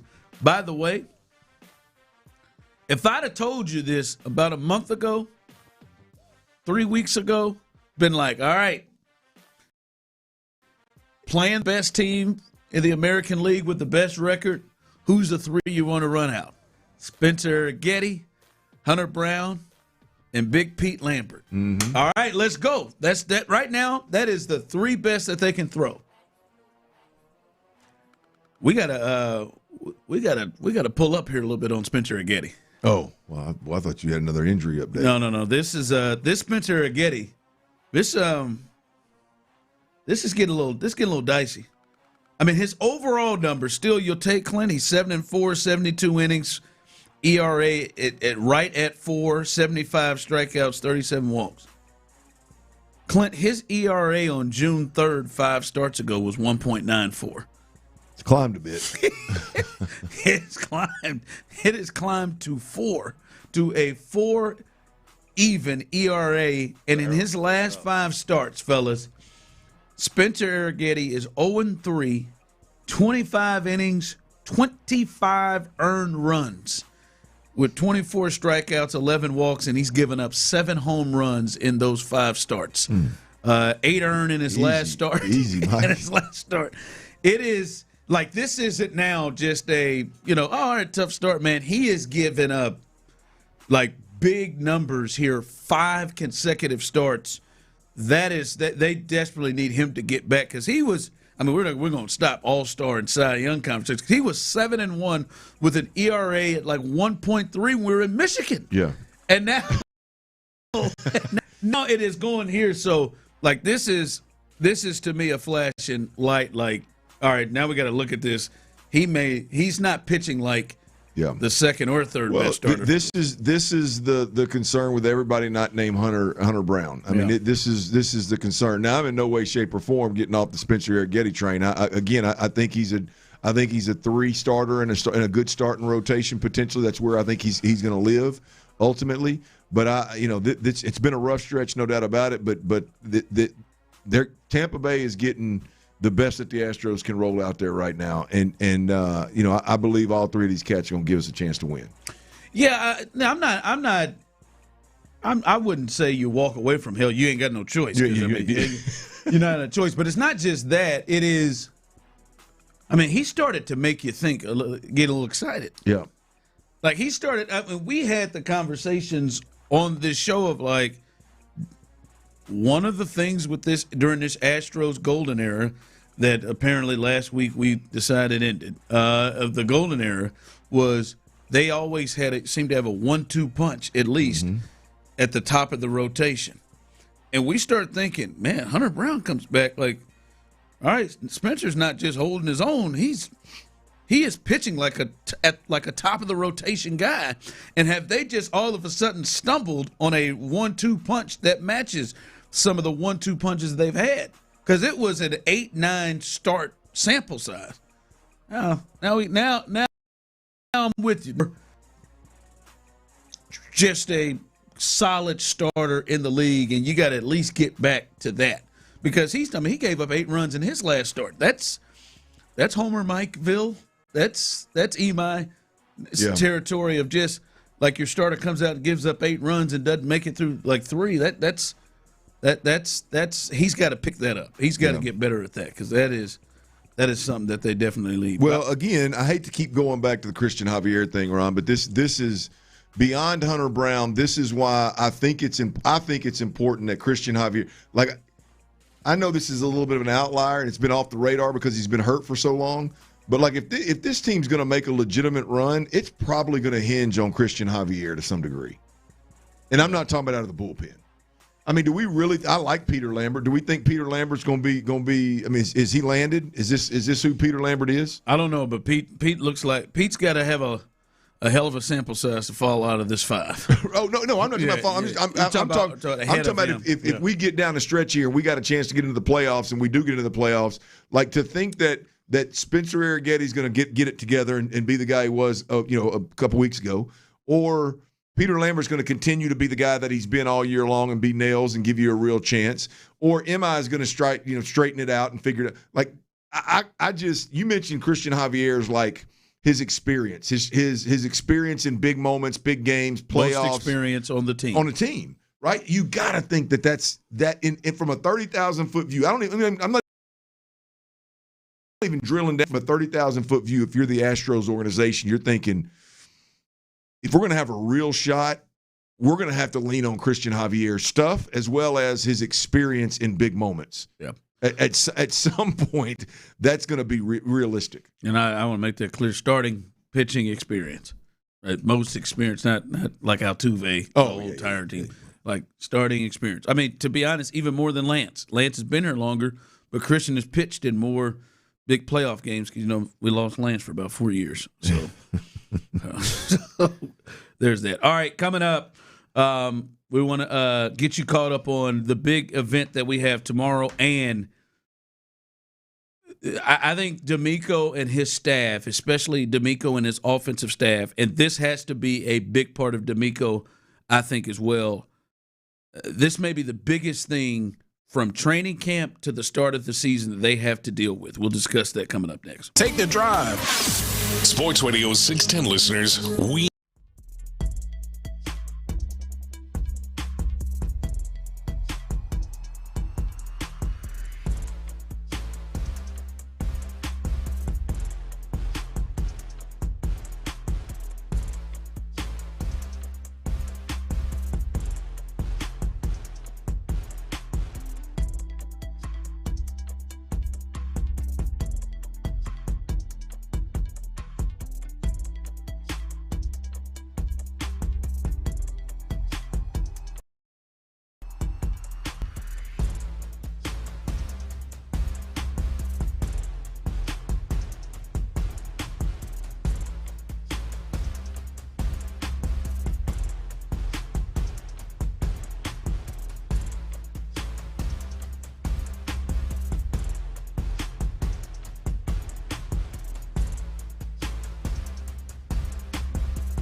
exciting food destinations. Cruise through Tokyo, one roll at a time aboard our sushi boat with wave after sushi wave of unforgettable taste. Summer in Tokyo at PF Chang's. Your journey to Tokyo starts here. Sports Radio 610 presents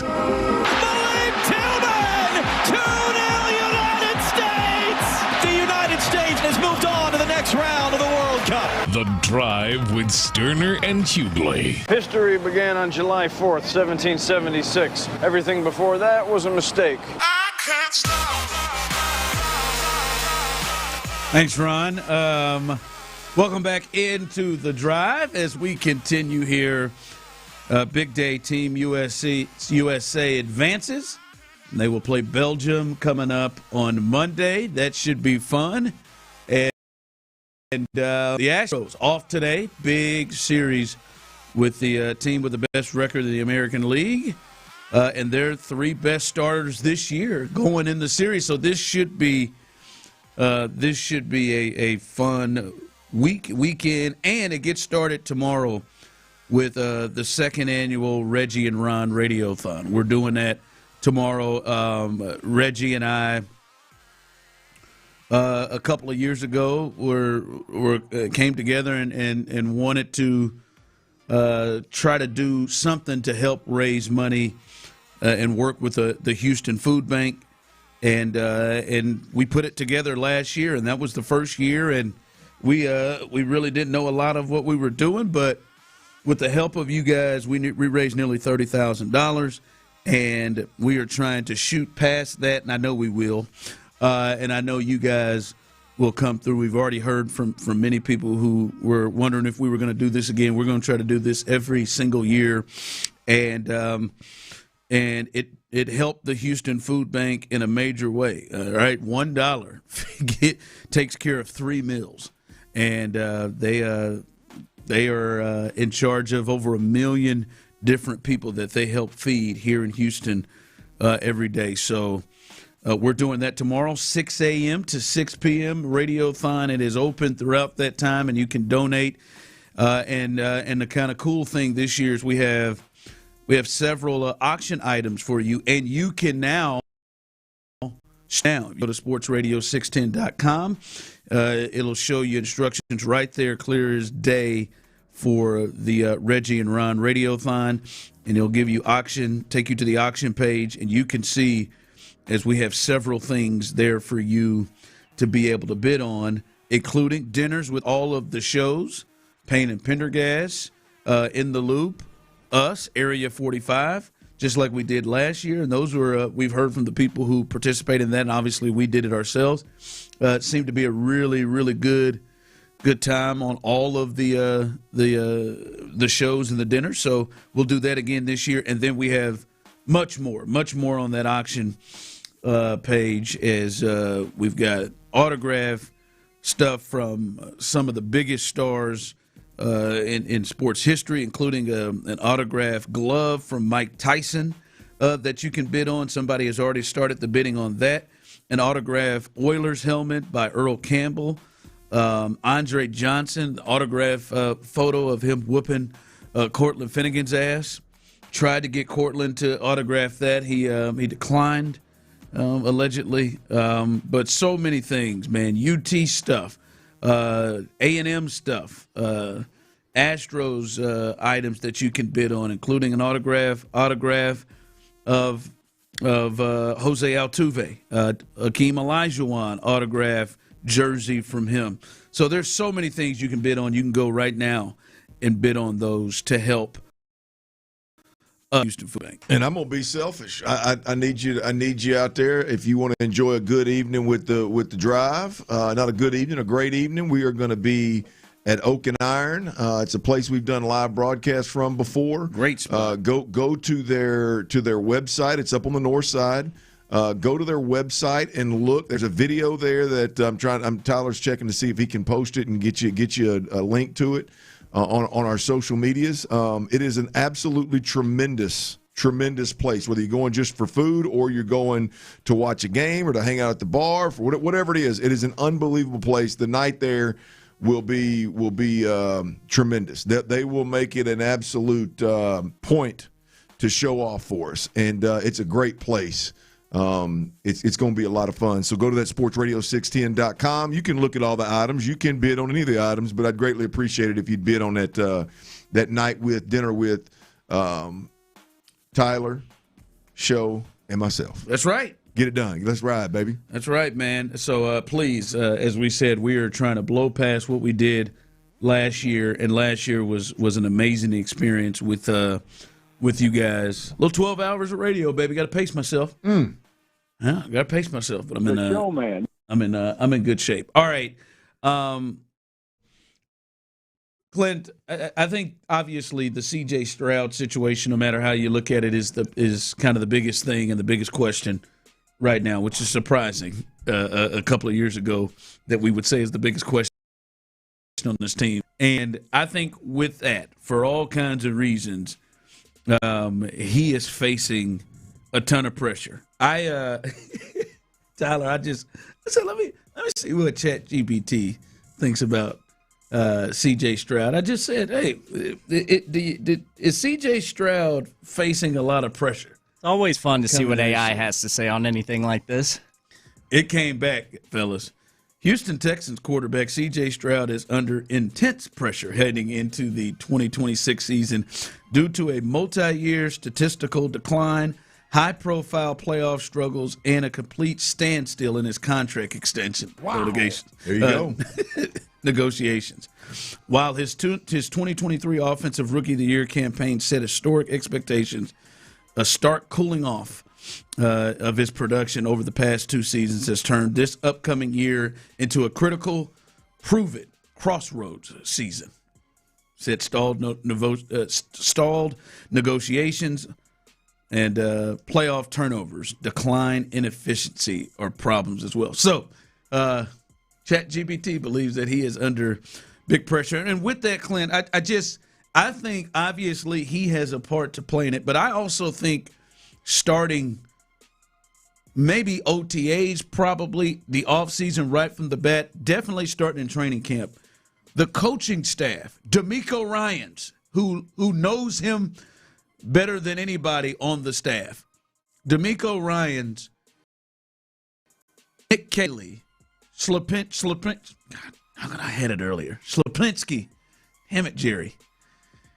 The whole coaching staff that deals with CJ, a big thing for them is going to be how they're able to handle him and the pressure that he's going to have on himself and all around him, especially at training camp, all the way to the start of the season. Because he's coming out the blocks, Clint, against Josh Allen, Joe Burrow, Dak Prescott in his first 4 games. Yeah. So there is big pressure for him. I think a critical thing is how they're going to approach it with him. Yeah, look, a ton of pressure, no doubt about it. I mean, for an organization that constantly preaches it's a new team year to year, we know the 26-27 team here in Houston is going to be quarterbacked by C.J. Stroud. And so it's in everybody's best interest to make sure that C.J. Stroud is the best version of himself, because that ultimately is going to dictate whether this team can get over the hump and get beyond the second round of the playoffs. Y'all can miss me with the defense wins championship stuff. It's important, no doubt about it, but we've seen the last couple of years that if your offense isn't up to snuff, then you're not really going to be competitive for a championship. You're not going to challenge anybody for a championship, right? The floor's been raised high enough to where this team can get into the playoffs year in, year out, win 10 games year in, year out, no question about it. But getting over that hump is going to be heavily dependent on C.J. Stroud, right? And how you are exactly correct. This is who you're going to battle with in the 26-27 season. It's in your best interest to do everything you can to get him back to the rookie year confidence level, the rookie year playing free, the rookie year success that he was having. Find that C.J. Stroud, and it starts now. The big part of this with C.J. Stroud this season is to understand that it starts right now. This isn't a middle of training camp. This isn't a last preseason game of the year. This isn't a week of game 1. This is a right now situation. I got a handful of things here, Ron, and how this staff needs to approach C.J. Stroud on multiple fronts, right? I'm giving you the secret sauce here. This isn't rocket science, man. Here's the deal. Physically, do not touch his mechanics. I've heard random comments about his mechanics. His mechanics are not a problem. C.J. Stroud, as he is, can spin it with anybody out there. Mechanics are not a problem for C.J. Stroud. Everything you do, all the reps that you get C.J. Stroud in the offseason for, technical and mechanical reasons, it's rep to maintain. That's it. All of the offseason work. I don't want to hear about the straight line running with the strength coach, with his personal coach, offseason coach, whatever it is. I don't want to hear about all that crap. I love the guy's name, Clint. He got a great name, but I don't want to hear about C.J. Stroud's speed and things of that nature. We're going to do quarterback things. He already does them all well. Rep to maintain. Good game, rep to maintain. Bad game, rep to maintain. You got a great clean pocket, you keep repping. If you're getting the hell beat out of you, you keep repping. It doesn't change based off of that week's play or last year's play, right? So leave his mechanics alone, rep to maintain. Number two, the messaging that's going into his head. Stop talking about turnovers. Stop talking the chains. Stop talking about all the conservative things that everybody over there offensively believes in. Stop talking about the turnovers in the playoffs and the risk that he took playing the quarterback position in the playoffs. The messaging is extremely important. C.J. Stroud is going into year 4. C.J. Stroud has been in this organization with a defensive-minded head coach and Nick Caserio. If he doesn't understand how important it is, generally speaking, or how important it is to this organization for the quarterback to protect the football and for the quarterback to play efficient and stay ahead of the chains, and for the quarterback to protect himself and communicate. If he doesn't understand those things, then he's not the guy. He's the hardest-headed quarterback we've ever seen. Everybody in Houston understands that the Houston Texans offensively are going to emphasize those things. Stop talking to your quarterback about it. It's not going to do any good. Do everything you can to get him to play free, right, which includes the messaging that you're giving him every day, all right? Everything we do schematically on the offensive side of the football needs to start with simplify. You know the shortcomings of C.J. Stroud. Every quarterback has shortcomings. Whoever's responsible for the quarterback over there, Nick Caley, you mentioned Shaplinski, D'Amico Ryans, Nick Caserio, you know his shortcomings. You know what he struggles with. You know what his strengths and weaknesses are. Play to those strengths. Everything you do offensively at this point in time should start with simplify. What does he do well? And the majority of what we do is going to be that, right? I think you should simplify your protections, right? I think you should simplify your protections. It's to simplify protections. You don't go into a game with 42 different protections. Go in with 20 and have easy calls. If they're A-gap pressures, hey, we're going to squeeze it. We're going to leave the widest guy unblocked, and CJ, you got to find an answer, right? The worst thing that I've seen in 3 years with CJ Stroud when it comes to obviously the offensive line play's not been great, the turnover to offense coordinator's not been great, the injuries have been bad. But when you look at the quarterback play, the most disturbing thing, Ron, is when he snaps the football versus pressure, there's a high percentage of time where he doesn't know where the pressure's coming from. There is a huge difference in me snapping the ball knowing that everybody's not blocked, but I know number 55 coming off the end is who I got to beat. That's not ideal, but it's not a problem. I can fix that, right? When I snap the football and I don't know if it's the safety that's in the A-gap or the edge rusher to my left, I don't know which one of those guys is coming free because the play clock got us and now we're snapping the ball in a hurry. That's the worst-case scenario. It happens too often with this team, or at least it appears to happen too often with C.J. Stroud. So simplify, simplify, simplify. You can do that without just being totally vanilla. You can do that without cutting your offense in half. You can simplify. So that's number 3. Number 4, I think you got to use the basic weapons in offensive football, Ron, to give your quarterback opportunities, to simplify the game. How about you play with some tempo? It's football 101. You play with tempo, the defense can only change so much. The defense can only run so many different coverages and can only vary from what they did the previous play. How about we use that to clear things up for C.J. Stroud? Motions, shifts, we've talked about that. Screen game, all of those things are they leave a lot to be desired over here. That would help C.J. Stroud. Last but not least, they should gear I think it should be an extreme. All these things should be an extreme if we're being honest. Yeah. It should be an extreme, Ron. Everything in training camp this year for the Houston Texans should start with one question. Every period that you put in on the schedule should start with, is this going to make C.J. Stroud better? Is this going to make C.J. Stroud more confident? Is this going to make C.J. Stroud more comfortable? That's where it should start. Training camp last year, we're going to go out every day and we're going to prove we're the best defense in football. We're going to do it against our number ones. We're going to do it all day long. That's what the message was last year. This year, it needs to be CJ's going to get 3 weeks to a month of a clean pocket. CJ's going to see the ball leave his hands and get caught for touchdowns. CJ's going to see answers to every pressure, and we're going to get the football out. If we're not, we're going to line up and do it again, right? Like that should be the priority number one for DeMeco Ryans going into training camp. And hey, talk about it. Tell them about it. We got to get our quarterback comfortable, man. Yeah, confidence, and trust is huge for C.J. Stroud. Absolutely, going into this non-negotiable, bro. Got to be. Them and him, and him and them as well. Coming up, a little 5 o'clock fire as we continue right here live on The Drive. The Drive with Stoerner and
West Point Lincoln and West Point Lincoln of Sugarland Studios. KILT FM HD2 Houston.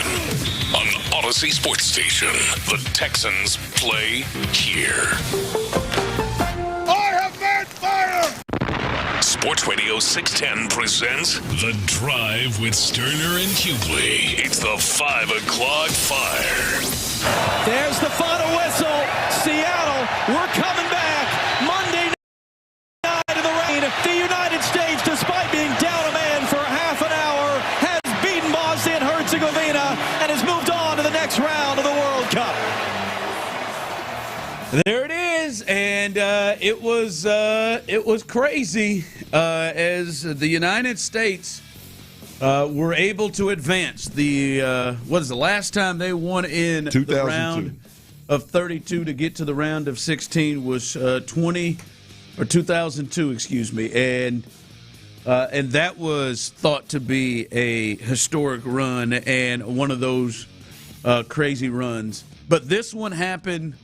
And it's happening in the United States, as the United States is the host country, and you can really see they're competing with these teams, and they're on the level of at least getting close to the level of these teams that are left in the 16 and even further. So you can see they're closing in and putting out a much better product than they have in the past. And, Clint, we've talked a lot about the unfortunate red card, but I think last night was huge on many fronts. One, that they won that thing. We've heard from a lot of experts that thought, boy, when they had to go down a man for the last 30 minutes and it was 1-0, that they thought that they were in trouble. But they were able to sustain, and really, to be honest, there weren't very many real scoring out inside of 15 feet. Outside of that, they really dominated even when they were down a man, and you could just feel the atmosphere. It was an event, and this thing is becoming, as we talked about yesterday, Clint, even more of a special moment. This feels like we're entering one of those moments where we'll remember and talk about this down the line. Yeah, there's no doubt about it. That moment you're talking about is there. I think it's fascinating how it's all happening, though, right? You got a young team that's turning the corner. You got a young team that's trending upward. Now you're going to catch a higher-ranked team in Belgium that happens to be trending downward, and so now you got to do it without one of your lead dogs. But at the end of the day, that's sports. It's part of it. But yeah, there's such a build, right? You start yesterday's game, obviously, in the knockout rounds. Yesterday's game, being down that one guy, Tillman goes out and scores that second goal. And it just seems like there's just guys that are on the verge of breaking out or becoming known or, becoming a bigger part of the USA team. And so that part of it is really cool. When your best player on the offensive end, at least your best goal getter, if you will, when he goes out, there's an opportunity there. Do you shrink in that moment, or do you have guys that stand up and the moment's not too big and they go play lights out and they have monster moments themselves, like Tillman did. You know, that free kick, I think it's called, that Tillman scored on yesterday is being compared to some of the greatest goals that we've seen, and that is not only answering the bell, that is being great in the moment when you're given the opportunity. And so that's the cool part about this team is we really don't know how good they are. Yeah. We know they're coming. We know they're better. We know they got a shot. Hell, they're favored against Belgium without their best guy. So we don't know exactly how good they really are. I think there's a lot of unknown with these guys. And so it's really cool to kind of get to know them right there as the World Cup unfolds and they win games. That's pretty cool. As you said, that means Tyler picked up a dub on T-Mill's best bets with that one at 2-0. And he did either 1 or 2-0 was going to give him the dub if you listened yesterday. But again, as Clint said, Tyler, they're minus 130 odds to advance over Belgium. So they are still favored without their leading goal scorer. And to Clint's point, how impactful Flo has been during this season through 4 matches. He didn't play against Turkey because they were holding some of their top guys out. But through the 4 matches, he's played 3 of them. He scored 3 goals and on 7 shots, right? And he received that red card. He's been their leading goal scorer in this World Cup. So that's a big deal, taking him off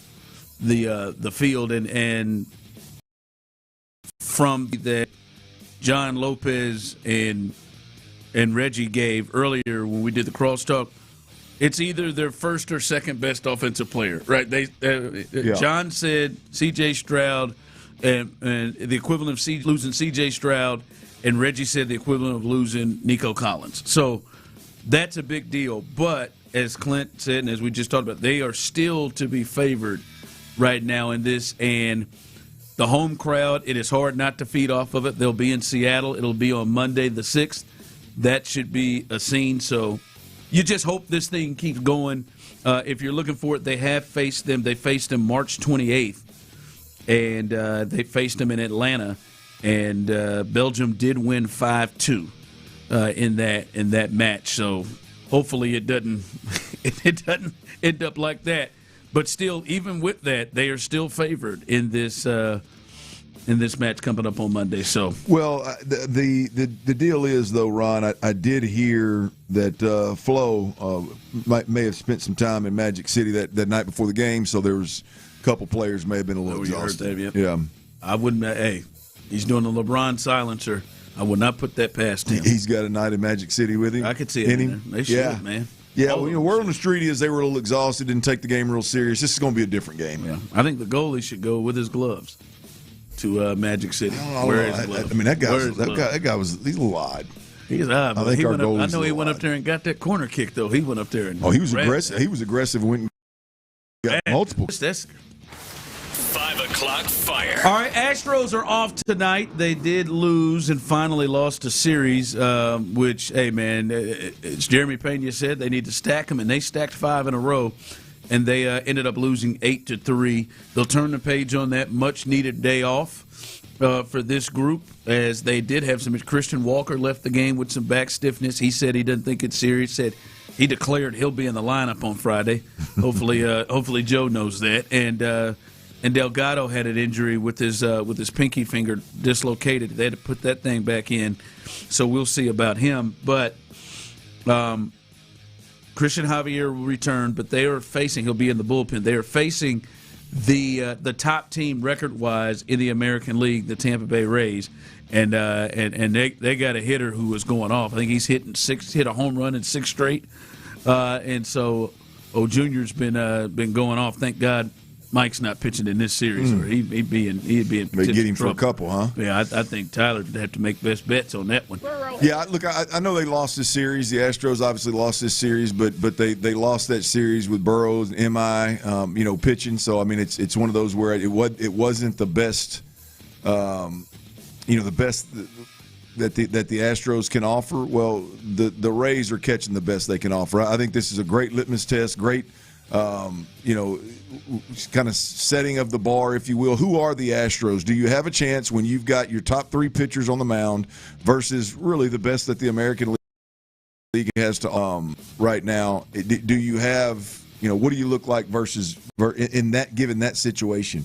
It's the Astros are playing good baseball right now. I know, again, the Twin Series didn't go as planned, but you can't just poo-poo the last 5 series away. They're in a really good spot. We'll see what they can do against one of the best in baseball. To your point, tomorrow Arrighetti gets the ball, Hunter Brown behind him, and Pete Lambert. Those have been the 3 best starting pitchers for this team. And again, man, we've said this about the last few starts, and now it's really a thing. Spencer Arrighetti, it is really big for him to get back on track. Mm-hmm. His last 5 starts have struggled. He is 0-3, has thrown 25 innings, and has 25 earned runs in 25 innings. And has given up 7 home runs in that time frame. So it'll be big for him to pick it up. And he's going to face an offensive team that is obviously able to have some success offensively as they've done throughout the season. So it'll be big for him. And then Hunter Brown, you feel good about, and Peter Lambert. Peter's kind of labored through his last couple of starts as well.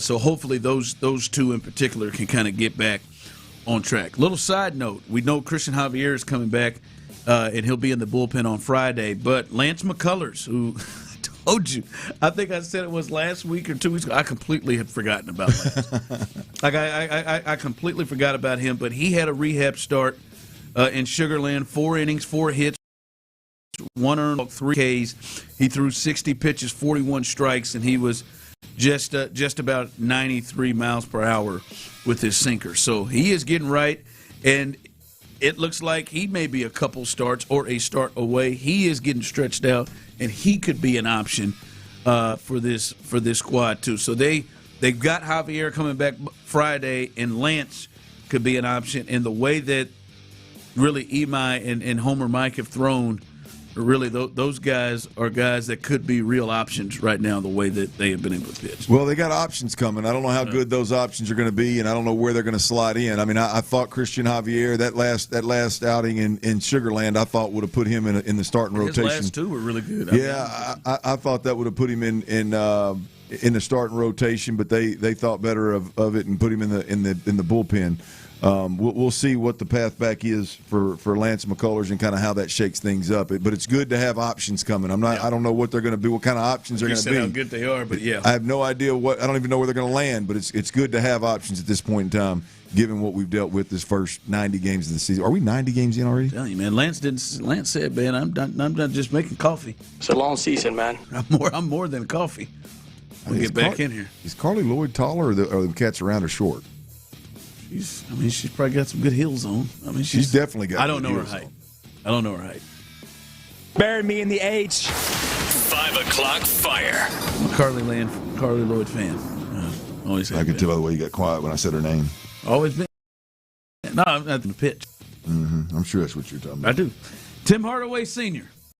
This is She's your age. This is an interesting story here. Well, Tim Hardaway Sr. has a son, obviously, Tim Hardaway Jr. He has just signed with the Miami Heat. Clint Tim Hardaway Sr.'s jersey is retired for the Miami Heat. And ever since he was a little itty-bitty boy, Tim Hardaway Jr. has honored his dad by wearing the same number 10. He's worn number 10 wherever he's been, from Dallas to wherever. And Tim Hardaway Sr. went ahead and nipped that right in the bud. Said, yeah, my jersey's retired for the Miami Heat, number 10, but damn it, it's staying retired. And I don't care that you wear number 10, you're not wearing it. You're going to have to pick a different number, is what he told his son, because he can unretire it if he wants to, but he does not want to. He said to our sister station in Miami, my legacy is my legacy, and he's doing it his way. Even though he likes to wear 10, hell, he loves to wear 10. But that is not coming down from the rafters, Tim Hardaway Sr. Said, what in the hell? I can get. Clint. No. Listen, look. Let me say. I can get where a player would not want his jersey brought out of the rafters. I cannot get where he would or not allow his jersey to be brought out of the Raptors for his son. I mean, I would think that would be the flip of like, hey, I love that mine's up there, and I love that it would come down so you can put it on your back. Yeah, you're my son. Bronny couldn't do it because his dad was still using the number. Correct. You're not using it, and it's the number he's always worn. It's still gonna have Hardaway on the back of it. That is wild. Yeah. I cannot. He's dead ass serious. And my legacy. I still wouldn't be able to do it. But he's a I mean, he's obviously not a superstar, but he's obviously a guy that's not just a rental. He's going to play. Hell yeah, he's going to play. Yeah, I mean, he's shooting. Yeah, absolutely. I mean, I guess if he were just kind of a boy hanging on by a fringe, if he was a Clint Stoerner of the NBA, like, yeah, maybe. Even then, I still couldn't be like, damn, you got to at least let him wear it. My son, we have the exact same name. You can literally wear the same exact jersey and just put Junior on it. Just throw if you don't even want me to put Junior on it, I will just throw Hardaway on it. I cannot believe he said that. I cannot believe my legacy is my legacy. Oh, I bet his wife Yolanda is hot. I did some digging. Yeah. How do you know all these guys' wives? Well, one of the first things I thought is this has to be an issue if he is still with Tim Jr.'s mom. I'd say so. And they are. They are happily married, I believe. Living in Michigan. I stood by your side and traveled all over you playing basketball, and we ain't going to let our son wear your number? Oh, and he is so serious about it. There is no way she's sitting there. There has got to be some sort of silent treatment. There was a start. Okay, Tim. Come on, Tim. Tim, you ain't gonna let our son wear the jersey.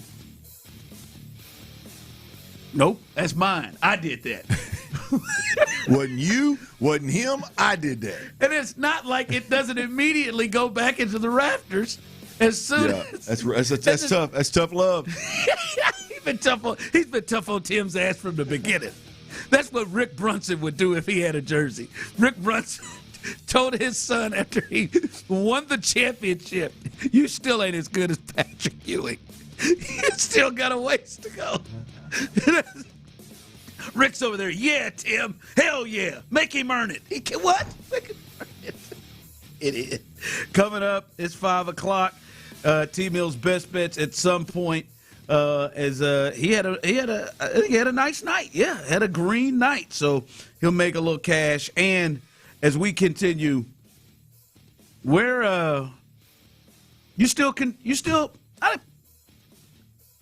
get nervous when the Texans play the Ravens?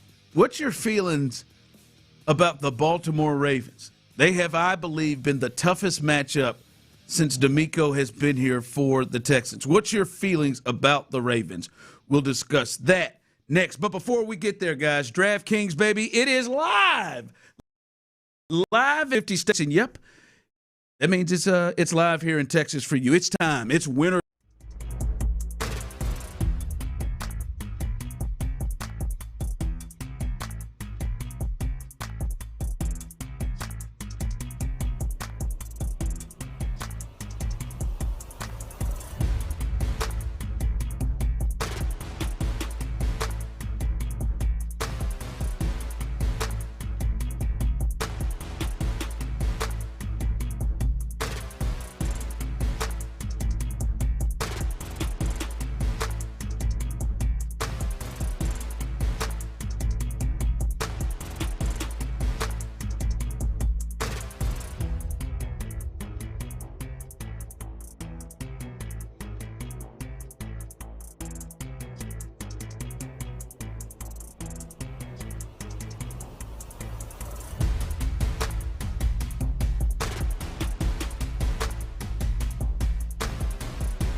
281-222-2222. The best sports talk around, anytime, anywhere. Hear your favorite Sports Radio 610 hosts wherever you go. Live, podcasts, video. It's all at your fingertips 24/7 on the Odyssey app, iHeartRadio app, TuneIn, and wherever you get your podcasts. Houston's sports leader. Sports Radio 610. The Drive is powered by Mokaram Injury Lawyers. Heard in an accident? Call Mokaram Injury Lawyers at 281-222-2222. Sports Radio 610 presents The Drive with Stoerner and Hughley.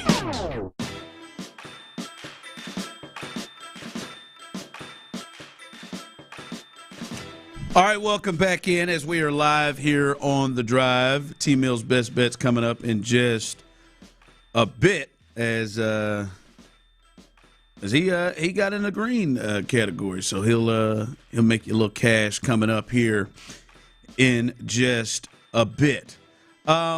We've been doing this for a couple weeks here leading into training camp and trying to look at the different AFC teams because there's several contenders, and we have been rolling through many of those contenders. And I feel like most of you feel good about the Texans in terms of the other contenders and your concern. Nobody's scared, right? Nobody is scared. But, like, come off of it. You ain't that hard to not have a concern about somebody. You got concerns. Like, that's a complete lie, right? You got some concerns, right? Now, maybe you don't have – no, you ain't got concerns to the Titans. But you have some concerns. There are playoff-level teams out there that I think are probably in tiers above the Texans in the AFC, in a similar tier as the Texans, or below the Texans that are playoff contenders. And to me, the Baltimore Ravens are a team that's been in the tier above the Texans. And I would say, Clint, this team, since D'Amico has gotten here, right? D'Amico, they have played Mahomes and the Chiefs. They've beaten the Chiefs in Arrowhead. They have played the Bills, Josh Allen. They have beaten him and really given Josh two of his worst games of his career. Especially, I'd say, his two worst games since he's become the Josh Allen that we know as the MVP type of Josh Allen. They've beaten and played Joe Burrow and the Bengals and beaten them in Cincinnati. So they have played the tops of the AFC. I would say, Clint, by far, when the Ravens are right, not the guys that came out there and put on those uniforms last year for Baltimore, but when they have been those teams, they've played them every year, they've played them in the playoffs, it's been the toughest matchup for the Texans. When you think about the Ravens, do you feel like the Texans have made up the ground in your mind and are in the same category where you feel like when they play the Ravens, they can go at them? They are right there, and it's a fair fight, and it's a fight in which you don't think there's a major disadvantage for the Texans. Oh, yeah, I mean, you think they've reached that point? I think they've reached that point by climbing and getting better. And the Ravens have, I think they've backslid quite a bit. I mean, the thing I don't know about the Ravens is post Jim Harbaugh, was this a Jim Harbaugh left with perfect timing and turned over a great culture? You know, all the stuff we hear about the Ravens, right?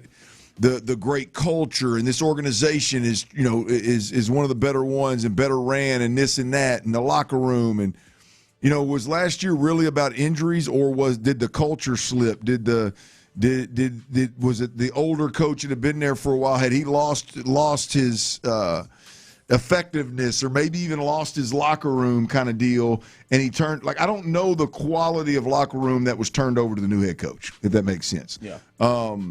So that's my concern. But when you look, Lamar Jackson has had a ton of success against the Texans. Derrick Henry has had a ton of success against the Houston Texans, and the Baltimore Ravens in general have had the number of the Texans for a number of years. And so I'm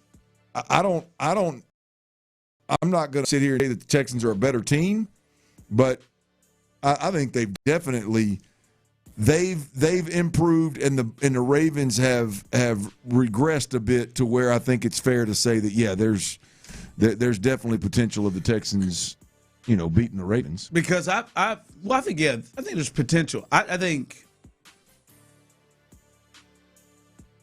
I've always, when they played them, thought it's an uphill battle. Mm-hmm. Right? And except for last year when everybody was injured. They were injured. 44-10, the Texans won that game. But before the season, no one – Agreed. We would go through the schedule. Before the season, it was a road game in Baltimore. Nobody felt great about that one. Agreed. And the 3 games that they've played 4 times. They played every year. The 3 games they played, the first one was CJ and Cruz's first game. They lost 25-9. Then they lost in the playoffs 34-10, and that was never a game. And then there was the Christmas Day situation in front of Beyonce and everybody that it was 31-2, and Kamari Lassiter was the only one who got on the board with the safety. And Derrick Henry ran in a way I don't know that I've seen anybody run on this defense like that. And so it's just, they just haven't been on the same level. I got to see it. This matchup is when I got to see it first. I can feel you and hear you, and it is unpredictable on what the coaching changes how that will impact the Ravens and we don't even really know what the offense is going to look like, what they're going to do. We know he was with Ben Johnson in Chicago, but that's not the only place he's been. He's been to multiple stops, so we're not real sure how the offense is going to be. I believe he was Sean Payton at some point in New Orleans as well. That sounds right. Yeah, so he's been around. Former quarterback. He built his own. I believe he built his own staff, by the way. Yeah. Okay. So what happened? Thing, I don't know what you're talking about. I think it matters. Yeah. I think it matters. Yeah, and so you don't know what's going to be there, but before I feel like I just have to see them play the real Ravens before I think that the Texans are on that level. Oh, I think there's a lot of that. I mean, I think you got it. I mean, when you look at the big 3 and really the big 4 in the AFC. You look at Buffalo, you look at Kansas City, you look at Baltimore, and you look at Cincinnati. Whether it be losing season last year, change of head coach, change of offensive coordinator, defensive coordinator, or just a complete rebuild of a defense in Cincinnati, like all 4 of those teams, I think legitimately are. Let's wait and see. I mean, how good are they after an extremely disappointing season in Kansas City, right? How good are they in another year where I believe Joe went down again with injury and they rebuilt the defense? How good, Sean McDermott? How good is Baltimore without John Harbaugh? Like, what all does that look like? I think there's a lot of wait and see with those teams. But again, the reason you're picking those teams, I think, it isn't coincidence. There's a scary element there with each one of them that you just wonder how the Texans fare against them. Well, listen, even in the games because they've played the Chiefs a fair amount of times in this time period too, and in the playoffs. I mean, they haven't. Maybe they haven't won all those games. I think they won this year the first time on the road against the Chiefs, but they didn't look like they didn't have answers. They look like they haven't had answers versus the Ravens. Like they look like they have. It was just like, damn, man, they are just getting beat. Yeah. And so we'll see. I think they come in. They probably come in with more confidence than they have. But yeah, for me, I think the Ravens are the number 1 team that would concern the Texans the most. to me. They're the team. If you had to say, all right, who's the team that we've been doing this concern meter? Who is it? The matchup for the Texans specifically, I think it's the Ravens, because they just when Lamar and Derek have been on the field, they've had no answers. Yeah, none whatsoever. Like the defense hasn't. That's the crazy part. Coming up, T Mill's best bet. You do not want to miss that, as he is going to try to make you a little cash. And we look at the controversy for more time. It is. It was a heck of a situation, and boy, he's got to be going nuts. By the way, Flo has got to be beside himself. He was the only person not singing John Denver last night after the game. We'll discuss that coming up next. All right, before we do that though, I gotta tell you, man, Mokaram Injury Lawyers is where it's at, man. Look, in just 1 second, a distracted driver looking at their phone can cause a devastating accident that'll change a life forever. Any accident, to be honest with you, but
See why 4 out of 5 employers who post a job on ZipRecruiter get a quality candidate within the first day. Try ZipRecruiter for free at ZipRecruiter.com/team. That's ZipRecruiter.com/team. ZipRecruiter. Orange Theory Fitness. Book your first workout class for free at orangetheory.com. I'm an elite cuddler. All right, H-Town. Today's picks are in. The choice is yours. Are you tailing? Forget the myths the media's created and just follow the money. Or fading? There is no nobility in poverty. It's time for T-Mill's best bets on the drive. I want you to deal with your problems by becoming rich. All right, it is T-Mill's best bets and bounced back, baby, from a couple of 1-for-3 starts yesterday, but he bounced back in there and got a green day. Not Dookie, but Boulevard of Broken Dreams when I don't hit these bets. Yep, that's right. There you go. You didn't like that one. I did. I'm stalling because I'm trying to think of one to match it. I felt good about it. American Rejects. Sorry about that. But no, man, he had a nice little moment. The Team USA was able to lift him over, and the Royals didn't score, so that helped you in a major way. Sorry, good man. 4-0. That was all they needed. Only thing was going to be concerned is if they let a team put 22 on them again like they did last week. Dang it. It's a lot of runs. Lauren just yelling, just take him out. The pitcher? Yeah, 10-run third inning. Love to hear the passion out of your little girl. She was pissed. She was over it. Awesome. She came out of playing her slime. All right, you can find all of T-Mill's best bets at Space City Sharp as he has those posted every day. What you got for the people? Yeah, 3 more baseball picks. And, yeah, shout out to USA last night. That was the first ever soccer bet I placed, and I won it. Go at it again. So 100% success rate there. I like that. 3 bets are out baseball. No Astros. They are off tonight, people. First bet, Braves money line. The Braves will win tonight as they host the St. Louis Cardinals. Yes, I know I placed a money line bet on Atlanta earlier this week that did not hit against the Cards, but this time will be different. Second best bet tonight is an over 9 runs between the Padres and the Dodgers playing in LA this evening. Third and final best bet on a Thursday with the drive. A team the Astros will see very soon, the Tampa Bay Rays. I have their money line at -120 odds as they're going to be in KC taking on Ron's Kansas City Royals. So bet the Rays for money in your pocket. Those are your 3 best bets. Yeah, got a chance to have a good night. 3 best bets right there. Again, trying to close out his week with a little money action there, staying in the green as he is with a big night tonight, get himself in the green. So stay tuned. I will read those off tomorrow, I promise you. As tomorrow is a big day for us. Coming up behind us, Texans All Access, Mark Vandermeer, John Harris, and the General, the Hall of Famer John McClain, will join the fellas. They'll be previewing Texans training camp, which will be happening later on this month. The time for vacation is dwindling for the fellas, and they're gonna have to get in here and get to work. And so, Mark, John, and the Hall of Famer John McClain will preview that. It's the end of this month, right? That's right, man. In July, it's coming. We got a get ready meeting on the 20th, I think, don't we? Yeah, and then it's on. It's on, yeah. And then Area 45 after that, Sean Bijani, Patrick Creighton will hold it down tonight as they got you 7 to 11, the wild, crazy fun that they like to have. Stay tuned for that. We are live and local until 11 p.m., so stay tuned right here with us. And again, a reminder, tomorrow, big day. Myself and Reggie will be back in here tomorrow at 6 a.m. as we will prepare for the second annual Reggie and Ron Radiothon. Coming up tomorrow, 6 a.m., 6 p.m., where you can help us feed Houston. The Houston Food Bank, they supply over 1 million people who live in this great city and the surrounding area. And a couple of years ago, we had the idea and a thought to try to help raise as much money to kind of do our part with them. And last year, we were able to raise nearly $30,000 in that 12-hour period. We want to be able to do the same tomorrow. And our cast of friends, from Clint to Sean and Seth and John and Patrick and Sean Bijani and Figgy and B. Scott and Luke, everybody will roll in. Some other surprise guests will roll in and be a part of this. I believe we got a Texans player that's going to join us and come through on the radiothon. I hope he knows, man. I'm gonna go ahead and I'm gonna say, man, I'm gonna need you to help us out real quick, man. Need you to go ahead and make a quick little donation. Yeah, for man, get some of that Texans money. Get some of that Texans money, baby. But no, man, it should be a great time. And just to let you know right now, this year we have auction items. Last year we had 4 really cool dinners that we were able to hook 5 dinners actually we were able to hook people up with. Don't let me forget about Comieres. We had 5 dinners we were able to hook people up with. We not only have those 5 dinners this year, and they're already up there on the auction list.